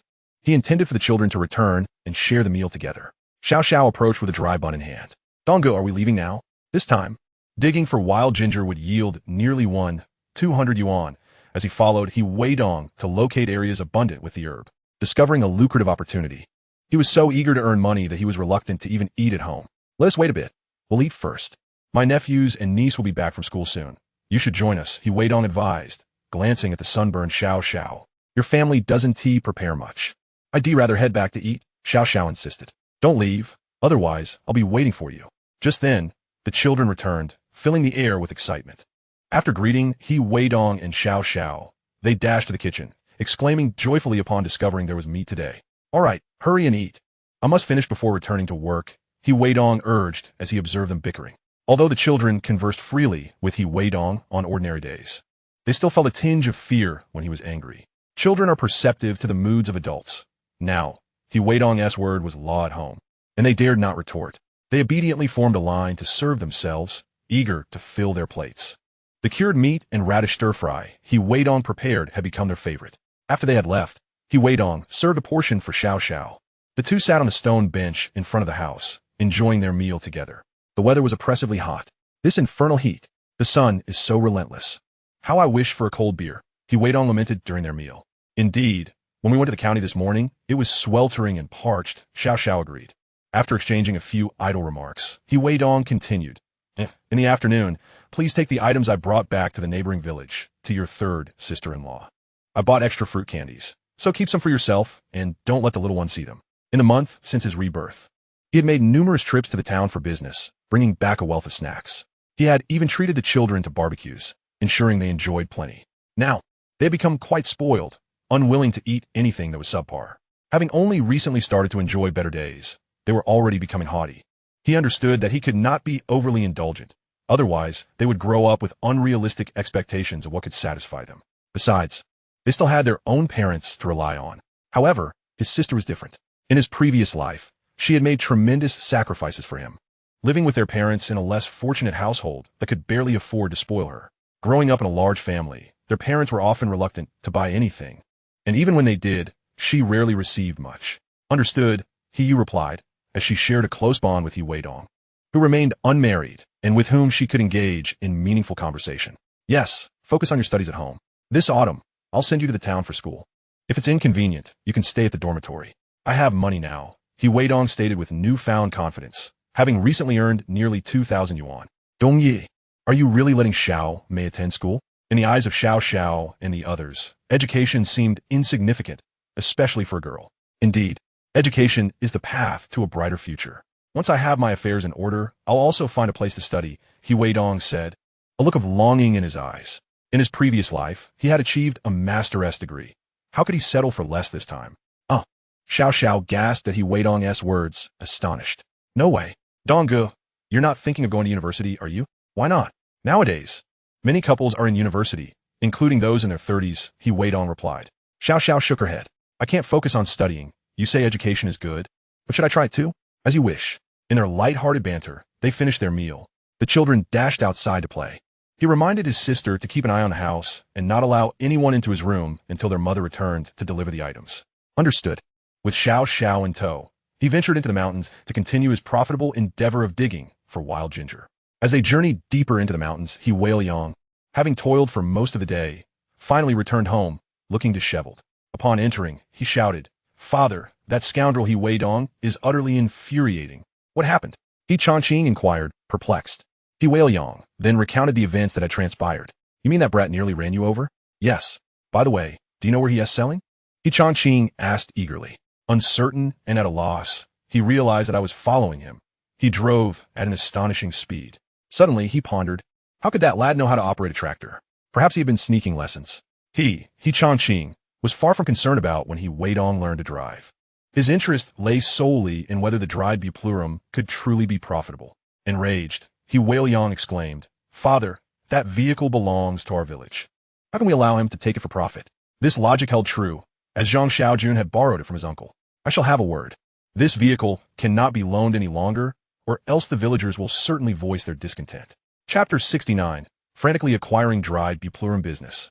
Do not be deceived by Chongqing's serious demeanor. He wished to entrap Weidong. Greed is a fundamental aspect of human nature. Although unaware of the exact profits Weidong was making, the sheer volume of buplurum he was hauling to the county for sale indicated some degree of profitability. Otherwise, that cunning lad would not engage in such a thankless endeavor, especially with his family constructing a new house, which requires substantial funds. Arriving at the party secretary's residence, he found no one home. Frustrated, he muttered in broad daylight, where could they possibly be? With no option left, he turned back. Meanwhile, Weidong continued to earn. By day, he transported a cart full of buplurum to the county, catching the attention of many. They rushed to inquire with his family if this was indeed a lucrative venture. With affirmative responses, they learned that it was indeed profitable. For those wishing to dig for buplurum, they could clean and dry it before bringing it in. Weidong offered to purchase it at $1.50 per pound, enticing many to follow suit into the mountains for harvesting. After all, his family rose early each day, setting out with sacks in tow, forming quite a substantial procession. Brother Dong, why are there so many people? Little Xiao, following Weidong into the mountains, was astonished to see so many bending down to harvest buplurum. I reckon they heard my words and thought to earn some money, Weidong mused. Let's move on. We need not compete with them, but rather venture deeper. Upon reaching a secluded area, he pointed to a patch of buplurum, saying, Little Xiao, there's plenty over there. Go ahead while I search for another spot. Thank you. Brother Dong, Little Xiao replied, clutching the bamboo basket he had purchased from Weidong's third uncle, Hai, and scampering in the indicated direction. After advancing a distance, he stumbled upon a patch of buplurum, significantly more abundant than the previous location he had been shown. Without hesitation, he set to work. The afternoon sun blazed fiercely. Yet to Weidong, every piece of buplurum represented money. A little hardship was of no consequence. Earning 200 a day felt effortless. How could he not toil diligently? As more people entered the mountains to harvest, the buplurum would surely dwindle. At that point, he would shift to selling vegetables. The ration tickets in his possession needed to be converted into cash. Having money in hand provided a sense of security. Calculating the days, he thought about the next time he would sell the buplurum. He must find the postman, pay him to ensure that on the day of Li Yuxia's wedding, the letters would reach her new husband precisely. The grand performance beckoned, and he intended to witness it. Upon returning home that evening, he hung a sign for purchasing dried buplurum, aiming to inform more people and profit through their efforts. Although he would not be the one harvesting it himself, the profit per pound was substantial. It was less labor-intensive, and little by little, the earnings would accumulate into a significant sum. As the sun began to set, Weidong had filled 2 sacks with buplurum, estimating he had about 130 pounds. Once dried, it would yield over 60 pounds, potentially earning around 180 yuan. Satisfied, he made his way back, encountering little Xiao, who was astonished at the quantity he had harvested. Brother Dong, you filled 2 sacks, over 100 pounds, while I only managed 1. How is the disparity so great? Removing his gloves, he revealed his bloodied hands, marred with scars. Look at my hands. They have endured much. You only see the thief enjoying the meat, not the one receiving the blows. Sigh, Brother Dong. I wish I could do more, but my finds have been scarce, little Xiao lamented. Enough of that. Let's hasten back down the mountain. We still need to wash the Buplurum, Weidong instructed. On their descent, they encountered many others coming down as well. Upon seeing Weidong, they greeted him, inquiring if he was still purchasing Buplurum. After receiving assurances, they eagerly promised to deliver the dried product. Weidong quickly replied, no need to rush. Bring more once you have it. Ensure it is thoroughly dried and free of dirt. They laughed, assuring him, we would never cheat you, understanding that many were astute. He knew there were also those who wished him ill. If matters were not clarified in advance, complications would surely arise later. It was not that Buplurum could not be sold. It simply lacked value, and the hospital's reputation was not favorable. Complications would inevitably ensue. So why incur losses to please others and risk discontent? It was prudent to eliminate potential issues beforehand. Upon reaching the riverside, many noticed that Weidong's family was cleansing the Buplurum using bamboo baskets, which was far more convenient than their own methods. Curiosity piqued regarding where the bamboo came from. Weidong generously shared that he had purchased it for 3 yuan each from his third uncle. Many expressed their intention to check it out that evening and buy one for themselves. Little Xiao, burdened by a bamboo basket twice his size, found it cumbersome. After observing Weidong complete his washing, he exclaimed, Brother Dong, hurry and help me. This is too heavy for me to manage. Being disobedient has its consequences. I will assist you this time, but not again tomorrow, Weidong retorted, though his hands kept working. Understood, Brother Dong, from now on. I will listen to you in all matters. Good. And keep the money hidden. Do not disclose it to others, understood? Understood. Once they finished, they found the path home obscured by darkness. They needed to find a place to lay out the Buplurum to dry. Dinner was prepared, and the family awaited, the children clamoring with hunger. After a reprimand from the adults, they settled down obediently. When Weidong arrived with his haul, the family began to eat. I brought back the money. Once we finish dinner, I will distribute it to you. I have recorded every pound. Upon hearing of the earnings, the eyes of the 2 sisters-in-law sparkled with excitement, finally seeing a return on their investment.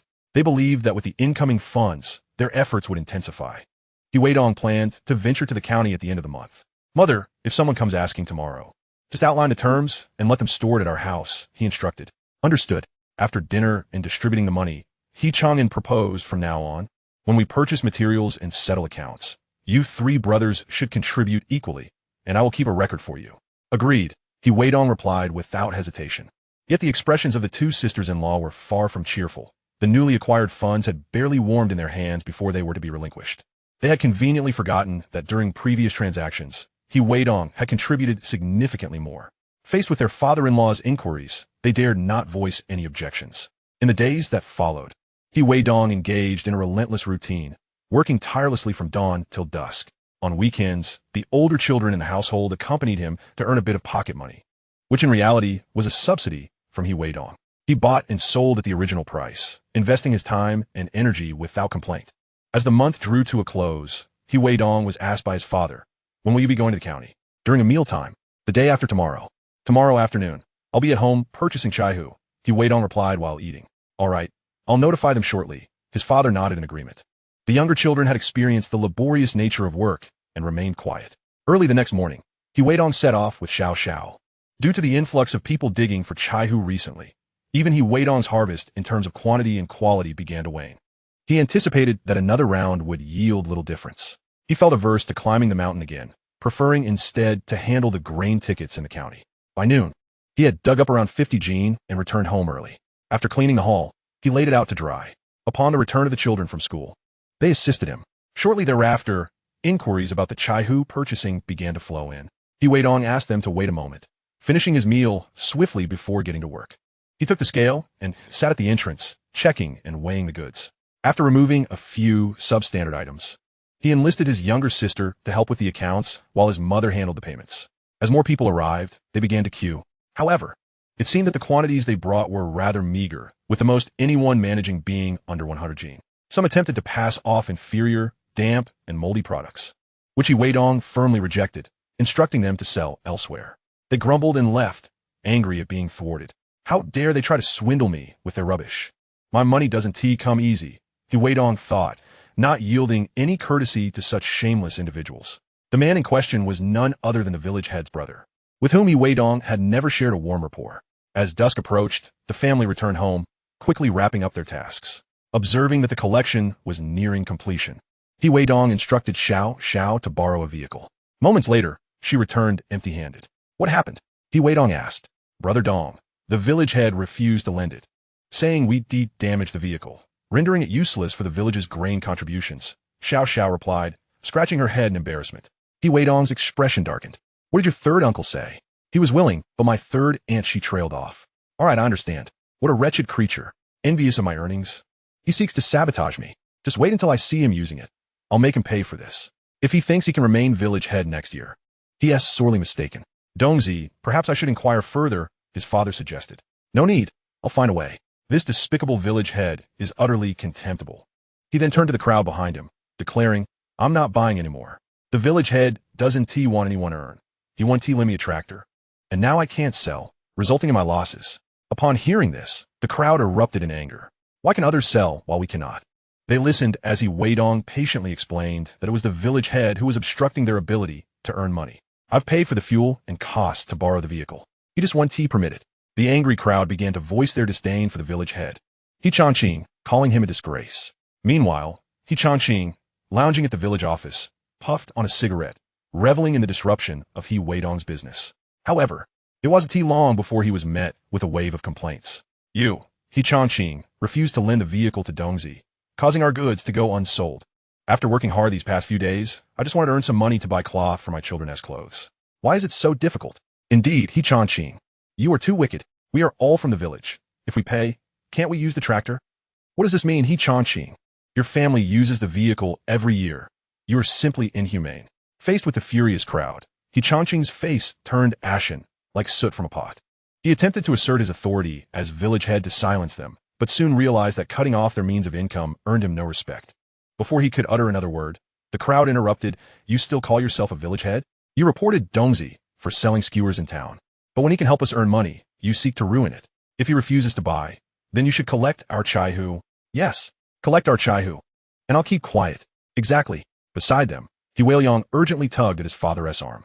Father, it's a good deal. It doesn't look like much. But if they all sell, we can profit too. Initially furious, Chongqing's eyes lit up at his son's words. You're right, he declared loudly. Enough of this noise. If Weidong can pay 150, then I shall collect too. Xiao, who had been following closely, was taken aback by Chongqing's audacity in seizing the chaihu business. She hurried to inform Weidong, but alas, he was not home, having gone to borrow a tractor. Weidong's family, upon hearing the news, wore grim expressions. Xiao, there is quite a bit of chaihu that my brother discarded this afternoon, which others didn't want. Since the village head needs to collect, why not gather those and sell them? Upon hearing this, everyone's eyes brightened with excitement. Right?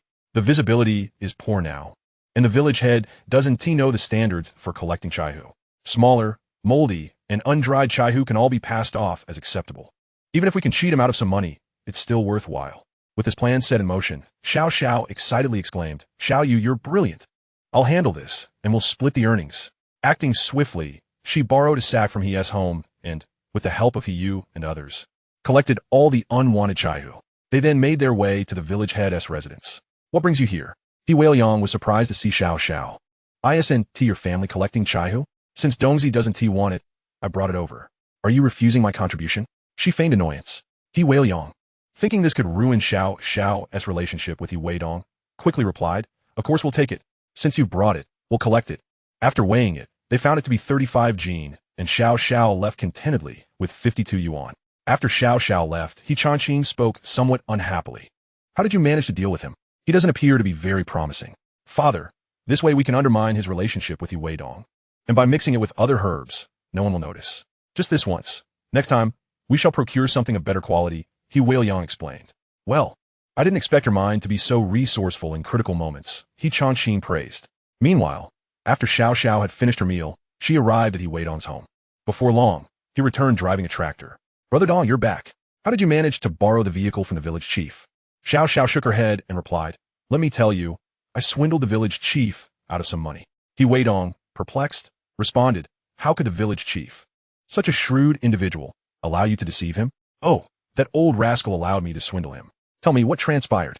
In chapter 71, titled Night Watch, The audacious and unscrupulous Weidong was revealed. Xiao Xiao recounted the simple events. After listening, Weidong chuckled softly. This scoundrel! I did not anticipate that in his attempts to thwart my plans by denying me the use of the tractor, he would expose his own schemes to the villagers. He collected everyone's goods, presumably preparing to sell them for profit. By the way, how much did he gather? Xiao Xiao smirked coldly. I estimate he has about 1,000 pounds. I observed many individuals delivering the inferior herbs that failed to meet your standards, particularly those who had previously clashed with you. They were all sent over, and while selling, they derided you, labeling you as a scoundrel. I am not a soft-hearted fool. Not everyone will be fond of them. Just wait. They will face misfortune. Once he is unable to sell them, the village chief will return and there will be more chaos. Then we shall enjoy the spectacle and add fuel to the fire. At that moment, Weidong foresaw the outcome. When He Chongqing returned from the county, he would find the goods unsold and be subjected to scorn from Huan Liang. He would suffer a loss of over 1,000 yuan while attempting to return the goods to the villagers, leading to a scene of bickering. Several others, hoping to profit, had worked hard to gather those substandard herbs, seeking to make ill-gotten gains. However, they would find themselves unable to sell their wares, resulting in a laborious and futile endeavor. By the way, Brother Dong, these herbs were collected from your doorstep, and it was Sister Hiyu who devised the plan. I want to sell them, and we shall split the profits. Xiao Xiao was not the type to take advantage of others. Weidong shook his head and gestured dismissively. No need. You can share the earnings with my sister. She is a girl, and it's important she has some money. All right, then I will give her your share. No, just give her a little. That will suffice. This is unacceptable. You must give it, Xiao Xiao insisted firmly. Had it not been for Weidong's guidance, where would she have earned her money? Now, with over 1,000 yuan in her pocket, it was something she had never dared to dream of. Even if she had earned only 50 yuan and given it to Hiyu, what of it? She was preparing to rush over and give the money to Hiyu. There's no need to rush. There are many people around. First, help me load the goods. We shall depart tomorrow. Weidong restrained Xiao Xiao. Realizing that with money in hand, there was no need for haste, they would meet daily. There was no urgency in this moment. If the family saw them, the two sisters-in-law might harbor thoughts. If their parents discovered that Hiyu had money, they might also scheme to take it from her. After all, regarding the house, Weidong had mentioned that Hiyu should also move in. All these matters required careful consideration. One should not act with misguided goodwill, giving away money that would ultimately lead to Hiyu's discontent. Taking the money back later would only cause unnecessary heartache. Once the family was completely separated, he could do as he pleased. If the two sisters-in-law had any objections and gave him the cold shoulder, they should not blame him for being impolite. He would confront them directly. I intend to help you earn money, but that does not mean I owe you anything. I'm offering you an opportunity out of respect for my two elder brothers and my nephews. To Weidong, the two sisters-in-law were far less significant than his sister Hiyu. In his previous life, it was his sister who had made the greatest sacrifices for him. Naturally, he would wait until after the family was divided to compensate her. What are you two doing? Why aren't you helping? Dongzi doesn't need to pay you a single cent. You are wasting manpower and spirit to earn money for yourselves. After eating, just loiter here. The father observed his two sons, held back by their wives, who were not helping. His expression was far from pleasant. Such behavior was embarrassing for a family. They seemed to have their eyes opened by money, forgetting to show gratitude. It would have been better if they had no money at all. Although they had worked all day, Weidong had not idled away his time. Everything he brought was to help them earn money. Even if they were weary, they could not simply stand by. Otherwise, the youngest son would feel uncomfortable. The new house had yet to be completed. The family was in disarray. The two elder sons quickly went to assist. Weidong observed all of this. Even though the two sisters-in-law wore displeased expressions, they came over to lend a hand. If not for his own strength and the number of family members, Weidong would have sought outside help. Before long, the work was completed. At this moment, Xiao Xiao and Zheng had also finished their meals and arrived, eager to inquire about Weidong's plans for transporting the herbs the next day. Upon noticing the loading of goods, they did not immediately recognize the tractor, mistakenly believing it belonged to the village. Astonished, they asked Dongzi, "Isn't that old dang from the village chief's office unwilling to lend you the vehicle? How did you manage to get it? Truly, you are blind. Take a closer look. This vehicle is not from the village. I paid 5 yuan to borrow it from a neighboring village. It's a ridiculous village. They are so blinded by money, lacking any sense of loyalty." Having been upset earlier in the afternoon due to family matters, Weidong felt a bit uncomfortable. Coupled with the earlier incidents of people delivering goods and threatening to confront the village chief, he had grown irritable. After they went, upon hearing the village chief's intention to collect their goods, they immediately fell silent and offered no further argument. No wonder it is said that dragon offspring are each different. Seeing Weidong's anger, They took a closer look and realized it was indeed not the village's vehicle. Aware that he had spent money, they hastily assisted in loading the goods. With many hands, the task was completed quickly. This endeavor had spanned approximately half a month, yielding over 4,000 pounds. Weidong calculated the total he had gathered, including what others had contributed, estimating a profit of around 5,000 yuan. Had it not been for the financial strain at home, he would have purchased a tractor, freeing him from having to rely on others' moods. He could then sell vegetables in the county with greater ease. However, Weidong recognized that as more people joined, the available quantity of herbs would undoubtedly diminish. Some individuals struggled to collect even 5 pounds in a day. Once dried, they might not even reach 2 pounds. After everything was loaded and covered with tarpaulins to prevent mishaps, he was approached by Uncle San, Hai, who had recently started a small business introduced by Weidong, earning nearly 200 yuan by weaving bamboo baskets. Having some money now, upon hearing of Weidong's troubles, he came to offer assistance. Uncle San, this is a vehicle I borrowed from another village. Weidong greeted him with a smile, offering him a cigarette. Humph, that Changqing is truly despicable. I heard he also collects chaihu. When I see him, I shall give him a proper scolding, Hai said, his voice seething with indignation. After conversing for a while, Weidong escorted him home. All right, everyone should head back now. Xiao, you shall help me keep watch tonight. Weidong, anxious about potential disturbances in the dead of night, knew that the entire load of chaihu was financed out of his own pocket. Understood. At the village chief's residence, Weidong, exhausted from his tasks, exclaimed, Father, that scoundrel Weidong is sending chaihu to the county tomorrow. I heard he borrowed a tractor. Should we not set his chaihu ablaze tonight? Chapter 72. The revelation of Weidong's secret, Wanliang's betrayal. Upon hearing this, Changqing was momentarily incredulous. His son was far too reckless. Arson and murder are grave offenses. The chaihu at Weidong's home was situated right in the yard, so perilously close to his own. Should the flame spread, it could very well consume the house, leading to fatalities. Once his son was apprehended, he would surely face dire consequences. The villagers were all too aware of the feud between their families. If anything were to transpire, suspicion would inevitably fall upon them first, even as the village chief. If the police were to take his family in for questioning, the outcome would be all too predictable. He was acutely aware of his son's character. With a stern countenance, he rebuked, You fool, do you wish for death? Arson and murder are heinous crimes. Though there is animosity between our families, it does not necessitate bloodshed. If you set fire to his home, as long as there is a single man from his family alive, do you think there is any hope for you and your brother? Especially that Weidong. If he survives, he will make our lives unbearable. Such thoughts should never cross your mind again. The most you should do is create minor obstacles. Were it not for his health still in recovery, Changqing would have certainly given this ambitious son a thorough lesson with a stick. His audacity was insufferable. He dared to contemplate such actions. Having never faced such a severe reprimand, Weidong hastily retorted, I understand, father. I was only speaking out of turn. I wouldn't dare. Though he spoke thus, he knew that Li Yuan from next door had recently become a eunuch. While uncertain of the instigator, he harbored suspicions that this incident might involve Weidong.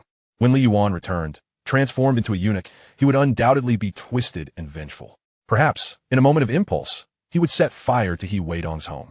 Even if he were caught, it would not concern Weidong.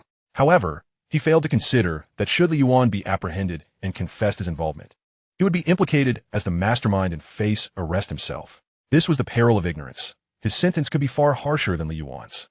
Moreover, if more people were to learn of it, they could form a conspiracy. As long as Weidong were to spend some money and pull a few strings, they could easily be charged with organized crime, leading to utter ruin. Given the stringent crackdowns expected next year, they would likely face dire consequences. This was all speculative. Yet Weidong had unwittingly crafted a path for his own downfall. Misled, Li Yuan would also face life imprisonment, while some minor official would consequently receive a 15-year sentence. By the time they emerged, everything would have changed. After a sleepless night, nothing untoward had occurred. Xiao and Weidong had grown weary, their eyes reddened from fatigue. He contemplated this would not do. Now that we have some funds, perhaps I should acquire a few dogs for protection.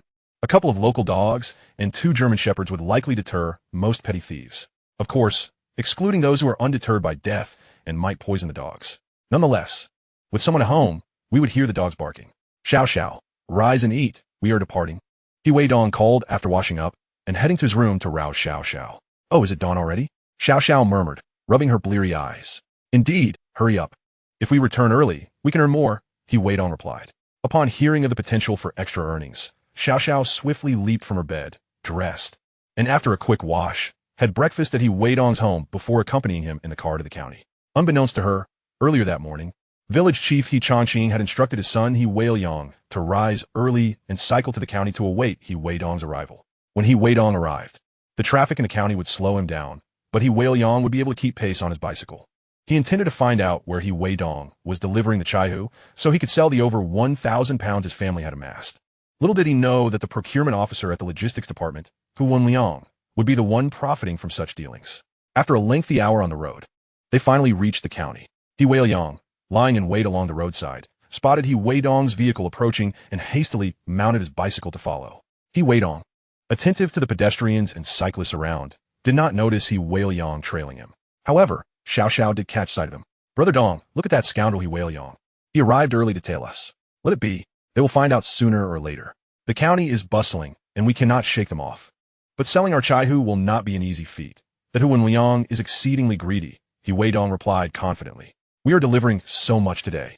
He is bound to cause us trouble. Indeed, I suspect he will. If he behaves, I shall keep his affairs under wraps. Otherwise, I'll make him aware that the eyes of the law are everywhere." He Weidong, in a previous life, had been a significant businessman, though restrained by his wife. It did not imply he was blind to the dealings afoot. Upon arriving at the hospital, he parked the car and casually tossed a pack of cigarettes outside before entering. He Weidong, having witnessed He Weidong's arrival, sneered to himself, "Now that I know, this business will be mine." He then turned to cycle back and inform his father of the news. Meanwhile, He Weidong entered the logistics department, observing several burlap sacks on the ground that were undoubtedly filled with chaihu. He kicked one lightly, sending a cloud of dust into the air, causing him to squint. Upon inspection, he realized they were of much lesser quality than his own. In the office, Hu Wenliang had been aware of He Weidong's arrival long before. He had no desire to engage with him, as each pound of chaihu he accepted meant a significant loss.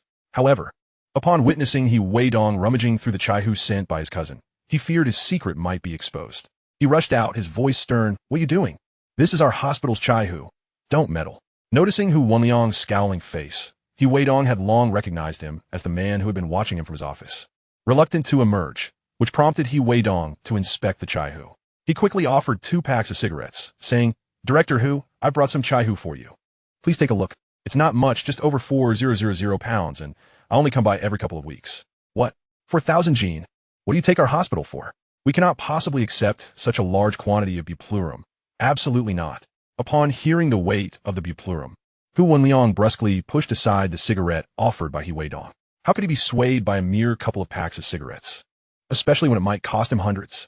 "There won't be this much in the future. Just accept it this time, and I'll treat you to a meal later," He Weidong said, attempting to maintain a cordial tone to avoid a direct confrontation. Hu Wenliang, wearing a grim expression, retorted, "I've said it clearly. Starting today, I will not accept your buplurum. Return it whence it came." With that, he turned and strode into his office. He Weidong followed without a word, shutting the door behind him. Seeing He Weidong enter his office, Hu Wenliang fumed. "I'm speaking to you, why don't you listen? This is far too much. If I say I want tea, take it, then I want tea. Leave quickly, or I'll call security to throw you out. Is it impossible to have a civil conversation?" He Weidong understood Hu Wenliang's vulnerabilities, but wouldn't he indulge his bad habits? Slamming his hand on the desk in anger, he exclaimed, "You think you can intimidate me? Don't assume I'm unaware of what is happening here. The buplurum you accepted outside was sent by your relatives. Wasn't it? It's covered in dust, indicating its poor quality. I know you've been pocketing kickbacks. By supplying you with better quality buplurum, I'm merely helping you conceal the subpar products you've been receiving. I assure you, we will both benefit from this arrangement, and I'll express my gratitude by treating you to a meal. Or do you wish for a complete rupture in our relationship? Although you may not profit from the buplurum I provide, losing your position as purchasing section chief will make it exceedingly difficult for you to earn a living in the future." "What nonsense are you spouting? I don't know anyone like that. We're merely conducting normal purchases. This is slander, and you could end up in prison." Hu Wenliang, caught off guard by He Weidong's insights into his secrets, hurriedly defended himself. Noticing Hu Wenliang's guilty demeanor, He Weidong smirked subtly. "Chief Hu, you truly don't want to lose your position. The money you embezzled before won't remain yours if you do. Let's be friends, and you can earn a little less here. Who knows, there may be further opportunities for collaboration in the future. Besides, I'm well aware that many others in different departments are eyeing your position. Although I'm not part of the system, I understand its intricacies." Threatened by He Weidong's words, Hu Wenliang, despite his immense anger, dared not take the risk. If he provoked this young man into filing a complaint, an investigation would ensue, and he would surely face dire consequences. Moreover, the quality of the bupleurum he had just received was significantly inferior. Reflecting on Weidong's words, he found some merit in them. However, as the chief of the purchasing department, it was humiliating to be threatened. An idea struck him suddenly, one that would also serve to irritate Weidong. Rising quickly, he forced a smile and said, "My young friend, what are you saying? However, let me clarify. I cannot accept bupleurum of subpar quality." Seeing Weidong provide him with an opportunity to back down, Hu Wenliang relented. His goal was to make a profit, not to create enmity. He had already made enough enemies. It was far better to foster goodwill. Since Weidong had agreed to accept the bupleurum, he would sell it to him. "Chief Hu, you jest. Come, let us smoke.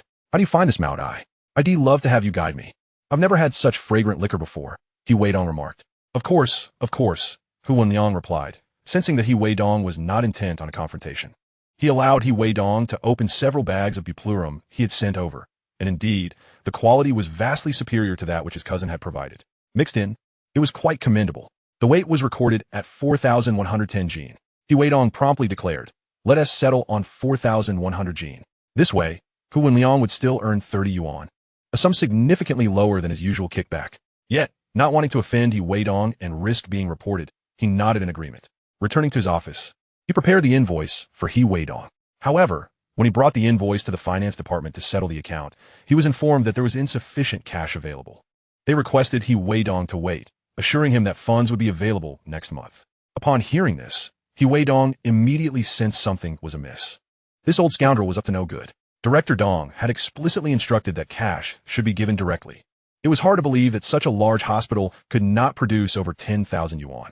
Director Dong's research project required dedicated funding, and it was likely that Hu Wenliang had realized he had sent too much and wanted to annoy him. He tucked the invoice into his pocket, muttering under his breath, "You scoundrel, thinking you can cheat me out of my goods. Just because I'm not showing my claws doesn't mean I'm a sickly cat." Fuming, he stormed into Hu Wenliang's office, kicking the door open with a loud bang. Startled, Hu Wenliang looked up and snapped, "What are you doing barging into my office? Didn't I accept your bupleurum? You're causing a scene here. Do you want me to call the police?" Glaring at Hu Wenliang, Weidong retorted, "Police? You dare threaten to call the police when you're holding back payment for my goods? Should I summon your hospital director to inquire about this?"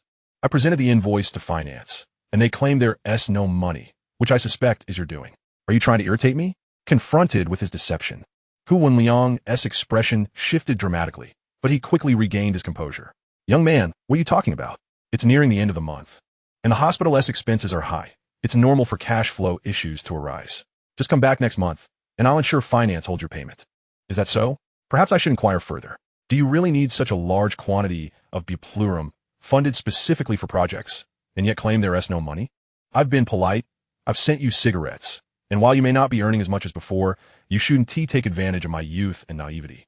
He fixed his gaze on Hu Wenliang, who now appeared anxious. This young man, despite his age, spoke with an unsettling shrewdness. And how did he know about the designated funds? "Very well, I will settle this time, but please don't send such a large quantity again, especially at the end of the month," Hu Wenliang said, feeling the pressure of Weidong's stare. Reluctantly, he picked up the phone to call the finance department. After hanging up, he said, "Young man, I've made arrangements for them to allocate some funds for you. I understand this isn't easy for you." He suspected that Weidong had sourced the bupleurum from somewhere and that he couldn't manage such a large quantity alone. He likely owed money to others and was now withholding payment from Hu Wenliang. It all made sense. If Weidong couldn't collect his payment, he would find himself in a bind. Knowing too many secrets could be dangerous, Hu Wenliang couldn't afford to gamble and reluctantly decided to pay up. "Thank you, Chief Hu. Next time I deliver goods to the county, I'll treat you to a meal," Weidong said graciously. "Of course," Hu Wenliang replied, putting on a thick skin. Once Weidong departed, he spat in frustration. "Bah, who dares to withhold my money?" Arriving at the finance department, Weidong successfully collected 12,300 yuan. "Come, let me treat you to a meal at the state-run restaurant." Chapter 74, A Brush with an Enemy. Arranging for a message, he drove away on his tractor, accompanied by the small child. "Brother Dong, will you still be able to send over the chai hu in the future?" Xiao Xiao inquired as they settled into the state-run restaurant. Weidong responded with a calm smile. "Of course, why wouldn't I send it over?" Yet he added, "But isn't that Chief Hu causing us trouble today? Some matters are best kept from Xiao Xiao. If secrets are not well guarded, they may inadvertently be revealed while boasting, which would be quite unfortunate." Weidong preferred not to confront anyone unnecessarily, especially since these individuals were akin to the Brahmins of the county town. Should he offend them, it could complicate his relationships with others who held favorable ties with him. Lacking leverage over others and not having received anything from them, he truly had no ground to stand on when it came to seeking justice. They ordered a fish dish, 2 stir-fried vegetables, and 2 large bowls of rice, and began to eat with peace of mind. "Brother Dong, would you like to have some beer? It's on me. It's so hot. And you're still helping me make money," Xiao Xiao suggested. In this era, there was little in the way of checks for drunk driving, and with few cars on the road, a bottle of beer was hardly a concern. Moreover, with the sun so scorching, it was only reasonable to quench the heat with a bottle of beer. Weidong nodded. "Then let us have a bottle, but from now on, you mustn't drink and drive. It's quite dangerous." "Understood," Xiao Xiao replied as he went to fetch 2 bottles of ice-cold beer. As they drank, Xiao Xiao remarked, "The food at this state-run restaurant is truly excellent, albeit a bit pricey. Look at the clientele," he continued. "Those who can afford to dine here are usually factory leaders, heads of sales departments, or those treating others for business matters. There aren't too many like Weidong and Zhang Xiaojun. After all, a meal here could cost as much as a frugal family's monthly expenses. Who could truly dine here?" In this day and age, both chefs and waitstaff in restaurants held iron rice bowls, and connections were essential. Naturally, the service was lacking. Otherwise, would there be signs prohibiting the random assault of customers in state-run restaurants everywhere? Xiao Zhao's voice grew slightly louder, drawing the server's displeasure, who cast a disapproving glance in their direction, preparing to reprimand them.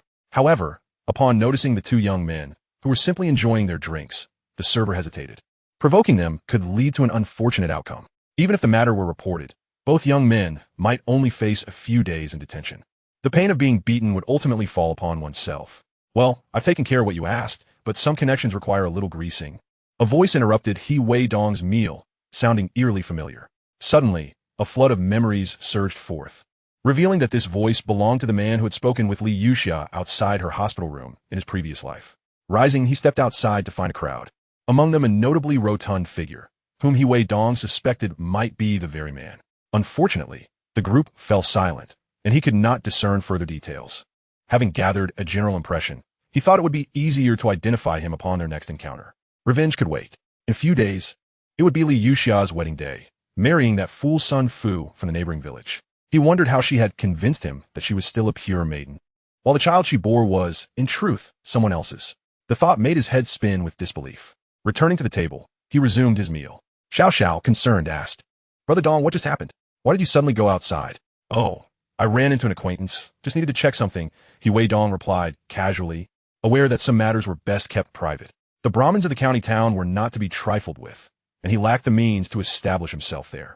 I see it was just an acquaintance. Perhaps we could invite him to join us next time," Xiao Xiao remarked nonchalantly. Little did he know that Weidong's thoughts were far more tumultuous. He harbored resentment from a past life where he had suffered greatly. He downed the remaining beer with vigor. Noticing Weidong's silence and pallor, Xiao Xiao quickly realized he had spoken out of turn and hastily apologized. Weidong waved a hand dismissively. "It's fine. This matter does not concern you." After finishing their meal, they sought a shady spot outside to rest for a moment before driving back. He had no intention of digging for Chaihu today. There were simply too many people doing so. If he wished to dig, he would have to venture into the deep mountains where no one frequented. But time was not on his side. Arriving at the town's post office, Weidong instructed, "Xiao Xiao, wait here while I send a letter." "All right, Brother Dong," Xiao Xiao replied without further questions. Entering the post office, Weidong approached the counter staff. "Excuse me, do you have something to send? Or would you like to make a call? I need to locate the postman who delivers to Hijia village. There's a letter, and I'm unsure if it has been dispatched." Just then, a young man entered. "Xiao Zhua, this gentleman is looking for you. He says there's an issue with a letter to Hijia village." Recognizing the frequent visitor to his village, the young man regarded Weidong with a puzzled expression. "Young man, whose letter is missing? I've delivered all of them. Could you step outside for a moment? I need to discuss something with you," Weidong said quietly. Not knowing what Weidong was up to, the postman followed him outside. He offered a cigarette. "Could you assist me in delivering a letter? You just need to affix a stamp and write the address. I can't be of much help otherwise." "I know the nearby villages well," the postman replied. Weidong gestured dismissively. "This letter is somewhat special. I need you to deliver it at a specific time." "Young man, I won't engage in any illicit activities," the postman cautioned, beginning to sense that the situation might be more complicated than he had initially thought. If this letter led to him losing his job, it would be quite troublesome. "No, you won't lose your job," It's a perfectly normal letter. However, it must be delivered at the right time or it won't work. Here, let me show you. As long as you deliver it on schedule, I'll give you 10 yuan as a reward. How does that sound? Weidong said, handing over the prepared photo and letter for inspection. After a careful examination, the postman found nothing amiss. It was indeed an ordinary letter. This Sun Fu, is he getting married on the 3rd day of the 10th lunar month? Yes. This is a gift for him. I'm sure he will be grateful, Weidong said earnestly. I'll give you 10 yuan as a reward. Is that acceptable? All right. I'll deliver it for you at noon on the 3rd of October, right? The postman confirmed with a nod. Yes, Weidong affirmed. Rest assured, I will ensure it is delivered on time. You can count on me. Though he remained unaware of Weidong's motivations for investing such a substantial sum to deliver a letter to the soon-to-be married Sun Fu, he sensed an underlying narrative waiting to unfold. He resolved to remain and witness the developments firsthand. Moreover, he was determined that the letter be opened in his presence, ideally amidst a throng of onlookers. He feared that on the day of the wedding, Sun Fu, preoccupied with the festivities, might overlook the significance of this letter. Should the woman, Li Yuxia, harbor suspicions and incinerate the letter, it would render his carefully orchestrated gift for the newlyweds futile. If he were to exact a fitting revenge upon his ex-wife's family and her paramour, it was imperative to consider every variable meticulously. Once he discerned the identity of the paramour, his aim was to ensure the man lost his job and was driven to divorce, resulting in utter familial disarray. It was only fitting, he mused, that he should not endure the pain he had suffered in vain. Just wait and see, he vowed. I shall insist he open it before my eyes. Having entrusted the task to another, Weidong turned away. Upon reaching the tractor, Xiao Xiao awaited eagerly. Dongyi, did you send the letter? She inquired with curiosity. Yes, but keep this matter to yourself. Soon, I will take you to witness the spectacle. Weidong replied with a hint of cold amusement. Xiao Xiao, with a hand upon her chest, assured him, Donggu, rest assured this secret is safe with me. I shall not breathe a word. Now, let us head to the supply and marketing cooperative to procure some essentials. You should also spend a little on your parents. Perhaps some nutritional supplements and meat to ease their toil in the fields, he added. Weidong had decided to be generous, as he was likely to receive one. 200 yuan. It was unwise to skimp on nourishment. The risk of overexertion was too great. For the past fortnight, Xiao Xiao had accompanied him into the mountains to gather buplurum, a laborious endeavor. All right, Donggu, I shall heed your advice, Xiao Xiao responded. Her parents were frugal. Even when money was in hand, they would likely save it for their son, Zhang Xiaojun, to marry or to build a house. The previous generation had struggled to earn a living, choosing to endure hardship rather than seek prosperity. As they aged, ailments plagued them, and they hesitated to seek medical attention, leading to increasingly severe health issues that ultimately resulted in exorbitant medical expenses and premature death. Weidong had witnessed this fate befall his parents and his late younger sister, and he was determined to avert such a tragedy for his remaining family. Not only did he aim to safeguard his parents, but he also sought to alter the course of his sister's life, allowing her the opportunity for education and the chance to explore the vibrant world beyond their village. Upon arriving at the cooperative, Weidong not only purchased a considerable array of goods for his family, but also brought a token for his fiancée, Sun Yuewei. Although she had joined him in gathering buplurum, as a young woman, her contributions were minimal, merely supplementing household needs with salt and matches. Xiao Xiao also procured a few pounds of bones, along with a bottle of milk essence and a tin of fish, before disembarking and making her way home. Weidong continued his journey back to his own abode. Hearing the sound of the tractor, Hiyu emerged from her studies. Third brother, you're back, she exclaimed. Indeed. Please assist me in bringing these items inside, Weidong replied, gesturing to the contents of the vehicle. Brother, have you struck it rich? Why such an abundance of goods? Hiyu asked, astonished by the bounty in the tractor bed. Some of this is for our household, some for you, and the remainder is for your sister-in-law. I will deliver it shortly. You stay and watch over the house. This time, he had returned with over 10,000 yuan. After distributing 2,000 yuan to the family, the rest was his to keep. Coupled with a few hundred yuan he had saved, he now possessed nearly 9,000 yuan, an astonishing feat for just 2 months since his rebirth. In this era, few in the town could boast of such wealth. Who would dare to believe it? He cautioned himself against arrogance. Otherwise, envy might invite trouble upon his family. While Weidong conversed at home, Xiao Xiao returned to her own dwelling, where her parents had yet to arrive. After stashing the money securely, she inquired if Weidong still ventured into the mountains. His response was one of exasperation, for her industriousness seemed excessive. Shaking his head, he declined, explaining that he was headed to his fiancée's home. Contemplating this, Xiao Xiao resolved to go herself. With 2 hours until dusk, she could still gather buplurum and earn some money.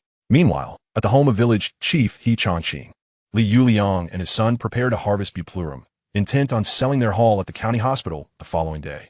As he Weidong made his way, carrying a net and the provisions for his fiancée's family, he encountered familiar faces in the village. They greeted him, inquiring if he was still purchasing Buplurum and whether his prices surpassed those of the village chief. He Weidong shook his head, asserting the prices are the same. Feel free to sell to whomever you prefer. The villagers, weighing their options, ultimately opted to sell their Buplurum to the village chief, fearing that selling to He Weidong would sour their relationship with him. Several others approached, hoping to persuade He Weidong to raise his prices, thus instigating competition with the chief. Yet He Weidong, aware of the chief's impending return, remained unfazed. A slight loss on their part would only serve to amuse him, as the chief's family would suffer the consequences of their meddling. As he continued on his path, he encountered a familiar voice. Isn't that Dongzi from Hejia village? Here to visit your fiancé? Chapter 76. The Bond of Life. The village chief's Buplurum is met with scorn. He Weidong had returned several times to escort Sun Yuewei, and it seemed their exchanges had not gone unnoticed by the villagers. Having learned of their impending nuptials, the villagers greeted him with warmth and camaraderie, their families having previously profited from selling Buplurum to him. Though he remained nameless to them, He Weidong smiled and returned their greetings. On his way to Sun Yuewei's home, he encountered several more friendly faces, reciprocating their salutations. Sun Yuewei heard He Weidong's voice and hurried out, her shy face flushed. She softly inquired, "What brings you here?" "I came to see you and to bring you something," He Weidong replied, lifting his arm to hand her the net bag he was carrying. "Why did you buy so much? Would you like to come in and sit for a while?" Although they had already agreed upon their marriage date, after consulting the fortune teller, they were not yet wed, and it felt inappropriate to be alone together, especially given that she was a widow with a daughter. "No, I must return the borrowed tractor. Remember to eat well and gain some weight. Make sure to take the nutritional supplements. And let me know when you finish them. I will buy you more. Oh, and please send my regards to your mother," He Weidong insisted. "And when you have some free time, read more books, aim for a good university, and I will support you." Upon hearing this, a wave of indescribable emotions surged within Sun Yuewei. She had never anticipated that after marrying He Weidong, she would still be encouraged to pursue her studies. She genuinely enjoyed reading and had always performed well academically. However, after her father's accident, the family lost its breadwinner, and her mother struggled to provide for her education alone. "All right, remember my words. You should head back now. I must take my leave," He Weidong said, noticing her emotional state and fearing she might cry. He waved goodbye with a gentle smile and departed. It was a long time before Sun Yuewei turned back toward her home. She opened the net bag to inspect the items He Weidong had brought, including some meat that her family had been reluctant to purchase. If not for He Weidong's generous gift, she and her mother would have hesitated to buy meat. "Is Dongzi here?" Sun's mother asked, busy with her handiwork. "Yes, mother. He brought many things, including malted milk powder for you to drink," Sun Yuewei replied joyfully. "This lad is quite commendable. Marrying him seems to be a wise choice. Who else would lend you money and deliver gifts before marriage?" Her mother's words resonated deeply within her. In that moment, she fell completely in love with He Weidong, resolved that regardless of the future, they would not be separated. Later, as they joked together, she disclosed her decision made that day, reflecting on how the warmth of his heart had gradually melted her lonely spirit. Upon returning home, the sky began to darken as her father and others returned from fetching Chinese angelica. "Dongzi, I heard that He Changqing knows where you sell the angelica. News travels swiftly in this village," he remarked. Today, that boy Li Yuan had secretly followed him, and upon returning, would surely amplify the gossip. "So what if they know?" He Weidong responded nonchalantly. Next, he planned to methodically harvest angelica for another couple of days before renting a place near the county town, exchanging his grain coupons for cash. He intended for his family to help store the angelica and send it off when the time was right. Additionally, he looked forward to seeing the village chief tomorrow, who would likely face difficulties selling the angelica, potentially leading to a confrontation with Huan Liang. 3 days later marked the wedding of Sun Fu and Li Yuxiao from the neighboring village. It wasn't too far away, and he planned to bring a bag of sunflower seeds to enjoy the festivities with a few childhood friends. As he had orchestrated this dramatic divorce spectacle and did not want to miss it, He Changqing was infuriated, feeling that He Changqing's actions were rather unscrupulous. Whatever his family did, He Changqing seemed to follow suit. Though the village chief was temporarily untouchable, He Changqing felt helpless, resigned to silently smoke his cigarette. "Enough thinking. Let's eat. Tomorrow we work again, and I brought back some meat for everyone to share," He Weidong stated, having earned money to buy provisions. Naturally, the adults should partake too, as they had also contributed to the family's income. After dividing the food, he was indifferent to others' opinions and focused on ensuring he and his sister had their fill. Once the meal was finished, he ushered the younger children into another room and began to calculate expenses and distribute money. After giving his father, elder brother, and second brother their shares, he was too weary to engage in further conversation and went to wash up and retire for the night, ready to harvest Angelica the next day. The following morning, he entered the mountains early. He called for assistance to load the harvested Angelica onto the village tractor. Reluctantly, he drove the tractor into town. Upon arriving at the county hospital, he instructed his son to knock on the door. The security guard, unfamiliar with him, opened the door, albeit warily. After inquiring about a few individuals, they finally reached the procurement department. Upon seeing the tractor parked in front of the building, an irritable Hu Wenliang approached and asked, "What do you want?" "I'm here to deliver Angelica," He Changqing replied. Upon hearing this, Hu Wenliang's expression darkened. "We won't accept it. Take it back," he dismissed. He Changqing felt a surge of anxiety. This was nearly 2,000 pounds of Angelica, and if it went unaccepted, all their savings would be lost. "Comrade, please don't deceive me. He Weidong from my village delivered some yesterday, and you accepted it. Why is it different today?" He Changqing pleaded. Upon hearing He Weidong's name, Hu Wenliang hesitated, pondering whether to grant this favor. "What does He Weidong being from your village have to do with this?" He cautiously inquired. "I am his village chief. You accepted his delivery. Mine is not much more," He Changqing insisted. Uncertain of their exact relationship, Hu Wenliang thought it best to accept the delivery to prevent further gossip. However, if the quality was poor, he would not hesitate to reject it. "This is his first time delivering. Let me see 2 bags before we proceed." Hu Wenliang finally relented. "All right, Liangzi, help him unload," He Changqing responded, elated. "What was the price?" 2 yuan per pound. Hurry up." As the sacks were unloaded, dust swirled in the air, and Hu Wenliang's expression quickly soured. Upon inspection, he found the Angelica small, dirty, and some even moldy and rotten. He immediately erupted, "Get lost. I don't want this trash. Do you think I'm a fool? Get out of here, or I'll have security throw you out." Chapter 77. He Changqing's 2 failures and He Weiliang's grudge. He Changqing's face fell.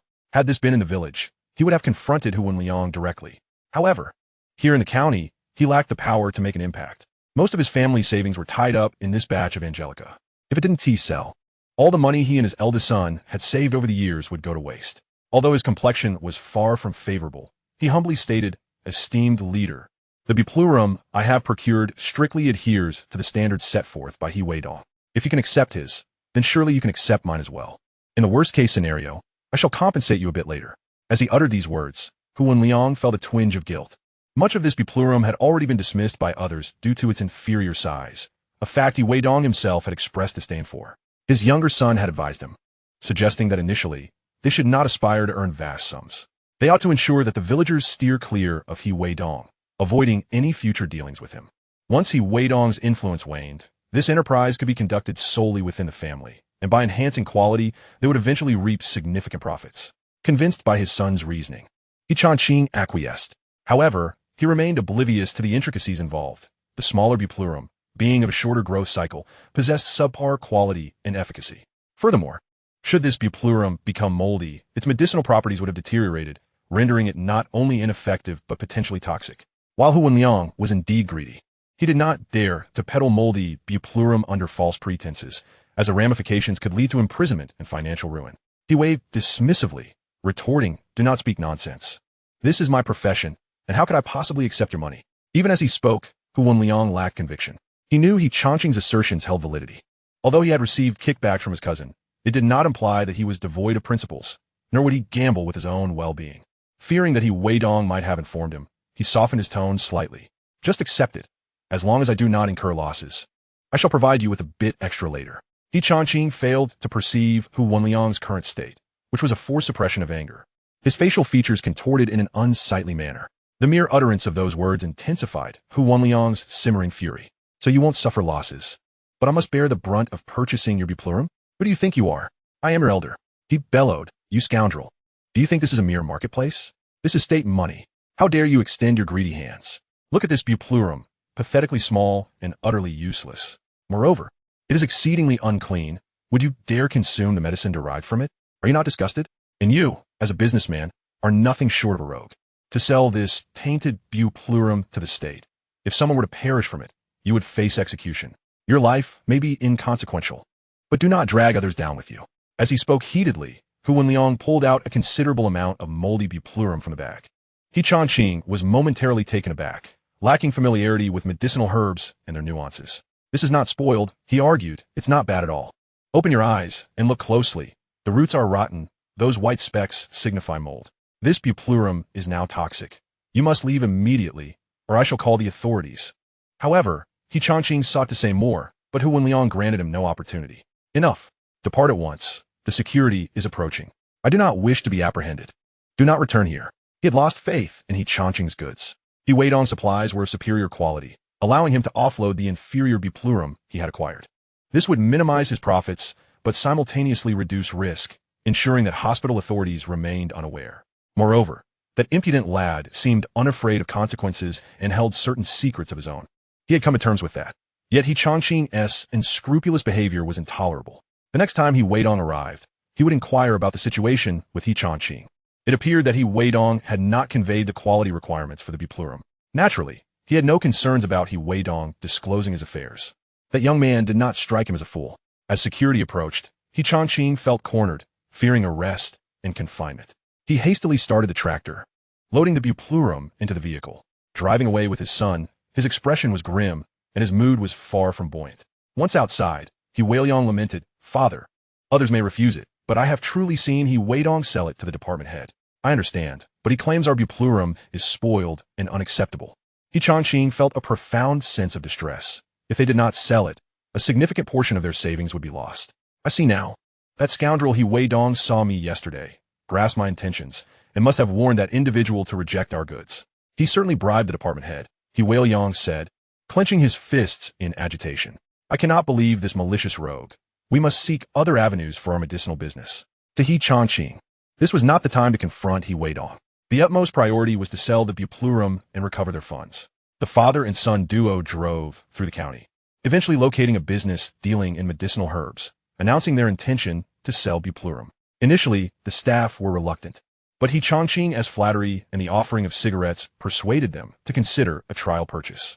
However, upon seeing the contents of the bag, their tone shifted dramatically, accusing him of being unscrupulous for attempting to sell inferior buplurum. Some of it was even moldy. Should anyone consume it, the consequences could be fatal. They hastily urged He Changqing to leave with his buplurum. At that moment, He Changqing finally comprehended the gravity of the situation. Many of the buplurum he had purchased were indeed defective, with several being substandard. Father, what shall we do? He Weiliang asked sorrowfully. First, we must return this buplurum, He Changqing asserted, unwilling to incur losses. Hearing his father's words, He Weiliang expressed his pessimism. The suppliers of this buplurum have reportedly quarreled with He Weidong over its poor quality before sending it to us. What if they refuse the return? Let them try. He Changqing replied, frowning darkly. I am the village chief. If they dare not refund, I will see to it that they cannot live in this village. Do they think they can swindle my family's money? With that, he drove furiously back home with his son to return the buplurum.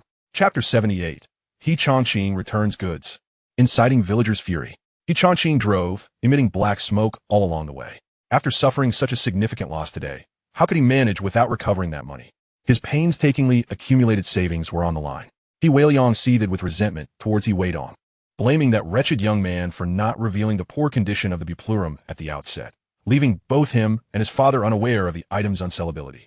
His current mindset mirrored that of contemporary figures who vocally advocate for equality and equal pay, yet falter when faced with their own circumstances. When it came time for compensation, they would either claim illness or lack of stamina. And when the issue of benefits arose, they would create chaos, voicing discriminatory remarks. When others attempted to reason with them, they would conveniently disregard the facts. Such a flawed mentality dictated their limited prospects.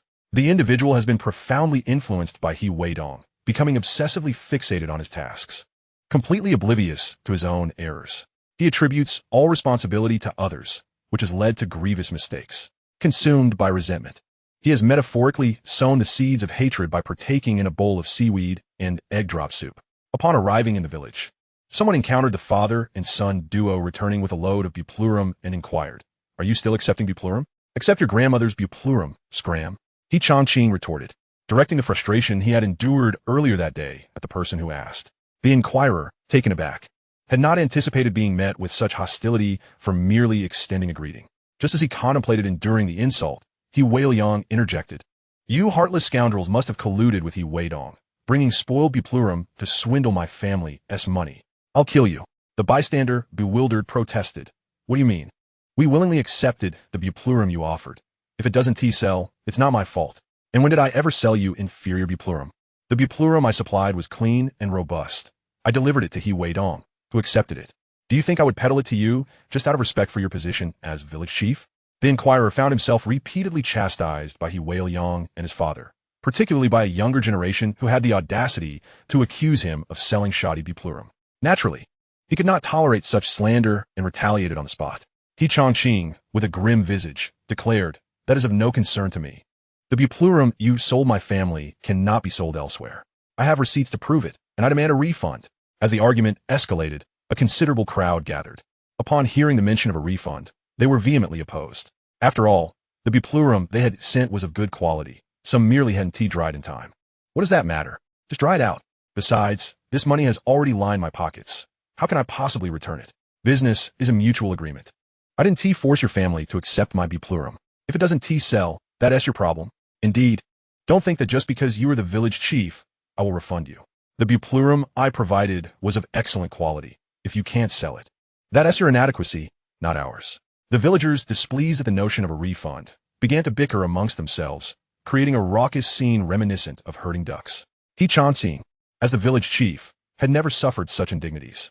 With a scowling countenance, he asserted, "That is of no concern to me. I must retrieve my money. If you refuse my buplurum, I will discard it and go door to door with my receipts to demand my money back." With that, he returned home. Once the father and son departed, the villagers exchanged glances, feeling somewhat perplexed by He Chongqing's threatening remarks. They began to voice their concerns. What should we do? Will your family refund the money? One person asked anxiously. Refund? On what basis? I just stated that the buplurum I delivered was also accepted by Dongzi. Unless he returns my original buplurum, which is now all mixed together, how can it be distinguished as mine? Exactly. How can he accuse us of selling him defective buplurum? I heard those few have already quarreled with Dongzi. So, it seems no one is willing to refund? Of course not. The money has already been spent. Why should I return it? He Xia, the village's well-informed individual, boldly declared, "We are united in this. What of the village chief? If he pushes us too far, we will unite against him. Don't be afraid." Yes, He Xia is right.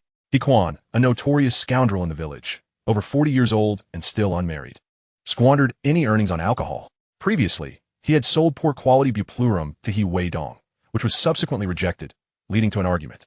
Upon hearing that the village chief was accepting buplurum, he brought some over and later berated He Weidong, constantly complaining that He Weidong was unreasonable and lacked consideration for their village. Now, the idea of refunding the money was out of the question.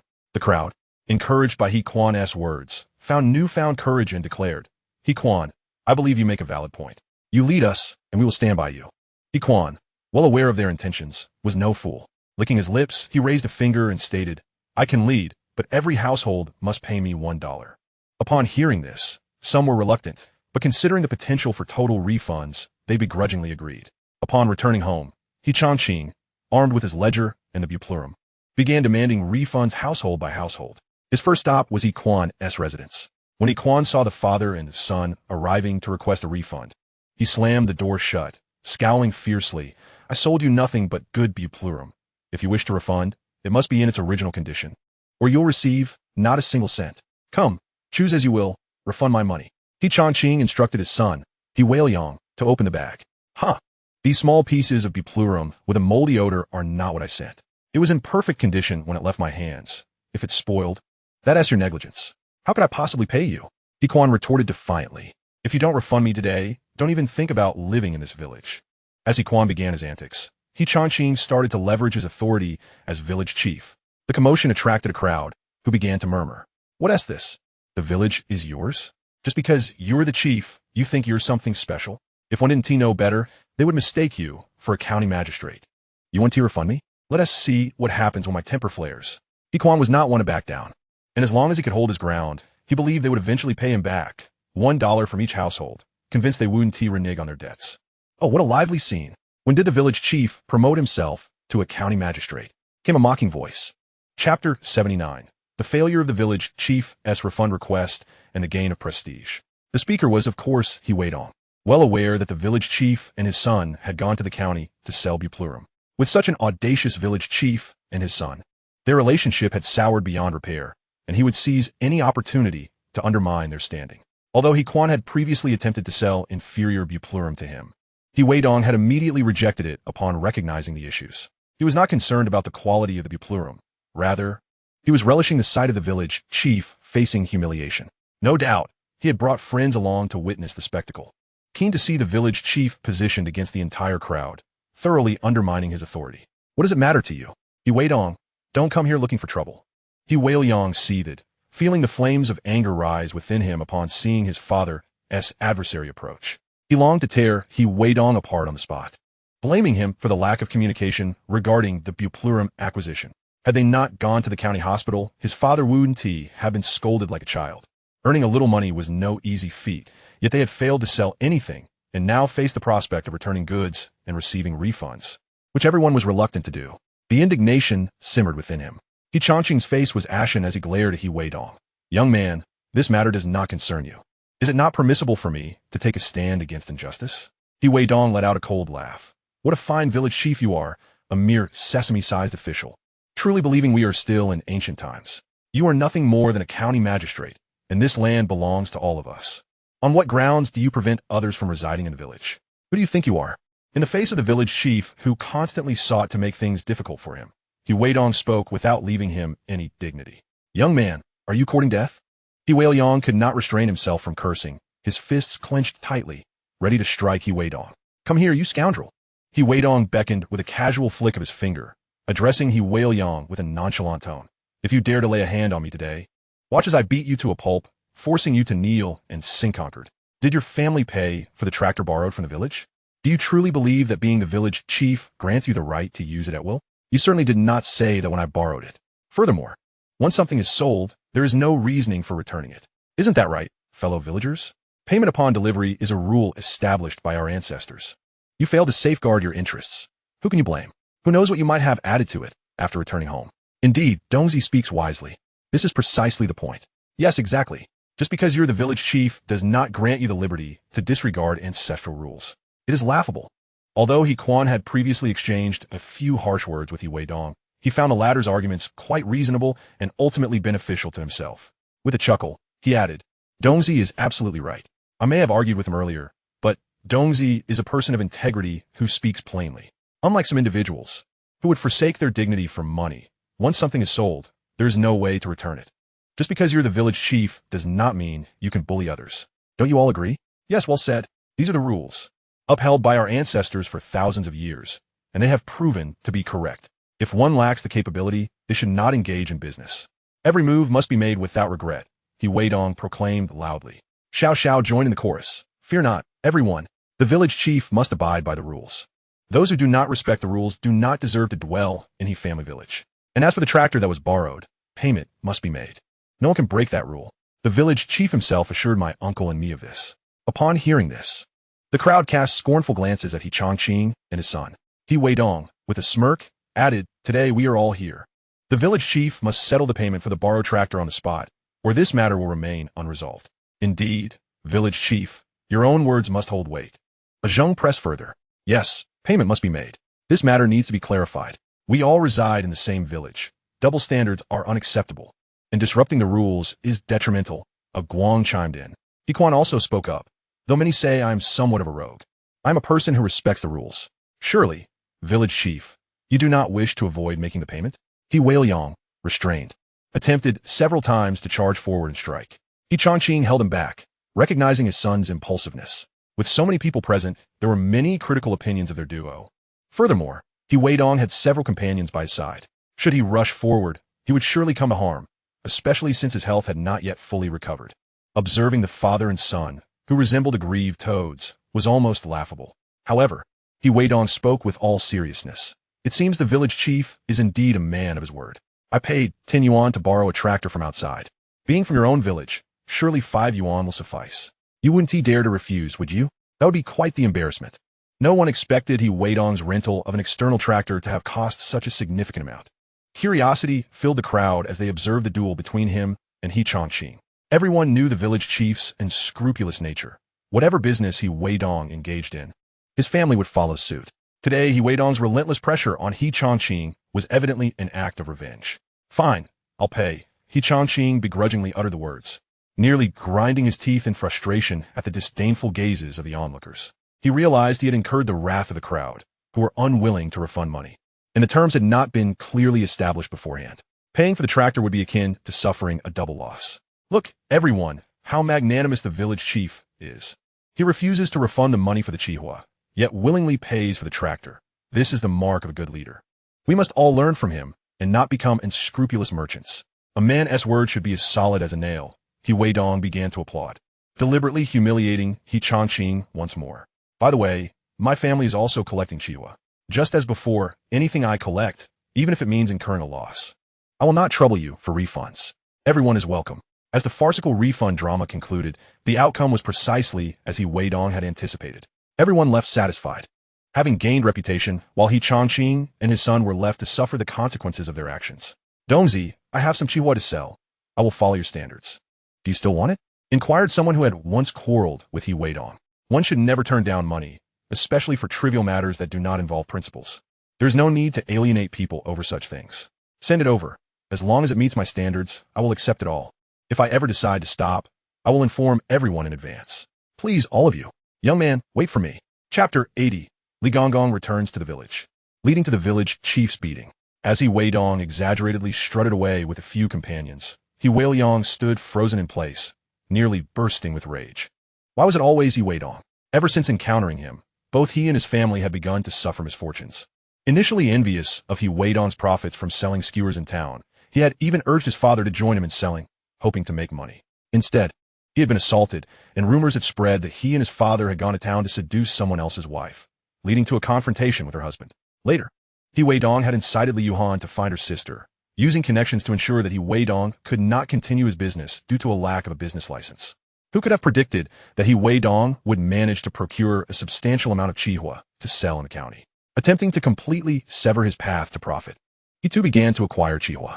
How could he have anticipated that the Chihua he obtained would not only fail to sell, but also result in significant losses, further straining relationships within the village? The townspeople had begun to harbor grievances against his family, while He Weidong reaped the benefits. All right, let us head back. He Changqing, the village chief, had learned to be more astute after being beaten in town while selling skewers. He understood the adage that a barking dog does not bite. Just as he had previously ensured that He Weidong could not operate his barbecue stall in town, he now sought to achieve the same goal through others. Since He Weidong intended to continue acquiring Chihua, his family was losing money, and he would ensure He Weidong faced further losses as well. Earlier, in front of Chief Hu of the county's traditional Chinese medicine department, he had suffered humiliation. He had not accepted He Weidong's Chihua, and upon returning home, he planned to report him. Surely, he had accepted bribes from He Weidong to disregard his Chihua. After reporting him, he would have someone else appointed as chief, making it harder for He Weidong's Chihua to sell. Despite feeling wronged, He Weiliang returned home, stifling his indignation. Unable to contain himself, he exclaimed, "Father, look at that He Weidong. He is so arrogant now, he no longer even respects you." Casting a fleeting glance at his son, he thought to himself, "How did I end up with such a foolish child? If only you possessed the astuteness of He Weidong, I would not find myself at a disadvantage." As he observed the boy's resemblance to his younger self, doubts began to creep in, questioning whether this indeed was his own progeny. With an irritable tone, he remarked, "So what do you propose we do? Go confront them in a fight? Do you honestly believe you could prevail? Not to mention the few who would rush to assist him. Could you stand a chance against He Weidong alone? But father, we cannot simply let this go. We have suffered a considerable loss," He Weiliang muttered, feeling frustrated. "Enough," his father interjected. "I know how to deal with him. We may not profit, but he shall not profit either. Just wait." Upon hearing this encouraging statement, He Weiliang eagerly inquired, "Father, what do you intend to do?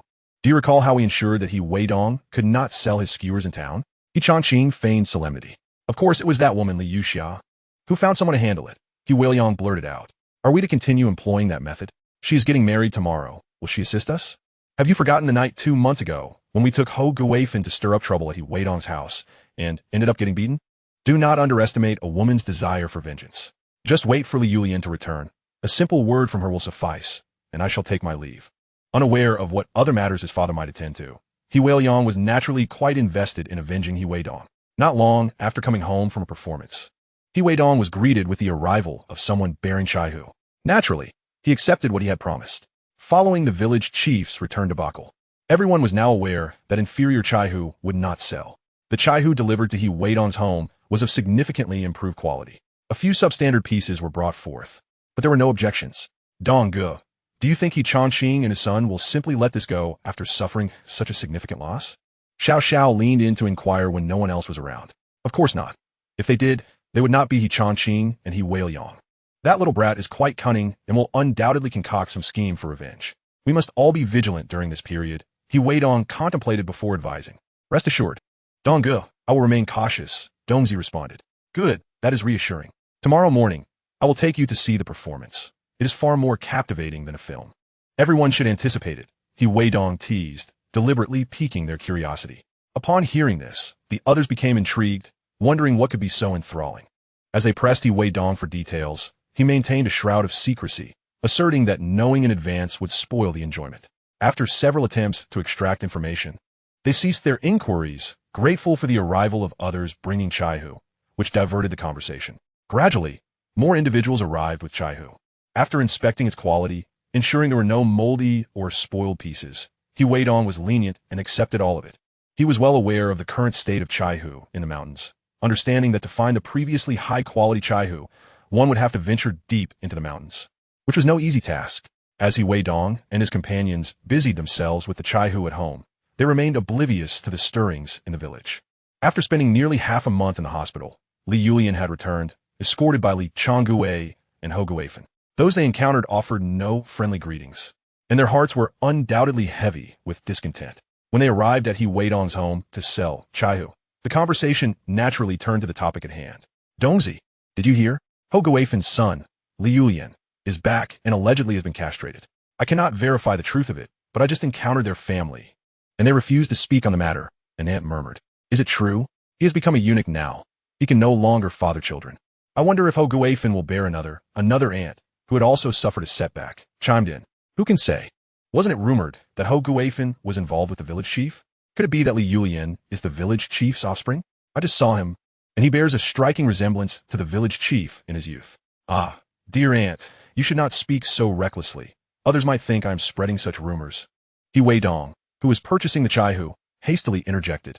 The aunt, unfazed, replied, I am merely engaging in idle chatter. Who cares about their family's affairs? Indeed, Dongzi, I won't discuss it any further once I leave your presence. I previously dismissed the rumors, but after hearing your aunt's words, I too find the resemblance quite striking. Enough. Dear aunt, please take your leave.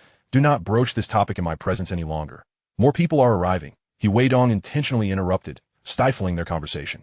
Knowing their tendency, they would surely resume discussing the topic on their way home, leading to even more people learning of it. Sure enough, by nightfall, He Quan, who had previously clashed with the village chief, was spreading rumors that Ho Guifen's son was not Li Changguei's, but rather belonged to village chief He Changqing. Upon hearing this news, Ho Guifen was left in utter shock, paralyzed with fear of causing a scene. Meanwhile, He Weiliang, who had suffered at He Weidong's hands, was seething with rage. He rushed to confront He Quan, a mere lad under 20, who stood no chance against the 40-year-old man. Even He Changqing found himself embroiled in the fray. Many called for He Weidong to witness the spectacle. Come, let us go watch. The village chief has been struck by Li Changguei. It promises to be quite the event.